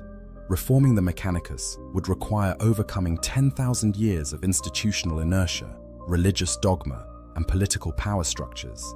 It would require the Mechanicus to admit that their approach has been fundamentally wrong, which they're psychologically and theologically incapable of doing. It would require them to change the very aspects of their organization that give them power, which no institution willingly does. The Mechanicus has become too big to fail, but also too rigid to adapt, which means they'll take the entire Imperium down with them when they finally do fail. This is the ultimate danger of the Mechanicus. They've created a situation where their failure is inevitable, their reform is impossible, and their power is so absolute that the Imperium has no alternative but to go down with them when they collapse. Chaos might destroy worlds and corrupt souls, but the Mechanicus is ensuring that human civilization itself gradually degrades until it can no longer sustain itself. That's not just dangerous, that's existential. Conclusion: the greater threat. We began this discussion by asking a provocative question. Is the Adeptus Mechanicus more dangerous to humanity than chaos itself? After examining their monopoly on knowledge, their enforcement of stagnation, their forbidden technologies, their internal conflicts, their prohibition against AI, the call paradox, the power they wield, and the inevitable collapse they're careening toward, we can now answer that question definitively. Yes, the Mechanicus is more dangerous than chaos, and it isn't even close. Chaos is obvious. When chaos corrupts a world, everyone knows it. The sky turns strange colors. Mutations spread through the population. Demons manifest in reality. The Inquisition investigates. The Space Marines deploy. The Grey Knights arrive. The Imperium has spent 10,000 years developing tools and techniques to fight chaos corruption. They understand the threat. They know the signs. They have established procedures for containment and purging. Chaos is terrible, certainly, but it's a known terrible. The Imperium can fight chaos because they recognize it as an enemy. The Mechanicus, on the other hand, is killing the Imperium while claiming to save it. They've monopolized all technological knowledge, ensuring that humanity as a whole becomes increasingly helpless and dependent on a single institution. They've prohibited innovation and treated adaptation as heresy, guaranteeing that the Imperium cannot evolve to meet new threats. They've structured themselves to maximize their own power rather than serve humanity's interests, creating an empire within an empire that answers to no one and can't be checked or balanced. They've turned technology from a tool for survival into a religious mystery that only the initiated can understand. They've replaced engineering with ritual, understanding with faith, and innovation with stagnation. They've taken humanity's greatest asset, its ability to create and innovate and adapt, and locked it away behind dogma and prohibition. And they've done it all while genuinely believing they're serving humanity's best interests, which makes them even more dangerous because they'll never voluntarily change their approach. Chaos corrupts. The Mechanicus ensures there's nothing left worth corrupting. Chaos destroys civilization. The Mechanicus prevents civilization from rebuilding or advancing. Chaos offers quick deaths in exchange for power. The Mechanicus offers slow deaths through obsolescence while claiming it's for your own good. In a perverse way, the Mechanicus is doing Chaos's job for them, weakening the Imperium from within so thoroughly that Chaos won't need to work as hard to finish the job. Consider the practical implications. If Chaos somehow vanished tomorrow, the Imperium would still be in decline because the Mechanicus's policies ensure technological regression, regardless of external threats. But if the Mechanicus somehow vanished tomorrow, the Imperium would collapse within a generation, because they've made themselves absolutely indispensable while preventing anyone else from learning what they know. Chaos is a disease. The Mechanicus is the immune disorder that prevents the body from fighting any disease, including chaos itself. The comparison becomes even more stark when you consider intent. Chaos is evil. It knows it's evil. It glories in evil. The dark gods don't pretend they're helping you when they corrupt your soul. Chaos worshippers understand the bargain they're making, but the Mechanicus, they genuinely believe they're humanity's saviors. They see themselves as the faithful guardians of sacred knowledge, the wise stewards who protect humanity from its own worst impulses. They think their prohibition against innovation is prudent caution rather than suicidal rigidity. They believe their monopoly on knowledge is necessary protection rather than dangerous consolidation of power. This self-righteous blindness makes them far more dangerous than any Chaos Lord, because you can't fight an enemy that wears the face of a friend. The Imperium knows to resist chaos. But how do you resist the very institution that keeps your ships flying, your weapons functioning, and your forge worlds producing? How do you reform an organization that holds your civilization hostage? Not through malice, but through 10,000 years of accumulated structural dependency. You can't, which is why the Mechanicus represents an existential threat that chaos could never match. Chaos can be fought, resisted, purged, and contained. The Mechanicus can't be, not without destroying the Imperium in the process. They've successfully made themselves too essential to eliminate, but too dysfunctional to trust with humanity's future. It's a masterpiece of institutional survival that happens to be incompatible with humanity's survival as a species. And the truly horrifying aspect is that even if everyone involved suddenly understood this, even if the Fabricator General himself recognized that the Mechanicus's approach is killing the Imperium, it wouldn't matter. The system has acquired its own momentum. 10,000 years of institutional culture can't be reformed overnight. The power structures that benefit from the current arrangement won't voluntarily give up their advantages. The theological framework that justifies everything can't be discarded without undermining the very basis of Mechanicus identity.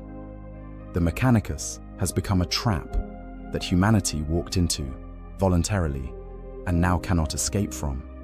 Chaos offers damnation. The Mechanicus has created a system that ensures damnation while offering the illusion of salvation. That's not just more dangerous than chaos. That's more insidious than anything the dark gods have ever devised. At least when you deal with chaos, you know you're making a deal with devils. The Mechanicus makes the same deal while wearing the robes of priests and speaking in the language of faith and duty. In the grim darkness of the far future, there is only war. But the most dangerous war isn't the one being fought on 1,000,000 battlefields across the galaxy. It's the war being fought in data vaults and forged temples, where knowledge is hoarded rather than shared, where innovation is heresy, and where the very institution charged with preserving humanity's technological heritage has become the primary obstacle to that preservation. That's the war humanity is losing, and most don't even realize it's being fought. The Adeptus Mechanicus stands as a monument to how even the most well-intentioned institutions can become existential threats when they prioritize their own power over their stated mission. They are a warning about the dangers of monopoly, dogma, and institutional inertia.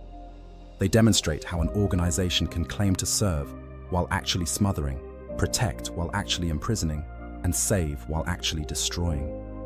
Chaos is the enemy at the gates. The Mechanicus is the rot within the foundations. And in the calculus of threats to humanity's survival, rot is always more dangerous than siege because you can see a siege coming. The rot works in darkness and silence, hollowing you out from within until the day you realize the structure can no longer support its own weight. By then, it's too late. That's why the Mechanicus is more dangerous than chaos. Not because they're more evil, but because they're not evil at all. They're just incredibly, catastrophically, institutionally wrong.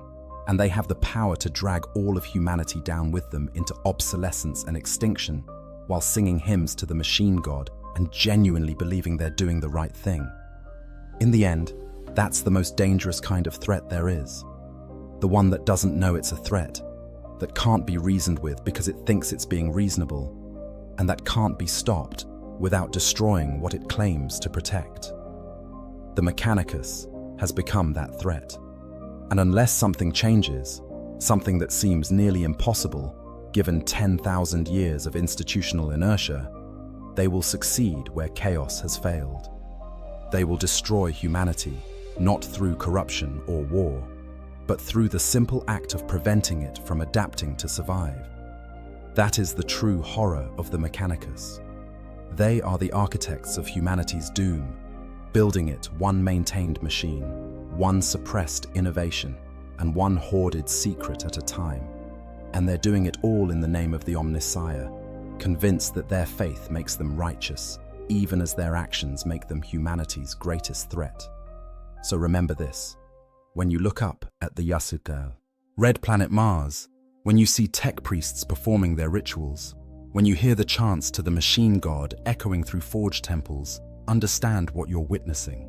Not humanity's salvation, but its slow suicide, dressed up in red robes and blessed with sacred oils. The Mechanicus isn't protecting you from the darkness.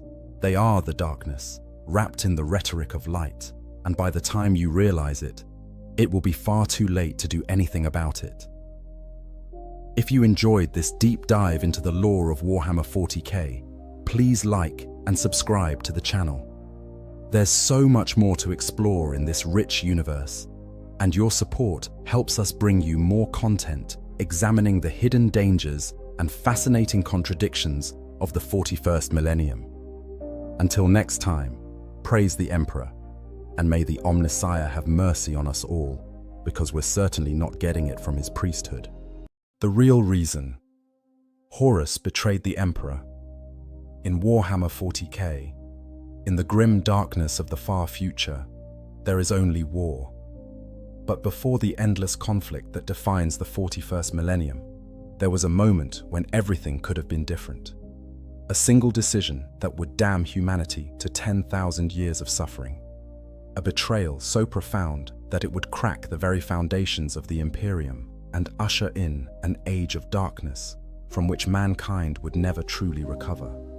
The Horus heresy stands as the most catastrophic civil war in human history. Brother fought brother, sons turned against their father, and the dreams of a united galaxy died in fire and blood. But why? What could drive the Emperor's most beloved son, his chosen war master, the Primarch who stood as the pinnacle of everything the Great Crusade represented, to turn his back on everything he had built and seek to destroy the very Imperium he had helped forge? The answer is not simple. It never is when examining the fall of heroes. The story of Horus Lupercal's betrayal is one woven from threads of ambition and pride, manipulation and genuine grievance, cosmic conspiracy and all too human weakness. It is a tragedy in the truest sense, where every character plays their part in an inevitable spiral toward catastrophe, where good intentions pave the road to damnation, and where the seeds of destruction were planted long before anyone realized a harvest of ruin was growing. Before we can understand why Horus fell, we must first understand who he was. Not the demon-possessed warlord who would ultimately die on the bridge of the vengeful spirit, but the man who stood as the Emperor's right hand, the Primarch who embodied everything the Great Crusade aspired to achieve. Horus Lupercal was, by nearly every measure, perfect. Among 20 genetically engineered demigods created to lead humanity's reconquest of the stars, he stood first. Not merely first discovered, though that was true, but first in capability, first in success, first in the hearts of his brothers and the warriors who served under him. Where some Primarchs excelled in specific domains, Horus demonstrated mastery across every aspect of warfare and leadership. As a tactician, he was brilliant. He could assess a battlefield with the same analytical precision as Guilliman, yet possessed an intuitive understanding of psychological warfare that let him win victories before the first shot was fired. He knew when to strike with overwhelming force and when a surgical application of violence would achieve compliance with minimal bloodshed. His conquest record spoke for itself. World after world fell to the Lunar Wolves, later renamed the Sons of Horus in his honor, and each victory seemed effortless, a testament to perfect planning and flawless execution. But Horus was more than just a military genius. He possessed a charisma that transcended the already superhuman presence all Primarchs commanded. When he spoke, people listened. When he made promises, they believed. He could inspire fanatical loyalty in his warriors, while simultaneously charming diplomats and administrators who found other Primarchs too martial, too alien, too inhuman. Where Angron terrified, where Mortarion disgusted, where the Lion inspired cold respect, Horus made people want to follow him. He made them believe that the future would be glorious, that their sacrifices mattered, that they were part of something greater than themselves. His relationships with his brother Primarchs demonstrated this gift perhaps more than anything else. In a family of demigods, each convinced of their own superiority, each carrying the weight of being created to lead. Horus navigated the complex web of rivalries and alliances with seemingly effortless grace. He was close friends with Sanguinius, whose beauty and nobility matched his own. He earned the respect of the taciturn Ferrus Manus. He could speak strategy with Gilliman, philosophy with Magnus, and maintain cordial relations even with more difficult brothers like Perturabo and Mortarion. Not all loved him, but most respected him. And that respect was no small achievement among beings who had been designed to be supreme. Most importantly, Horus had the complete trust and love of the Emperor himself. Among all his sons, the master of mankind seemed to favor Horus above the rest. Where he might criticize Lorgar's slowness or Russ's savagery, where he kept secrets from Magnus, or maintained a certain distance from Gilliman's empire building, with Horus, he seemed to share everything. The Emperor confided in Horus, sought his counsel, and demonstrated a warmth toward his first-found son that few others received. This relationship defined Horus in ways he perhaps did not fully understand. To be the Emperor's favorite was to stand at the center of the greatest undertaking in human history. The Great Crusade was not merely a military campaign. It was the reforging of mankind's scattered civilization into a unified whole, the reclamation of humanity's birthright among the stars. And Horus was its shining exemplar, the living proof that the Emperor's vision could be achieved. When the Emperor named him War Master after the triumph at Ulanor, granting him supreme command of all imperial military forces, it seemed like the natural culmination of everything Horus had achieved. The title was unprecedented. Never before had the Emperor elevated one of his sons above the others. Never before had he granted such sweeping authority to anyone save himself. The appointment spoke to absolute trust, to recognition not just of Horus's abilities, but of his loyalty and judgment. Standing before his brother Primarchs, accepting the office of War Master, Horus must have felt that he had achieved everything a being could aspire to. He was the Emperor's chosen instrument, entrusted with completing the Great Crusade itself. The weight of that responsibility was immense, but so was the glory. He would finish what his father had started. He would bring every human world back into the fold of the Imperium. His name would echo through history as the one who united mankind. But in that moment of triumph, seeds of future catastrophe were already germinating. Because immediately after bestowing this ultimate honor, immediately after publicly declaring Horus his most trusted son, the Emperor made a decision that would shatter everything. He announced his intention to return to Terra. He declared that he would be leaving the Great Crusade in Horus's capable hands, while he pursued a project of such importance that he could not even share its nature with his War Master. The Emperor was going home, leaving Horus to command alone, and he refused to say why. The abandonment. When the father left. Imagine the weight of that moment. You are Horus Lupercal, newly appointed War Master, standing before the assembled hosts of the Imperium's mightiest warriors. Your father has just given you the greatest honor imaginable, and in the same breath, he has told you that he is leaving. Not just leaving you in command, which would be honor enough, but leaving entirely. Returning to Terra, abandoning the Great Crusade itself, the work that has consumed 2 centuries of blood and sacrifice. And he will not tell you why. For 200 years, the Emperor had led the Great Crusade personally. He had stood at the head of his armies, conquering world after world, reuniting scattered human civilizations under the banner of the Imperium. He had found each of his Primarch sons and brought them into the fold, watching them grow into the leaders he had designed them to be. The Great Crusade was not just a military campaign. It was his great work, the fulfillment of plans that stretched back millennia. And now, with victory tantalizingly close, with the majority of human-settled space finally brought into compliance, the Emperor was walking away. The official reason given was vague. The Emperor spoke of important work on Terra, of projects that required his personal attention, of matters that would benefit all of humanity. But he shared no details. Even to Horus, his most trusted son, the War Master who now commanded all Imperial forces, he revealed nothing of what he intended to do. The secrecy was absolute and, to many, inexplicable. From the Emperor's perspective, this secrecy made perfect sense. What he was attempting was the Webway project, perhaps the most ambitious undertaking in human history. Deep beneath the Imperial Palace on Terra, using an ancient artifact called the Golden Throne, the Emperor was working to breach the dimensional barriers and gain access to the Eldari Webway, that vast network of tunnels that existed between real space and the warp. His goal was nothing less than to free humanity from its dependence on warp travel. For millennia, human civilization had been constrained by the necessity of traveling through the immaterium, that roiling sea of psychic energy where the laws of physics held no sway and the predatory entities of chaos dwelt.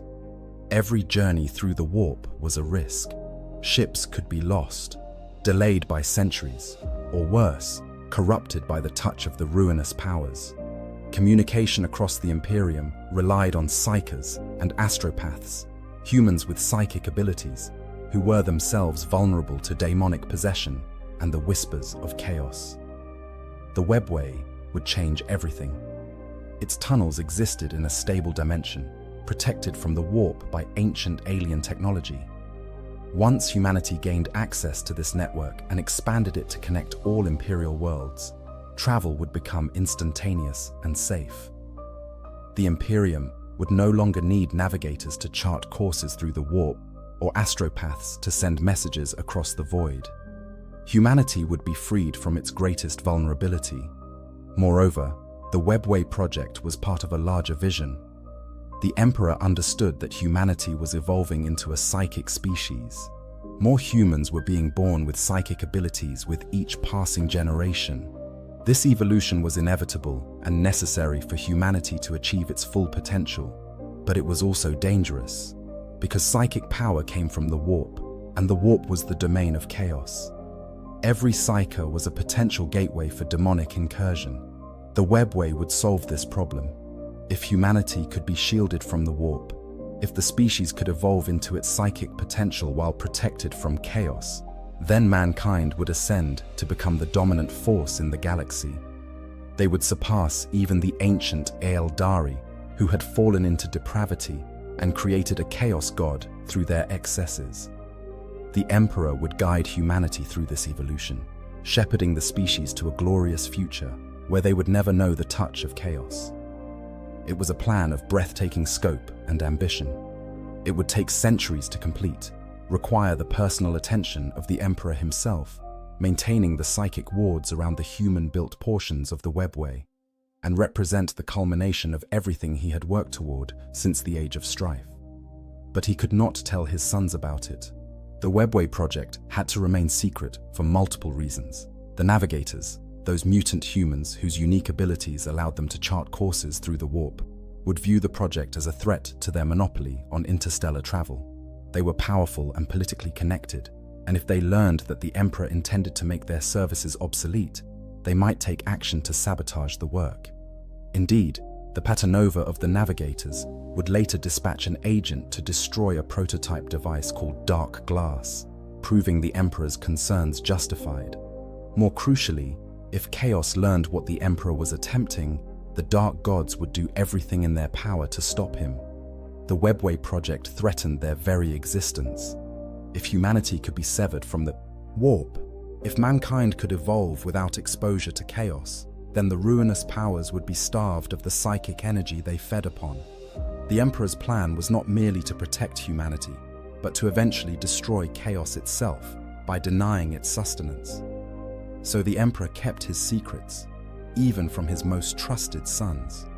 And in doing so, he planted the seeds of catastrophe.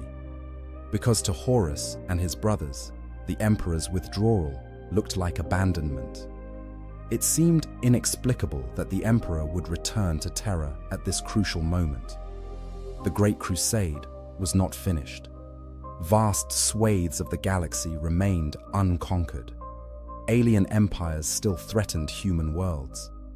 The work that had consumed 2 centuries of effort, that had cost millions of lives, that represented the greatest achievement in human history, was incomplete. And the Emperor was walking away from it, turning his back on the crusade, on his sons, on the warriors who had bled for his vision.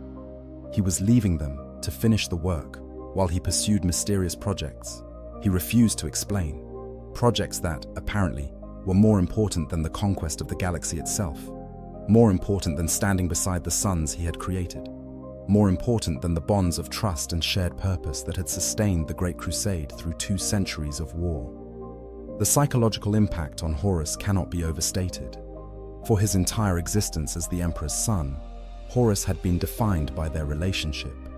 He was the first found, the most favored, the one who walked closest to his father. The Emperor had shared his vision with Horus, confided his plans, trusted him with responsibilities that few others received. Their bond was not merely that of creator and creation, or even father and son, but something approaching true partnership. And now, the Emperor was shutting him out. Horus had been given the title of War Master, yes, but what did that honor mean if the Emperor no longer trusted him with the truth? What did it say about their relationship that the Emperor would not explain why he was leaving? Did Horus not deserve to know? Had he not earned that level of trust through 2 centuries of perfect service? The questions gnawed at him, creating doubt where none had existed before. If the Emperor truly valued him, truly saw him as the worthy son and heir to his vision, why the secrecy?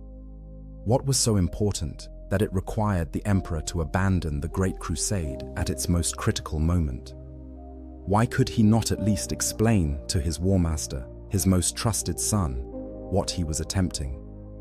The doubt was a seed, small at first, barely acknowledged even to himself. But it was there, planted in fertile soil, ready to grow when watered by further grievances, and tended by those who sought to see it bloom into betrayal. And there were other grievances coming, born from the Emperor's other decision upon returning to Terra. Because the Emperor did not merely withdraw from the Great Crusade, he fundamentally restructured how the Imperium would be governed, in a way that seemed calculated to insult and diminish the Primarchs who had conquered it in his name. The Council of Terra, the ultimate insult. Throughout the Great Crusade, the Imperium had been governed by the War Council. This body consisted of the Emperor himself at its head, along with his closest advisors and the Primarchs. It was a military command structure befitting a campaign of conquest, where decisions were made by those who understood warfare and had proven themselves in battle. The War Council decided strategy, allocated resources, determined which worlds would be brought into compliance and by what means. It was, in essence, the government of the Imperium. The Primarchs had seats on the War Council by right. They were not merely generals leading their legions. They were the Emperor's sons, gene-crafted demigods designed to be the leaders of humanity's future. They had conquered worlds, built empires, and proven themselves worthy of authority.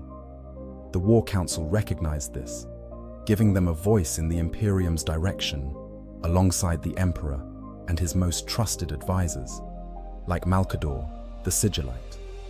Then the Emperor dissolved the War Council and replaced it with something else entirely. The Council of Terra was to be the new governing body of the Imperium.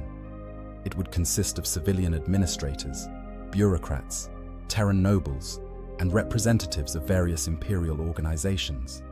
It would handle the day-to-day business of running a galactic empire, managing the complex web of trade, taxation, resource allocation, and legal structures that a million worlds required. It would, the Emperor declared, be the Imperium's true government, the body that would administrate all the territories that the Great Crusade had won. And the Primarchs would have no place on it. The decision made a certain logical sense from a governance perspective. The Emperor understood that an empire of 1,000,000 worlds could not be run by a military command structure indefinitely. The Great Crusade was ending, or at least entering its final phases.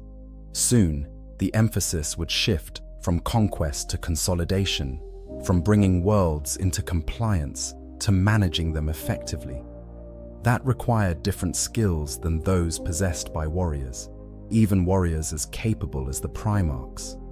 Moreover, the Primarchs were too powerful to be given formal roles in civilian government. They were demigods, beings of immense strength, intelligence, and presence. Put them in charge of running the Imperium, and they would inevitably dominate it completely. The civilian population would have no voice, no agency. The Imperium would become a military dictatorship, ruled by genetically engineered supermen who, for all their capabilities, were not human in the conventional sense. The Emperor wanted the Imperium to be governed by and for normal humans. He had created the Primarchs as tools to unite humanity, but once that unification was complete, he intended for mankind to govern itself. The Primarchs would continue to serve, of course, as military leaders and defenders of the Imperium, but they would not rule it. That power would rest with the civilian government, accountable to the people it governed. It was a noble vision, one that recognized the inherent problem with rule by superhuman beings who could never truly understand the lives of baseline humans. But to the Primarchs, scattered across the galaxy at the frontiers of the Great Crusade, the creation of the Council of Terra looked like nothing less than a profound betrayal and insult. They had conquered the Imperium. They and their legions had bled for 2 centuries, bringing world after world into compliance. They had sacrificed, fought, and died in service to the Emperor's vision. They had built this Imperium with their own hands, literally fought for every world it contained. And now, just as victory approached, the Emperor was handing control of what they had won to bureaucrats and administrators who had never set foot outside the Sol system. The resentment was particularly acute for Primarchs who had strong ideas about how the Imperium should be run. Perturabo of the Iron Warriors, who had spent decades in thankless garrison duties, saw it as confirmation that his sacrifices were not valued. Mortarion of the Death Guard, who hated tyrants and had believed he was fighting to free humanity from oppression, found himself subordinate to distant officials who knew nothing of the worlds he had conquered. Even Guilliman, who excelled at administration and had built the realm of Ultramar into a model of effective governance, must have felt the slight of being excluded from the highest levels of imperial government. But for Horus, the blow was perhaps most severe of all. He was the War Master. The Emperor had entrusted him with supreme military command. He was supposed to complete the Great Crusade, to bring the last unconquered worlds into the Imperium, to fulfill his father's vision. And while he was out there, fighting and bleeding and winning victories, the fruits of those victories would be handed over to people the Emperor apparently trusted more than his own sons. The Council of Terra represented everything that Horus was beginning to fear.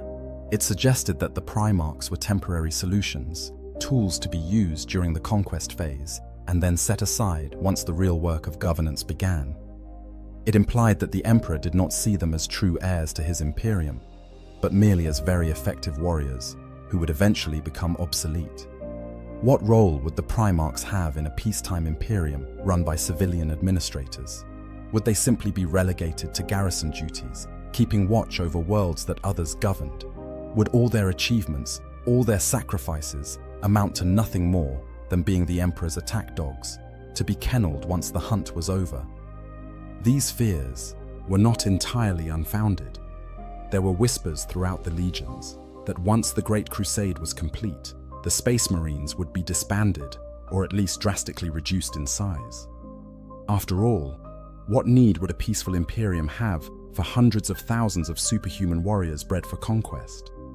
The legions had been created for war, and if there was no more war to fight, then perhaps they would be seen as threats rather than assets, dangerous tools that needed to be disposed of before they caused problems.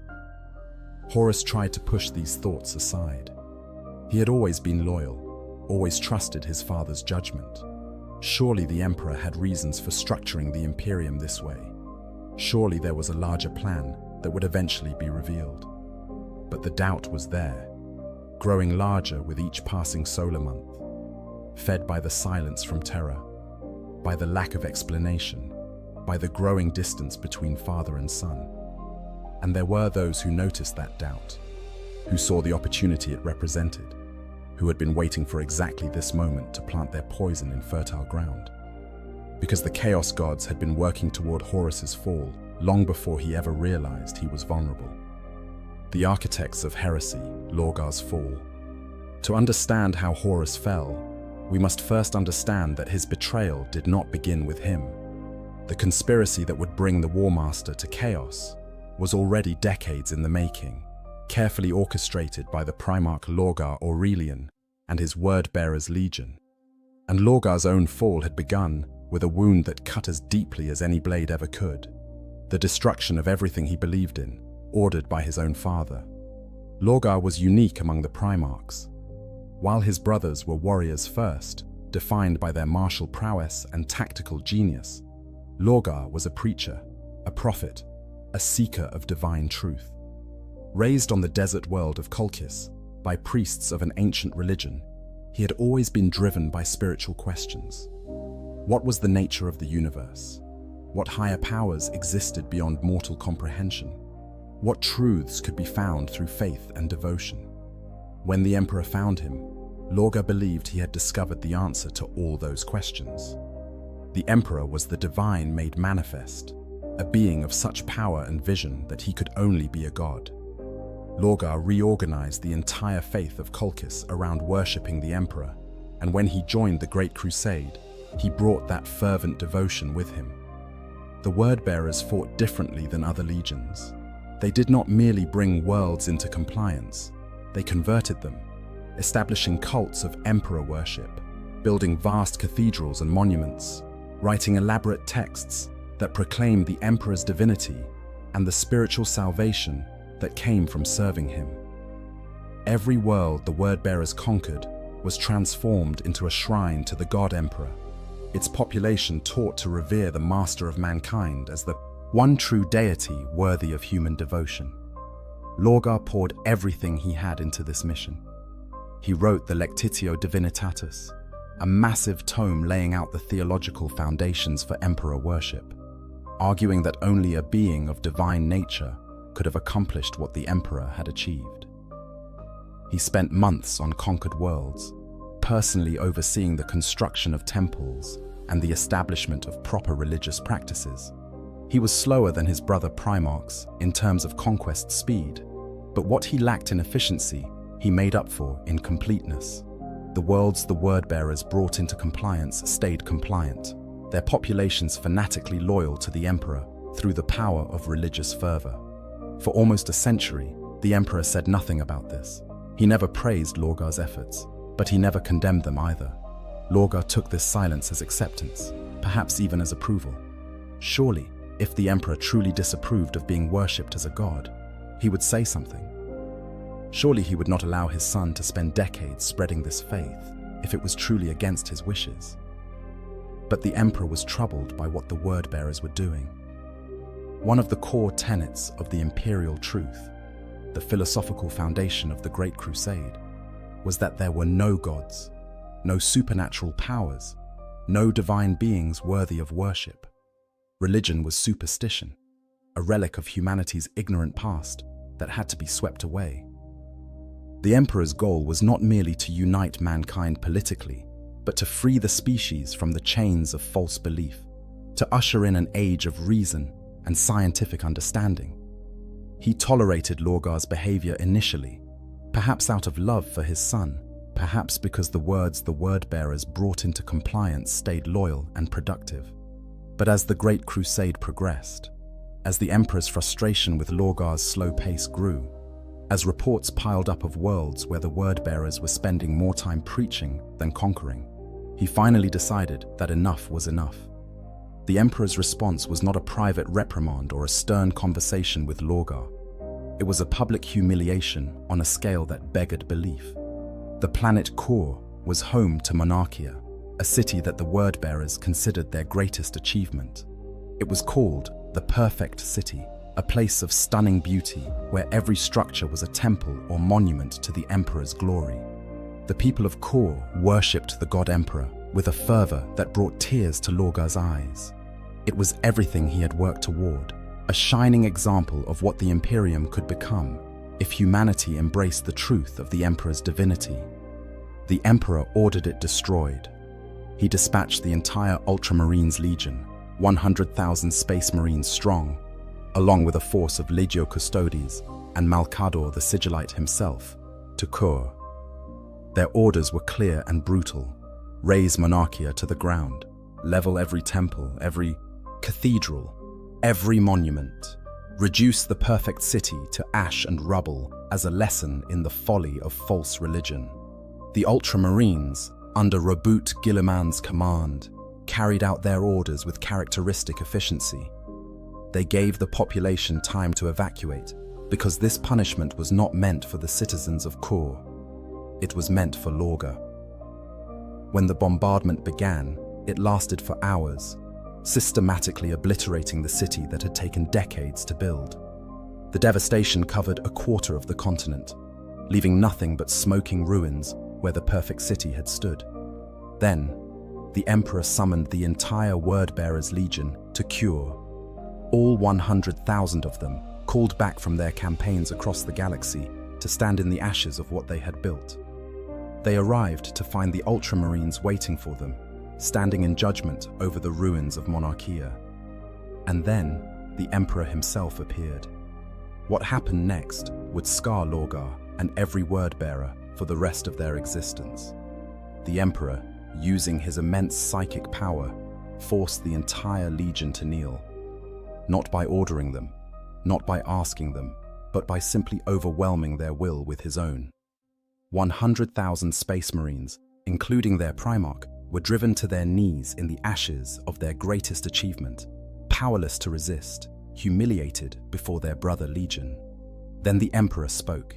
He told them that they had failed him, that everything they had done in his name was worthless, that their devotion was a lie, their faith a delusion, their achievements nothing but monuments to falsehood. He explained that the mission of the Space Marines was to bring worlds into compliance, not to spread religious nonsense. He made it absolutely clear that he was not a god, did not want to be worshipped as a god, and found their efforts to deify him to be a profound disappointment. The Emperor's reasoning, from his perspective, made perfect sense. He was trying to free humanity from religious superstition, and here was his own son spreading exactly the kind of faith-based nonsense that had poisoned human civilization for millennia. He needed to make it absolutely clear that such behavior would not be tolerated, even from a Primarch. The public nature of the humiliation was necessary to ensure that every word-bearer understood this was not acceptable, that spreading Emperor worship was against everything the Imperium stood for. But to Lorgar, it was the destruction of his entire world. Everything he had believed, everything he had worked toward, everything that gave his existence meaning, had been revealed as a mistake, worse than a mistake, a failure. He had spent a century serving what he thought his father wanted, spreading what he believed was the truth of the Emperor's divinity, only to be told that he had completely misunderstood everything. The psychological impact was catastrophic. Lorgar fell into a deep depression, withdrawing from his Legion and from the Great Crusade itself. He was not angry at first, just broken, unable to comprehend how he could have been so wrong about something so fundamental. The Emperor was his father, his god, the center of his universe. To be rejected by him so completely, so publicly, was a wound that cut far deeper than any physical injury ever could. And into that wound, poison was poured. Cor Phaeron and Erebus, Lorgar's closest advisors, had secretly never abandoned the old faith of Colchis.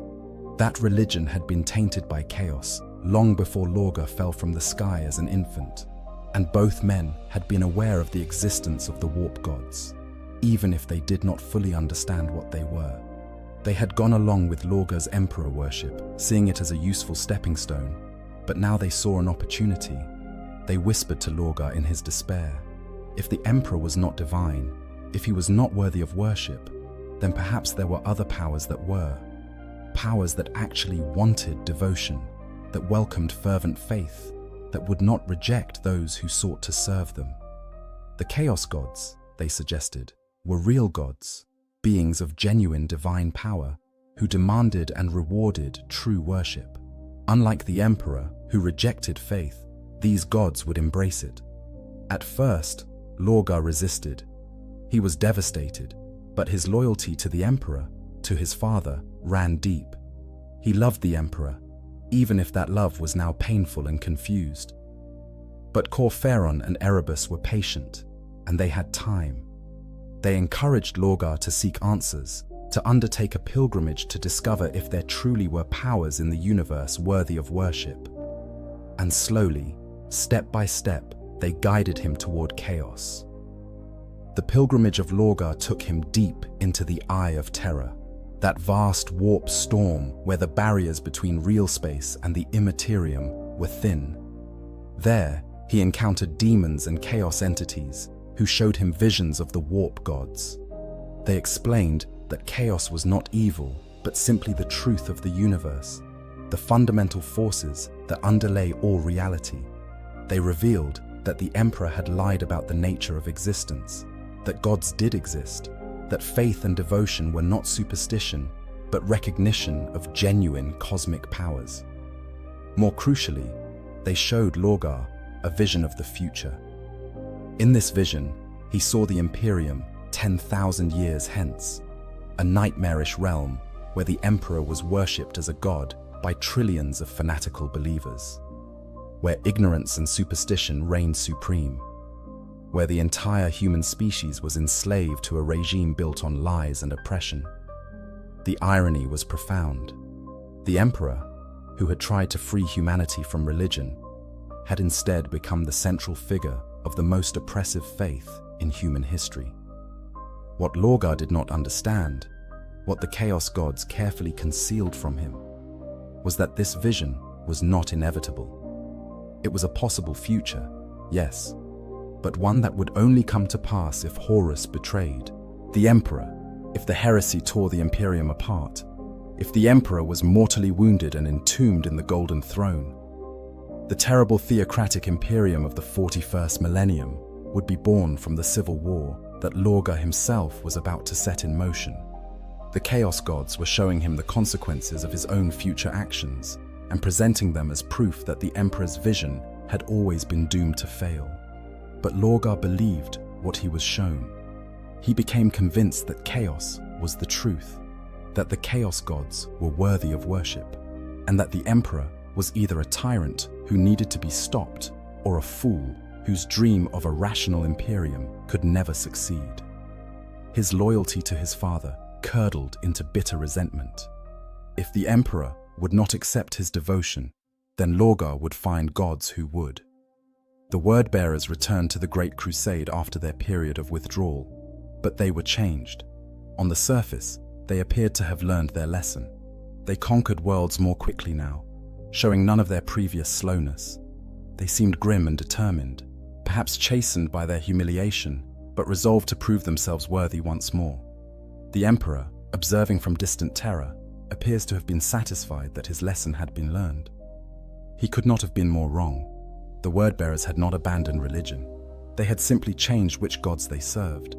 For over 40 years, the word-bearers worked in secret to spread the corruption of chaos throughout the Legiones Astartes. They established warrior lodges within other legions, seemingly harmless fraternal organizations where space marines could gather outside the formal chain of command, discussing philosophy and building brotherhood. These lodges had been inspired by the tribal warriors of Davin, a world the Lunar Wolves had brought into compliance, where such organizations were central to their culture. The warrior lodges seemed innocent at first. They gave space marines a space to voice concerns and doubts that they might not feel comfortable raising through official channels. They built bonds between brothers that transcended squad and company assignments. They provided a social structure that helped warriors cope with the isolation and trauma of endless warfare. Many legions embraced them, seeing no harm in allowing their warriors this outlet. But the lodges had been corrupted from the start.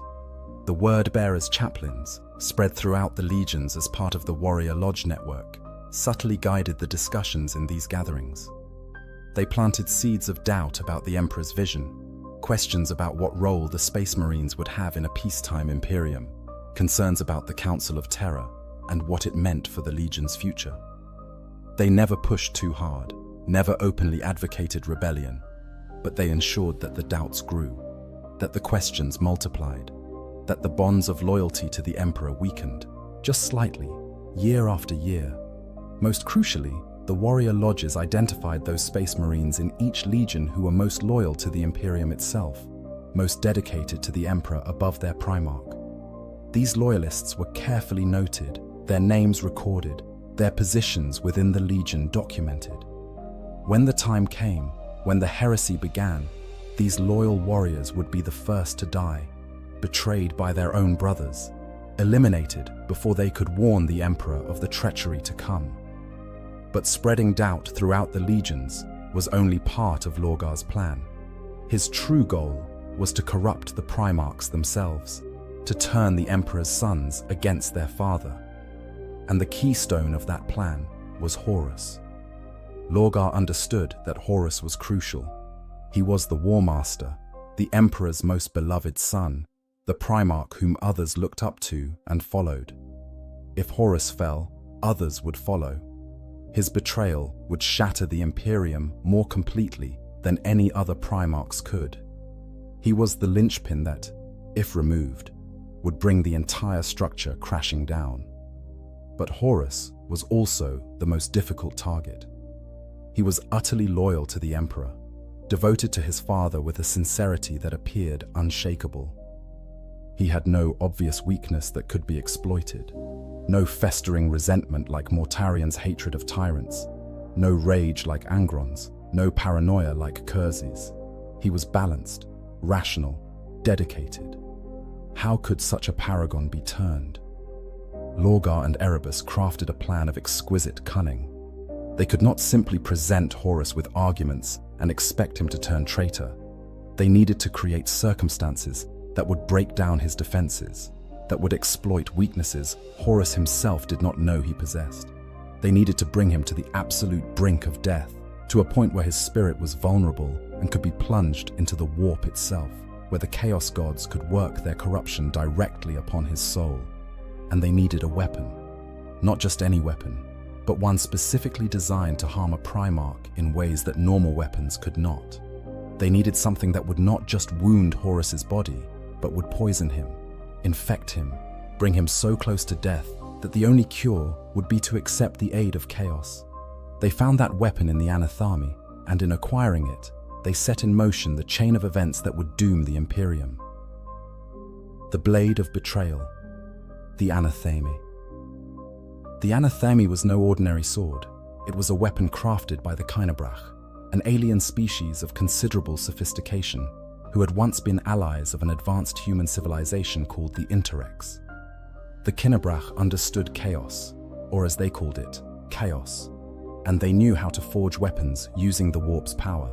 The Anathami was one such creation, a blade that could be attuned to a specific individual, given their name, and then used to inflict wounds that would not heal through normal means. The Interrex, understanding the danger such weapons represented, had confiscated all the Anathamies they could find from the Kynabrach and locked them away in their museum on the world of Zenobia. They kept them as warnings, examples of technology too dangerous to be used, reminders of the corruption that could come from tampering with the powers of the warp.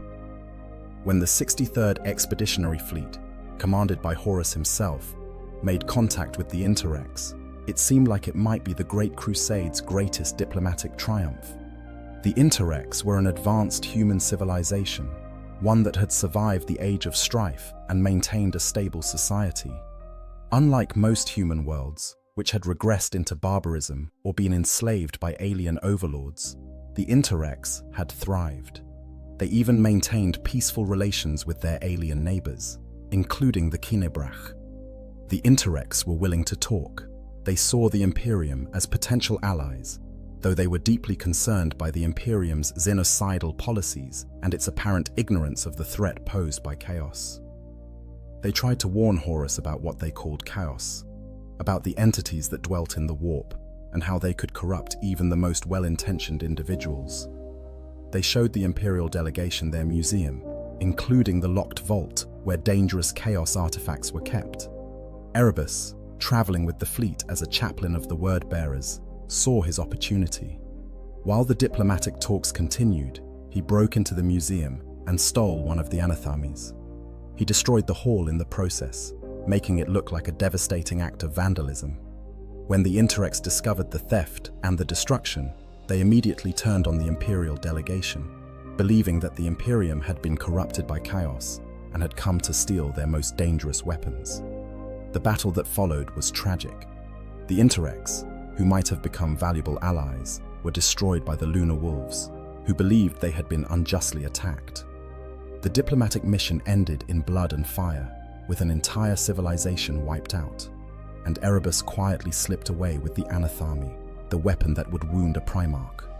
The blade then made its way to Davin, a feral world that the Lunar Wolves had brought into compliance decades earlier. The governor of Davin, Yugan Temba, had been left in charge with a garrison of Imperial army troops to maintain order and prepare the world for full integration into the Imperium. It should have been a straightforward assignment, a reward for a loyal servant, a posting that would let him help uplift a primitive world into the glory of Imperial civilization. But Davin had a dark secret. The world's people practiced ancient religions that were, unknown to the Imperials, tainted by chaos. Specifically, they worshipped something they called Nurgleth, which was in truth the chaos god Nurgle, the lord of decay and disease. The warrior lodges on Davin were not innocent fraternal organizations, but secret cults dedicated to the ruinous powers. Over the years, Temba and his garrison were exposed to this corruption. The influence was subtle at first, but Nurgle's touch is patient and insidious. By the time the Lunar Wolves returned to Davin to check on their old conquest, Temba had been thoroughly corrupted, transformed into a bloated, diseased monster who had turned away from the Imperium and now served the plague god. Erebus had given Temba the anathema. He had taught the corrupted governor how to use it, how to speak Horus's name to the blade so that it would be attuned to the War Master specifically. Then, he had ensured that Horus would be drawn to Davin, that circumstances would unfold in exactly the right way to bring the War Master face to face with the weapon designed to kill him. When reports reached Horus that Davin had fallen into rebellion, he was personally offended. This was a world that the Lunar Wolves had conquered and supposedly civilized.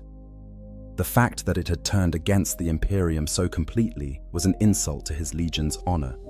He decided to handle the matter personally, leading a force to Davin's moon where Temba's forces had gathered. The mission should have been routine. Horus was a Primarch, a being of immense power and near invulnerability.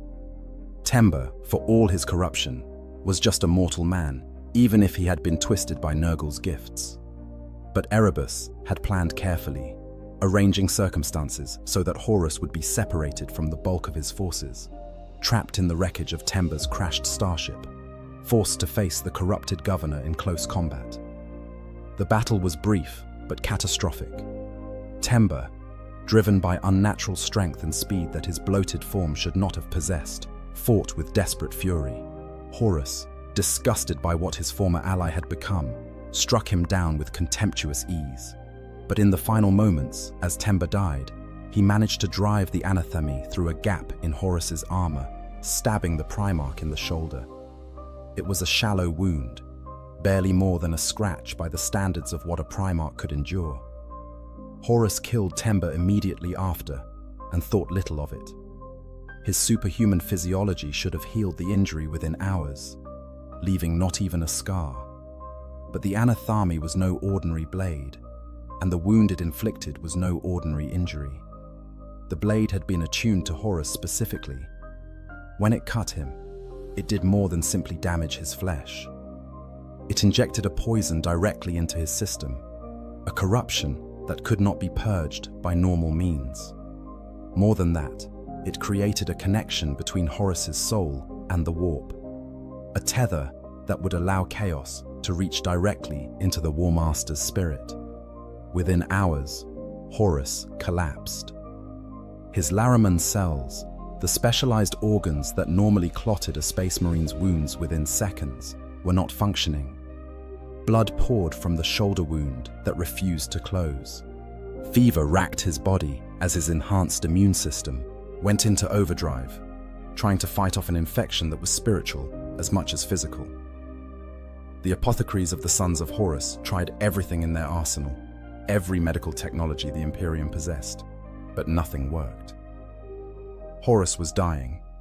The Primarch, whom many considered all but immortal, was dying from a single sword wound that should have been trivial, and no one could save him, except, of course, for those who had engineered the entire situation. Erebus appeared aboard the Vengeful Spirit, Horus's flagship, in the guise of a concerned ally. He expressed horror at the War Master's condition and suggested a desperate solution. On Davin's surface, there was a temple dedicated to the Serpent Lodge, a group of healers who practiced ancient arts that might be able to cure Horus where Imperial medicine had failed. It was their only hope, Erebus claimed. Without their intervention, the War Master would surely die. The warrior lodge on the Vengeful Spirit, already corrupted by decades of subtle manipulation by the word-bearers, supported Erebus's suggestion. They argued passionately that any chance to save Horus should be taken, regardless of how unorthodox the methods might seem. Some of Horus's closest advisors, the group known as the Mournival, were divided. Gaviel Loken, one of the most loyal of the Lunar Wolves, opposed the idea, sensing something wrong about the entire situation. But he was overruled by the majority, who could not bear the thought of standing by while their Primarch died. Horus was taken to the Temple of the Serpent Lodge on Davin. The building was massive, ancient, covered in carvings and symbols that should have warned anyone with knowledge of chaos what they were dealing with. Inside, the cultists of the lodge prepared their ritual, ostensibly to heal the War Master, in reality to complete the corruption that had begun with the anatheme's cut. They laid Horus upon a great altar and began their ceremony. The ritual was chaos sorcery, powered by the psychic energy of the cultists and channeled through artifacts dedicated to the ruinous powers. On the physical level, the ritual did nothing. Horus's body remained as it was, his wound still bleeding, his fever still raging. But spiritually, something profound happened. Horus's soul was torn from his dying body and cast into the warp itself, into the abyss. The corruption of a War Master. The warp is not a place meant for mortal minds. It is the immaterium, the sea of souls, a realm where thought and emotion become reality, where the laws of physics hold no sway, and where the entities that dwell there feed upon the psychic energy of living beings. For a normal human to be cast into the warp without protection would mean instant death, or worse, their soul devoured by the predatory entities that lurked there, or twisted into something unrecognizable by the tides of raw emotion that constantly washed through that realm. But Horus was no normal human. He was a Primarch, being crafted by the Emperor, using his own genetic material, and infused with power drawn from the warp itself. His soul burned with the brilliance of a star, a psychic beacon of immense power and clarity. He could survive in the warp, where others would be instantly destroyed. But survival did not mean safety. The Chaos Gods had been waiting for this moment. They had orchestrated it, guided every step that brought Horus to this point, arranged circumstances with infinite patience, so that the War Master would be vulnerable at precisely the right time. Now, with his soul torn from his dying body and cast into their domain, they could finally work their corruption upon him directly. But they were subtle in their approach. They did not appear as horrific monstrosities or reveal themselves as the malevolent entities they were. Instead, they showed Horus a familiar face, one he trusted above almost all others. Hastur Sejanus, one of his closest friends and advisors, a lunar wolf who had died honorably in battle months before. The figure of Sejanus appeared before Horus in the warp, speaking with his voice, showing his face, radiating the warmth and loyalty that the real Sejanus had possessed. He told Horus that he had been waiting, that he had been watching over the War Master since his death, and that he had urgent warnings to deliver about terrible truths that had been hidden from Horus. It was, of course, not Sejanus. It was Erebus, using sorcery to assume his form, speaking with the credibility of a trusted friend to deliver lies that Horus might otherwise have rejected. And the lies were carefully crafted to exploit every doubt, every fear, every insecurity that Horus had developed since the Emperor had left the Great Crusade. The false Sejanus showed Horus visions of the future, but these were not true visions. They were carefully constructed lies, images designed to make Horus believe that the Emperor had always been a tyrant, that his vision for humanity was one of oppression and control, and that everything Horus had fought for was based on deception. In these visions, Horus saw the Imperium 10,000 years hence. He saw a galaxy-spanning theocracy where the Emperor was worshipped as a god by trillions of fanatical believers. He saw the ecclesiarchy, the massive church dedicated to Emperor worship, dominating the lives of every human in the Imperium. He saw the Inquisition, an organization of fanatics who hunted down anyone suspected of heresy and burned them alive. He saw a regime of ignorance and superstition, where science had been replaced by prayer, where progress had been abandoned in favor of fearful stagnation, where humanity lived in constant terror of alien threats and internal purges.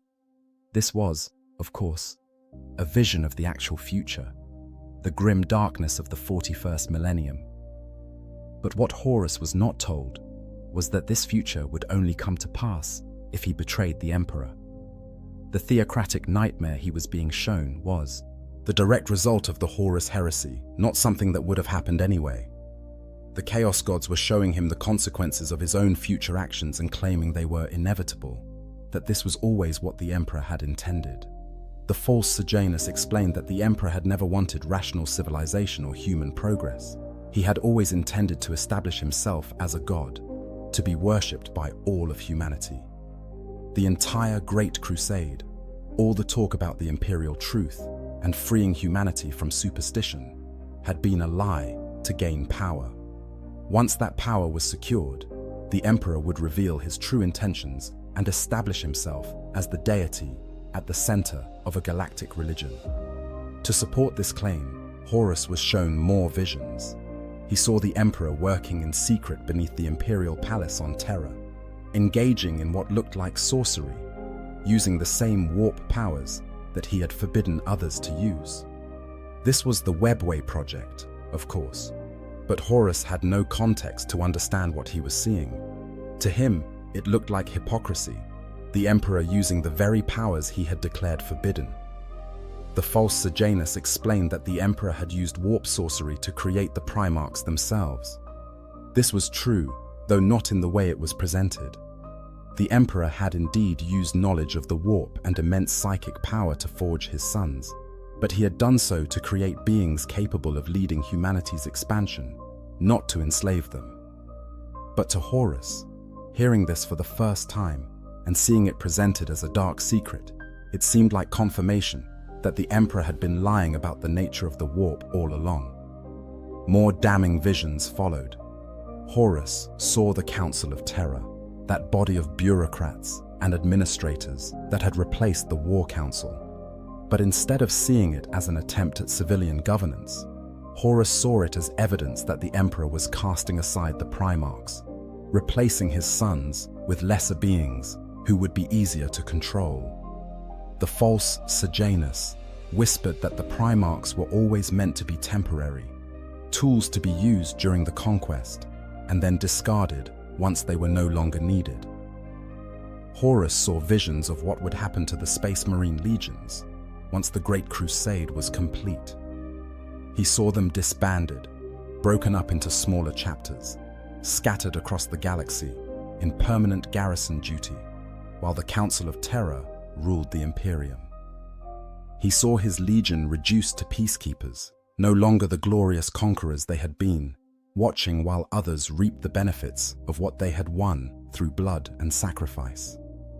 The false Sejanus claimed that this had always been the plan. The emperor had never intended for the Primarchs to rule the Imperium they had conquered. He had created them as weapons, and weapons were to be put away once the war was won. The formation of the Council of Terror was not preparation for civilian governance, but rather the first step in removing the Primarchs from power. Soon, they would be marginalized completely, reduced to figurehead generals, while real authority rested with bureaucrats who knew nothing of what had been sacrificed to build the Imperium. And in all these visions of the future, Horus was conspicuously absent. He saw his brothers, some of them, being worshipped alongside the emperor in that nightmarish theocracy. He saw statues and monuments to various Primarchs, temples dedicated to their memory. But he did not see himself. His name was not spoken. His achievements were not remembered. It was as if he had never existed, as if the War Master who had led the Great Crusade to its completion had been erased from history entirely. This was perhaps the cruelest lie of all, and the one most calculated to wound Horus where he was vulnerable. For all his loyalty, for all his devotion to the Emperor and the Great Crusade, Horus possessed the very human flaw of pride. He wanted to be remembered. He wanted his achievements to matter. He had conquered more worlds than almost any other Primarch, had served longer and more loyally than any of his brothers. He was the War Master, the chosen son, the one the Emperor had elevated above all others, and the thought that all of this might be forgotten, that he might be written out of history while others were remembered, struck at the core of his identity. The false Sejanus explained why Horus would be forgotten. The Emperor, knowing that Horus was too loyal, too devoted, had decided that the War Master would need to be eliminated once the Great Crusade was complete. Horus would never accept the marginalization of the Primarchs. He would fight to protect his brothers and the legions he loved. Therefore, he would be removed, killed in some false battle, or purged quietly, erased from history so completely that future generations would never even know he had existed. It was all lies.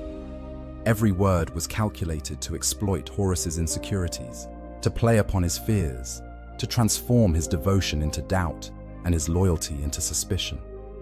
The Chaos Gods were master manipulators, and they had studied Horus for decades, learning his every weakness, finding the precise words that would poison his mind most effectively. But lies work best when they are wrapped around kernels of truth, and there was enough truth in what Horus was being told to make the lies believable. The Emperor had returned to Terra for secret purposes. He would not explain. The Council of Terror had been formed without Primarch input. The warrior lodges had been spreading rumors about the Space Marines being disbanded after the Crusade. All of these facts could be interpreted in the sinister light that Chaos was presenting them, and Horus, vulnerable and dying, struggling to make sense of what he was seeing, found himself believing. Throughout the vision, Horus maintained some resistance. He knew something was wrong, knew that this could not be the complete truth. At one point, he recognized that the figure before him was not truly Sejanus, that this was some form of deception. He rejected the lies, declared that he would not be fooled, that he knew his father and trusted in the Emperor's vision. But doubt is a poison that works slowly. Even as Horus rejected the explicit lies, even as he tried to hold on to his loyalty, the seeds had been planted. The questions raised could not be easily answered. Why had the Emperor returned to Terra without explanation? Why was he working on secret projects using warp powers? Why had the Council of Terror been formed without Primarch representation?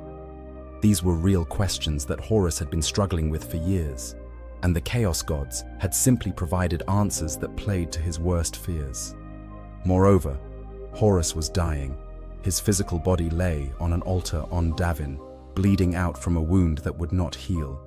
The cultists of the Serpent Lodge were offering him a choice: accept the power of the Chaos Gods and live, or reject it and die. His soul, cast into the warp, was being slowly dissolved by the energies there. Without intervention, without protection, he would cease to exist entirely. The Chaos Gods presented themselves as his salvation. They claimed to be the true powers of the universe, the fundamental forces that underlay reality itself. They were not evil, they insisted, merely misunderstood. The Emperor had lied about them because he feared their power, because he wanted to be the only God, the only power that humanity followed. But they were willing to accept Horus, to grant him power beyond imagining, to heal him and make him stronger than he had ever been. All he had to do was swear allegiance to them. All he had to do was accept that the Emperor had betrayed him first.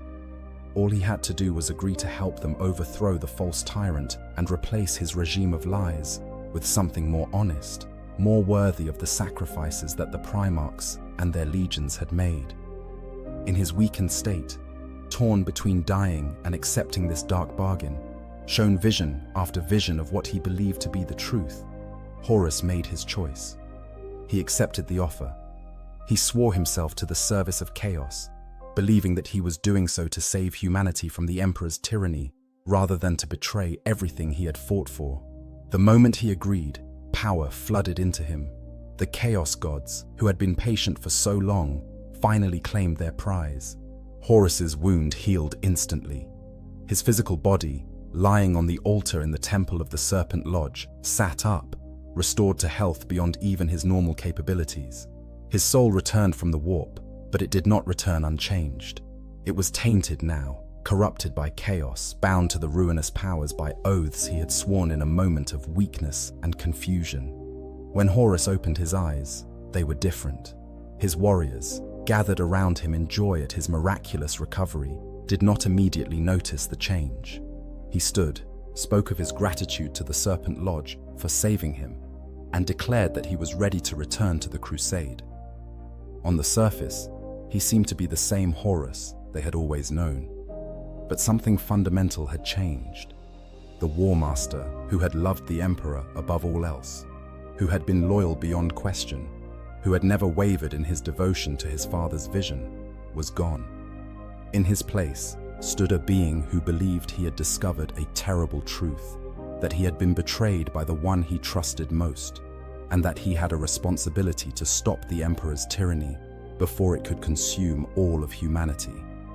The Horus who walked away from the Temple of the Serpent Lodge was determined to save the Imperium. He just intended to do it by destroying the Emperor and everything the Emperor had built. The psychology of betrayal. What Horus actually wanted. To truly understand why Horus betrayed the Emperor, we must look beyond the manipulation of chaos and examine the psychological foundation that made that manipulation effective.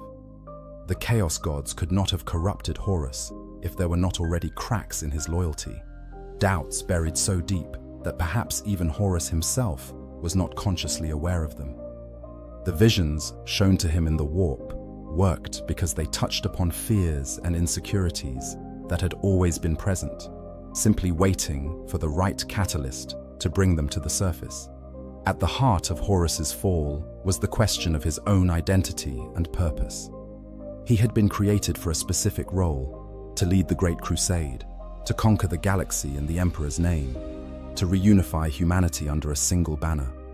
Everything about his design, from his superhuman intelligence to his unmatched charisma, was optimized for this purpose.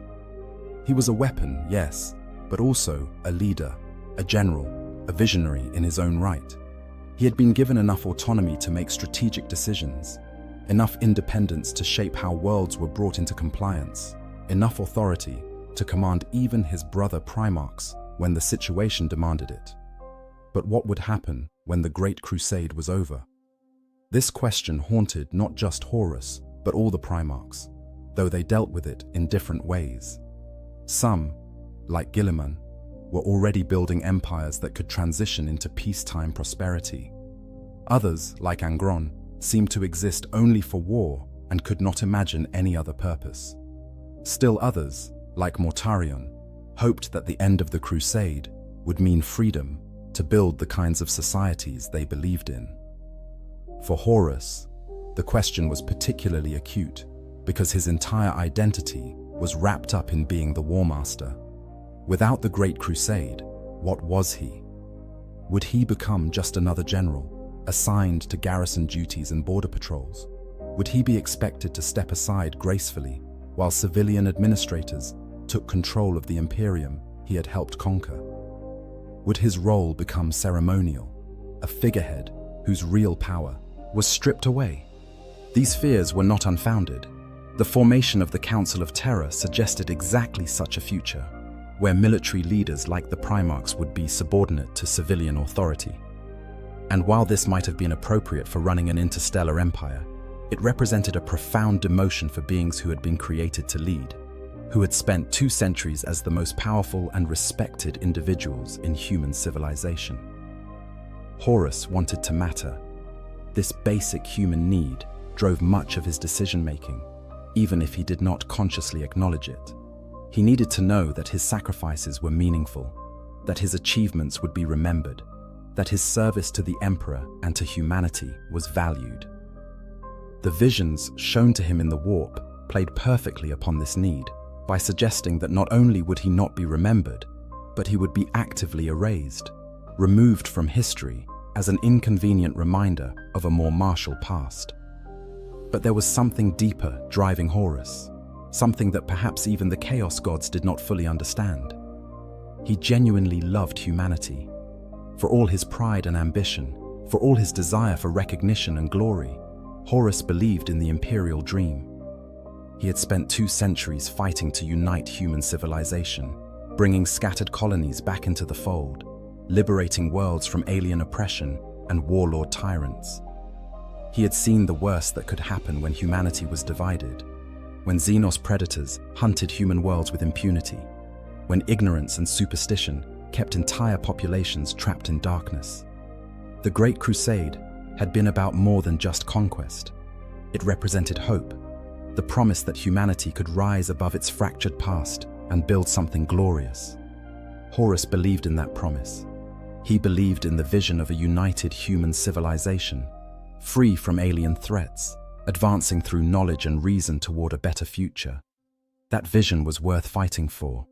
It was worth the sacrifices, worth the blood and death, worth 2 centuries of constant warfare. When the Chaos Gods showed him their carefully constructed visions of the future, when they presented the nightmare theocracy of the 41st millennium as the inevitable result of the Emperor's plans, Horus was genuinely horrified. If this was what the Emperor was working toward, if this was the future that awaited humanity, then everything Horus had fought for was a lie. The promised enlightenment would become oppression. The dream of progress would become stagnant superstition. The liberation would become slavery to a cosmic tyrant who demanded worship and crushed dissent with religious fervor. From this perspective, from Horus's corrupted understanding of what he had been shown, his betrayal was not a betrayal at all. It was an attempt to save humanity from a terrible fate. The Emperor had to be stopped before he could establish his theocratic dictatorship.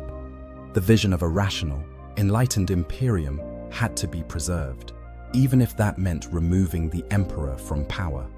Someone had to stand up and say that the path humanity was on would lead to disaster.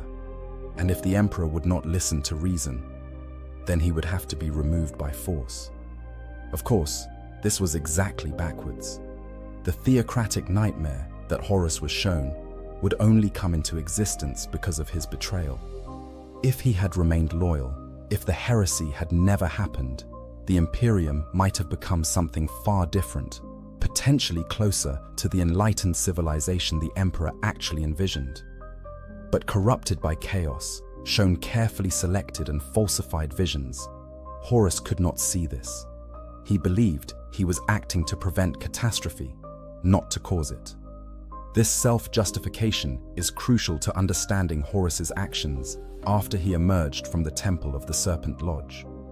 He did not see himself as a traitor. He saw himself as a revolutionary, as someone willing to make the hard choices that others were too loyal or too blind to make. He was not betraying the dream of the Great Crusade. He was saving it from the Emperor's corruption. he was not turning his back on humanity. He was fighting for humanity's true freedom.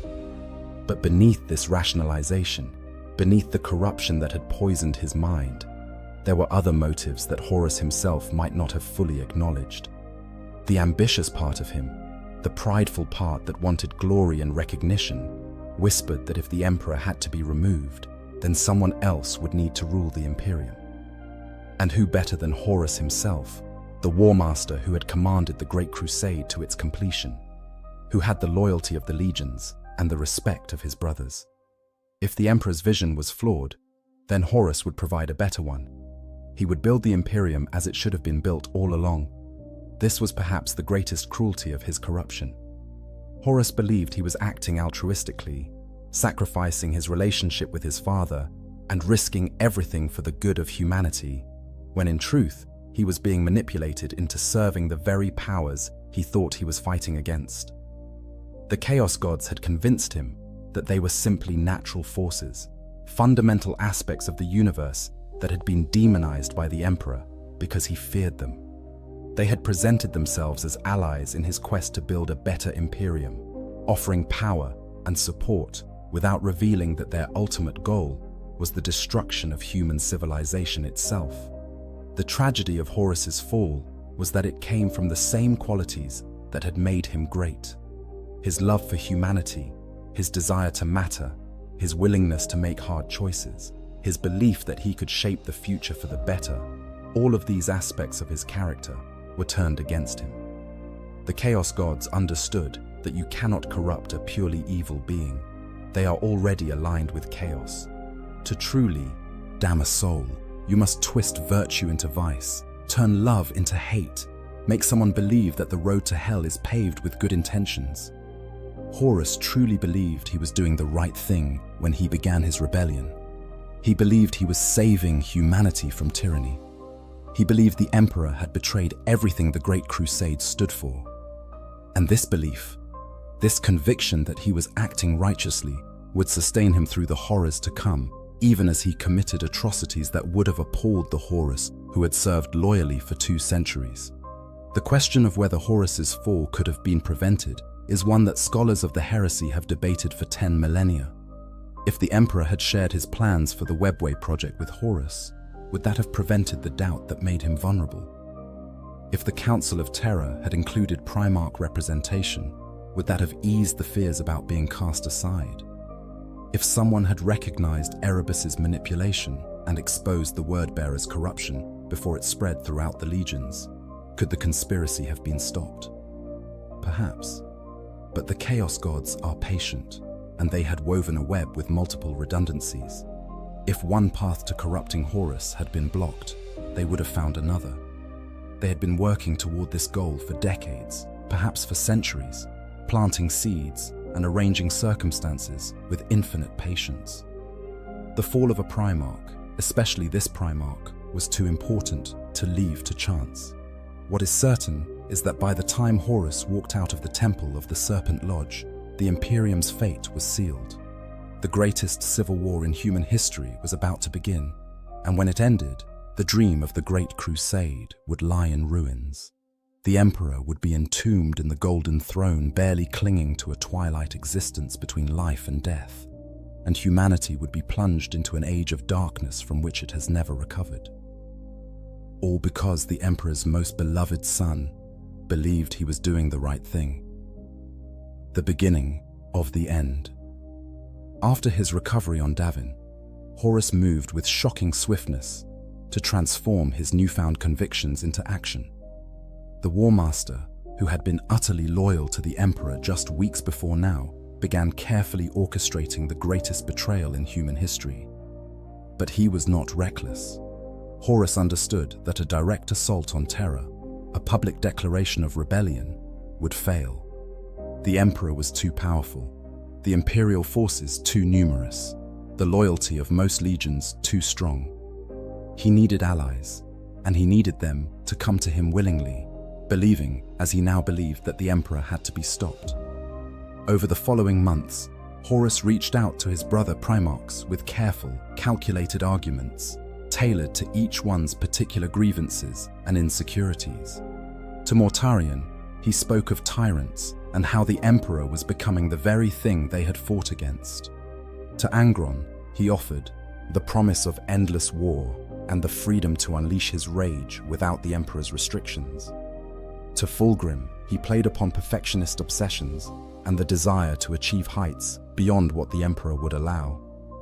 To the already corrupted Lorgar, he revealed that he too had seen the truth of the Chaos Gods and was ready to embrace their power. Not all were convinced. Some Primarchs, like Sanguinius and Ferrus Manus, remained utterly loyal. Others, like Guilliman and Dorn, could not be swayed by Horus's arguments, but enough sided with him, bringing their legions into what would become the traitor cause. The Word-bearers, who had orchestrated everything. The World Eaters, who craved battle above all else. The Emperor's children, seduced by the promise of perfection through chaos.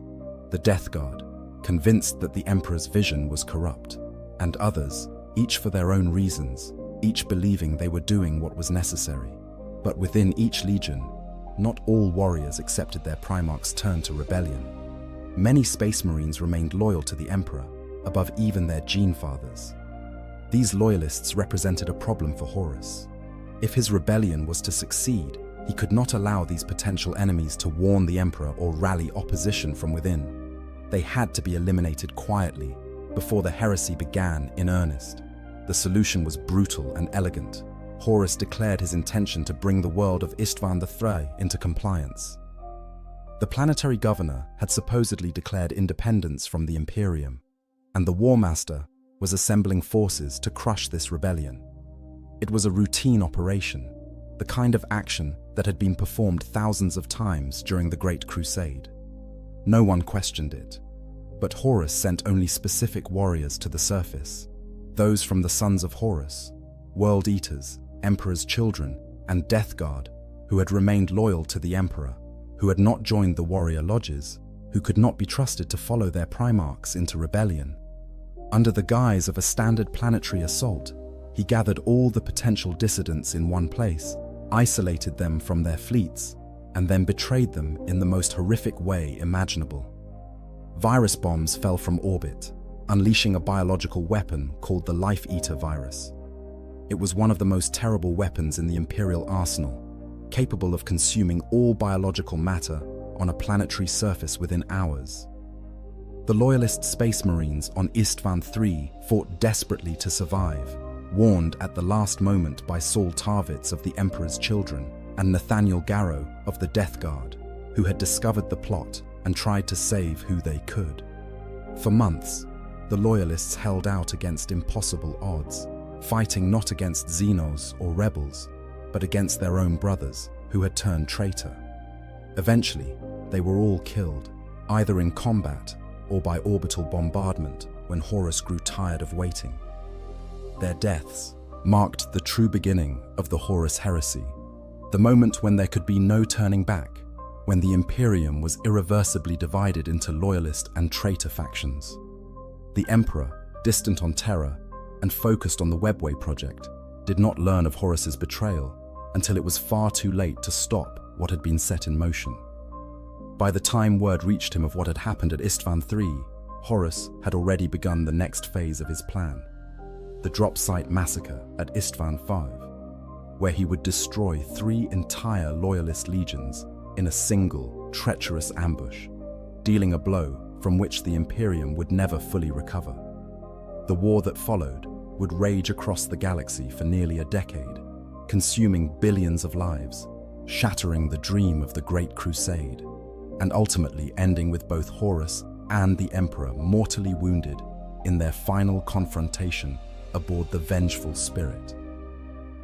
The Imperium survived, but it was transformed into something the Emperor had never intended, the theocratic nightmare that Horus had seen in his visions, the self-fulfilling prophecy that his own betrayal had brought into being.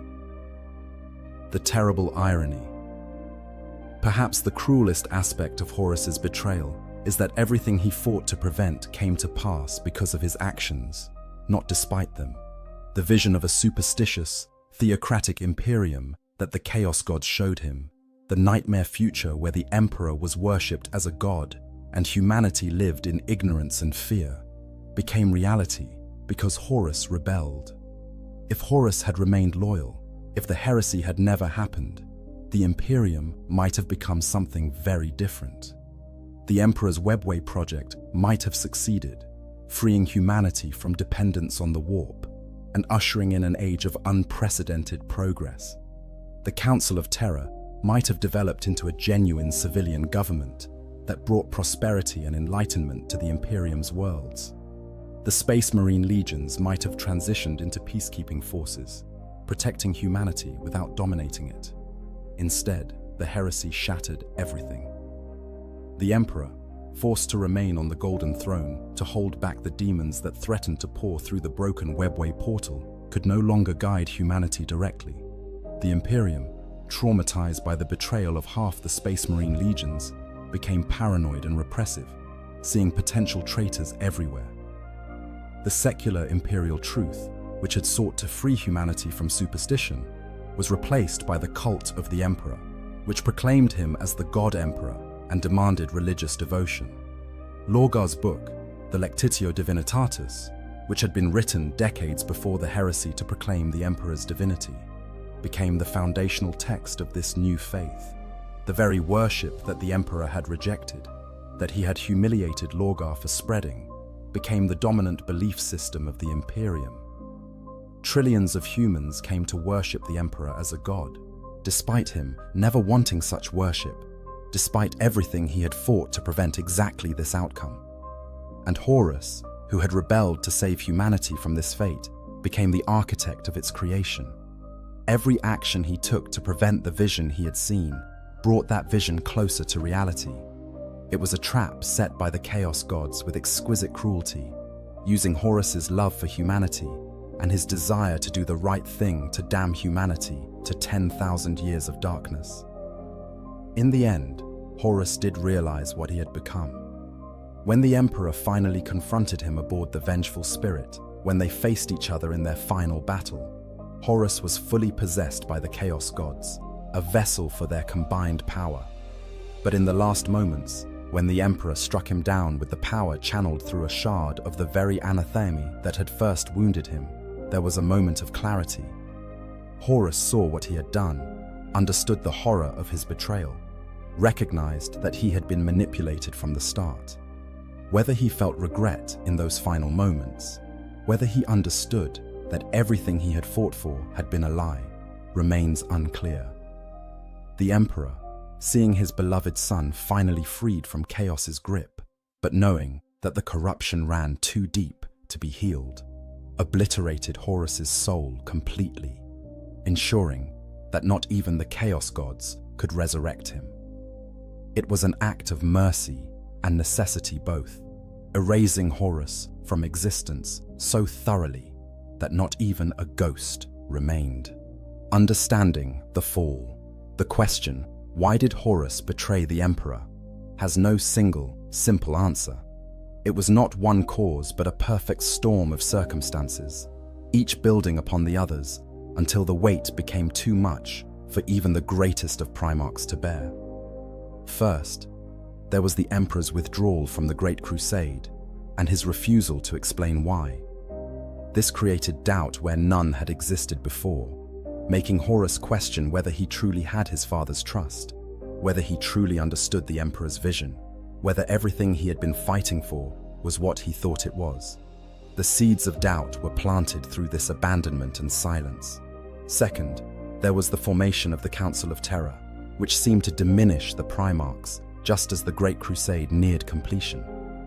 This played upon fears about what role the Space Marines and their leaders would have in a peacetime Imperium, suggesting that they might be discarded once they were no longer needed for conquest.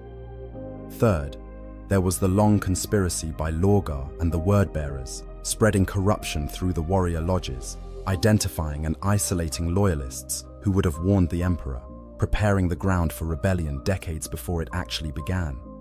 This conspiracy ensured that when Horus fell, he would not stand alone, that other Primarchs would be ready to join him, that entire legions could be turned. Fourth, there was the anathema itself, the weapon that could wound a Primarch in ways normal weapons could not.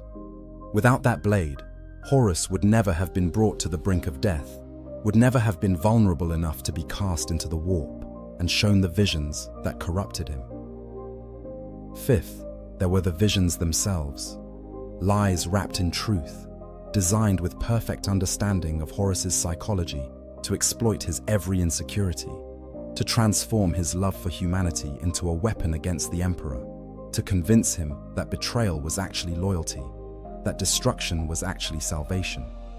Sixth, there was Horus's own character, his pride and ambition, his need to matter and be remembered, his desire for his achievements to be valued. Without these very human flaws, the Chaos God's manipulation would not have worked. They could only corrupt him because there was something in him to corrupt, weaknesses that existed despite his loyalty and love for his father. And finally, there was the fundamental tragedy of misunderstanding. If the Emperor had trusted Horus with the truth about the Webway project, if he had explained why he was withdrawing from the crusade and what he was trying to accomplish, would Horus have been vulnerable to corruption? Perhaps not. But the Emperor's necessary secrecy created a gulf between father and son that Chaos gleefully exploited. The real reason Horus betrayed the Emperor was that he believed he was doing the right thing. He believed he was saving humanity from tyranny. He believed the Emperor had become what they had always fought against.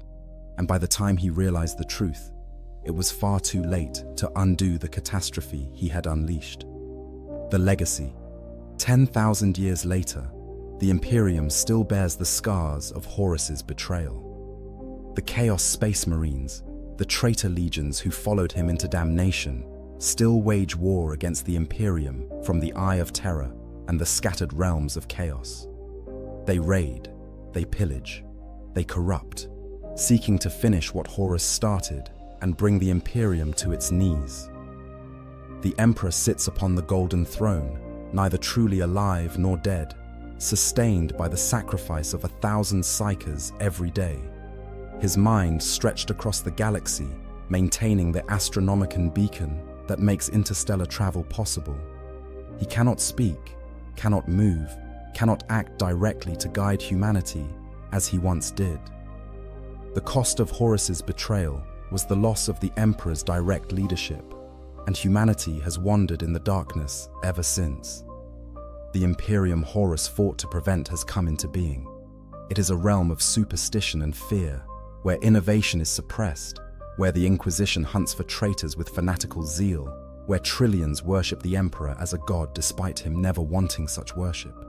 It is exactly what Horus saw in his visions, brought about by his own actions in trying to prevent it. But humanity endures. For all the darkness, for all the horrors that beset it on every side, the Imperium still stands. Billions of soldiers fight across countless worlds. The Space Marine chapters, descended from the loyal legions, defend humanity from Xenos and heretic alike. The Imperial Navy patrols the void, protecting the supply lines that keep 1,000,000 worlds functioning. The Administratum struggles to govern an empire too vast to truly comprehend. It is not the glorious future the Emperor envisioned. It is not the enlightened civilization that Horus believed he was fighting for. But it is survival, and in the grim darkness of the far future, survival is the only victory that matters. The story of Horus Lupercal, the war master who betrayed his father and damned humanity to 10,000 years of war, stands as perhaps the greatest tragedy in human history. He was the best of his kind, the greatest of the Primarchs, loved by his father and respected by his brothers. And yet he fell, corrupted by powers he did not understand, manipulated into believing that betrayal was loyalty, that destruction was salvation, that the greatest love could justify the greatest crime.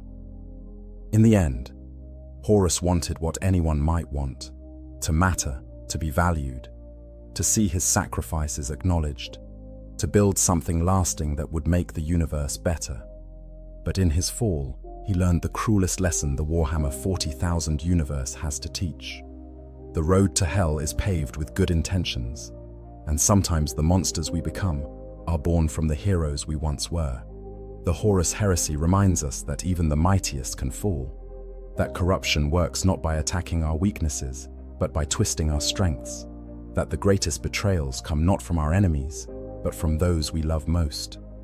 It shows us that the line between hero and villain is thinner than we would like to believe, and that given the right circumstances, the right pressures, the right lies presented at the right time, even the best among us can become something terrible.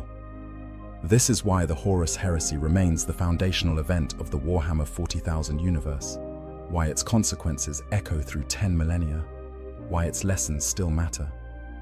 Because it shows us not just the fall of a hero, but the fragility of everything we build, the terrible cost of miscommunication and misunderstanding, and the way that good intentions can pave the road to damnation. Thank you. Thank you so much for watching this deep dive into the real reasons behind Horus's betrayal.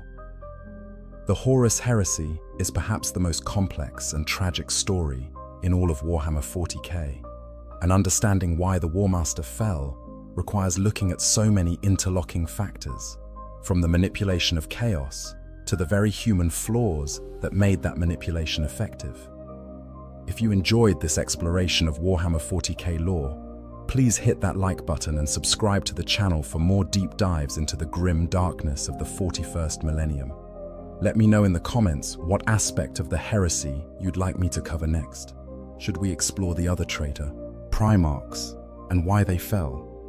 Dive into the Loyalist response and the heroes who held the Imperium together, or examine the Siege of Terror itself and that final, tragic confrontation between father and son.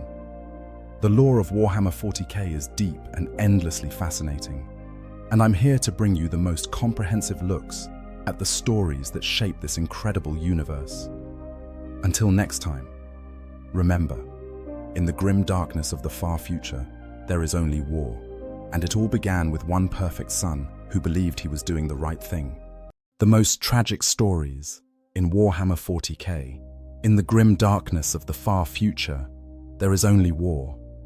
This phrase has become synonymous with Warhammer 40,000, a universe where humanity teeters on the brink of extinction, where gods of chaos feast upon mortal souls, and where hope is a fragile flame flickering in an ocean of darkness.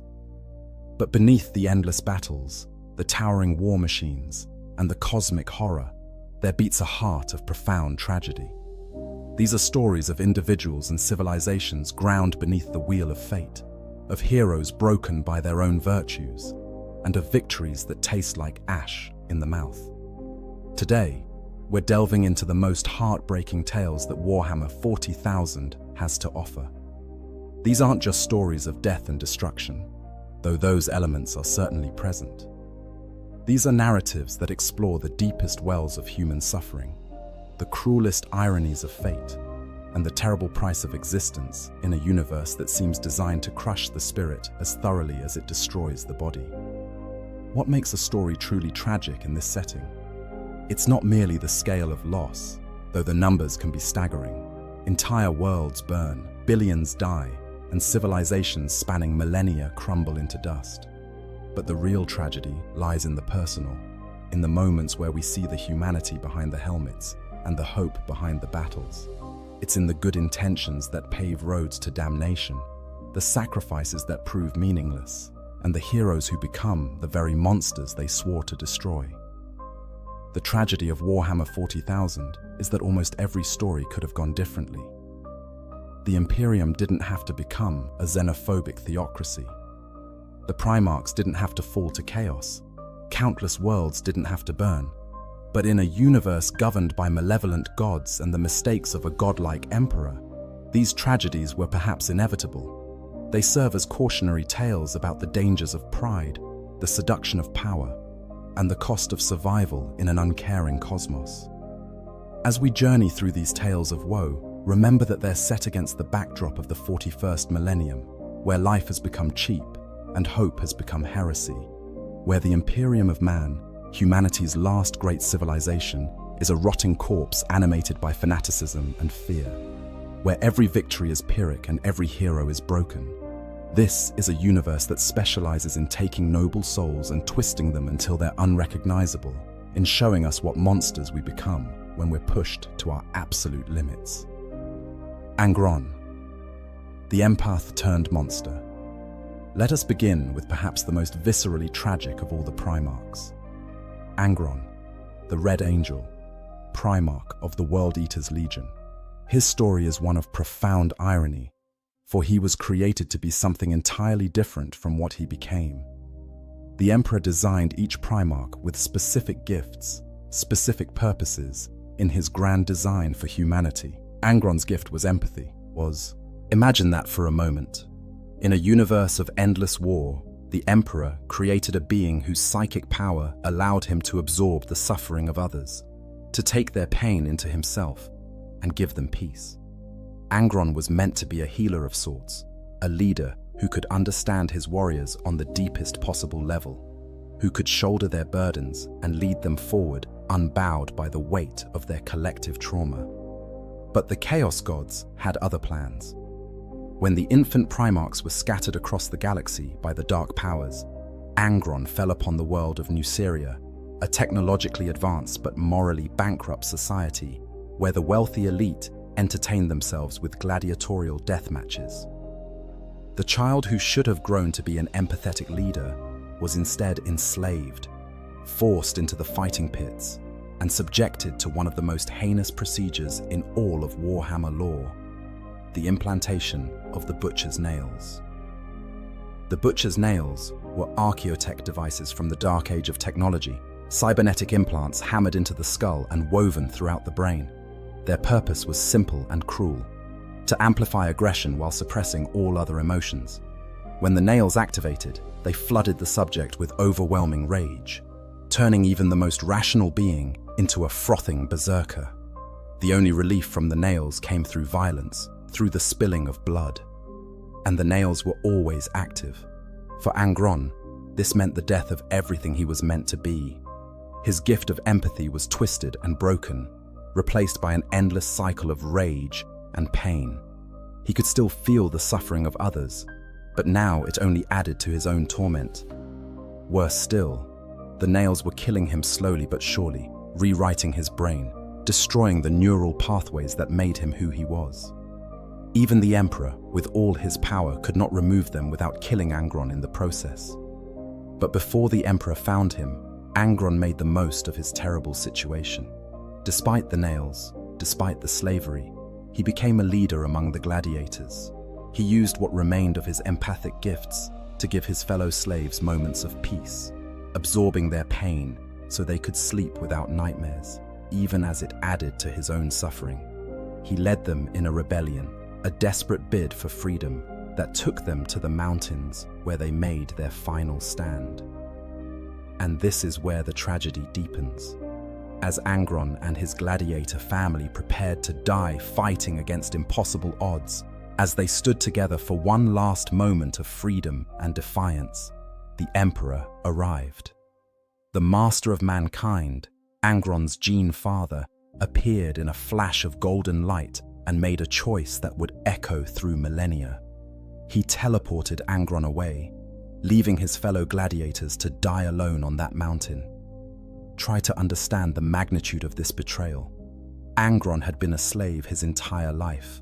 The gladiators were his only family, the only people who had ever stood beside him.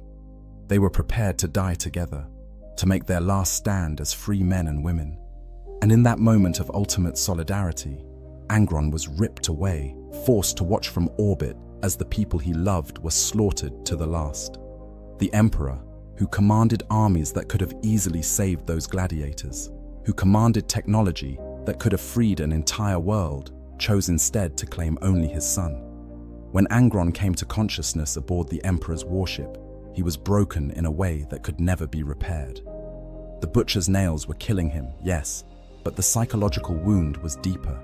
He had been robbed of his death, stolen from the only moment of true choice and freedom he'd ever known. The Emperor tried to give him a legion, tried to give him purpose in the Great Crusade, but Angron saw it for what it was. More slavery, just a different master. In his bitterness and rage, Angron made a terrible decision. He ordered his legion's tech marines and apothecaries to replicate the butcher's nails, to implant them in his space marines. If he was cursed to live in endless pain, if his existence was nothing but rage and violence, then his sons would share that curse. The World Eaters, who had once been the Warhounds, a legion known for close quarters combat and brotherhood, transformed into something monstrous. The implantation process was horrific. Early attempts had a 100% fatality rate. Space Marines, already conditioned to withstand pain that would kill ordinary humans, died screaming as the nails rewrote their brains. But Angron persisted, and eventually, the process was perfected. Khan, one of his captains, became the first to survive the procedure, and thousands more followed. With the nails embedded in their skulls, the World Eaters became uncontrollable. They fought with savage fury, slaughtering everything in their path, unable to distinguish friend from foe once the blood rage took them. They weren't soldiers anymore. They were weapons that pointed themselves at the enemy and hoped they died before they ran out of targets. The other legions began to avoid fighting alongside them, disgusted by their lack of discipline and their tendency to turn on allies. And Angron? He descended further into madness with every passing year. The nails were consuming more and more of his brain, leaving less and less of the person he might have been. He was dying, slowly but surely, killed not by any enemy, but by the implants that had been forced upon him as a slave. Some of his more loyal sons whispered that this was mercy, that death would free him from his endless torment. Then came the Horus heresy. When the War Master turned against the Emperor, Angron joined him without hesitation. Why wouldn't he? The Emperor had enslaved him, had left his true family to die, had done nothing to remove the devices killing him. Angron fought for Horus not because he believed in his cause, but because he hated the Emperor with every fiber of his tortured being. During the heresy, Angron's degradation reached its terrible conclusion. As the World Eaters descended upon world after world, leaving nothing but corpses and ashes in their wake, Angron was approached by Lorgar, his brother and the Primarch of the Word-Bearers. Lorgar offered him a way out, a dark miracle that would stop the nails from killing him. All it would cost was his soul.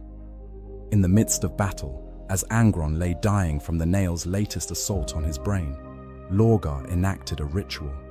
The World Eaters, driven by desperation to save their Primarch, joined in the slaughter, offering rivers of blood to the blood god Khorne, and Khorne answered.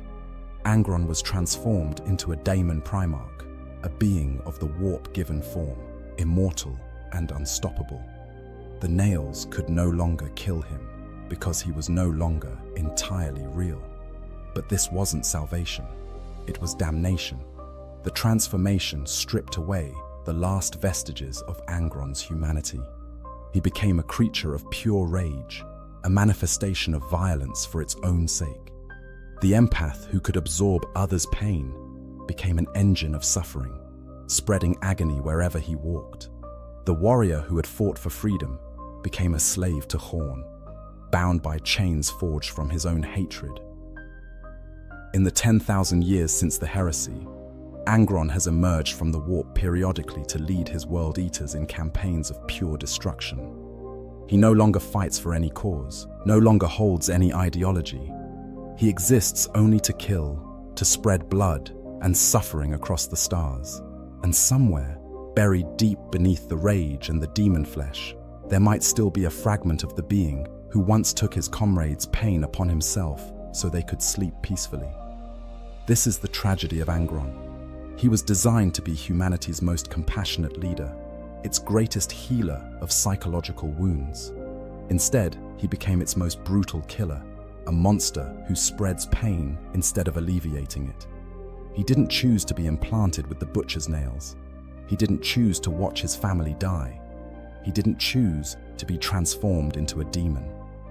Every step of his path was forced upon him by circumstances beyond his control, and by an emperor too proud to see that sometimes saving one person means saving all the people they love.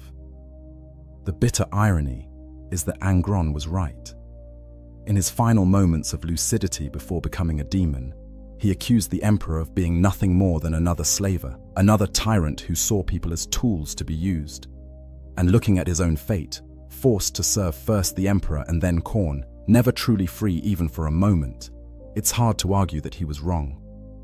Angron's tragedy is that he glimpsed what he could have been, a leader who truly cared for his warriors, who could bear their burdens and lead them to something better, and then had it stolen from him piece by piece, until nothing remained but rage and hate and endless, pointless violence. Magnus the Red, the road to hell paved with good intentions. If Angron's tragedy is one of external forces destroying an inherently good nature, then Magnus the Red's tragedy is one of internal hubris, leading to damnation despite the purest of intentions. Magnus, Primarch of the Thousand Sons Legion, was perhaps the most powerful psyker ever created, second only to the Emperor himself. He was a scholar, a seeker of knowledge, a being who believed that understanding the universe could save it. And that belief, that noble dedication to wisdom, would lead him to commit the greatest betrayal of the Emperor and damn himself and his legion to an eternity of servitude to Tzeentch, the chaos god of change and manipulation. Magnus the Red's story begins, as do all the Primarchs, with mystery and potential. When the infant Primarchs were scattered by chaos, Magnus fell upon the world of Prospero, a planet rich in psychic energy and home to a civilization that valued knowledge above all else. Unlike Angron's brutal slavery or Curz's lonely savagery, Magnus was raised in relative paradise. The Prosperians recognized his incredible psychic gifts and nurtured them, teaching him to master the warp, to see beyond the veil of reality into the immaterium itself. By the time the Emperor found him, Magnus had transformed Prospero into a utopia of learning. The capital city of Tisca was a marvel, its libraries holding knowledge from across human history, its schools teaching thousands of aspirants to wield psychic power responsibly.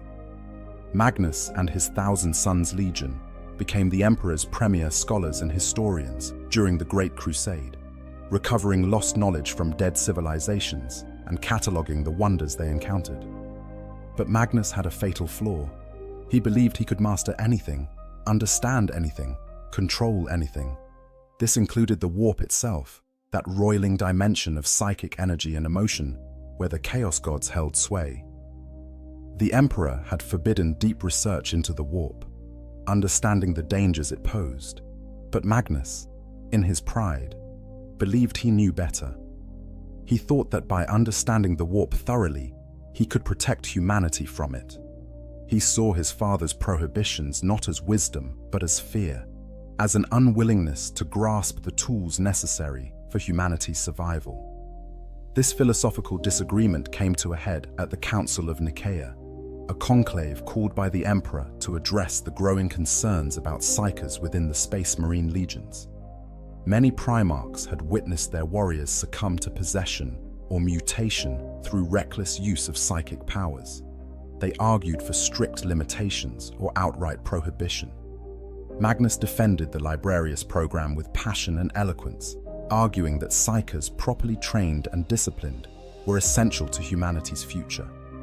The Emperor ruled against Magnus. The Librarius program was disbanded, the use of psychic powers forbidden except for sanctioned applications like astropathic communication. For Magnus, this felt like a profound betrayal. His father, the most powerful psyker in existence, was denying his sons the tools they needed. It seemed like hypocrisy of the worst kind, but Magnus didn't rebel. He accepted the ruling, or appeared to. He took his legion back to Prospero and continued his studies in secret, convinced that when the time came, when humanity needed the knowledge he was gathering, his father would see reason. That moment came when Magnus, through his psychic gifts, discovered the most terrible truth imaginable. Horus, the War Master, beloved son of the Emperor, and commander of all Imperial forces, had been corrupted by chaos and was planning to rebel. The Imperium stood on the brink of civil war, and only Magnus knew it. He had to warn the Emperor immediately. Lives hung in the balance. The future of humanity itself was at stake. But how? Prospero was far from Terra, too far for any normal message to arrive in time. The war might be over before a ship could carry word, so Magnus made a choice. He would use his psychic powers to send a warning directly to the Emperor, mind to mind across the vast gulf of space. It would require tremendous power, more than any psyker had ever wielded. It would require delving deep into the warp, but it was necessary. He had to warn his father. Magnus enacted his ritual, gathering his most powerful sorcerers and drawing on the psychic might of Prospero itself. The spell worked. His message reached across the galaxy like a lance of pure thought, piercing through the barrier between the warp and reality to deliver his warning directly to the Emperor. But in his desperation and his pride, Magnus failed to see the trap he was walking into. The Chaos Gods, particularly Tzench, had been manipulating him for years, guiding him toward this exact moment. When Magnus's psychic message struck Terra, it didn't just reach the Emperor. It smashed through the psychic wards protecting the Imperial Palace, destroying the webway project the Emperor had been constructing in secret. This project, a human-built passage through the warp that would have allowed safe, faster-than-light travel without risking possession or corruption, was the Emperor's great hope for humanity's future. It would have freed humanity from dependence on the warp for travel, would have neutered the Chaos God's ability to interfere with human affairs, and Magnus had just destroyed it. Worse, his breach of the webway opened a portal directly into the palace's depths, through which demons began to pour. The Emperor was forced to leave his other duties and personally hold the portal closed, sitting upon the golden throne day after day, year after year, maintaining a psychic barrier against the tide of chaos. The Webway project, millennia in the making, was ruined beyond repair. From the Emperor's perspective, his son had just committed the greatest act of betrayal imaginable. Magnus had ignored his explicit prohibitions against delving into the warp. He had used sorcery after it had been forbidden, and in doing so, he had destroyed humanity's best chance at a brighter future. The irony was crushing. Magnus had been trying to save the Imperium, but his actions had doomed it to 10,000 years of slow decay. The Emperor sent the Space Wolves, led by Lehman Russ, to bring Magnus back to Terra to face judgment, but this message was intercepted by Horus, who saw an opportunity to eliminate a potential enemy. Horus convinced Russ that Magnus was too dangerous to bring in alive, that he needed to be destroyed along with his entire legion. Whether Russ needed much convincing is debatable. The Space Wolves and Thousand Sons had never gotten along, and Russ had argued forcefully against Magnus at Nicaea. Magnus, through his psychic sight, knew the attack was coming. He could have prepared his legion, could have mounted a defense. The Thousand Sons were powerful sorcerers, and Prospero's defenses were formidable. They might even have won, or at least bought time to evacuate. But Magnus, drowning in guilt over what he had done, decided that he and his legion deserved punishment. He blinded his own forces to the coming attack, using his psychic might to block their divinations and communications, ensuring they would be taken by surprise. The attack, known as the Burning of Prospero, was apocalyptic. The Space Wolves, accompanied by the Sisters of Silence, who nullified psychic powers with their mere presence, and the Adeptus Custodes, fell upon Prospero with devastating force. The orbital bombardment alone should have destroyed Tizca, but the Thousand Sons' psychic shields held, maintained by Astartes, who didn't understand why they were under attack. Then came the ground assault. The fighting was brutal and one-sided. The Thousand Sons, caught completely unprepared, fought with desperate courage, but they were outnumbered and outmaneuvered. The Space Wolves showed no mercy, killing civilians and Astartes alike, burning the great libraries with all their accumulated knowledge, destroying the academies where generations of students had learned to master their gifts. Tizca, the city of light, became a furnace of death and destruction. Magnus watched it all from his pyramid, paralyzed by guilt and self-recrimination. He had doomed his sons twice, first by breaking his father's commandments, then by refusing to let them defend themselves. When Leman Russ finally confronted him, Magnus barely resisted. The two Primarchs clashed in single combat, and Russ proved the better warrior, breaking Magnus's back across his knee. As Magnus lay dying, he made one final choice. He enacted a spell of epic proportions, teleporting all surviving 1,000 suns off Prospero and into the warp. They materialized on the planet of sorcerers, a demon world in the Eye of Terror. But the spell came at a price. Magnus shattered his own soul, splitting himself into fragments, the largest of which was consumed by Tseentch. Magnus the Red, who had sought only knowledge and understanding, became a demon Primarch, a puppet of the very chaos gods he had once believed he could outsmart. The transformation of the 1,000 Suns was equally horrific. Many of them suffered from a mutation called the Flesh Change, where their bodies would spontaneously mutate into writhing masses of tentacles and eyes and teeth. On Prospero, this affliction had been rare, kept in check through discipline and training. But in the Eye of Terror, surrounded by Tzeentch's energies, the Flesh Change ran rampant. 1,000 Suns warriors collapsed into puddles of screaming protoplasm, their gene seed lost forever.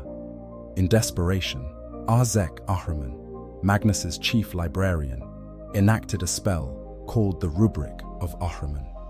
He intended to cure the Flesh Change forever, to save his brothers from mutation. Instead, the spell went wrong.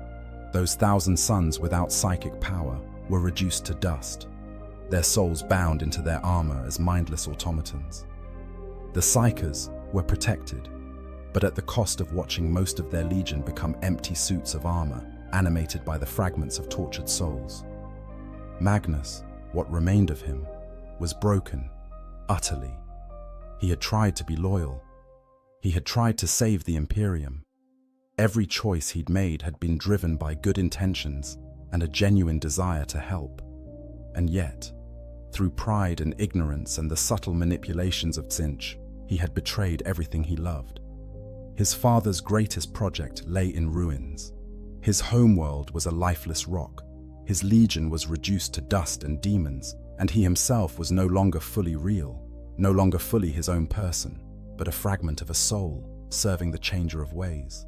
The tragedy of Magnus is that he was right about so much. Psykers were essential to humanity's future. The Imperium couldn't function without them. Knowledge of the warp was necessary to fight against it. The Emperor's secretiveness, his refusal to explain the true nature of chaos to his sons, did contribute to the heresy. But being right didn't save Magnus.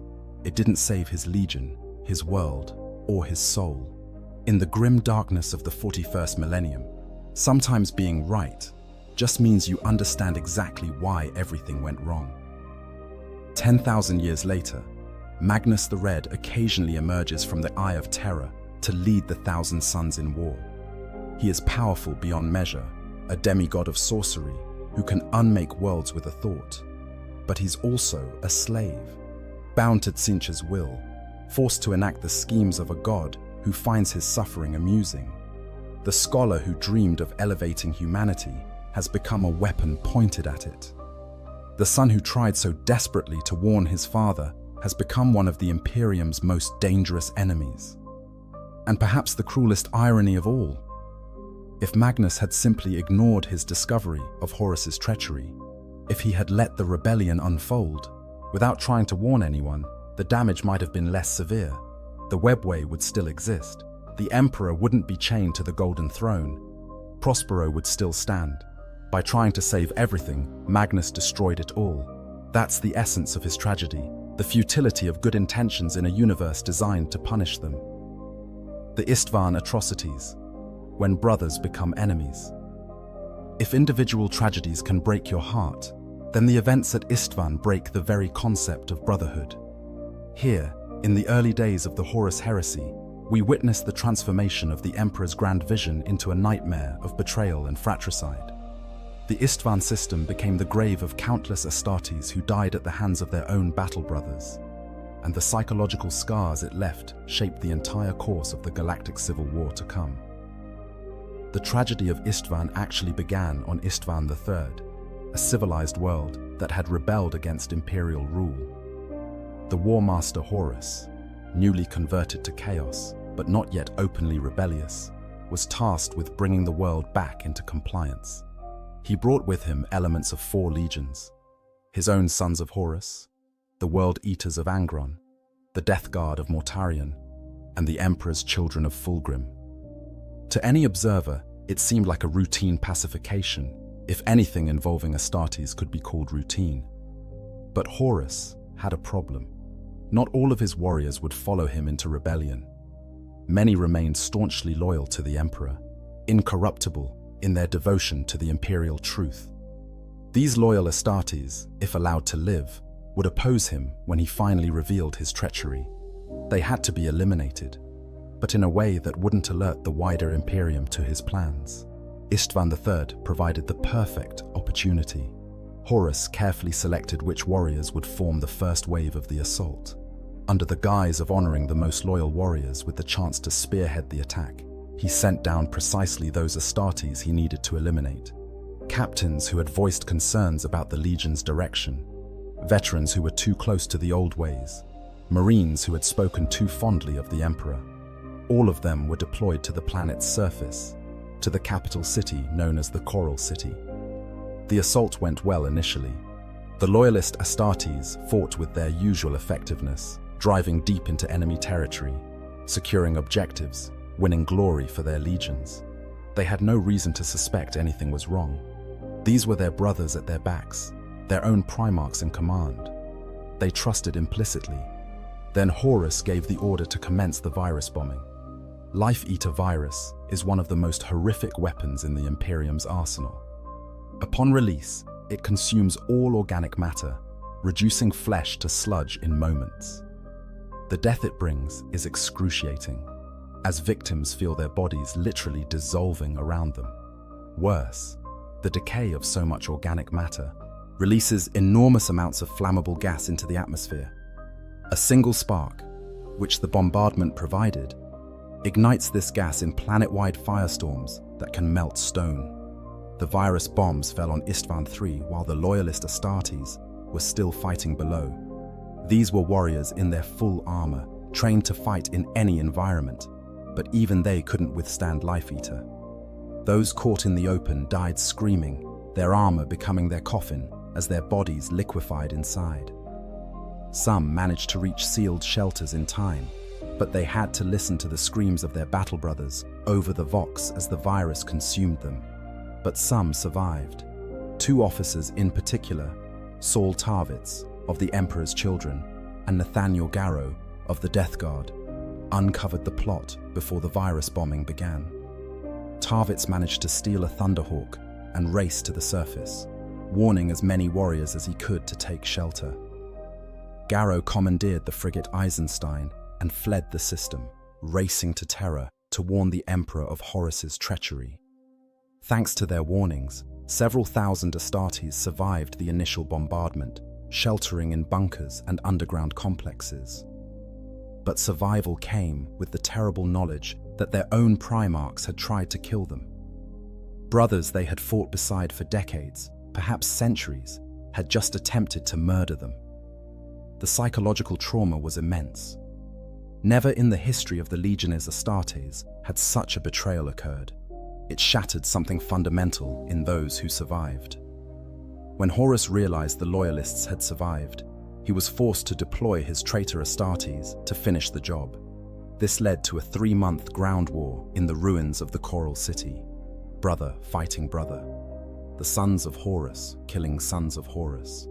Death Guard slaughtering Death Guard. The surviving Loyalists, led by Captains Garviel Loken and Tarik Torgadon of the Sons of Horus, fought with desperate courage, knowing that every moment they survived was another moment for word to reach the Emperor. The battles were apocalyptic. These were Astartes, fighting Astartes, warriors created to be humanity's ultimate protectors, turning their weapons on each other. The dead piled up so high that their bodies formed defensive walls. The traitors sent wave after wave of warriors, but the loyalists held, making them pay in blood for every inch of ground. At one point, Angron himself descended to the surface with 50 companies of world eaters, so maddened by the butcher's nails that he couldn't wait for the siege to conclude naturally. Throughout the siege, the surviving loyalists declared themselves by their original names and honors. The sons of Horus became the Lunar Wolves again, reclaiming their identity from before Horus's corruption. They fought not for glory or victory. They knew they would die, but for defiance, to prove that not all of them had fallen, that loyalty still meant something. The end came through orbital bombardment and sheer attrition. The traitors couldn't dislodge the defenders through ground assault alone, so they resorted to carpet bombing the ruins, reducing what remained of the Coral City to rubble and molten stone. The Loyalists fought until the very last, until no more remained to hold the line. Garviel Loken, one of the heroes of the early Great Crusade, a warrior who had fought aliens and traitors and never faltered, died in those ruins, buried beneath the very world he'd tried to save. But the tragedy of Istvan was only beginning. The news that Garrow brought to Terra forced the Emperor's hand. He ordered 7 full legions to converge on the Istvan system and bring Horus to justice. 3 legions would form the first wave: the Iron Hands, Salamanders, and Raven Guard. 4 would follow behind to provide support: the Iron Warriors, Alpha Legion, Wordbearers, and Night Lords. What no one knew was that the second wave had already turned traitor. Horus had been planning this for months, carefully converting his brother Primarchs, playing on their grievances and ambitions. The Loyalists were walking into a trap of monumental proportions. The first wave landed on Istvan V, deploying to a massive canyon called the Urgol Depression, where Horus had concentrated his forces. The Iron Hands, led by their Primarch Ferrus Manus, spearheaded the assault. Ferrus was driven by rage against Fulgrim, who had tried and failed to convert him to Horus's cause and had killed many of his warriors in the attempt. He wanted vengeance, and he let that desire override his tactical judgment. The assault went well initially. The Loyalists pushed deep into Horus's positions, their drop pods landing like meteors, their warriors cutting through traitor Astartes with practiced efficiency. Victory seemed within reach. Ferrus Manus himself fought at the front, his hands encased in living metal, crushing all who stood before him. The Salamanders and Raven Guard supported him from the flanks, their own Primarchs, Vulcan and Corvus Corax, leading their legions with skill and courage. Then the second wave arrived. The Iron Warriors, Alpha Legion, Wordbearers, and Night Lords deployed to the field, and the Loyalists cheered, believing reinforcements had arrived just in time to seal their victory. The traitors opened fire. The betrayal was total and absolute. The second wave's guns roared, cutting down Loyalist Astartes by the thousands. Drop pods still descending were blown out of the sky. Infantry formations were torn apart by artillery fire from warriors they'd fought beside countless times. The Loyalists found themselves caught in a perfect kill zone. Traitor Astartes before and behind them, the geography itself channeling them into prepared killing fields. The carnage that followed has become known as the Drop Site Massacre, and it earned that name through rivers of blood. 90% of the 3 Loyalist legions died in those hours. The Iron Hands fought with desperate fury, trying to break through to their Primarch. But Fulgrim had been transformed into a demon, possessed by a greater demon of Slaanesh. He met Ferrus Manus in single combat, and, with unnatural speed and strength, severed the Gorgon's head from his shoulders. The Salamanders and Raven Guard fared little better. Vulcan was last seen disappearing in a nuclear fireball, buried under the weight of firepower the Iron Warriors brought to bear. Corvus Corax fought Lorgar of the Wordbearers and nearly killed him before Conrad Kersey intervened.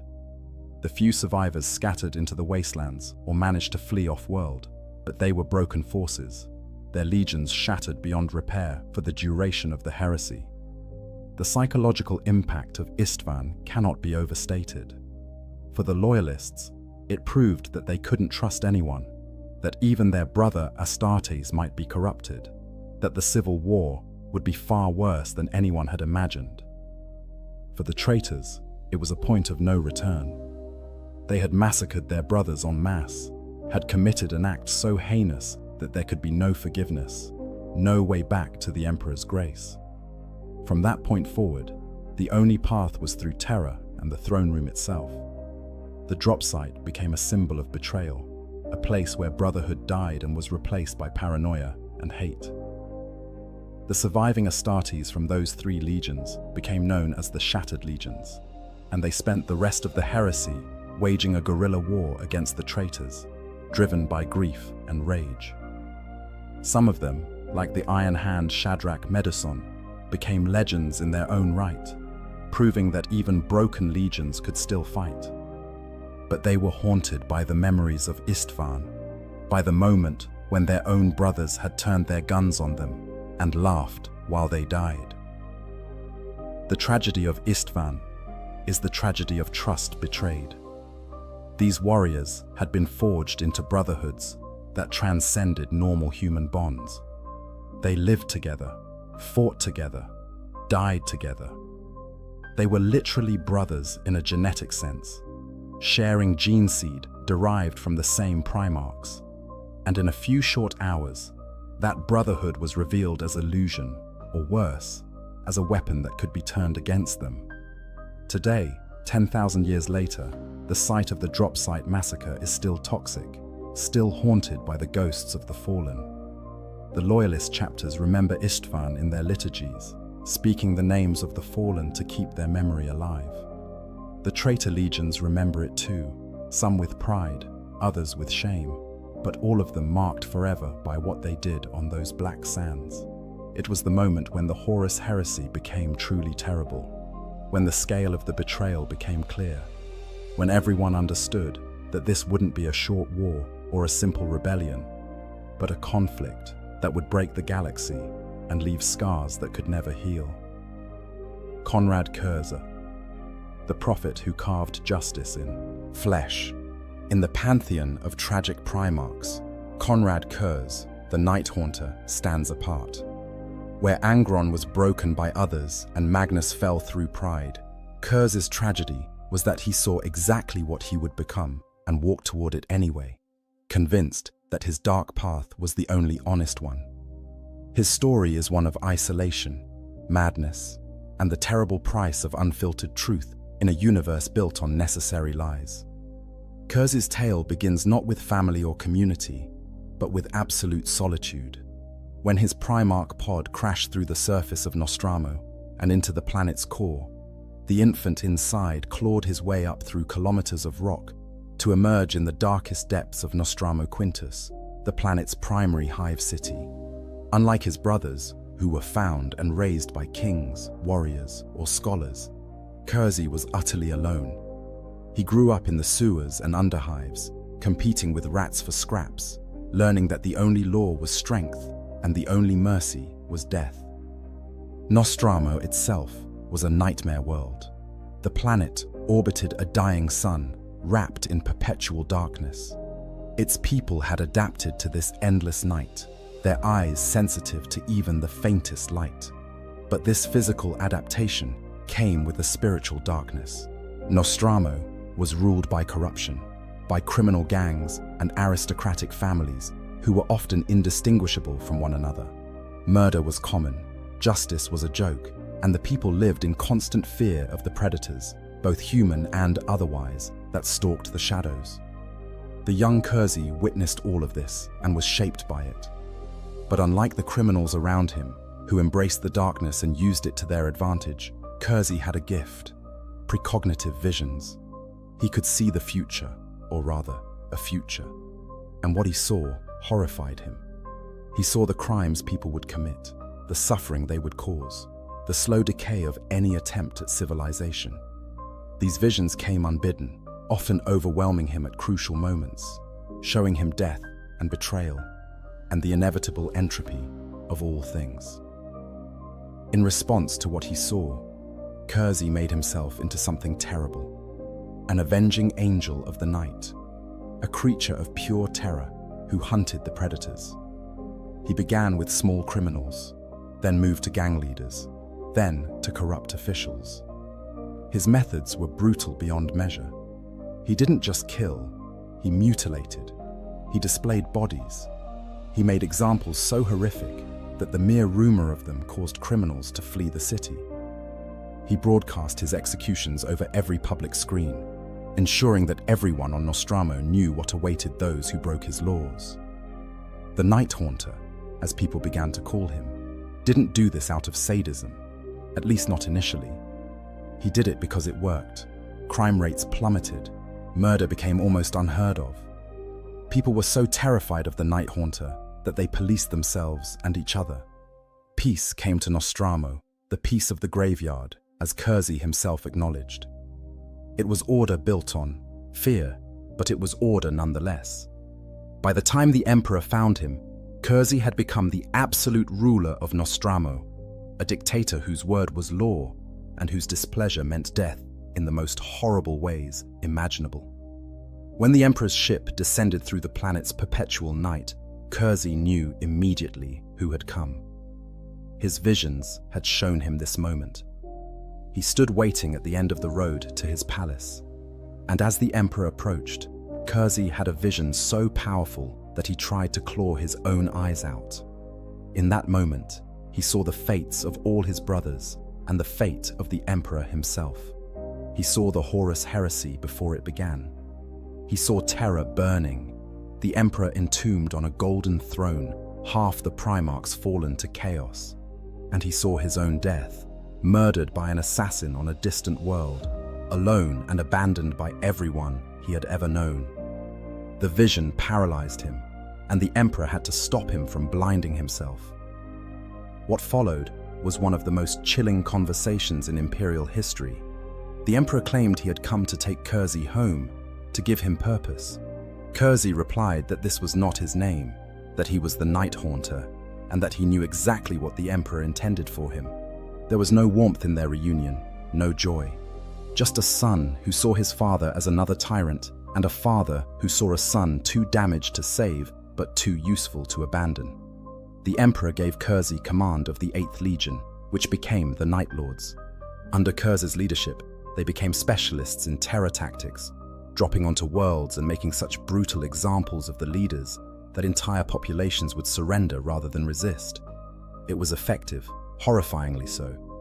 Worlds that would have required years of campaigning fell within days, once word spread of what the Night Lords did to those who resisted. But it was also corrupting. The Night Lords were recruited from Nostromo, which in Kersey's absence had reverted to its old criminal ways. The new Astartes brought with them the worst elements of their culture: sadism, torture for pleasure rather than purpose, a delight in causing suffering. Kersey watched this happen and did nothing to stop it, perhaps because he believed it was inevitable, perhaps because some part of him enjoyed it. His visions grew worse over time, more frequent and more debilitating. They would strike him at random, showing him futures that horrified him, but which he couldn't prevent. He saw the futility of the Great Crusade, the inevitable betrayal, the long, slow death of the Imperium. These visions drove him toward madness, or perhaps revealed the madness that had always been there. When Fulgrim revealed some of Kersey's visions to Rogel Dawn, and Dawn confronted him about them, something inside Kersey snapped. He attacked Dawn, nearly killing the Imperial Fist's Primarch, then fled with his legion. He returned to Nostromo and, in an act of spite and despair, ordered his ships to destroy the planet. The Night Lord's weapons fired into the core of the world, into the very hole Kurs had emerged from decades before, and Nostromo tore itself apart in a cataclysm that killed billions. Why? Why destroy his own homeworld, the place he had brought order to through years of brutal effort? Perhaps because he had seen what it had become again in his absence, all his work undone, the darkness returned. Perhaps because he wanted to prove that nothing good could last, that all his efforts had been meaningless. or perhaps because he was already lost to the visions and the madness and wanted to erase the one place that might have remembered who he'd been before he became the Night Haunter. When the Horus heresy erupted, Kersey sided with the traitors immediately, not because he believed in Horus's cause. Kersey believed in nothing, but because his visions had shown him this outcome, and he had decided to embrace it. At Istvan V, the Night Lords were part of the second wave that massacred the Loyalists, and Kurz himself saved Lorgar from being killed by Corvus Corax. He fought throughout the heresy with savage effectiveness, but also with increasing instability, his visions overwhelming him more and more often. After the heresy failed and Horus was slain, Kersey fled with his legion into the dark corners of the galaxy. They became raiders and pirates, terrorizing imperial worlds not for any strategic purpose, but simply because it was what they did. Kurz himself descended into near-complete madness, torn between his visions and his conviction that everything he had done was justified. The end came on the world of Sagualsa, a dead rock where Kersey had made his lair. The Imperium sent an assassin, Meshen of the Calidus Temple, to kill him. Kersey's visions had shown him this moment countless times. He could have prepared defenses, could have fled, could have surrounded himself with his legion. Instead, he sent the Night Lords away and waited alone in the dark for death to find him. When Meshen arrived, Kersey made no move to defend himself. He gave a final speech, recorded for his legion to find later, a rambling manifesto that justified everything he had done and damned the Emperor as a hypocrite. Then he simply waited, as the assassin's blade found his heart. His last words were chilling in their resignation. Death is nothing compared to vindication. The tragedy of Konrad Kurz is the tragedy of a man who saw the worst of everything and concluded that the worst was all there could ever be. He had the power to see the future, but not the wisdom to understand that futures could be changed. His visions showed him one path, and he mistook that for the only path, trapping himself in a self-fulfilling prophecy. He became the very monster his visions showed him because he believed he had no choice. Kersey genuinely believed that fear was the only reliable tool for controlling human behavior, that without terror to keep them in line, people would always revert to their worst impulses. And Nostromo seemed to prove him right. In his absence, the planet did return to chaos and crime, but he never considered that perhaps the reason Nostromo fell again was because he had never given them anything to aspire to, only something to fear. He created order, but not justice, stability, but not hope. The most tragic aspect of Kersey is that he was partially right about many things. The Emperor was a tyrant who used his sons as weapons. The Imperium was built on lies and propaganda. The future of humanity was dark and bloody. But being right didn't save him or make his cruelty justified. It just meant he understood why he was damned, which made the damnation worse. Today, the Night Lords continue their terror campaigns, scattered warbands following the teachings of a Primarch who died 10,000 years ago. They are hated and feared throughout the Imperium, and they revel in it, seeing their reputation as proof that their gene father was right all along.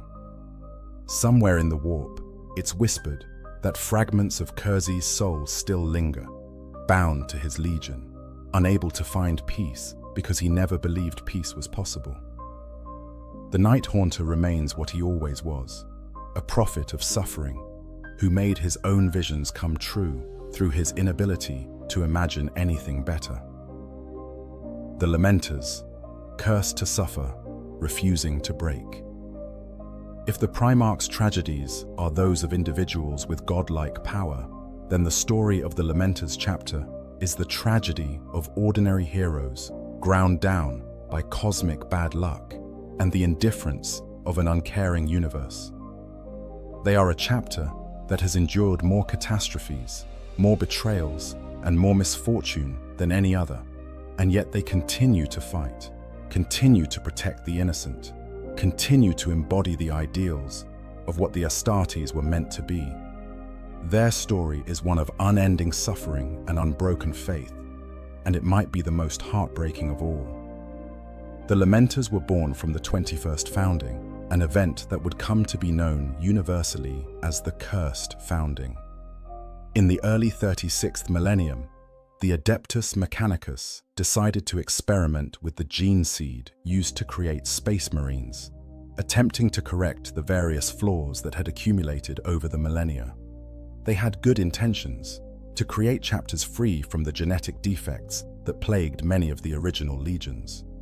The Lamenters were created from Blood Angel's gene seed, and the Mechanicus believed they had succeeded in removing the two great curses that haunted the sons of Sanguinius, the Black Rage and the Red Thirst. For a time, it seemed to work. The Lamenters showed no signs of the berserker fury that could overcome Blood Angels, no excessive bloodlust that drove other chapters to extremes. They appeared to be everything the 21st Founding had promised. Astartes perfected, free from the flaws of the past, but they were cursed in other ways, whether through some subtle defect in their gene seed, the malevolent attention of the Chaos Gods, or simply the capricious cruelty of fate.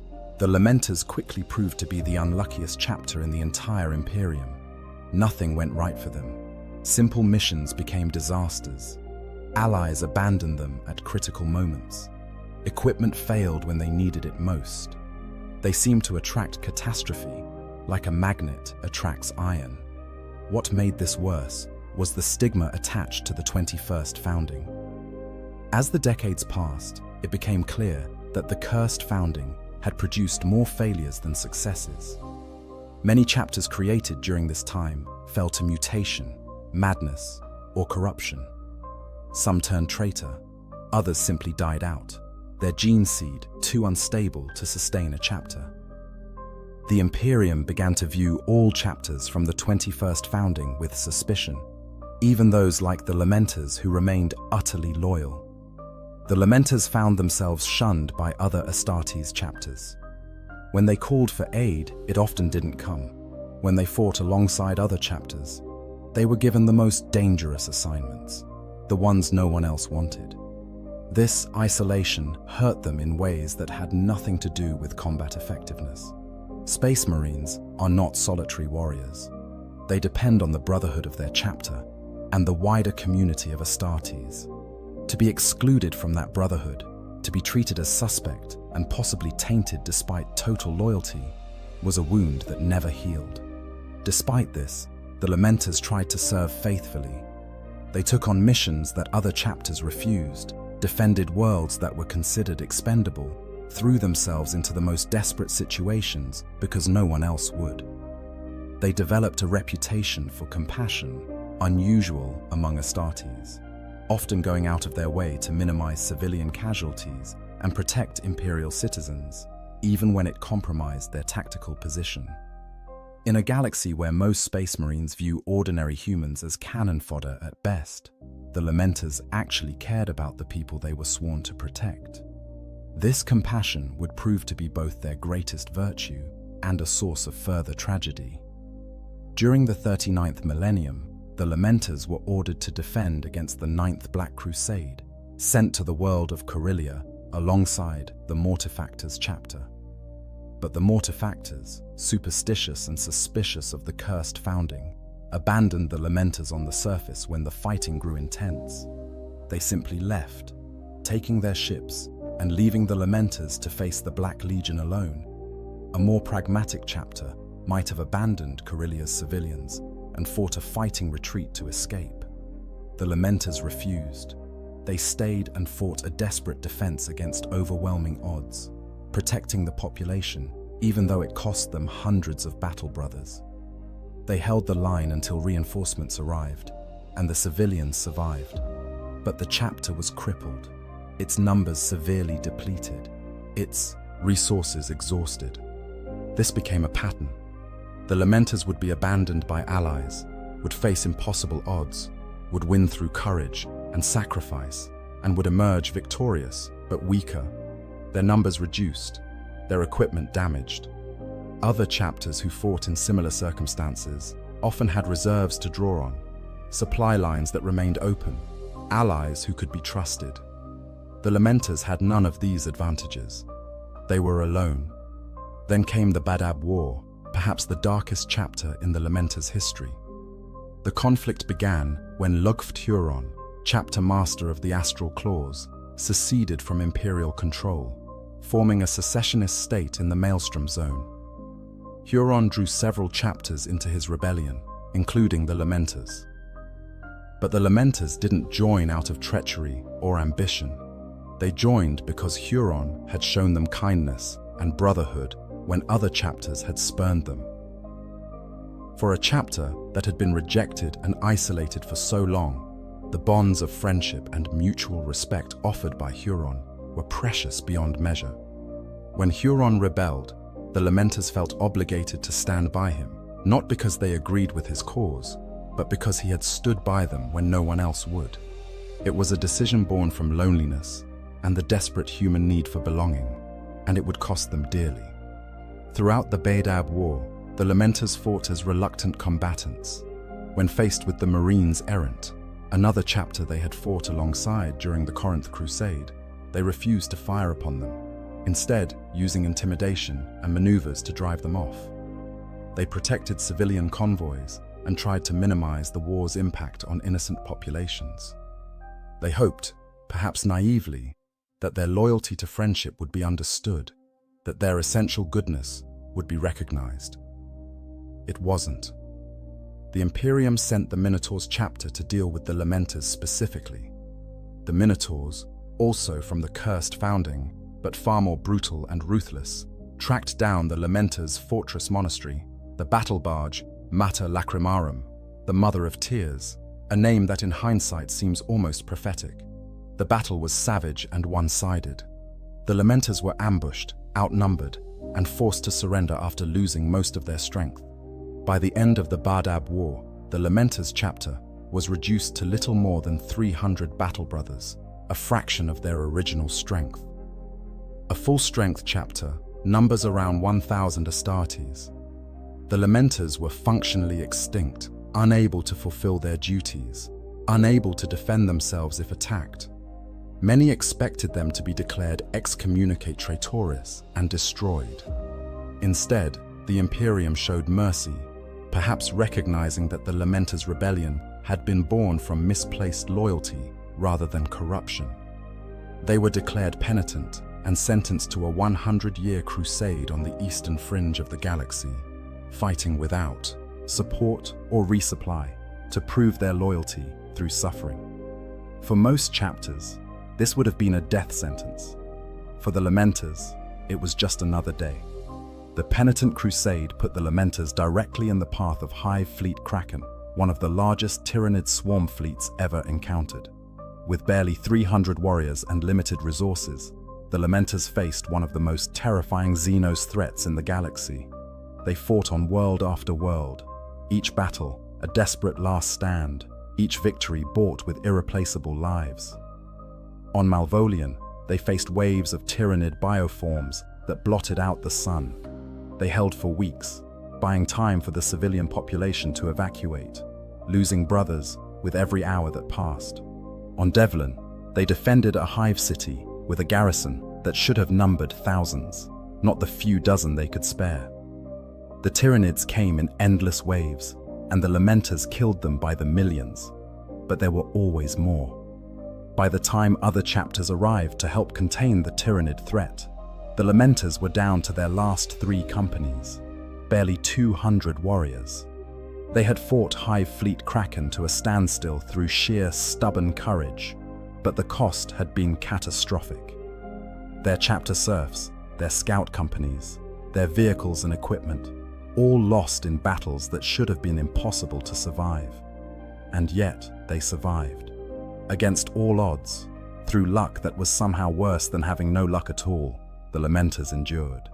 They rebuilt, slowly and painfully, accepting Primaris reinforcements and new recruits, patching their equipment together, carrying on because that was all they knew how to do. The tragedy of the Lamenters isn't any single catastrophe, though they've endured plenty. It's the grinding, relentless accumulation of misfortune, betrayal, and loss. It's being punished for loyalty, abandoned by allies, forced to prove themselves again and again, despite having already proven everything that should matter. It's the knowledge that no matter how bravely they fight, no matter how many civilians they save, no matter how loyal they remain, the next disaster is always waiting around the corner. What makes it worse is that the Lamenters could have given up. They could have turned to chaos, as many chapters from the Cursed Founding did. They could have become cynical and brutal, abandoning their compassion for efficiency. They could have simply disbanded, their remaining warriors joining other chapters, escaping the curse that seemed to follow their yellow and checkered armor. But they didn't. They keep fighting, keep protecting, keep believing in the ideals that the Imperium claims to represent, even when the Imperium itself has abandoned those ideals. The Lamenter's symbol is a bleeding heart on a checkered background. It's perhaps the most appropriate chapter symbol in all of Warhammer 40,000. They are the chapter whose heart bleeds for humanity, who feels the pain of those they protect, who refuses to become monsters despite the universe's best efforts to make them so. They are heroes in the truest sense, not because they're the strongest or the most glorious, but because they keep trying to do good in a universe that punishes goodness at every turn. In the grim darkness of the far future, where there is only war and most heroes become something terrible, the Lamenters stand as a beacon of what the Astartes were supposed to be. Protectors, not conquerors. Saviors, not destroyers. And if they're cursed to suffer for it, then they'll suffer with their hearts still intact and their honor still unblemished. That's their tragedy, but it's also their triumph. They refuse to be broken, even when breaking would be easier than enduring. Smaller tragedies that echo through time. Not all of Warhammer 40,000's tragedies operate on the scale of fallen Primarchs or shattered legions. Some of the most heartbreaking stories are those of individual warriors whose names are barely remembered, but whose sacrifices speak to the human cost of the endless war. These are the stories that remind us that behind every battle statistic, every casualty report, every acceptable loss, there was a person who mattered to someone. Take ancient Rylanor, the Ancient of Rights of the Emperor's Children Legion. Rylanor was a venerable dreadnought, a warrior so grievously wounded that only entombment in a walking sarcophagus could preserve his life. He served with distinction during the Great Crusade, a respected veteran whose counsel was sought by officers throughout his legion. When the heresy began and Fulgrim led the Emperor's children into the service of Slaanesh, Rylanor found himself horrified by what his brothers were becoming. During the drop site massacre at Ishtvan V, Rylanor was abandoned in the fighting, left behind as the traitor legions withdrew. He lay in the ruins of a collapsed hangar for 10,000 years, his life support systems barely functioning, listening to the silence of a dead world. He could have simply shut down, allowed his organic components to die. Instead, he waited, nursing a hatred so pure and focused that it kept him conscious through millennia of isolation. He waited for Fulgrim to return, and in the 41st millennium, Fulgrim did return, drawn by curiosity to the world where he had achieved his first great victory. Rylanor activated a virus bomb he'd been guarding for 10,000 years, knowing that while it wouldn't kill a demon Primarch, the gesture would matter. He forced Fulgrim to face what the Emperor's children had lost, to see that even after 10 millennia, there were still those who remembered what they had been before corruption claimed them. Rylanor's final words to his former Primarch cut deeper than any weapon. I am Rylanor, Ancient of Rights, Venerable of the Palatine host, and I reject you for now and for always. We were brothers once. We are brothers no more. Then he triggered. Then the bomb. The virus didn't destroy Fulgrim, who was beyond such mortal weapons, but it destroyed Rylanor's satisfaction. After 10,000 years of waiting for revenge, his weapon proved ineffective. The tragedy isn't just in his death, but in the futility of his sacrifice, the knowledge that even his most perfect act of defiance meant nothing to a being who had transcended human understanding. Or consider Garviel Loken and Tarik Torgadon, two of the finest warriors in the Sons of Horus. They were brothers in the truest sense, having fought side by side for decades, having saved each other's lives countless times, having shared hopes for the future of the Imperium. When Horus fell to chaos, they remained loyal, refusing to believe at first that their beloved Primarch could betray the Emperor. On Istvan III, as the virus bombs fell and the truth of the betrayal became undeniable, Loken and Torgadon led the defense of the Loyalist survivors. They fought together one last time, and Torgadon died, saving Loken's life, killed by their own former brothers. Loken survived the initial battle, seemingly one of the few witnesses who could testify to Horus's treachery, but he was buried in the final bombardment, left for dead in the ashes of the Coral City.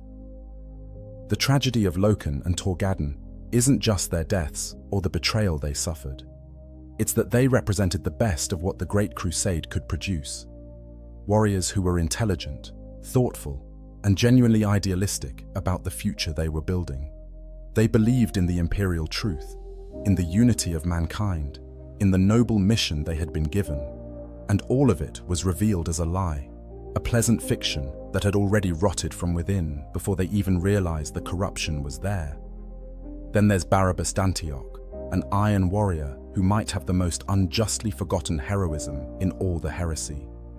Dantiok was horribly wounded by a bioweapon during the Crusade, his body twisted and broken, kept alive only by advanced medical technology and his own stubborn will. When his legion turned traitor, Dantiok refused to follow. Despite his suffering, despite his legion's betrayal, he remained loyal to the Emperor. He ended up defending an imperial fortress in Ultramar against his own former brothers, a company of iron warriors led by a commander who had once been his friend. The siege was brutal, but Dantiok held, using all the tactical genius that made the Iron Warriors so fearsome, turning their own siege techniques against them. In the end, facing overwhelming odds, he used the Pharaohs, an ancient alien device, to summon loyalist reinforcements, then detonated the fortress, killing himself and hundreds of traitors. What makes Dantiok's story tragic is how easily he could have joined the traitors. His Primarch, Perturabo, had abandoned him before the heresy began, seeing his wounded body as a sign of weakness. The Imperium he served had done little to reward his loyalty or ease his suffering.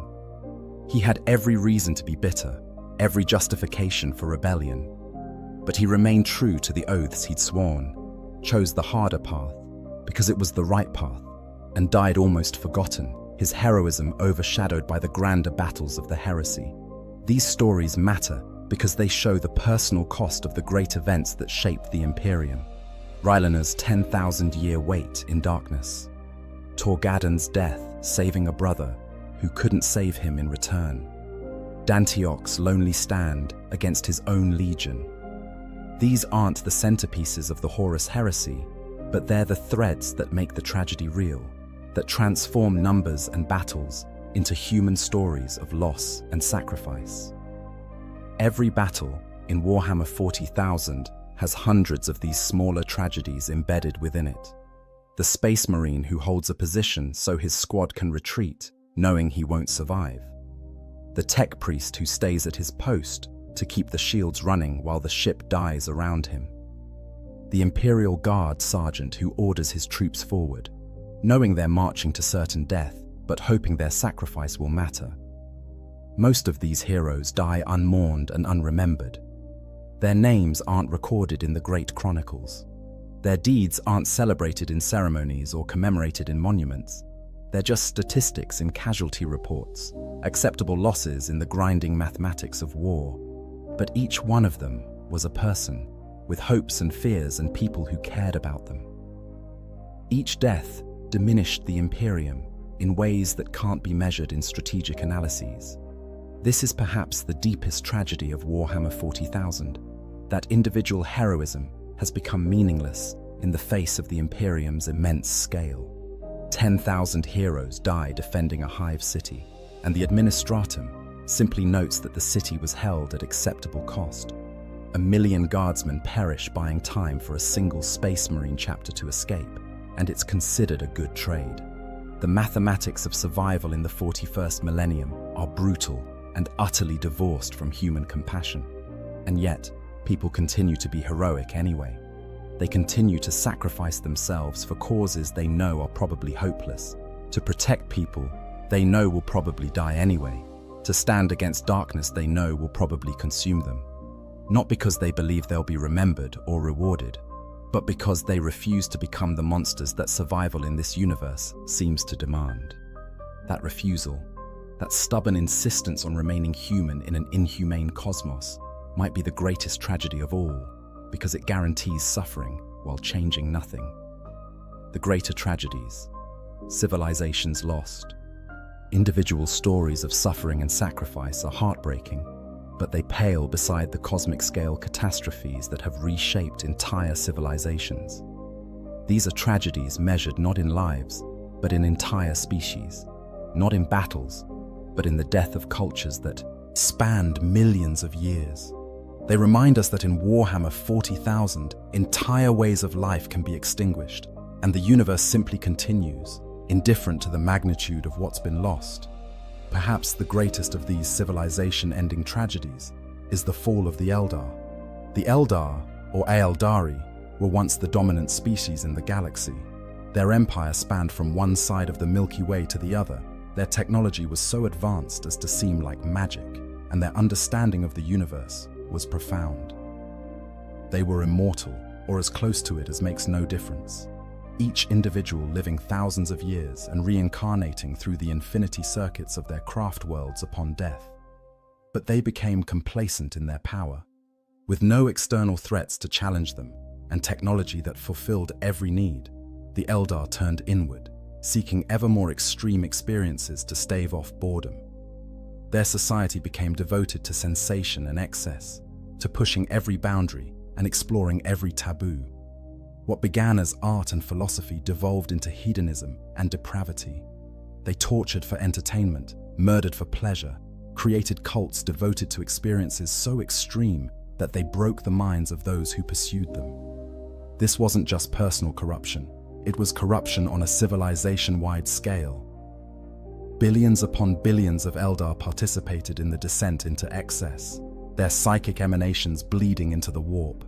And in the warp, something began to grow, feeding on their depravity, coalescing into consciousness from the psychic echoes of their darkest indulgences. The Eldar were creating a chaos god, and they didn't realize it until it was far too late. When Slaanesh, the Dark Prince, was born, the psychic scream of its awakening tore through reality. The birth of a new chaos god was an event of such magnitude that it created the Eye of Terror, a massive warp storm that consumed the heart of the Eldar Empire.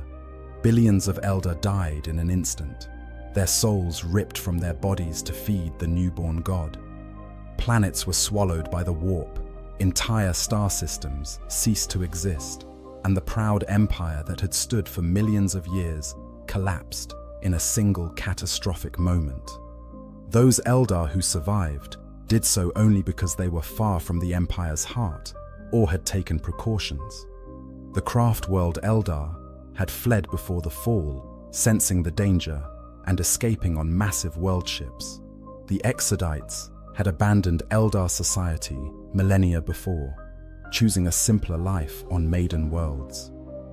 The Dark Eldar retreated into Komarach, a hidden city in the Webway, where they continue their depravities to this day, feeding on suffering to sustain themselves against Slaanesh's hunger. But the tragedy of the fall isn't just in the deaths or the destruction. It's in what was lost. An entire civilization's accumulated knowledge, art, and culture. The Eldar had explored heights of achievement that other species couldn't even conceptualize. Their poetry could reshape reality. Their sculptures could trap souls. Their understanding of the universe was so complete that they had mapped the warp itself. All of it gone, consumed by a god they created through their own moral bankruptcy. The surviving Elder are living in a dying dream. Their species is functionally extinct, their numbers too few to ever recover what they lost. Every Elder who dies is not just a personal tragedy, but a further step toward the extinction of their entire race. They know they're doomed, that Slaanesh waits to consume their souls upon death unless they take extraordinary precautions. They fight on, not because they believe they can win, but because surrender means eternal torment in the gullet of a god they created. In a different way, but no less tragic, the destruction of Cadia represents the end of a different kind of civilization. Cadia was the fortress world that stood at the gates of the Eye of Terror for 10,000 years, holding back the endless tides of chaos that boiled out of the warp storm. It wasn't just a military installation, it was an entire culture built around resistance and duty. Cadian civilians grew up learning weapons drill before they could read.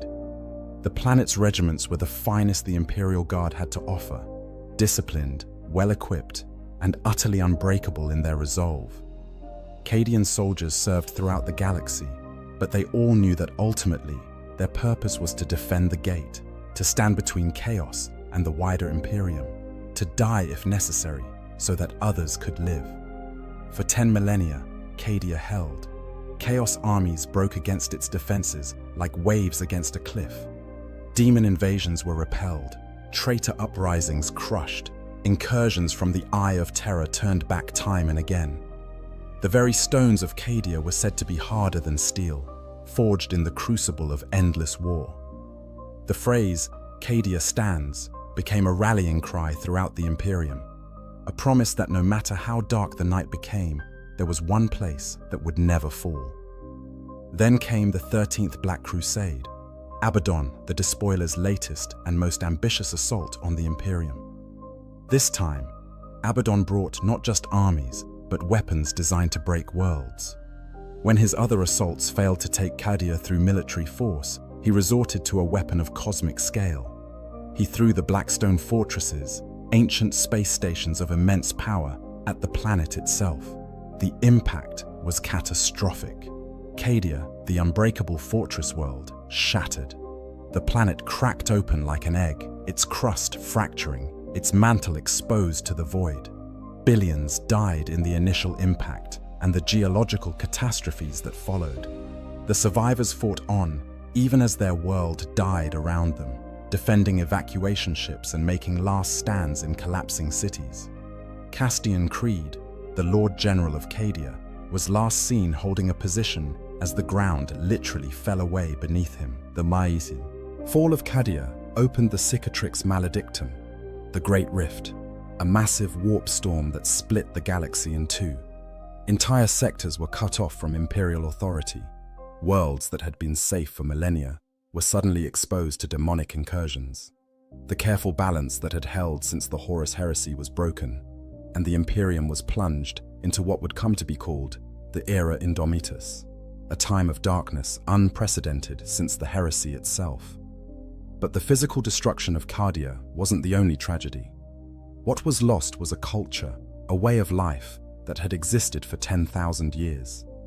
Cadian regiments scattered throughout the galaxy suddenly had no home to return to. Children who had expected to grow up learning to defend the gate would instead be refugees, growing up in camps or adopted by other worlds. The traditions, the stories, the very identity of what it meant to be Cadian, all of it threatened with extinction. Yet even in death, Cadia refused to surrender its meaning. The scattered regiments, the survivors on nearby worlds, they took up a new battle cry. Cadia stands. Not in a physical sense, but in spirit. As long as one Cadian still fought, as long as the memory of the fortress world lived in the hearts of its people, Cadia would never truly fall. It's a defiant gesture in the face of cosmic injustice, and perhaps that's the only kind of victory possible in the 41st millennium. These greater tragedies share a common theme, the death not just of people, but of possibility. The Eldar could have been shepherds of the galaxy, guiding younger species toward enlightenment. Instead, They birthed a chaos god and doomed themselves to slow extinction. Cadia could have held forever, a permanent bulwark against the darkness. Instead, it broke, and the galaxy fell into shadow. These were not inevitable outcomes, but the results of choices, mistakes, and malevolent intervention. They also represent a particular cruelty of the Warhammer 40,000 universe, that nothing good can last. Every victory is temporary, every achievement eventually corrupted or destroyed. The Imperium isn't slowly improving, it's slowly collapsing, losing worlds faster than it can protect them, consuming itself to fuel its own survival. The forces of chaos don't need to win decisively, they just need to outlast the defenders, who are finite, while the warp is eternal. This is the tragedy on the grandest scale, that the entire galaxy is caught in a slow-motion apocalypse, that everyone fighting is ultimately delaying rather than preventing the inevitable, that the best anyone can hope for is that the end doesn't come in their lifetime. The Elder know their species is doomed. The Imperium knows its golden age will never return. Even the Chaos Gods understand that if they consume everything, there will be nothing left to torment. Yet people still fight, still sacrifice, still believe that their actions matter, even if the outcome is predetermined. Maybe that's the ultimate tragedy. Not the magnitude of the losses, but the stubborn refusal to accept that those losses were meaningful. In a universe designed to grind hope into dust, the greatest act of defiance is to hope anyway, knowing full well that hope will be punished. Why these tragedies matter. After journeying through so much suffering, so much loss and betrayal and sacrifice, you might wonder why anyone would immerse themselves in such relentlessly dark narratives. Why do these tragic stories resonate so strongly with fans of Warhammer 40,000? What do we gain from exploring these depths of despair and witnessing the systematic destruction of everything good?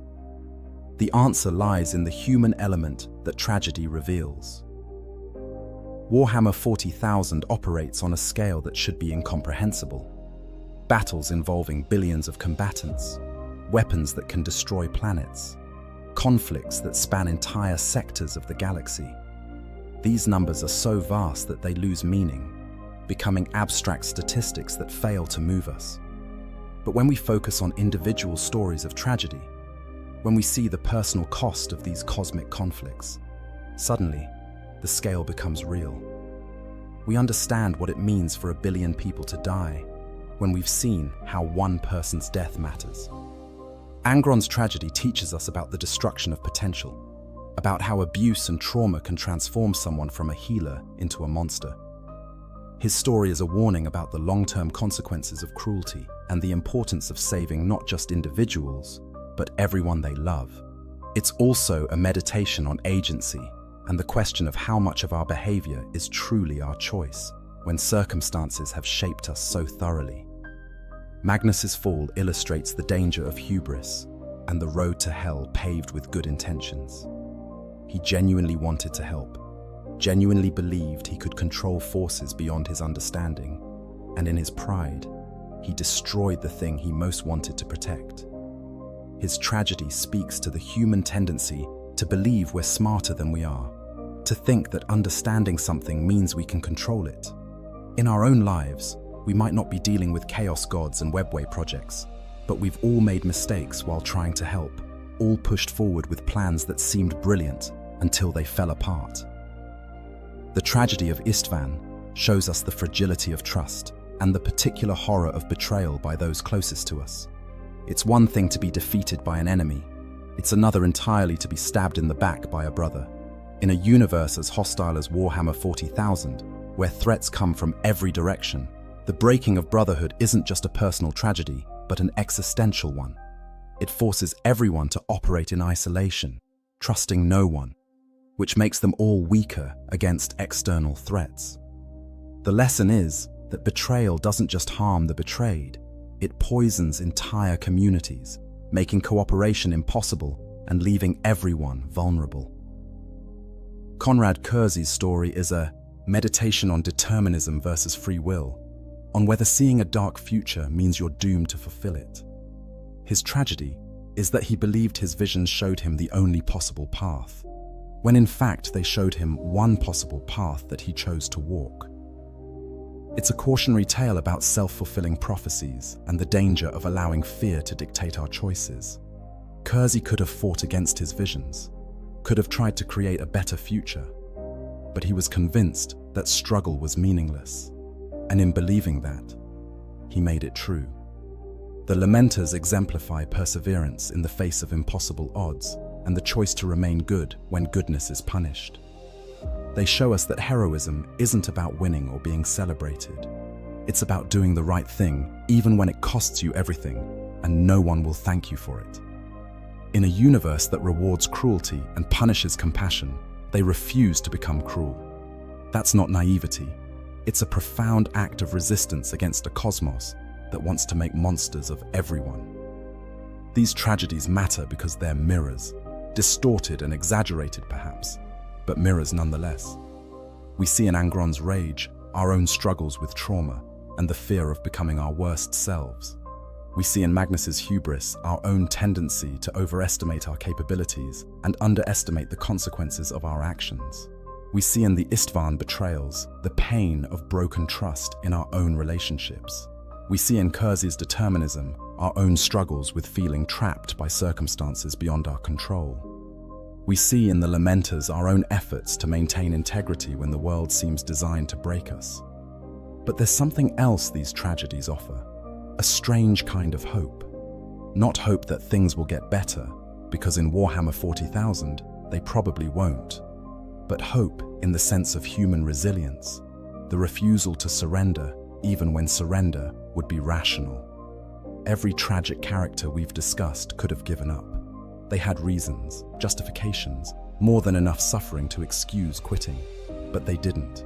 They fought on, even when fighting meant suffering, even when they knew they'd lose, even when victory itself would be hollow. That's the paradox at the heart of Warhammer 40,000's tragedies.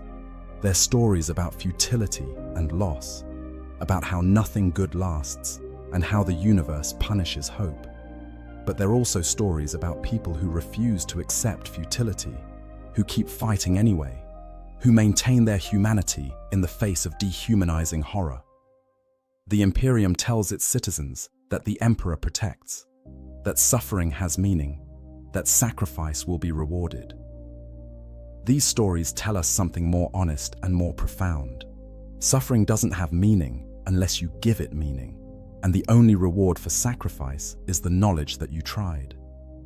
In our own world, we face challenges that can feel overwhelming. Climate change, political division, economic instability, the thousand small cruelties of daily existence. We're not fighting Xenos hordes or chaos corruption, but we understand the feeling of being ground down by circumstances beyond our control, of fighting battles we seem destined to lose. Warhammer 40,000's tragedies speak to that experience. They validate the feeling that yes, everything is terrible and unfair, while simultaneously showing us examples of people who faced even worse and kept going. The difference between Warhammer 40,000 and our reality is that the grimdark setting makes explicit what we usually try to avoid confronting. That everything ends, that most struggles are ultimately futile, that the universe is indifferent to our suffering. But in making these truths explicit, in pushing them to their logical extreme, the setting paradoxically offers a kind of liberation. If everything is hopeless anyway, then we're free to choose our responses based on what we value, rather than what we think will succeed. We can be kind because we choose kindness, not because we expect reward. We can fight for justice because it's right, not because we believe justice will win. This is why these tragedies resonate.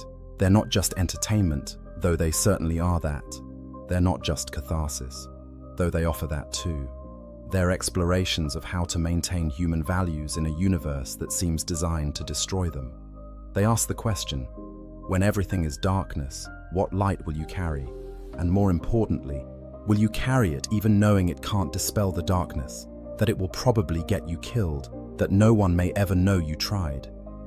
The characters we've discussed all answered that question differently. Angron tried to carry light once and had it brutally extinguished, so he became darkness itself. Magnus's light was his knowledge, and he held it so tightly that it burned him and everyone around him. Kersey never believed in light at all, convinced that darkness was all there could ever be. The Lamenters carry their light openly, despite knowing it makes them targets, despite centuries of proof that it will cost them dearly. None of these answers is entirely right or entirely wrong. That's what makes them tragic, rather than simply sad. Tragedy requires that we understand why the characters made the choices they did, that we see the logic behind even their worst decisions. Angron's rage is justified by his suffering.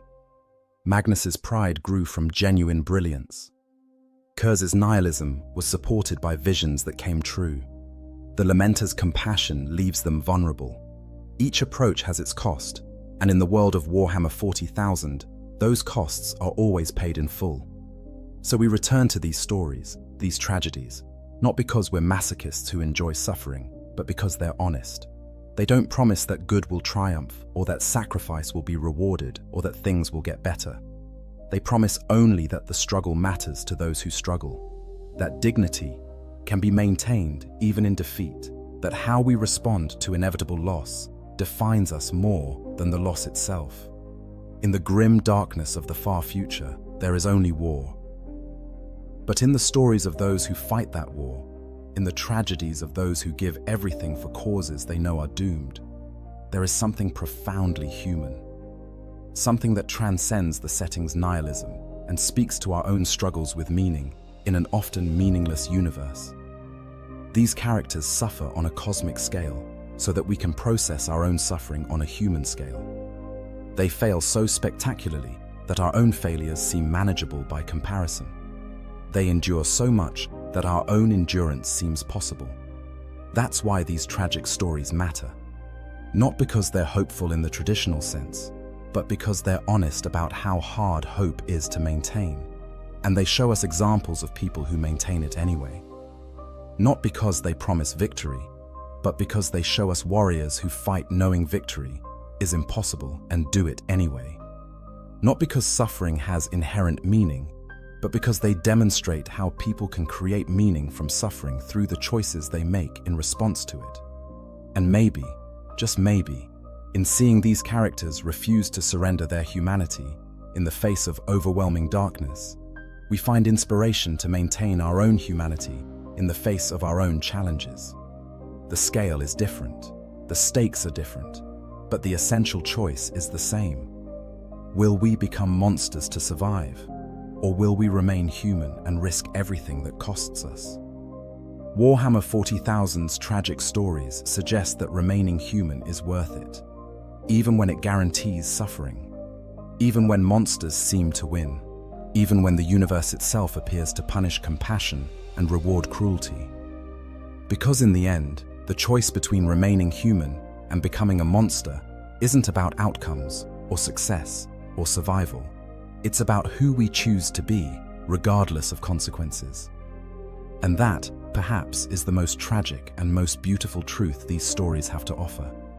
That being human is a choice we make every day, in every action, despite knowing that the universe doesn't care and that we'll probably lose anyway. We choose it because it's who we are, or who we want to be, or who we refuse to stop being, no matter what the cost. We carry light into darkness, not because we believe it will prevail, but because someone must, and it might as well be us. If you've enjoyed this journey through tragedy and tears, through the broken lives of Primarchs and the shattered hopes of ordinary heroes, please take a moment to like this video and subscribe to the channel. Share it with others who appreciate the deeper meanings hidden in the grimdark universe, who understand that sometimes the darkest stories contain the most profound truths about the human spirit. In a universe of only war, we can at least be witnesses to those who fought with honor, who suffered with dignity, and who refused to let the darkness define them. Remember them as they deserve to be remembered, not as failures, but as examples of what it means to be human when being human is the hardest choice of all. For the Emperor, for the lost and the fallen, for those who carried light into darkness. Cadia stands. Could you survive? One day, as a guardsman in Warhammer 40k, the alarm comes before dawn. Not the gentle chime of a morning routine you might be accustomed to, but the harsh blare of sirens echoing through a trench system that has become both your home and your tomb. You reach for your laser gun in the darkness, fingers fumbling against cold metal, and in that moment, between sleep and waking, you remember where you are. You are a guardsman of the Astra Militarum, the Imperial Guard, and today might be the day you die. This is not a story about heroes. This is not a tale of superhuman space marines charging into glorious battle, their armor gleaming, their victory assured by genetic engineering and centuries of warfare. This is about you, a regular human being, flesh and blood, mortal, fragile, thrown into the meat grinder of the 41st millennium, where life is the cheapest currency in the Imperium and death comes in forms your worst nightmares cannot comprehend. Could you survive one day as a guardsman? Not a week, not a month, not a campaign. Just one single rotation of whatever cursed world you find yourself dying on. 24 hours. That is the question we must explore, and the answer might surprise you. Actually, no. It probably will not surprise you at all, because the statistics are brutally clear. The average life expectancy of a guardsman in active combat is 15 hours. 15, not 15 days or 15 weeks. 15 hours from the moment you set foot in a combat zone, until the moment something ends your existence. But let us not get ahead of ourselves.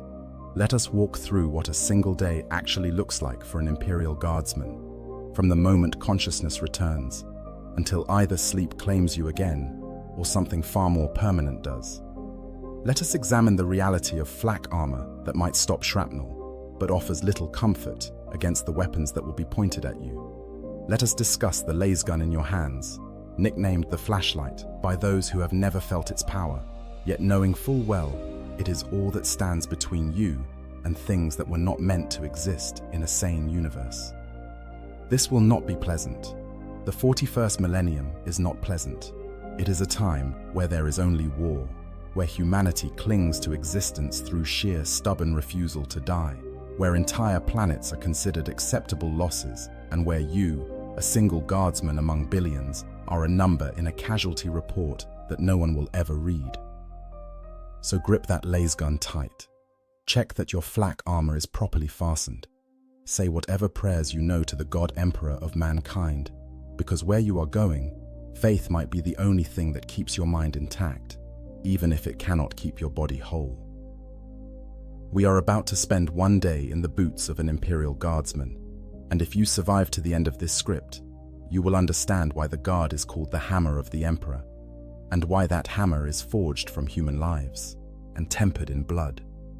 The Imperium needs you. It does not care about you, but it needs you. You are ammunition. You are a weapon that thinks. You are the thin line between civilization and the darkness that presses in from all sides. You are Imperial Guard, and today we discover if you have what it takes to survive just one more day in the grim darkness of the far future. The wake-up call, your first hour.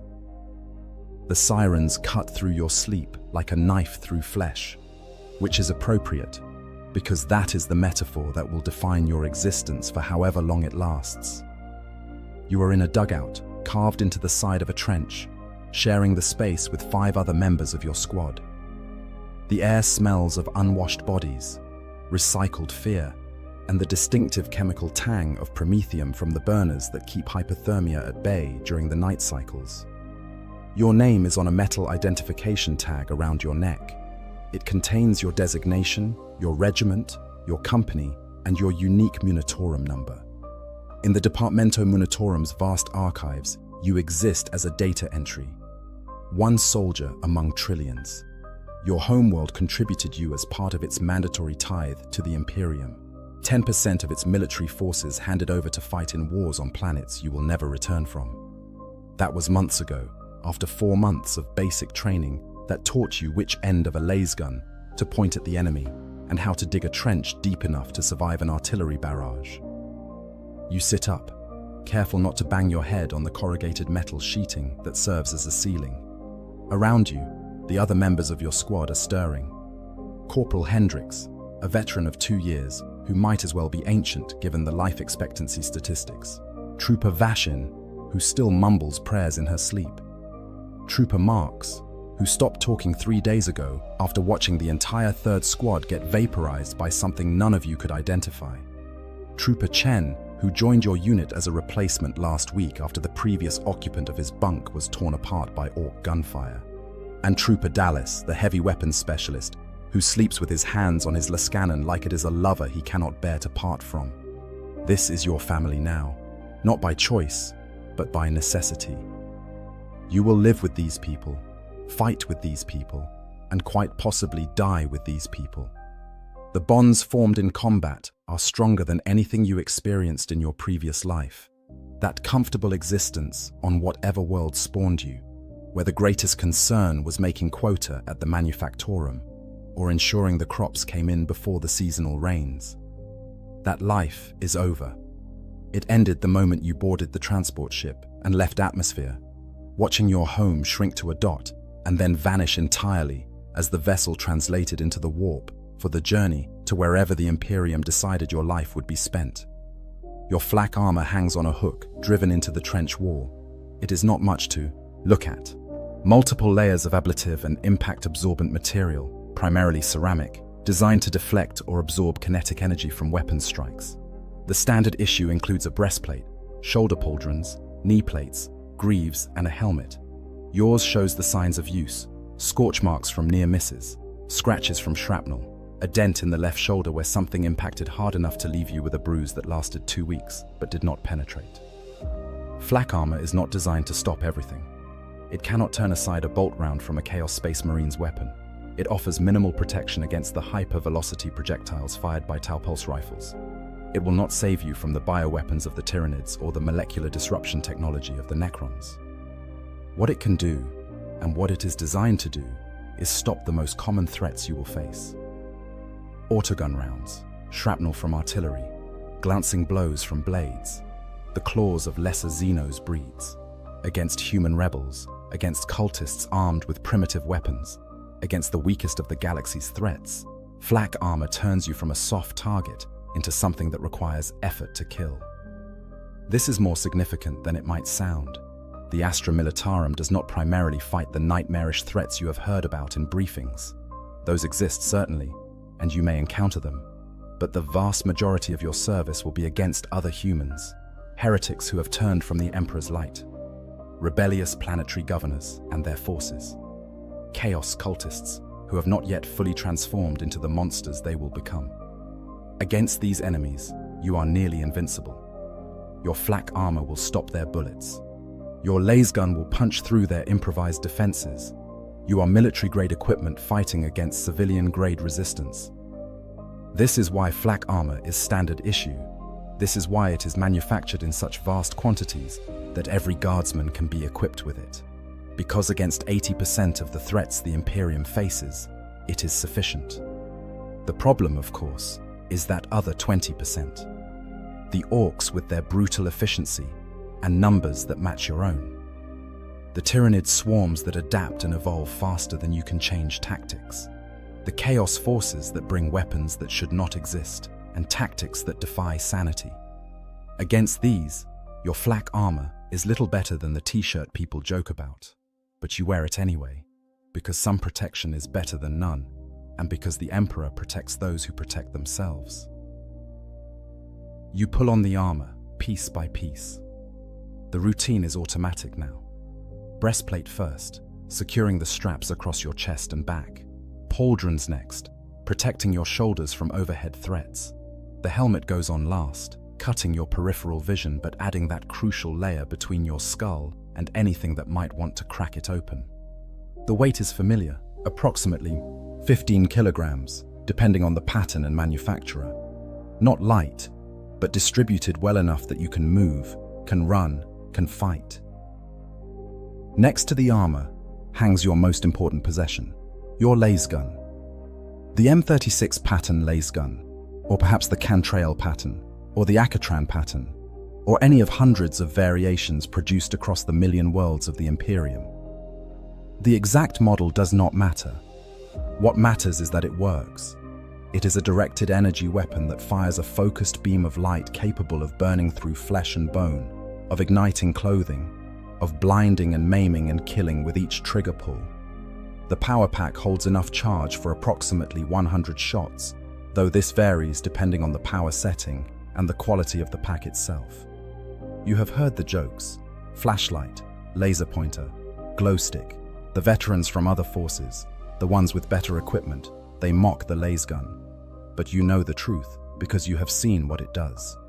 A lasbolt will take a limb clean off an unarmored target. It will punch through most cover. It will never jam, never misfire, never fail to fire as long as the power pack has charge. It is not the most powerful weapon in the galaxy, but it is reliable. It is everywhere. And when 50 guardsmen fire their lasguns at once, very few things can withstand the coordinated firepower. Your lasgun has seen better days. The stock shows wear. The barrel alignment is slightly off, requiring you to aim a fraction left of where you want to hit. But it fires, and that is all that matters. You perform the morning weapon check anyway. Power pack seated correctly. Check. Safety mechanism functional. Check. Trigger response appropriate. Check. You have fired this weapon so many times that it has become an extension of yourself, an extra limb that you are never without. Corporal Hendricks is already up, making his own preparations. As the squad leader, he carries the Voxcaster in addition to his standard loadout, a boxy piece of equipment that allows communication with command and with other squads. Its weight is evident in the way he moves, slightly favoring his left side to compensate. He sees you checking your weapon and nods approval. Good habits keep you alive.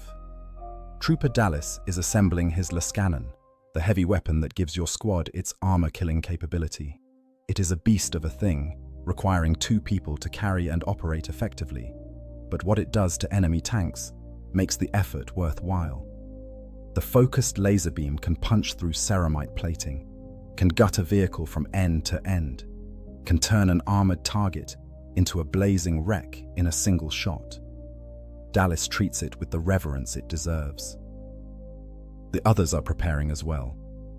Checking equipment, distributing ammunition. Trooper Chen hands you 2 additional power packs from the supply container, bringing your total to 3. 900 potential shots if every pack is fully charged, which they never are. In reality, you have maybe 700 rounds before you need to find a charging station or scavenge packs from the dead. 700 shots sounds like a lot until you consider what you might be shooting at. A single orc boy can take multiple lasbolts before going down. Their thick hides and primitive but effective physiology allowing them to fight through wounds that would kill a human. A Tyranid warrior might shrug off dozens of hits, its alien biology distributed in ways that make critical strikes nearly impossible. Against such enemies, 700 shots might last you through one engagement, or it might not even be enough for that. But you do not think about that. You think about the here and now. You think about the fact that you woke up this morning, which means you survived the night. You think about the ration pack you will eat for breakfast, the orders you will receive, the patrol or defense or assault that will define your day. You think about the brothers and sisters in arms around you, the people who depend on you and whom you depend on in turn. Commissar Vriker appears at the entrance to your dugout, his long black coat somehow pristine despite the mud and filth that coat everything else. His face is stern, weathered by decades of war, his eyes hard as he scans each of you in turn. He does not speak. He does not need to. His presence is message enough. Do your duty, fight with courage, show any sign of cowardice or heresy, and his bolt pistol will ensure you never show it again.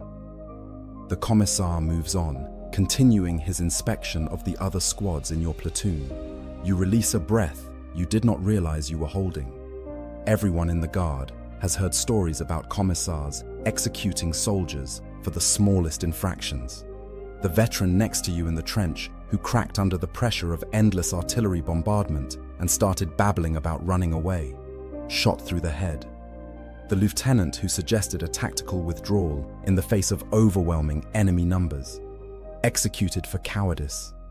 The entire squad that broke and ran when the Tyranids crashed through the defensive line, hunted down and killed to the last man as an example to others.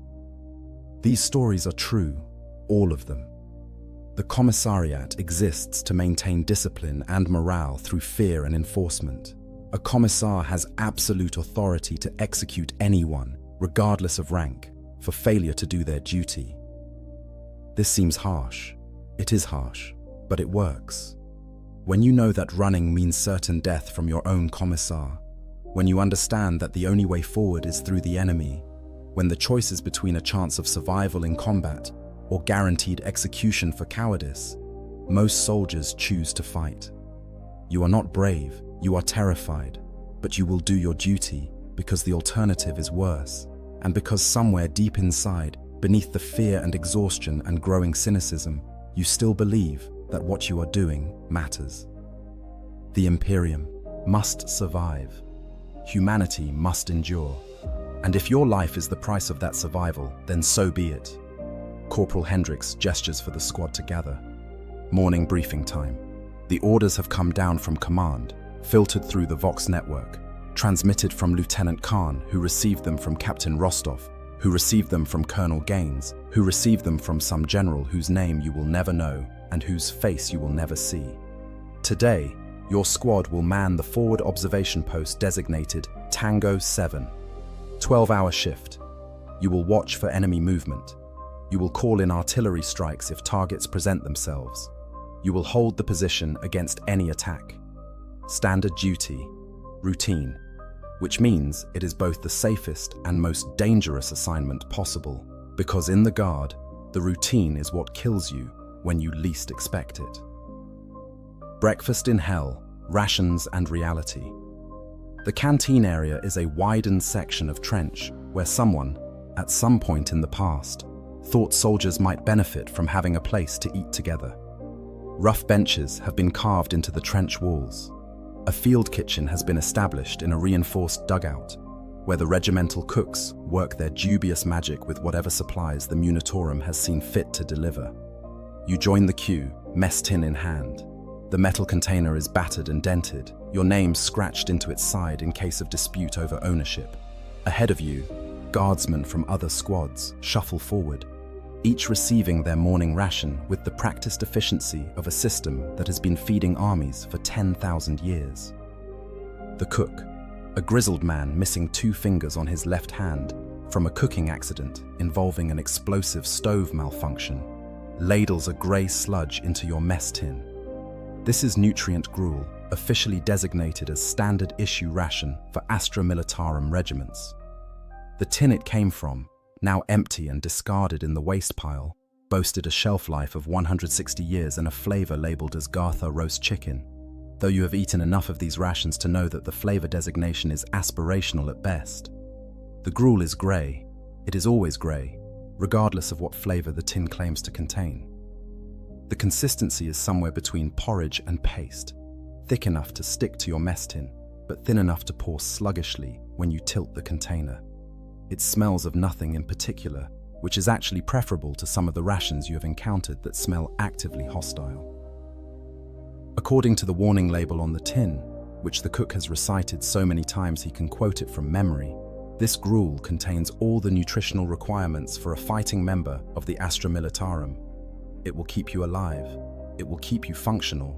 It will provide calories, proteins, vitamins, and minerals in the precise quantities determined by tech priests and nutritional specialists to maintain human combat efficiency. It will also, if consumed as your sole source of sustenance for longer than 5 consecutive days, lead to adverse effects. Headaches, stomach upset, birth defects, which is a curious inclusion given that you are not planning to reproduce in the middle of a war zone. Heart failure. The list goes on, printed in small text on a label that no one reads after the first time. 5 days. You have been eating this gruel exclusively for 3 weeks now. So has everyone else in your regiment. The promised fresh rations from the agricultural world 2 systems away never materialized, likely diverted to a more important campaign or lost in the warp along with the transport ship carrying them. The officers eat slightly better, you have heard. Something about command rations including actual food substances. But for the common guardsman, it is nutrient gruel or nothing. You find a space on one of the benches and begin eating.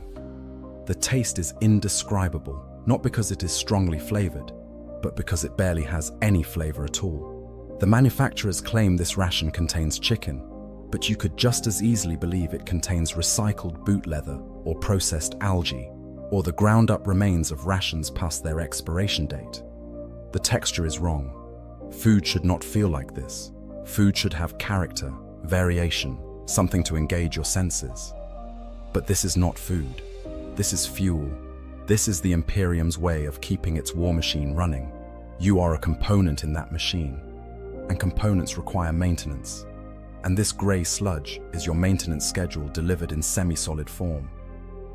Trooper Vashin sits down next to you, her own mess tin filled with the same grey substance. She produces a small vial from her pocket, unscrews the cap, and shakes a reddish powder over her gruel. Hot spice, smuggled from the last planet your regiment deployed to. It is technically against regulations to modify your rations, but the commissars have chosen not to notice this particular infraction. Even they understand that small comforts make the difference between troops who function and troops who break. You watch her mix the spice into her gruel, the red powder disappearing into the grey, and wonder if it actually improves the taste, or if the improvement is purely psychological. Either way, it does not matter. You have no spice to add. You have nothing to add. You eat your gruel plain, mechanically, shoveling it into your mouth and swallowing without thought, because thinking about what you are eating makes it harder to eat. Corporal Hendricks joins the group, his mess tin already half empty. He eats faster than anyone else in the squad, a habit from his early days when enemy attacks came during mealtimes, and being able to finish your rations quickly meant the difference between nutrition and hunger. Someone down the bench is singing, a low, mournful tune in a language you do not recognize. It might be a prayer. It might be a folk song from some distant world. It might be something the singer invented to pass the time. The melody carries through the canteen area, and other voices join in, humming or singing words in different languages, a strange harmony of desperation and defiance. The Guard is diverse beyond comprehension. Your regiment was raised from Chaldea, or perhaps Katakan, or Valhalla, or Talon, or any of thousands of worlds that contribute soldiers to the Imperium's endless wars. But you serve alongside guardsmen from dozens of other regiments, each bringing their own culture, language, and traditions. The man singing might be from a feral world where they still hunt with spears. The woman harmonizing might be from a hive world where she never saw natural sunlight until recruitment. You are all human. You all serve the Emperor. You all eat the same grey gruel and face the same horrors. In this, if nothing else, you are equal. A portion of protein bar accompanies the gruel. It is hard, dense, and tastes slightly of cardboard. The wrapper identifies it as meeting nutritional standards for high-energy activity. You eat it anyway, washing it down with water from your canteen. The water has been purified with tablets, giving it a chemical aftertaste that never quite goes away. On some worlds, water is more precious than ammunition.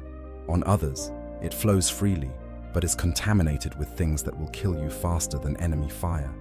Here, wherever here is, water is available, but rationed. 1 canteen refill per day, unless combat conditions require more. You think about food from before. real food. The kind that came from animals and plants, that was cooked with care, that had flavor and texture and variety. A meal with your family, gathered around a table, talking about ordinary things. That memory feels like it belongs to someone else now. A person you used to be before the Imperium taught you that comfort is weakness, and nostalgia is a luxury you cannot afford. The gruel is gone. The protein bar is gone. Your stomach is full in the technical sense, even if it does not feel satisfied. This is adequate. This will keep you fighting. This will keep you alive for however long the Emperor wills. Trooper Marks finally speaks, his first words in days. "Remember food?" he asks, not looking at anyone in particular. The table goes quiet. Then someone laughs, bitter and short. "No," comes the response from down the bench. "I remember eating. Food is different." More laughter, hollow but genuine. This is what passes for humor in the Guard. Jokes about death, jokes about rations, jokes about the absurdity of your existence. You either laugh or you break, and breaking is not an option. Commissar Vryka appears at the entrance to the canteen. His presence kills the laughter instantly. He does not address anyone specifically, does not call out your squad or any other. He simply stands there, watching, reminding you all that he is watching. Then he leaves, his coat swirling behind him, and the tension breaks like a snapped wire. You finish your water. You clean your mess tin with a rag, storing it back in your pack. Breakfast is over. The first hour of your day has passed, and you are still alive. That is success by Guard standards. Corporal Hendricks stands. "Gear up. We move to Tango 7 in 10 minutes. Check your equipment. Double-check your ammunition. We are in the forward positions today, which means we are the first to see anything coming. Stay sharp." You return to your dugout. You check your laser gun again, even though you already checked it. You ensure your combat knife is secured in its sheath. You verify that your trenching tool, the 970 entrenching tool, is attached to your pack. You have grenades, frag and crack, 2 of each. You have your orientation gear, your compass and map. You have your identification tags. You have your copy of the Imperial Infantryman's Uplifting Primer, that small black book filled with prayers and basic instructions that every guardsman carries, and that no guardsman should ever be found without. You are as ready as you will ever be, which is to say, not ready at all, but sufficiently equipped to convince yourself that you might survive what comes next. The briefing. Know your enemy. The briefing room is another reinforced dugout, this one lined with sandbags and supported by metal framework that keeps the earth from collapsing inward. Harsh lumen lights hang from hooks, casting everything in stark white illumination that hurts your eyes after the relative dimness of the trenches. A tactical map covers one wall, marked with symbols and annotations that change daily as the situation develops. Lieutenant Khan stands before the map, pointer in hand. He is young for an officer, perhaps in his late 20s, which makes him ancient by guardsman standards, but inexperienced by command standards. His uniform is clean, his insignia polished. He has the look of someone who went to Schola Progenium, or officer training on a civilized world, which means he knows tactics from books, but has yet to truly understand that books and reality are very different things. Your platoon assembles before him, 4 squads, each consisting of 10 guardsmen, including the squad leader. 40 soldiers total, which seems like a substantial force until you consider that a full Imperial Guard regiment can consist of anywhere from 3,000 to 6,000 troops, and that multiple regiments are deployed to any serious combat zone. You are a tiny piece of a vast mechanism, and the mechanism does not care if individual pieces are lost. Lieutenant Khan begins the briefing with prayer. This is standard. Everything in the Imperium begins with prayer. You bow your head and mouth the words along with everyone else. Words you have spoken so many times, they have lost meaning, but retain importance. The Emperor protects. The Emperor provides. The Emperor demands, and you will answer. The prayer ends. The lieutenant turns to the map. Current situation. He begins, his voice carrying the confidence of academy training. We hold the defensive line along grid sectors 12 through 18. Enemy forces have been observed massing in the destruction zone to our north. Intelligence suggests an attack is imminent within the next 24 to 48 hours. Enemy forces, such a simple, clean phrase for what actually waits out there in the destruction zone. You have been briefed before, in previous deployments, in training. In the uplifting primer, you are required to read and memorize. You know what the enemy can be. It might be orcs, the green-skinned xenos that infest the galaxy like a plague, bred for war, knowing nothing but combat and violence. They are strong enough to tear a man apart with their bare hands. They are tough enough to shrug off wounds that would kill any human. They come in numbers that rival the Guard's own deployment capabilities, and they fight with crude but effective weapons that fire oversized bullets or spray flames or explode with devastating effect. If it is orcs, you have a chance. They are straightforward enemies. They charge, they shoot. They do not use complex tactics or careful planning, but they are relentless, and they are many. And when the Warhammer builds to its peak, when the orcs work themselves into a frenzy of violence, nothing short of death will stop them. You have heard stories about orc boys fighting with half their body missing, propelled by sheer momentum and aggression. You have heard about their vehicles, ramshackle constructions that should not work but do because orcs believe they should. You have heard about their war bosses, massive brutes the size of a space marine, leading from the front and crushing anything in their path. It might be Tyranids. The thought makes your hands tighten on your laser gun. Tyranids are worse than orcs. Where orcs fight for joy, Tyranids consume for survival. They are a living swarm, a bio-horror from beyond the galaxy, driven by a collective consciousness called the hive mind. They come in forms specifically evolved to kill, hormagaunts that move faster than your eye can track, their scything claws designed to eviscerate in a single slash, termagants that fire living ammunition, organisms that burrow into flesh and detonate, Tyranid warriors that coordinate the lesser creatures, their intelligence making them far more dangerous than any orc. And those are just the smallest bioforms. The Tyranids grow things that dwarf Imperial tanks, carnifexes, living battering rams covered in armor that makes your flak look like tissue paper, hive tyrants, commanders that embody the hive mind's will and direct swarms with terrifying efficiency, trigons that burrow through the ground and emerge beneath your defensive lines, bypassing all your carefully constructed fortifications. Against Tyranids, your laser gun feels inadequate. Against Tyranids, your life expectancy drops from 15 hours to minutes. Because the swarm does not stop. It does not retreat. It does not fear. It simply consumes, adding your biomass to its own, using your genetic material to spawn new creatures, turning you from soldier to raw resource.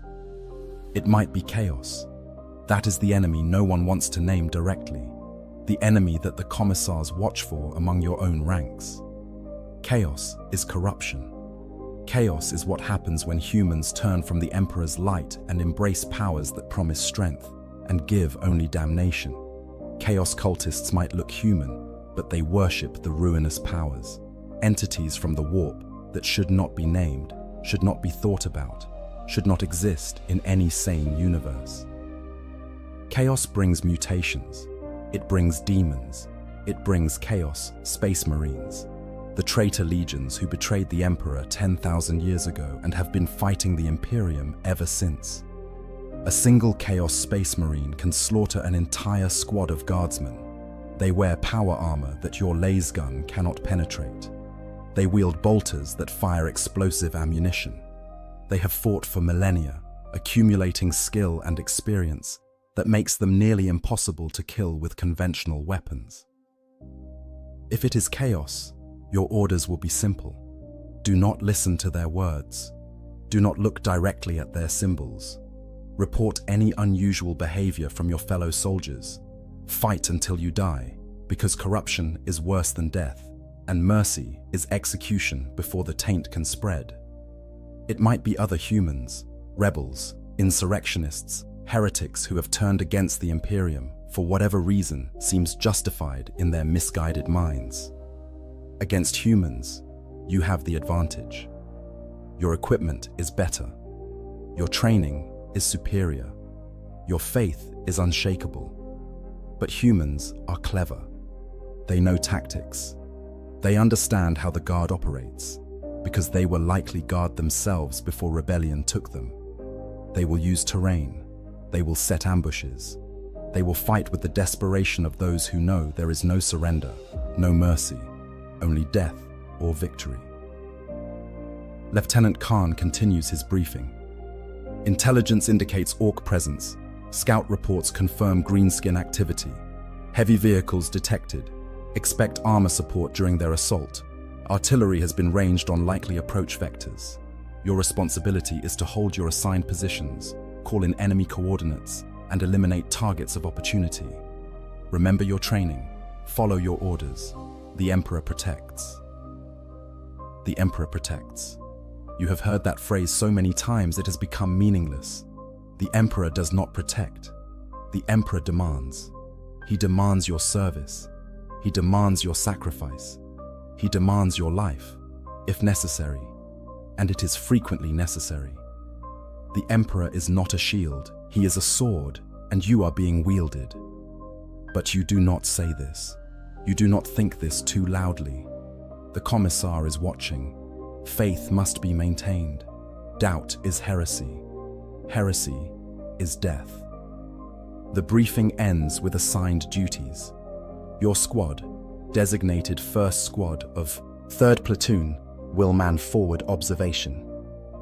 Post Tango 7 from 0600 to 1800 hours. 12 hours of watching the destruction zone through magnoculars. 12 hours of waiting for something to appear. 12 hours of being the first to see death coming. You file out of the briefing room. The sun has risen, you realize, though you cannot see it from the trenches. The sky above is grey, always grey, choked with smoke and ash and the residue of chemical weapons used in previous engagements. This world has been at war for so long that no one remembers what it looked like at peace. Perhaps it was beautiful once. Perhaps it had forests and cities and people who lived normal lives. Now it has trenches and craters and the dead buried in mass graves because there is no time or resources to provide individual burials. This is what war looks like in the 41st millennium. Not glorious, not heroic, just grinding, endless attrition, where progress is measured in meters and paid for in bodies. You reach Tango 7 15 minutes later, moving through communication trenches that connect the various defensive positions. The forward observation post is a reinforced bunker dug into the forward slope of the trench line, giving a view over no man's land, but making you painfully visible to anyone watching from the other side. The bunker is cramped, concrete walls reinforced with steel beams, a small viewport covered by an armored shutter, sandbags piled around the exterior. Inside, there is barely room for all 10 members of your squad, but you make it work because you have no choice. Corporal Hendricks establishes the watch rotation, 2-hour shifts, 2 people on watch, the rest on standby. It is inefficient, having 8 soldiers doing nothing while 2 work, but it is necessary. Fatigue kills as surely as enemy fire, and 12 hours is a long time to maintain constant vigilance. You draw first watch, lucky you, or perhaps unlucky. It is hard to tell anymore. The trench, your home in the war zone forward observation post. Tango 7 is your world for the next 12 hours. The bunker smells of earth and cement dust, and the stale sweat of the previous squad that manned this position. Someone has etched words into the concrete wall. The Emperor protects those who protect themselves. Below it, in different handwriting, the Emperor protects no one. We protect each other. You position yourself at the viewport, magnoculars in hand. The armored shutter is opened just enough to allow observation without exposing too much of the opening to enemy fire. Through the viewport, you can see no man's land stretching away into the grey distance. It is a wasteland. Once, perhaps, this was farmland or forest or some other productive landscape. Now, it is hell rendered in mud and wire. Craters from artillery strikes overlap like a chaotic topographical map, some large enough to hide a vehicle, others small enough that you could step over them. Water has collected in the deeper craters, dark and oily, probably contaminated with chemical residue that would kill you if you drank it. Barbed wire crisscrosses the landscape in vast tangles. Not the simple wire you might see on a farm fence, but industrial-grade razor wire, thick as your thumb, with barbs that can tear flesh to ribbons. It is deployed in multiple rows, creating a barrier that infantry must cross slowly and carefully, making them vulnerable to defensive fire. Some sections of the wire have been destroyed by artillery or cut by previous attacks, but enough remains to channel any advance into predictable killing zones. The ground itself is treacherous. Shell holes hidden by a thin crust of dried mud that collapses when weight is applied. Unexploded ordnance buried just beneath the surface, waiting for the wrong footstep to trigger detonation. In one particularly large crater, you can see the wreckage of a tank, its hull split open, rust staining the metal brown and orange. Bodies lie scattered throughout the zone, too dangerous to recover, too numerous to identify. They might be guard, they might be enemy. They have been there long enough that it no longer matters. This is where you will die if the attack comes. Not in the relative safety of the bunker, but out there, in that open killing ground, if you are ordered to advance. The thought sits in your stomach like lead. You have trained for assaults. You know the tactics. Artillery barrage to suppress enemy positions. Smoke grenades to provide concealment. Infantry advance in waves, each wave covering the next, moving from cover to cover, overwhelming defensive positions through sheer weight of numbers and firepower. You have trained for it, but training and reality are different things. Training does not account for the terror of running across open ground while bullets snap past your head. Training does not prepare you for seeing the soldier next to you cut in half by heavy weapons fire. Training does not teach you how to keep moving when every instinct screams to find a hole and hide until it is over. But you are guard. When the orders come, you will advance, because the alternative is execution by your own commissar, and because stopping means you die anyway, and because somewhere in the broken chaos of battle, there might be a chance of survival if you just keep moving forward. Beside you, Trooper Chen adjusts his position, settling in for the long watch. He is quiet. Has been quiet since joining the squad, but his eyes are sharp as he scans the approaches. He carries a standard lasgun, not one of the specialist weapons, which makes him infantry in the purest sense. Expendable, replaceable, one number in a vast equation of attrition. The Vox unit crackles. Corporal Hendricks responds, confirming your position and status. Tango 7 operational, no contact. This is the routine. Every 30 minutes, a status check. Every hour, a full report. Command needs to know you are still alive, still watching, still capable of calling in artillery or air support or reinforcements if needed.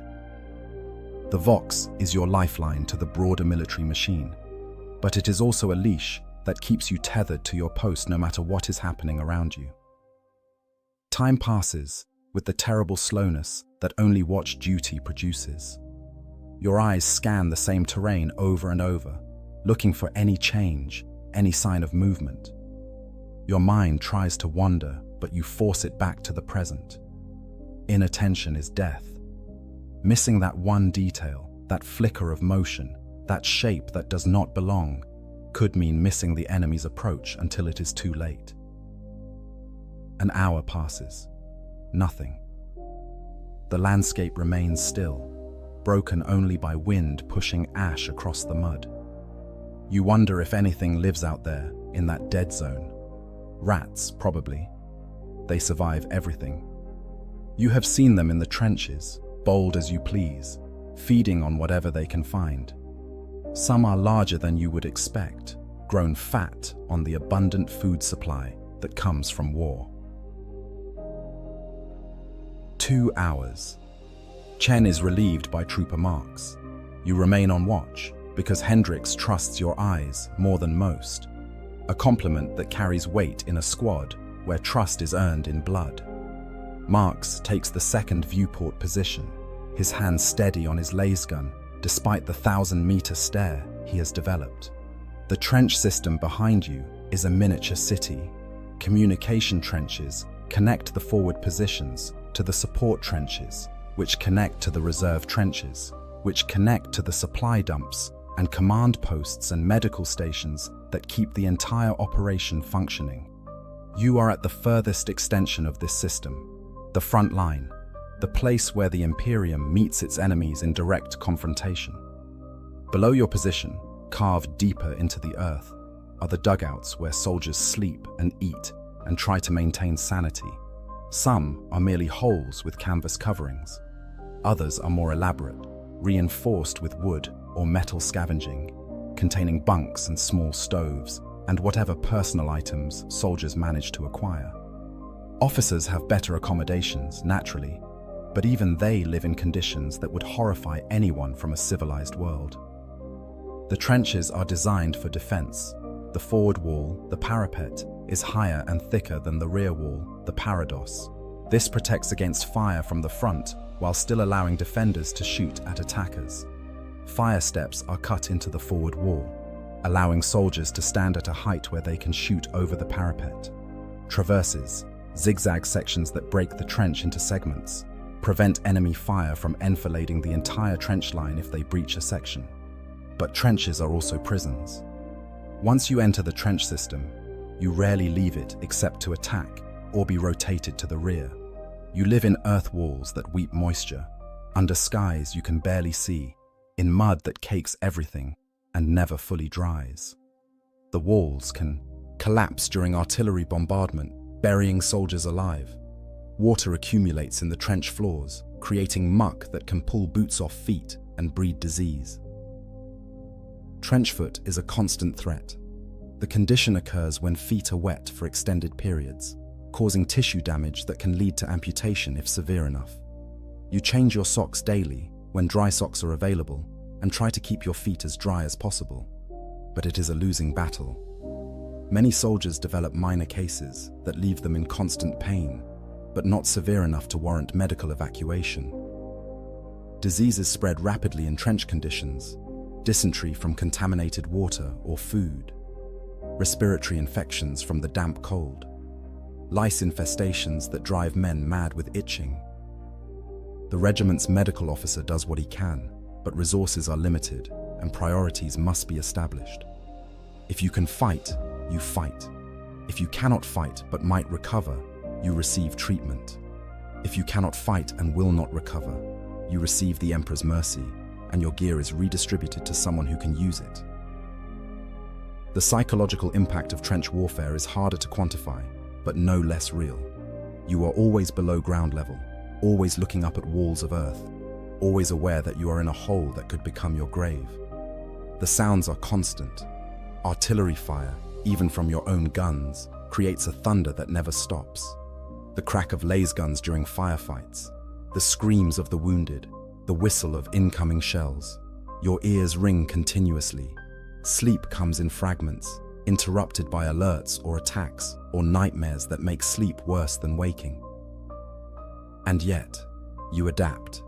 Humans are remarkably adaptable creatures. What seemed unbearable at first becomes normal. The mud is just mud. The noise is just noise. The constant threat of death becomes background radiation, present, but not consuming every thought.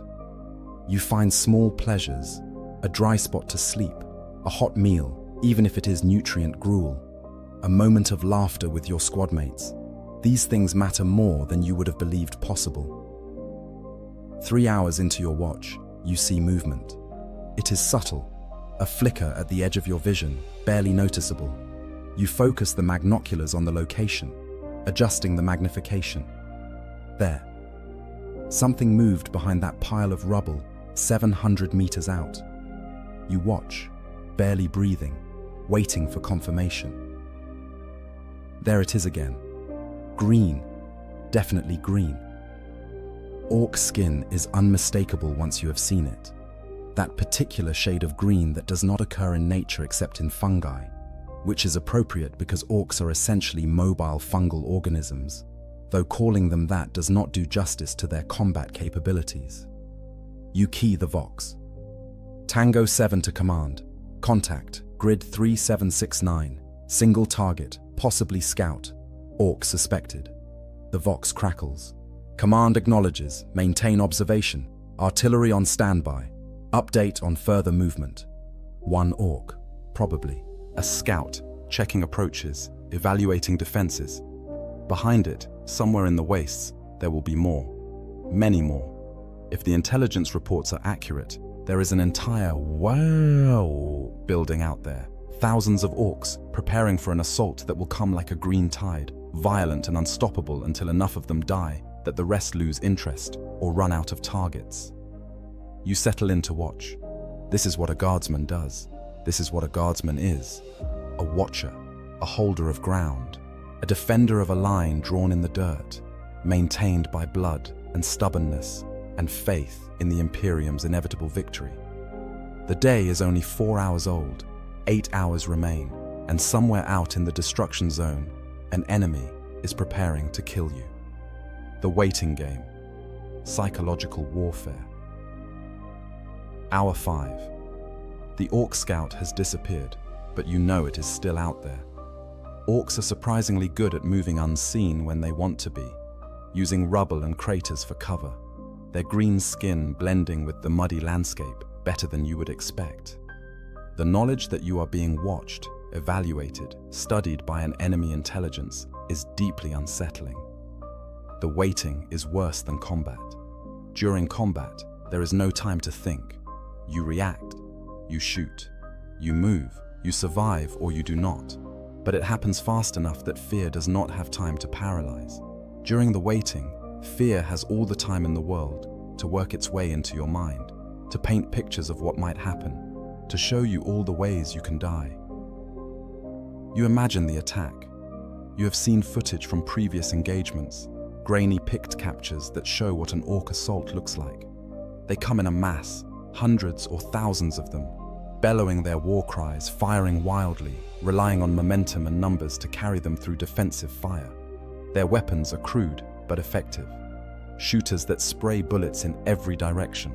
Choppers, oversized cleavers that can cut through armor and bone with equal ease. Rockets, explosive projectiles that home in on targets with more enthusiasm than accuracy. Behind the initial wave will be larger breeds. Knobs, the orc elite, bigger and meaner than the standard boys, carrying better weapons and more armor. War bosses, if you are particularly unlucky. Massive specimens that can shrug off Lascanon fire and crush a man's skull with their bare hands. And vehicles. Orcs love vehicles. Trucks that carry infantry at reckless speeds. Battle wagons covered in scrap metal armor and bristling with guns. Deaf dreads, walking mechanical nightmares piloted by orcs welded into their machines. Your laser gun will not stop a deaf dread. It might not even slow it down.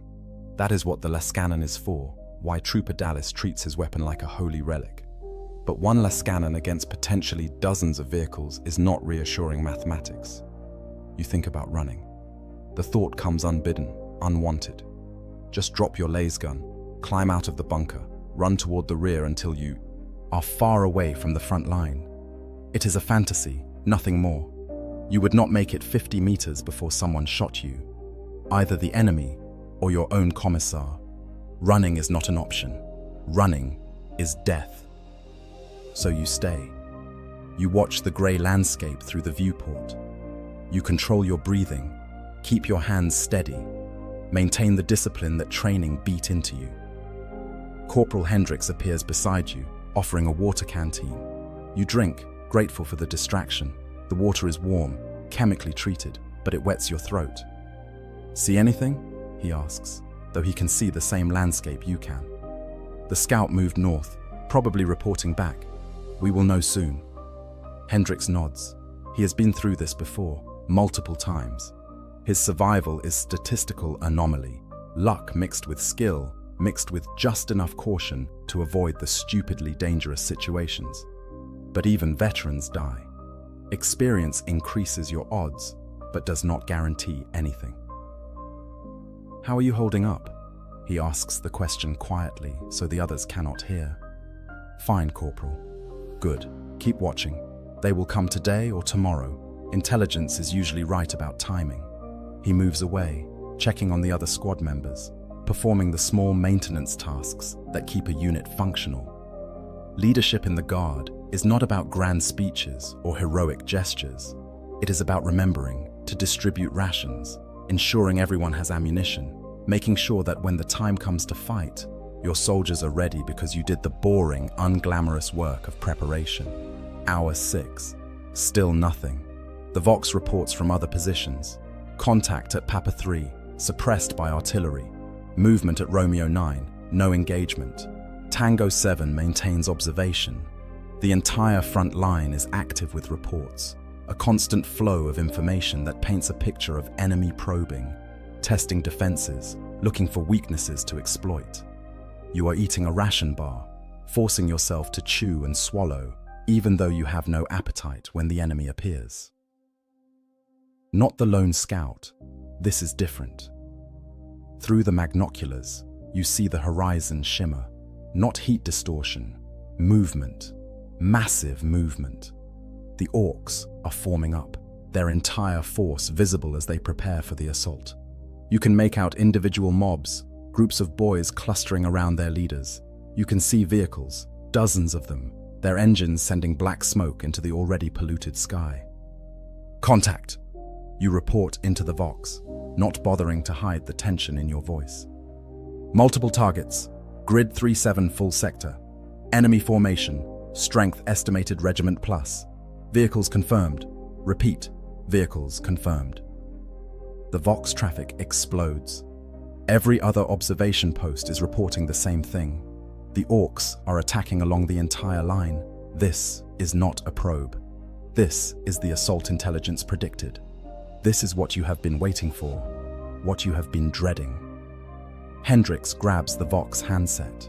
Tango 7 to command, ready for artillery coordinates. Artillery on standby, comes the response. Hold position. Engage at 800 meters. Repeat, hold until 800 meters. 800 meters, the range where laser guns become effective, where the firepower of massed infantry can do real damage. It is also the range where the enemy can effectively shoot back.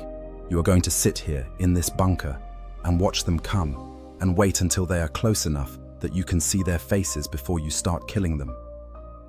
The formation begins to move, slowly at first, then building speed. The vehicles lurch forward, bouncing over the rough terrain. The infantry follows, a green tide that seems to cover the entire horizon. You try to count them, to give command an accurate estimate, but there are too many, hundreds visible, probably thousands in total. Your hands tighten on your laser gun. This is it. This is where you find out if you survive your first day as a guardsman in active combat. This is where all the training, all the preparation, all the faith and discipline and fear come together. The enemy is coming. You are ready. You have no choice but to be ready. Contact. When the enemy strikes, they come like a storm of green flesh and crude metal, and the sound they make is like nothing else in the galaxy. Thousands of voices raised in a collective war cry, a sound that is part aggression, part joy, part pure violence given form. The orcs love war. They were bred for it, engineered by some ancient race to be the perfect warrior species, and then abandoned to spread across the galaxy like a plague. At 1,000 meters, you can hear their vehicles. The engines roar with a volume that seems unnecessary, powered by technology that should not work, but does, because orcs believe it should. Theoretical impossibility has never stopped an orc from doing anything. At 900 meters, the first artillery shells arrive. The sound is like the world cracking open, a thunder that you feel in your chest, in your teeth, in your bones. Explosions bloom across the orc formation, throwing earth and bodies skyward. You see an orc vehicle take a direct hit, its fuel tank detonating, sending a fireball 50 meters into the air. But the formation does not stop. It does not even slow. The orcs drive through the artillery barrage like it is rain, accepting casualties with the same enthusiasm they bring to everything. 800 meters, Hendrix calls out. Weapons free. Fire at will. Your laser gun comes up. You sight through the iron sights, picking a target from the mass of green advancing toward you. An orc boy, larger than a human, carrying what looks like an axe the size of your torso. You squeeze the trigger.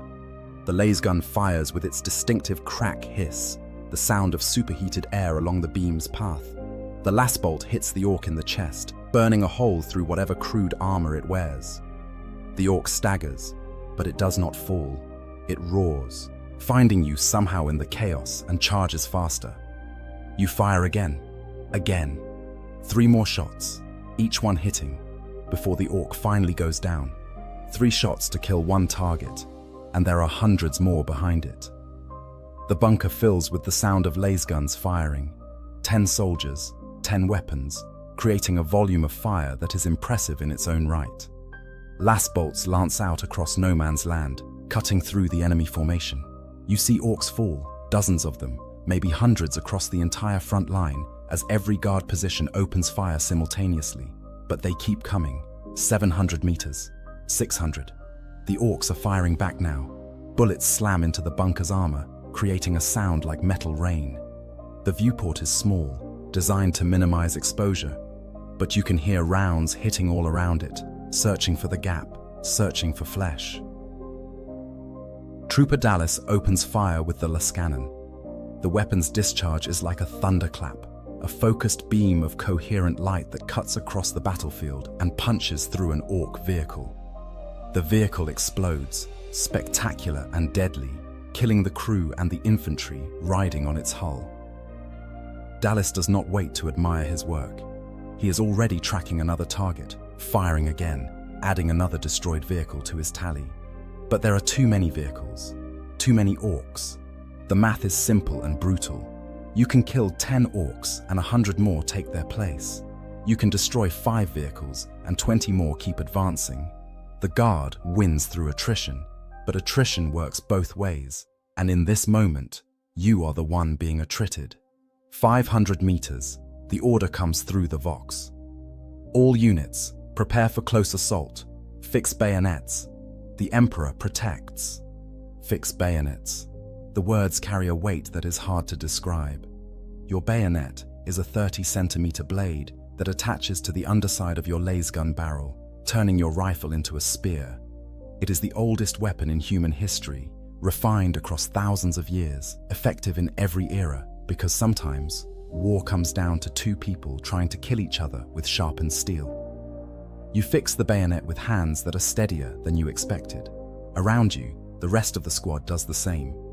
This is training kicking in, muscle memory overriding thought. You have practiced this movement hundreds of times until it is automatic. 400 meters, 300. You can see individual orcs now, can see their faces, can see the joy and fury and simple violent enthusiasm that drives them. Some are laughing. They are laughing as they run toward you, because to an orc, this is the best day of their life. They are doing what they were born to do. They are fighting, and win or lose. They are having the time of their life. The artillery shifts, lifting its barrage to hit deeper targets, leaving the close-range killing to the infantry. This is your moment. This is what you were trained for. The orcs are in prime engagement range, close enough that even poor shots will hit something in the densely packed formation. You fire, reload, fire. The power pack is getting hot in your hands, the weapon's heat sink struggling to dissipate the energy of continuous discharge. You are not aiming anymore, not really. You are pointing your laser gun toward the mass of green and pulling the trigger, trusting that something will be in front of the barrel when the beam lances out. An orc boy reaches the wire. It tears into the barrier with its hands, crude but effective, pulling apart strands of razor wire that would slice a human to ribbons. You shoot it. It falls. Another takes its place, continuing the work. You shoot that one too. A third appears, and fourth, and somewhere in your mind, you realize that this is their strategy. Overwhelm the defenses through numbers, accepting casualties, grinding forward, regardless of losses until they reach your position. It is working. 200 meters, 100. Hendrix is shouting orders, coordinating fire, trying to create overlapping fields that maximize casualties. But the orcs are at the wire now, dozens of them, tearing it apart, creating gaps, pushing through. Some die on the wire, their bodies caught and tangled. Others use those bodies as bridges, climbing over their dead comrades without hesitation or mourning. 50 meters. You can smell them now, through the bunker's ventilation. A thick, fungal smell, like rotting vegetation mixed with ozone and violence. You can hear them individually, their voices distinct, calling to each other in their brutal language. The first orc reaches the trench line 3 bunkers down from your position. You hear the screaming start, guardsmen and orcs mixed together, the sound of close combat where laser guns are dropped and bayonets and knives do the work.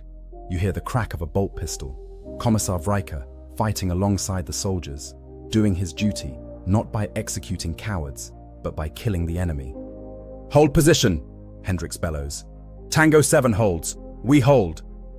An orc appears at your bunker entrance. It is massive, over 2 meters tall, its skin the color of a deep forest, its teeth yellow and sharp. It carries a chopper dripping with blood. It sees you. You see it. Time slows in that impossible way it does during combat, where seconds stretch into subjective hours. You fire, point blank range. The last bolt hits the orc in the face, burning through flesh and skull. It falls backward, dead before it realizes it is dead. But another is behind it, and another behind that.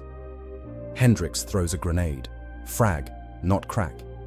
The explosive detonates in the trench approach, shrapnel tearing through orc flesh, buying seconds of time. Trooper Chen is at the bunker entrance with his bayonet, stabbing at anything that tries to enter. His face is a mask of concentration and terror, but his hands are steady. This is what close combat looks like. Not heroic, not glorious, just desperate, confused violence where friend and foe are, separated by meters and luck, and who gets their weapon into action first. The fight lasts minutes that feel like hours. You lose track of how many times you fire. The power pack runs dry and you slam in a fresh one, your 4th or 5th, you cannot remember.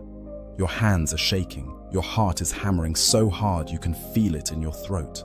But you are alive. You are still alive. The orc pressure begins to ease, not because you have beaten them, but because they are advancing past your position, flowing through gaps in the line, moving toward the rear areas. This is bad. This is very bad. If the orcs get into the support trenches, if they reach the artillery positions, if they achieve a breakthrough, the entire defensive line will collapse. The Vox crackles. "All units, counterattack on my mark. Drive them back. For the Emperor."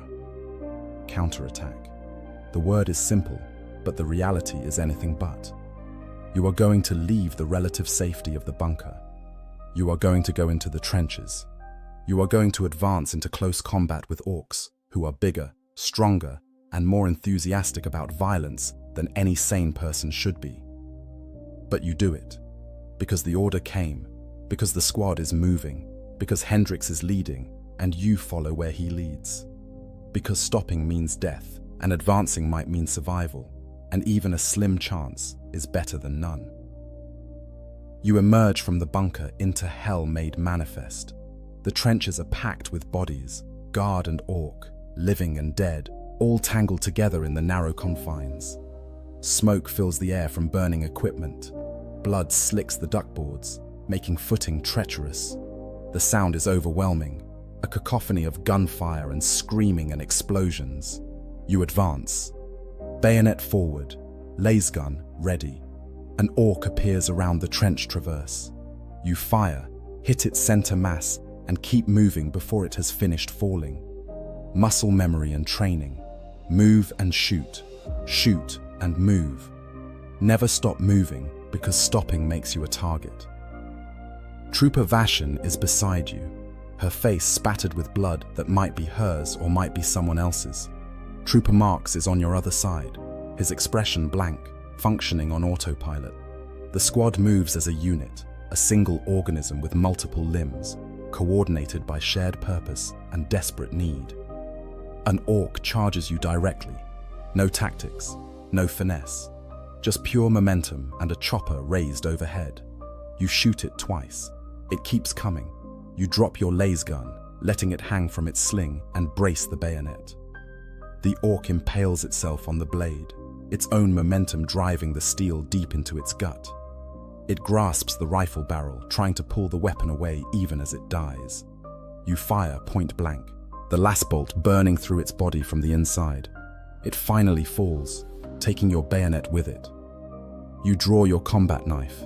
It is all you have left, a 20-centimeter blade that feels pathetically small against orc physiology, but it is sharp, and you are desperate, which is a potent combination. The counterattack is working. Slowly, meter by meter, the guard is pushing the orcs back, not through superior skill or better weapons, but through sheer bloody-minded refusal to give ground. You are helped by the fact that orcs, for all their love of fighting, lack sustained coordination. Without their leaders actively directing them, they fragment into individual combats, losing the momentum that carried them forward. A bolt pistol barks nearby. Commissar Vryker, his uniform immaculate despite the carnage, executes an orc with casual efficiency. He sees you watching, nods once, and moves on to the next target. His presence is steadying. If the Commissar can maintain perfect uniform dress standards during close combat, then surely you can manage to keep fighting. Minutes blur together. You knife an orc that was trying to strangle Trooper Chen. Chen returns the favor by shooting an orc that was about to brain you with a stolen entrenching tool. This is what survival looks like. Not individual heroism, but collective defense, each soldier covering the others, creating a network of mutual support that is stronger than any single fighter could be. The orcs begin to withdraw, not retreat, because orcs do not really retreat in the tactical sense, but the assault has lost momentum and they are moving back to regroup. You do not pursue. Pursuing is how you walk into an ambush or get cut off from support. You hold position, consolidate, count your squad. 10 soldiers went into combat. 7 are still standing. Trooper Dallas is dead, his chest crushed by an orc's fist during the close-range fighting. Trooper Marks is wounded, a deep cut on his arm that is bleeding heavily but not arterially. Trooper Chen is uninjured but not responsive, his eyes vacant, mind somewhere else. Combat shock. It happens. Sometimes the mind checks out, unable to process the horror of what it has experienced. 3 casualties out of 10, 30%. This is considered acceptable by guard standards. If you took 30% casualties and held your position, that is a tactical success. That the 3 dead or incapacitated soldiers had names and histories and families is irrelevant to the mathematics of war. You check yourself. No major wounds, bruises, a cut on your hand from grabbing an orc's chopper blade. Your flak armor has a new dent and several scored marks where bullets or blades struck but did not penetrate.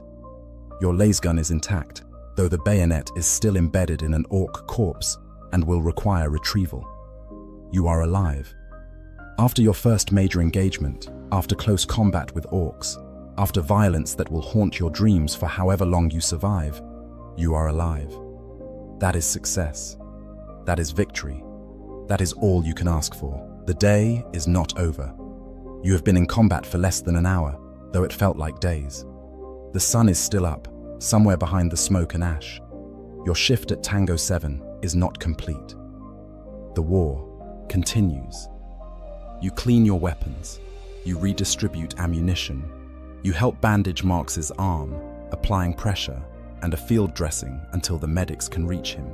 You gently guide Chen back to the dugout, where he can sit and stare at nothing until his mind decides to return. And then you go back to watching the destruction zone, because that is your duty. That is what you are here to do. The orcs will attack again. Maybe today, maybe tonight, maybe tomorrow. But they will come again, and you will be here when they do, because you are Imperial Guard. And the guard does not retreat, does not surrender, does not fail. You survived your first major combat. That is more than most. That is something to hold on to. For however long you have left, the wounded and the dead trooper. Dallas's body lies in the trench where he fell, waiting for the burial detail. You pass him several times as you move between positions, and each time you try not to look, but cannot help it. Death has a gravity that draws the eye. He was killed quickly, at least. Crush injuries to the chest from an orc power fist, the kind that kills so fast the victim does not have time to feel pain. His face is peaceful, which is a small mercy in a universe that offers few. The apothecary arrives within the hour, a harried man with the red and white insignia of the medici on his armor.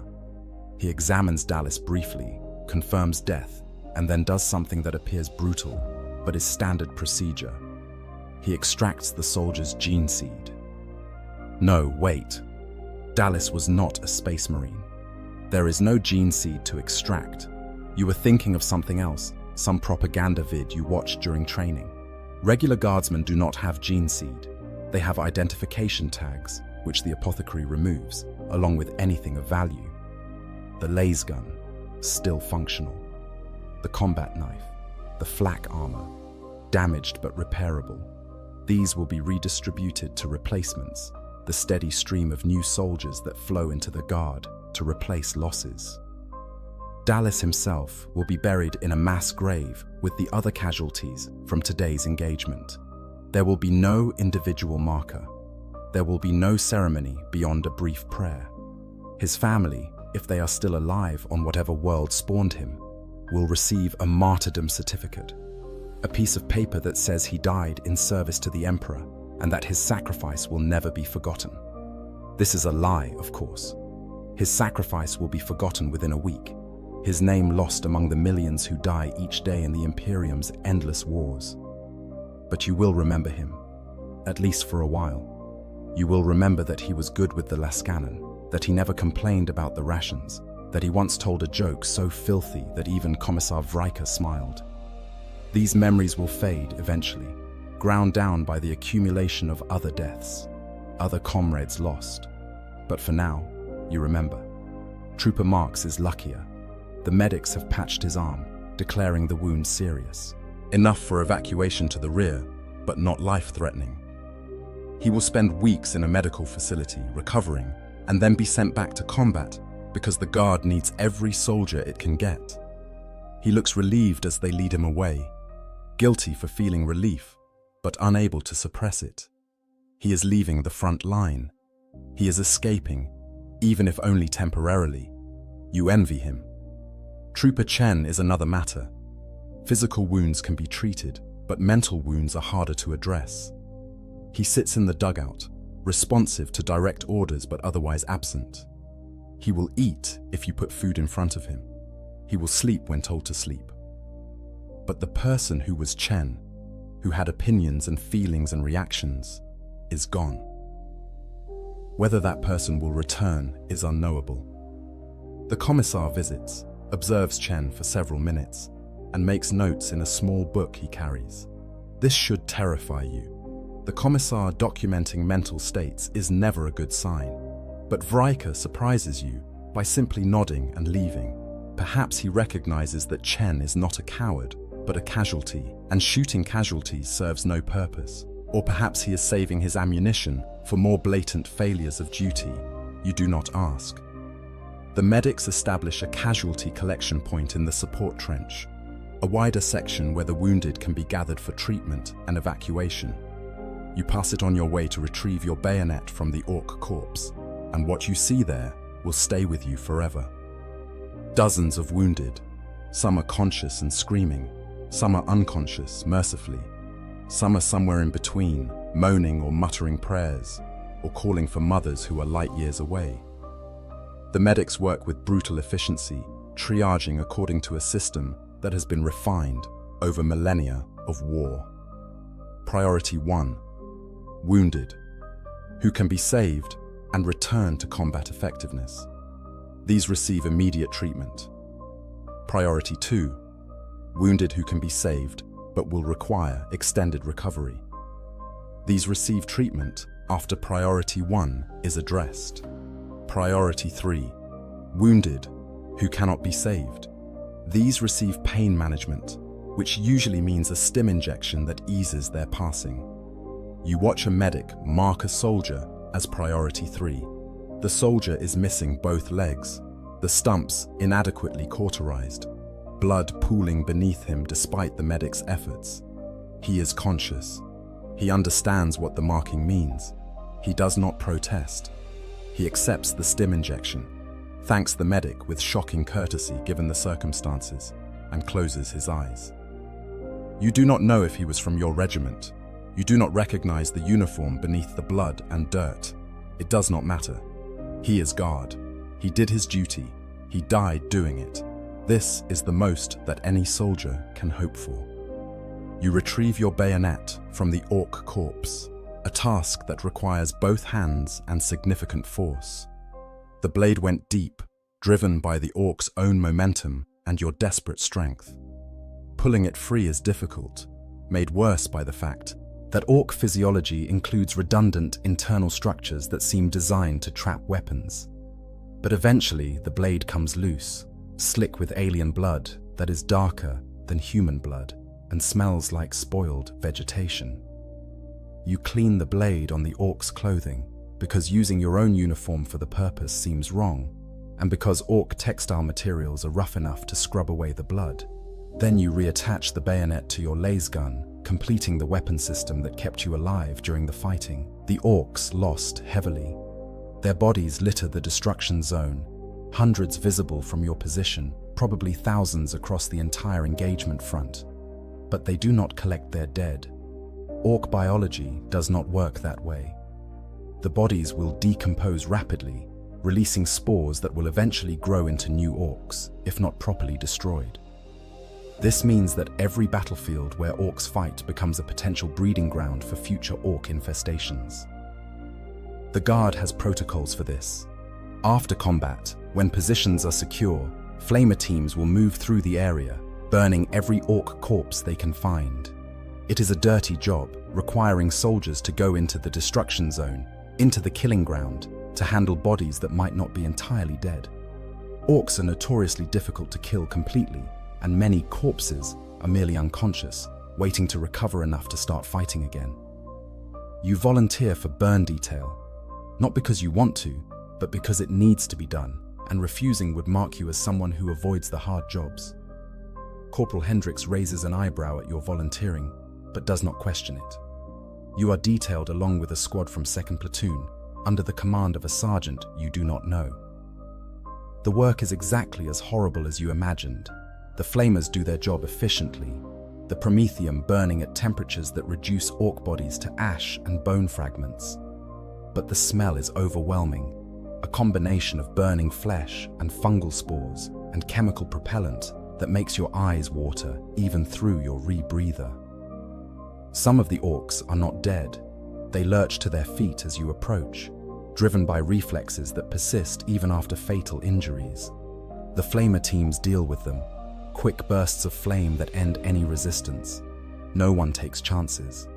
An orc that looks dead can kill you just as effectively as an orc that is obviously alive. You work through the afternoon, moving from corpse to corpse, marking them for burning, dragging particularly large specimens into piles where they can be burned more efficiently. Your flak armor is covered in orc blood by the time the detail is finished. Your hands are cramped from the work. Your back aches. But the job is done, and you return to your position feeling like you have contributed, like you have done something more than simply survive.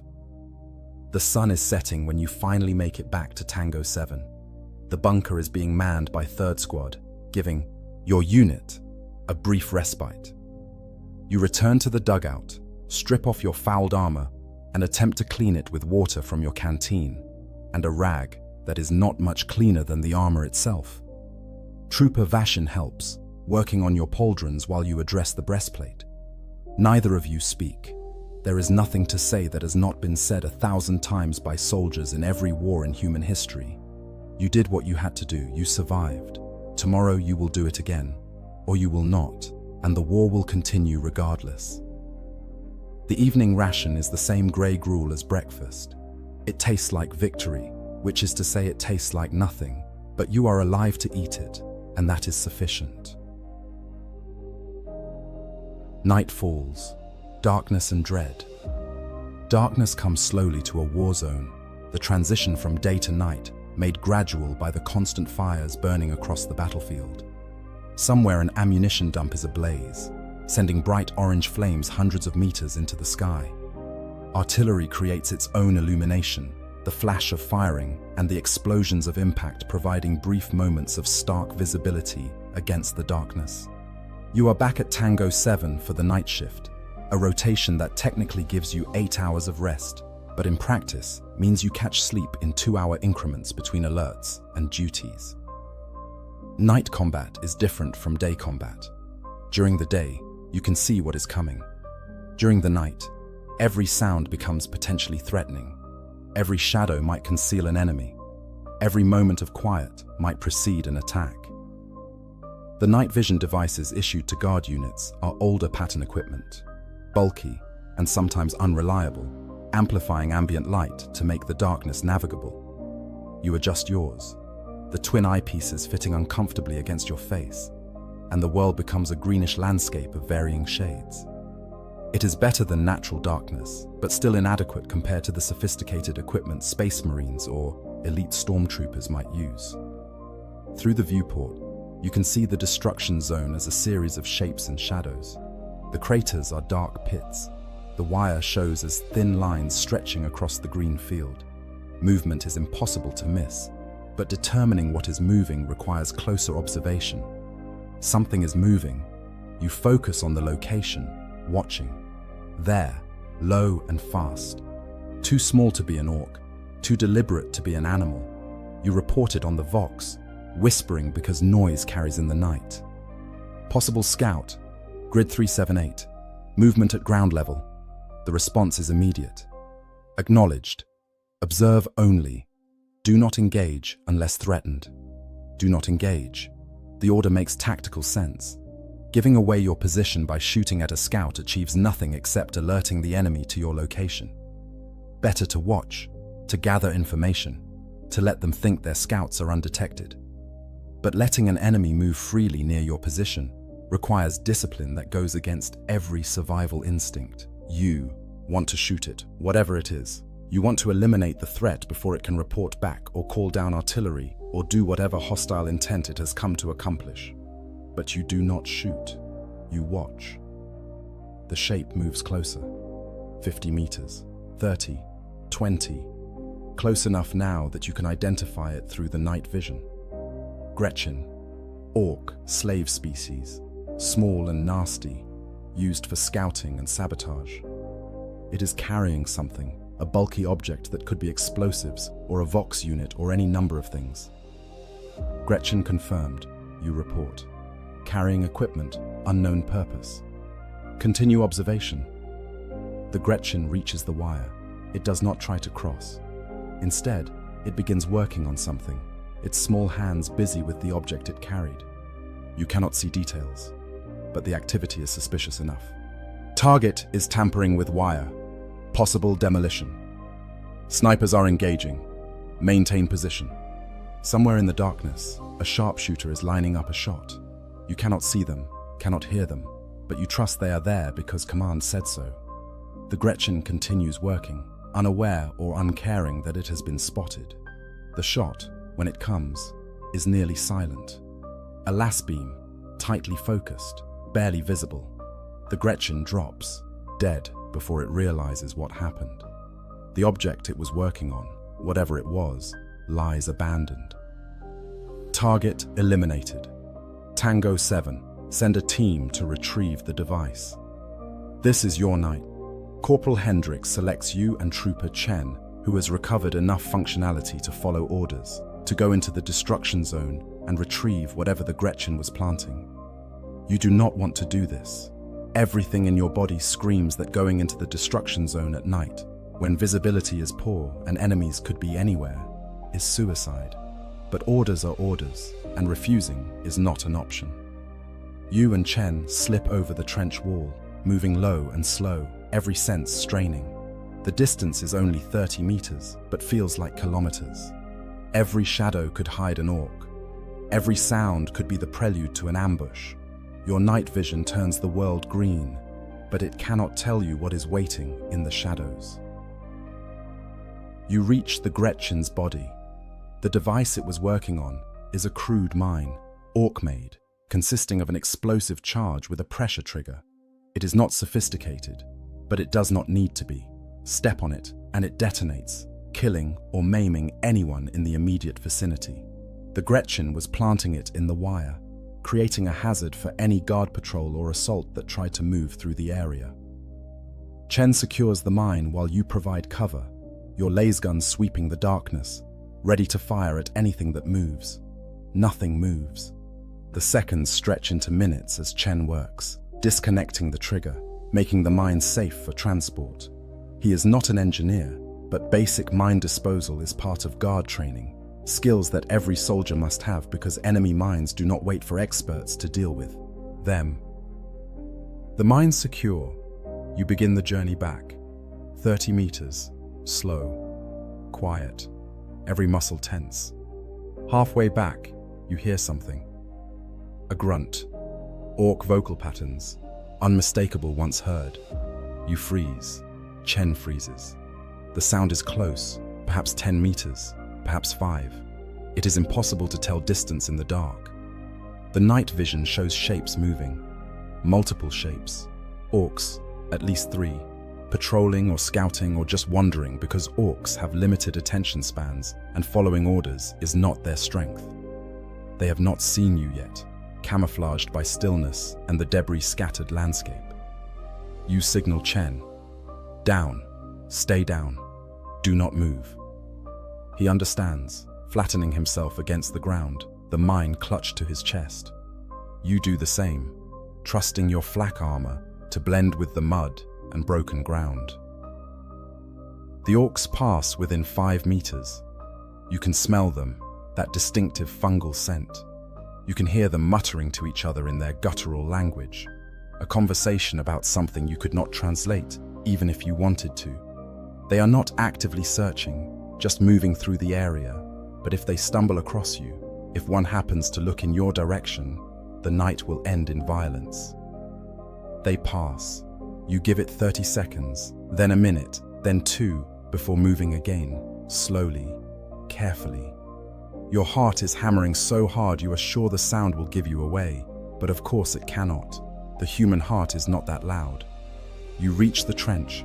Hands grasp you, pulling you and Chen back over the parapet, back into the relative safety of the defensive line. You hand off the mine to the engineers, who take it away for disposal or study or whatever they do with captured enemy ordnance. Good work, Hendricks says quietly. Get some water, rest for 30 minutes, then back on watch. 30 minutes. This is what rest looks like in the guard. A brief moment when you are not actively working or fighting, when you can sit and drink water and try to calm the adrenaline rushing through your system. You make it last, savoring every second, because these moments are precious and rare. The night continues. More alerts, more movement sightings. Twice, enemy patrols probe the defenses and are driven off by artillery. Once, an orc vehicle appears at the edge of night vision range, its purpose unknown, and is destroyed by a Lascanon team before it can approach. The front line is never quiet. Even when there is no major combat, the small-scale violence continues. A constant attrition of patrols and counter-patrols, snipers and counter-snipers, raids and ambushes.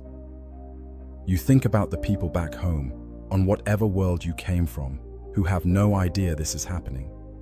They sleep in beds. They eat real food. They worry about normal things, mundane concerns that seem impossibly distant from your current reality. Do they know that wars are being fought? Do they care? Or is it all just abstract information, numbers on a data screen, concepts without weight? You are keeping them safe, supposedly. Every day you survive, Every enemy you kill contributes to the Imperium's continued existence, and the Imperium's existence ensures their safety. This is what you tell yourself. This is what makes the sacrifice meaningful. Except you increasingly suspect that they are not safe, not really, that the wars never end and the threats never diminish, and that your death, when it comes, will not make their lives better in any measurable way. But these are dangerous thoughts. The Commissar has warned against such thinking. Doubt is the first step toward heresy. Heresy is the first step toward chaos, and chaos is damnation worse than death. So you push the thoughts away, focusing on the immediate, on the things you can control. The night is long. You rotate through watch duty, catching brief periods of rest that do not feel like rest. Always on edge, always waiting for the attack that might come at any moment. The Guard fights wars that last years, decades, sometimes generations, but individual soldiers experience those wars as a series of days and nights, each one a survival challenge, each one pushing them closer to whatever end awaits. Dawn approaches. You can see the sky lightening in the east, or what you think is east. Direction is difficult in terrain, where landmarks are destroyed daily. The darkness has been survived. You have been in your first major combat. You have done night duty in a forward observation post. You have gone into the destruction zone and returned. You have survived your first day as a guardsman, not a week, not a campaign, just one day, 24 hours. And according to the statistics, you have done better than average. The average guardsman in active combat dies after 15 hours. You have exceeded that. You are, by guard standards, a veteran. This should feel like an accomplishment. It does not. It feels like luck. Arbitrary, meaningless luck that could end with the next artillery shell, the next orc bullet, the next moment of inattention. But for now, in this moment, you are alive. You have done your duty. You have held your position. You have proven that you can face the horrors of the 41st millennium and not break. Tomorrow, you will do it again, or you will die trying. Such is life in the Imperial Guard. The odds of survival. Statistical reality. Morning briefing, day 2. You are still alive, which already puts you in a minority. The casualty reports from yesterday's engagement are staggering. 3rd Platoon, which was positioned 300 meters to your north, no longer exists as a functional unit. 70% casualties. The survivors consolidated into other platoons. 2nd Platoon took 40% casualties. Your platoon, by comparison, got off lightly with 25% losses. These numbers are reported with the same tone one might use to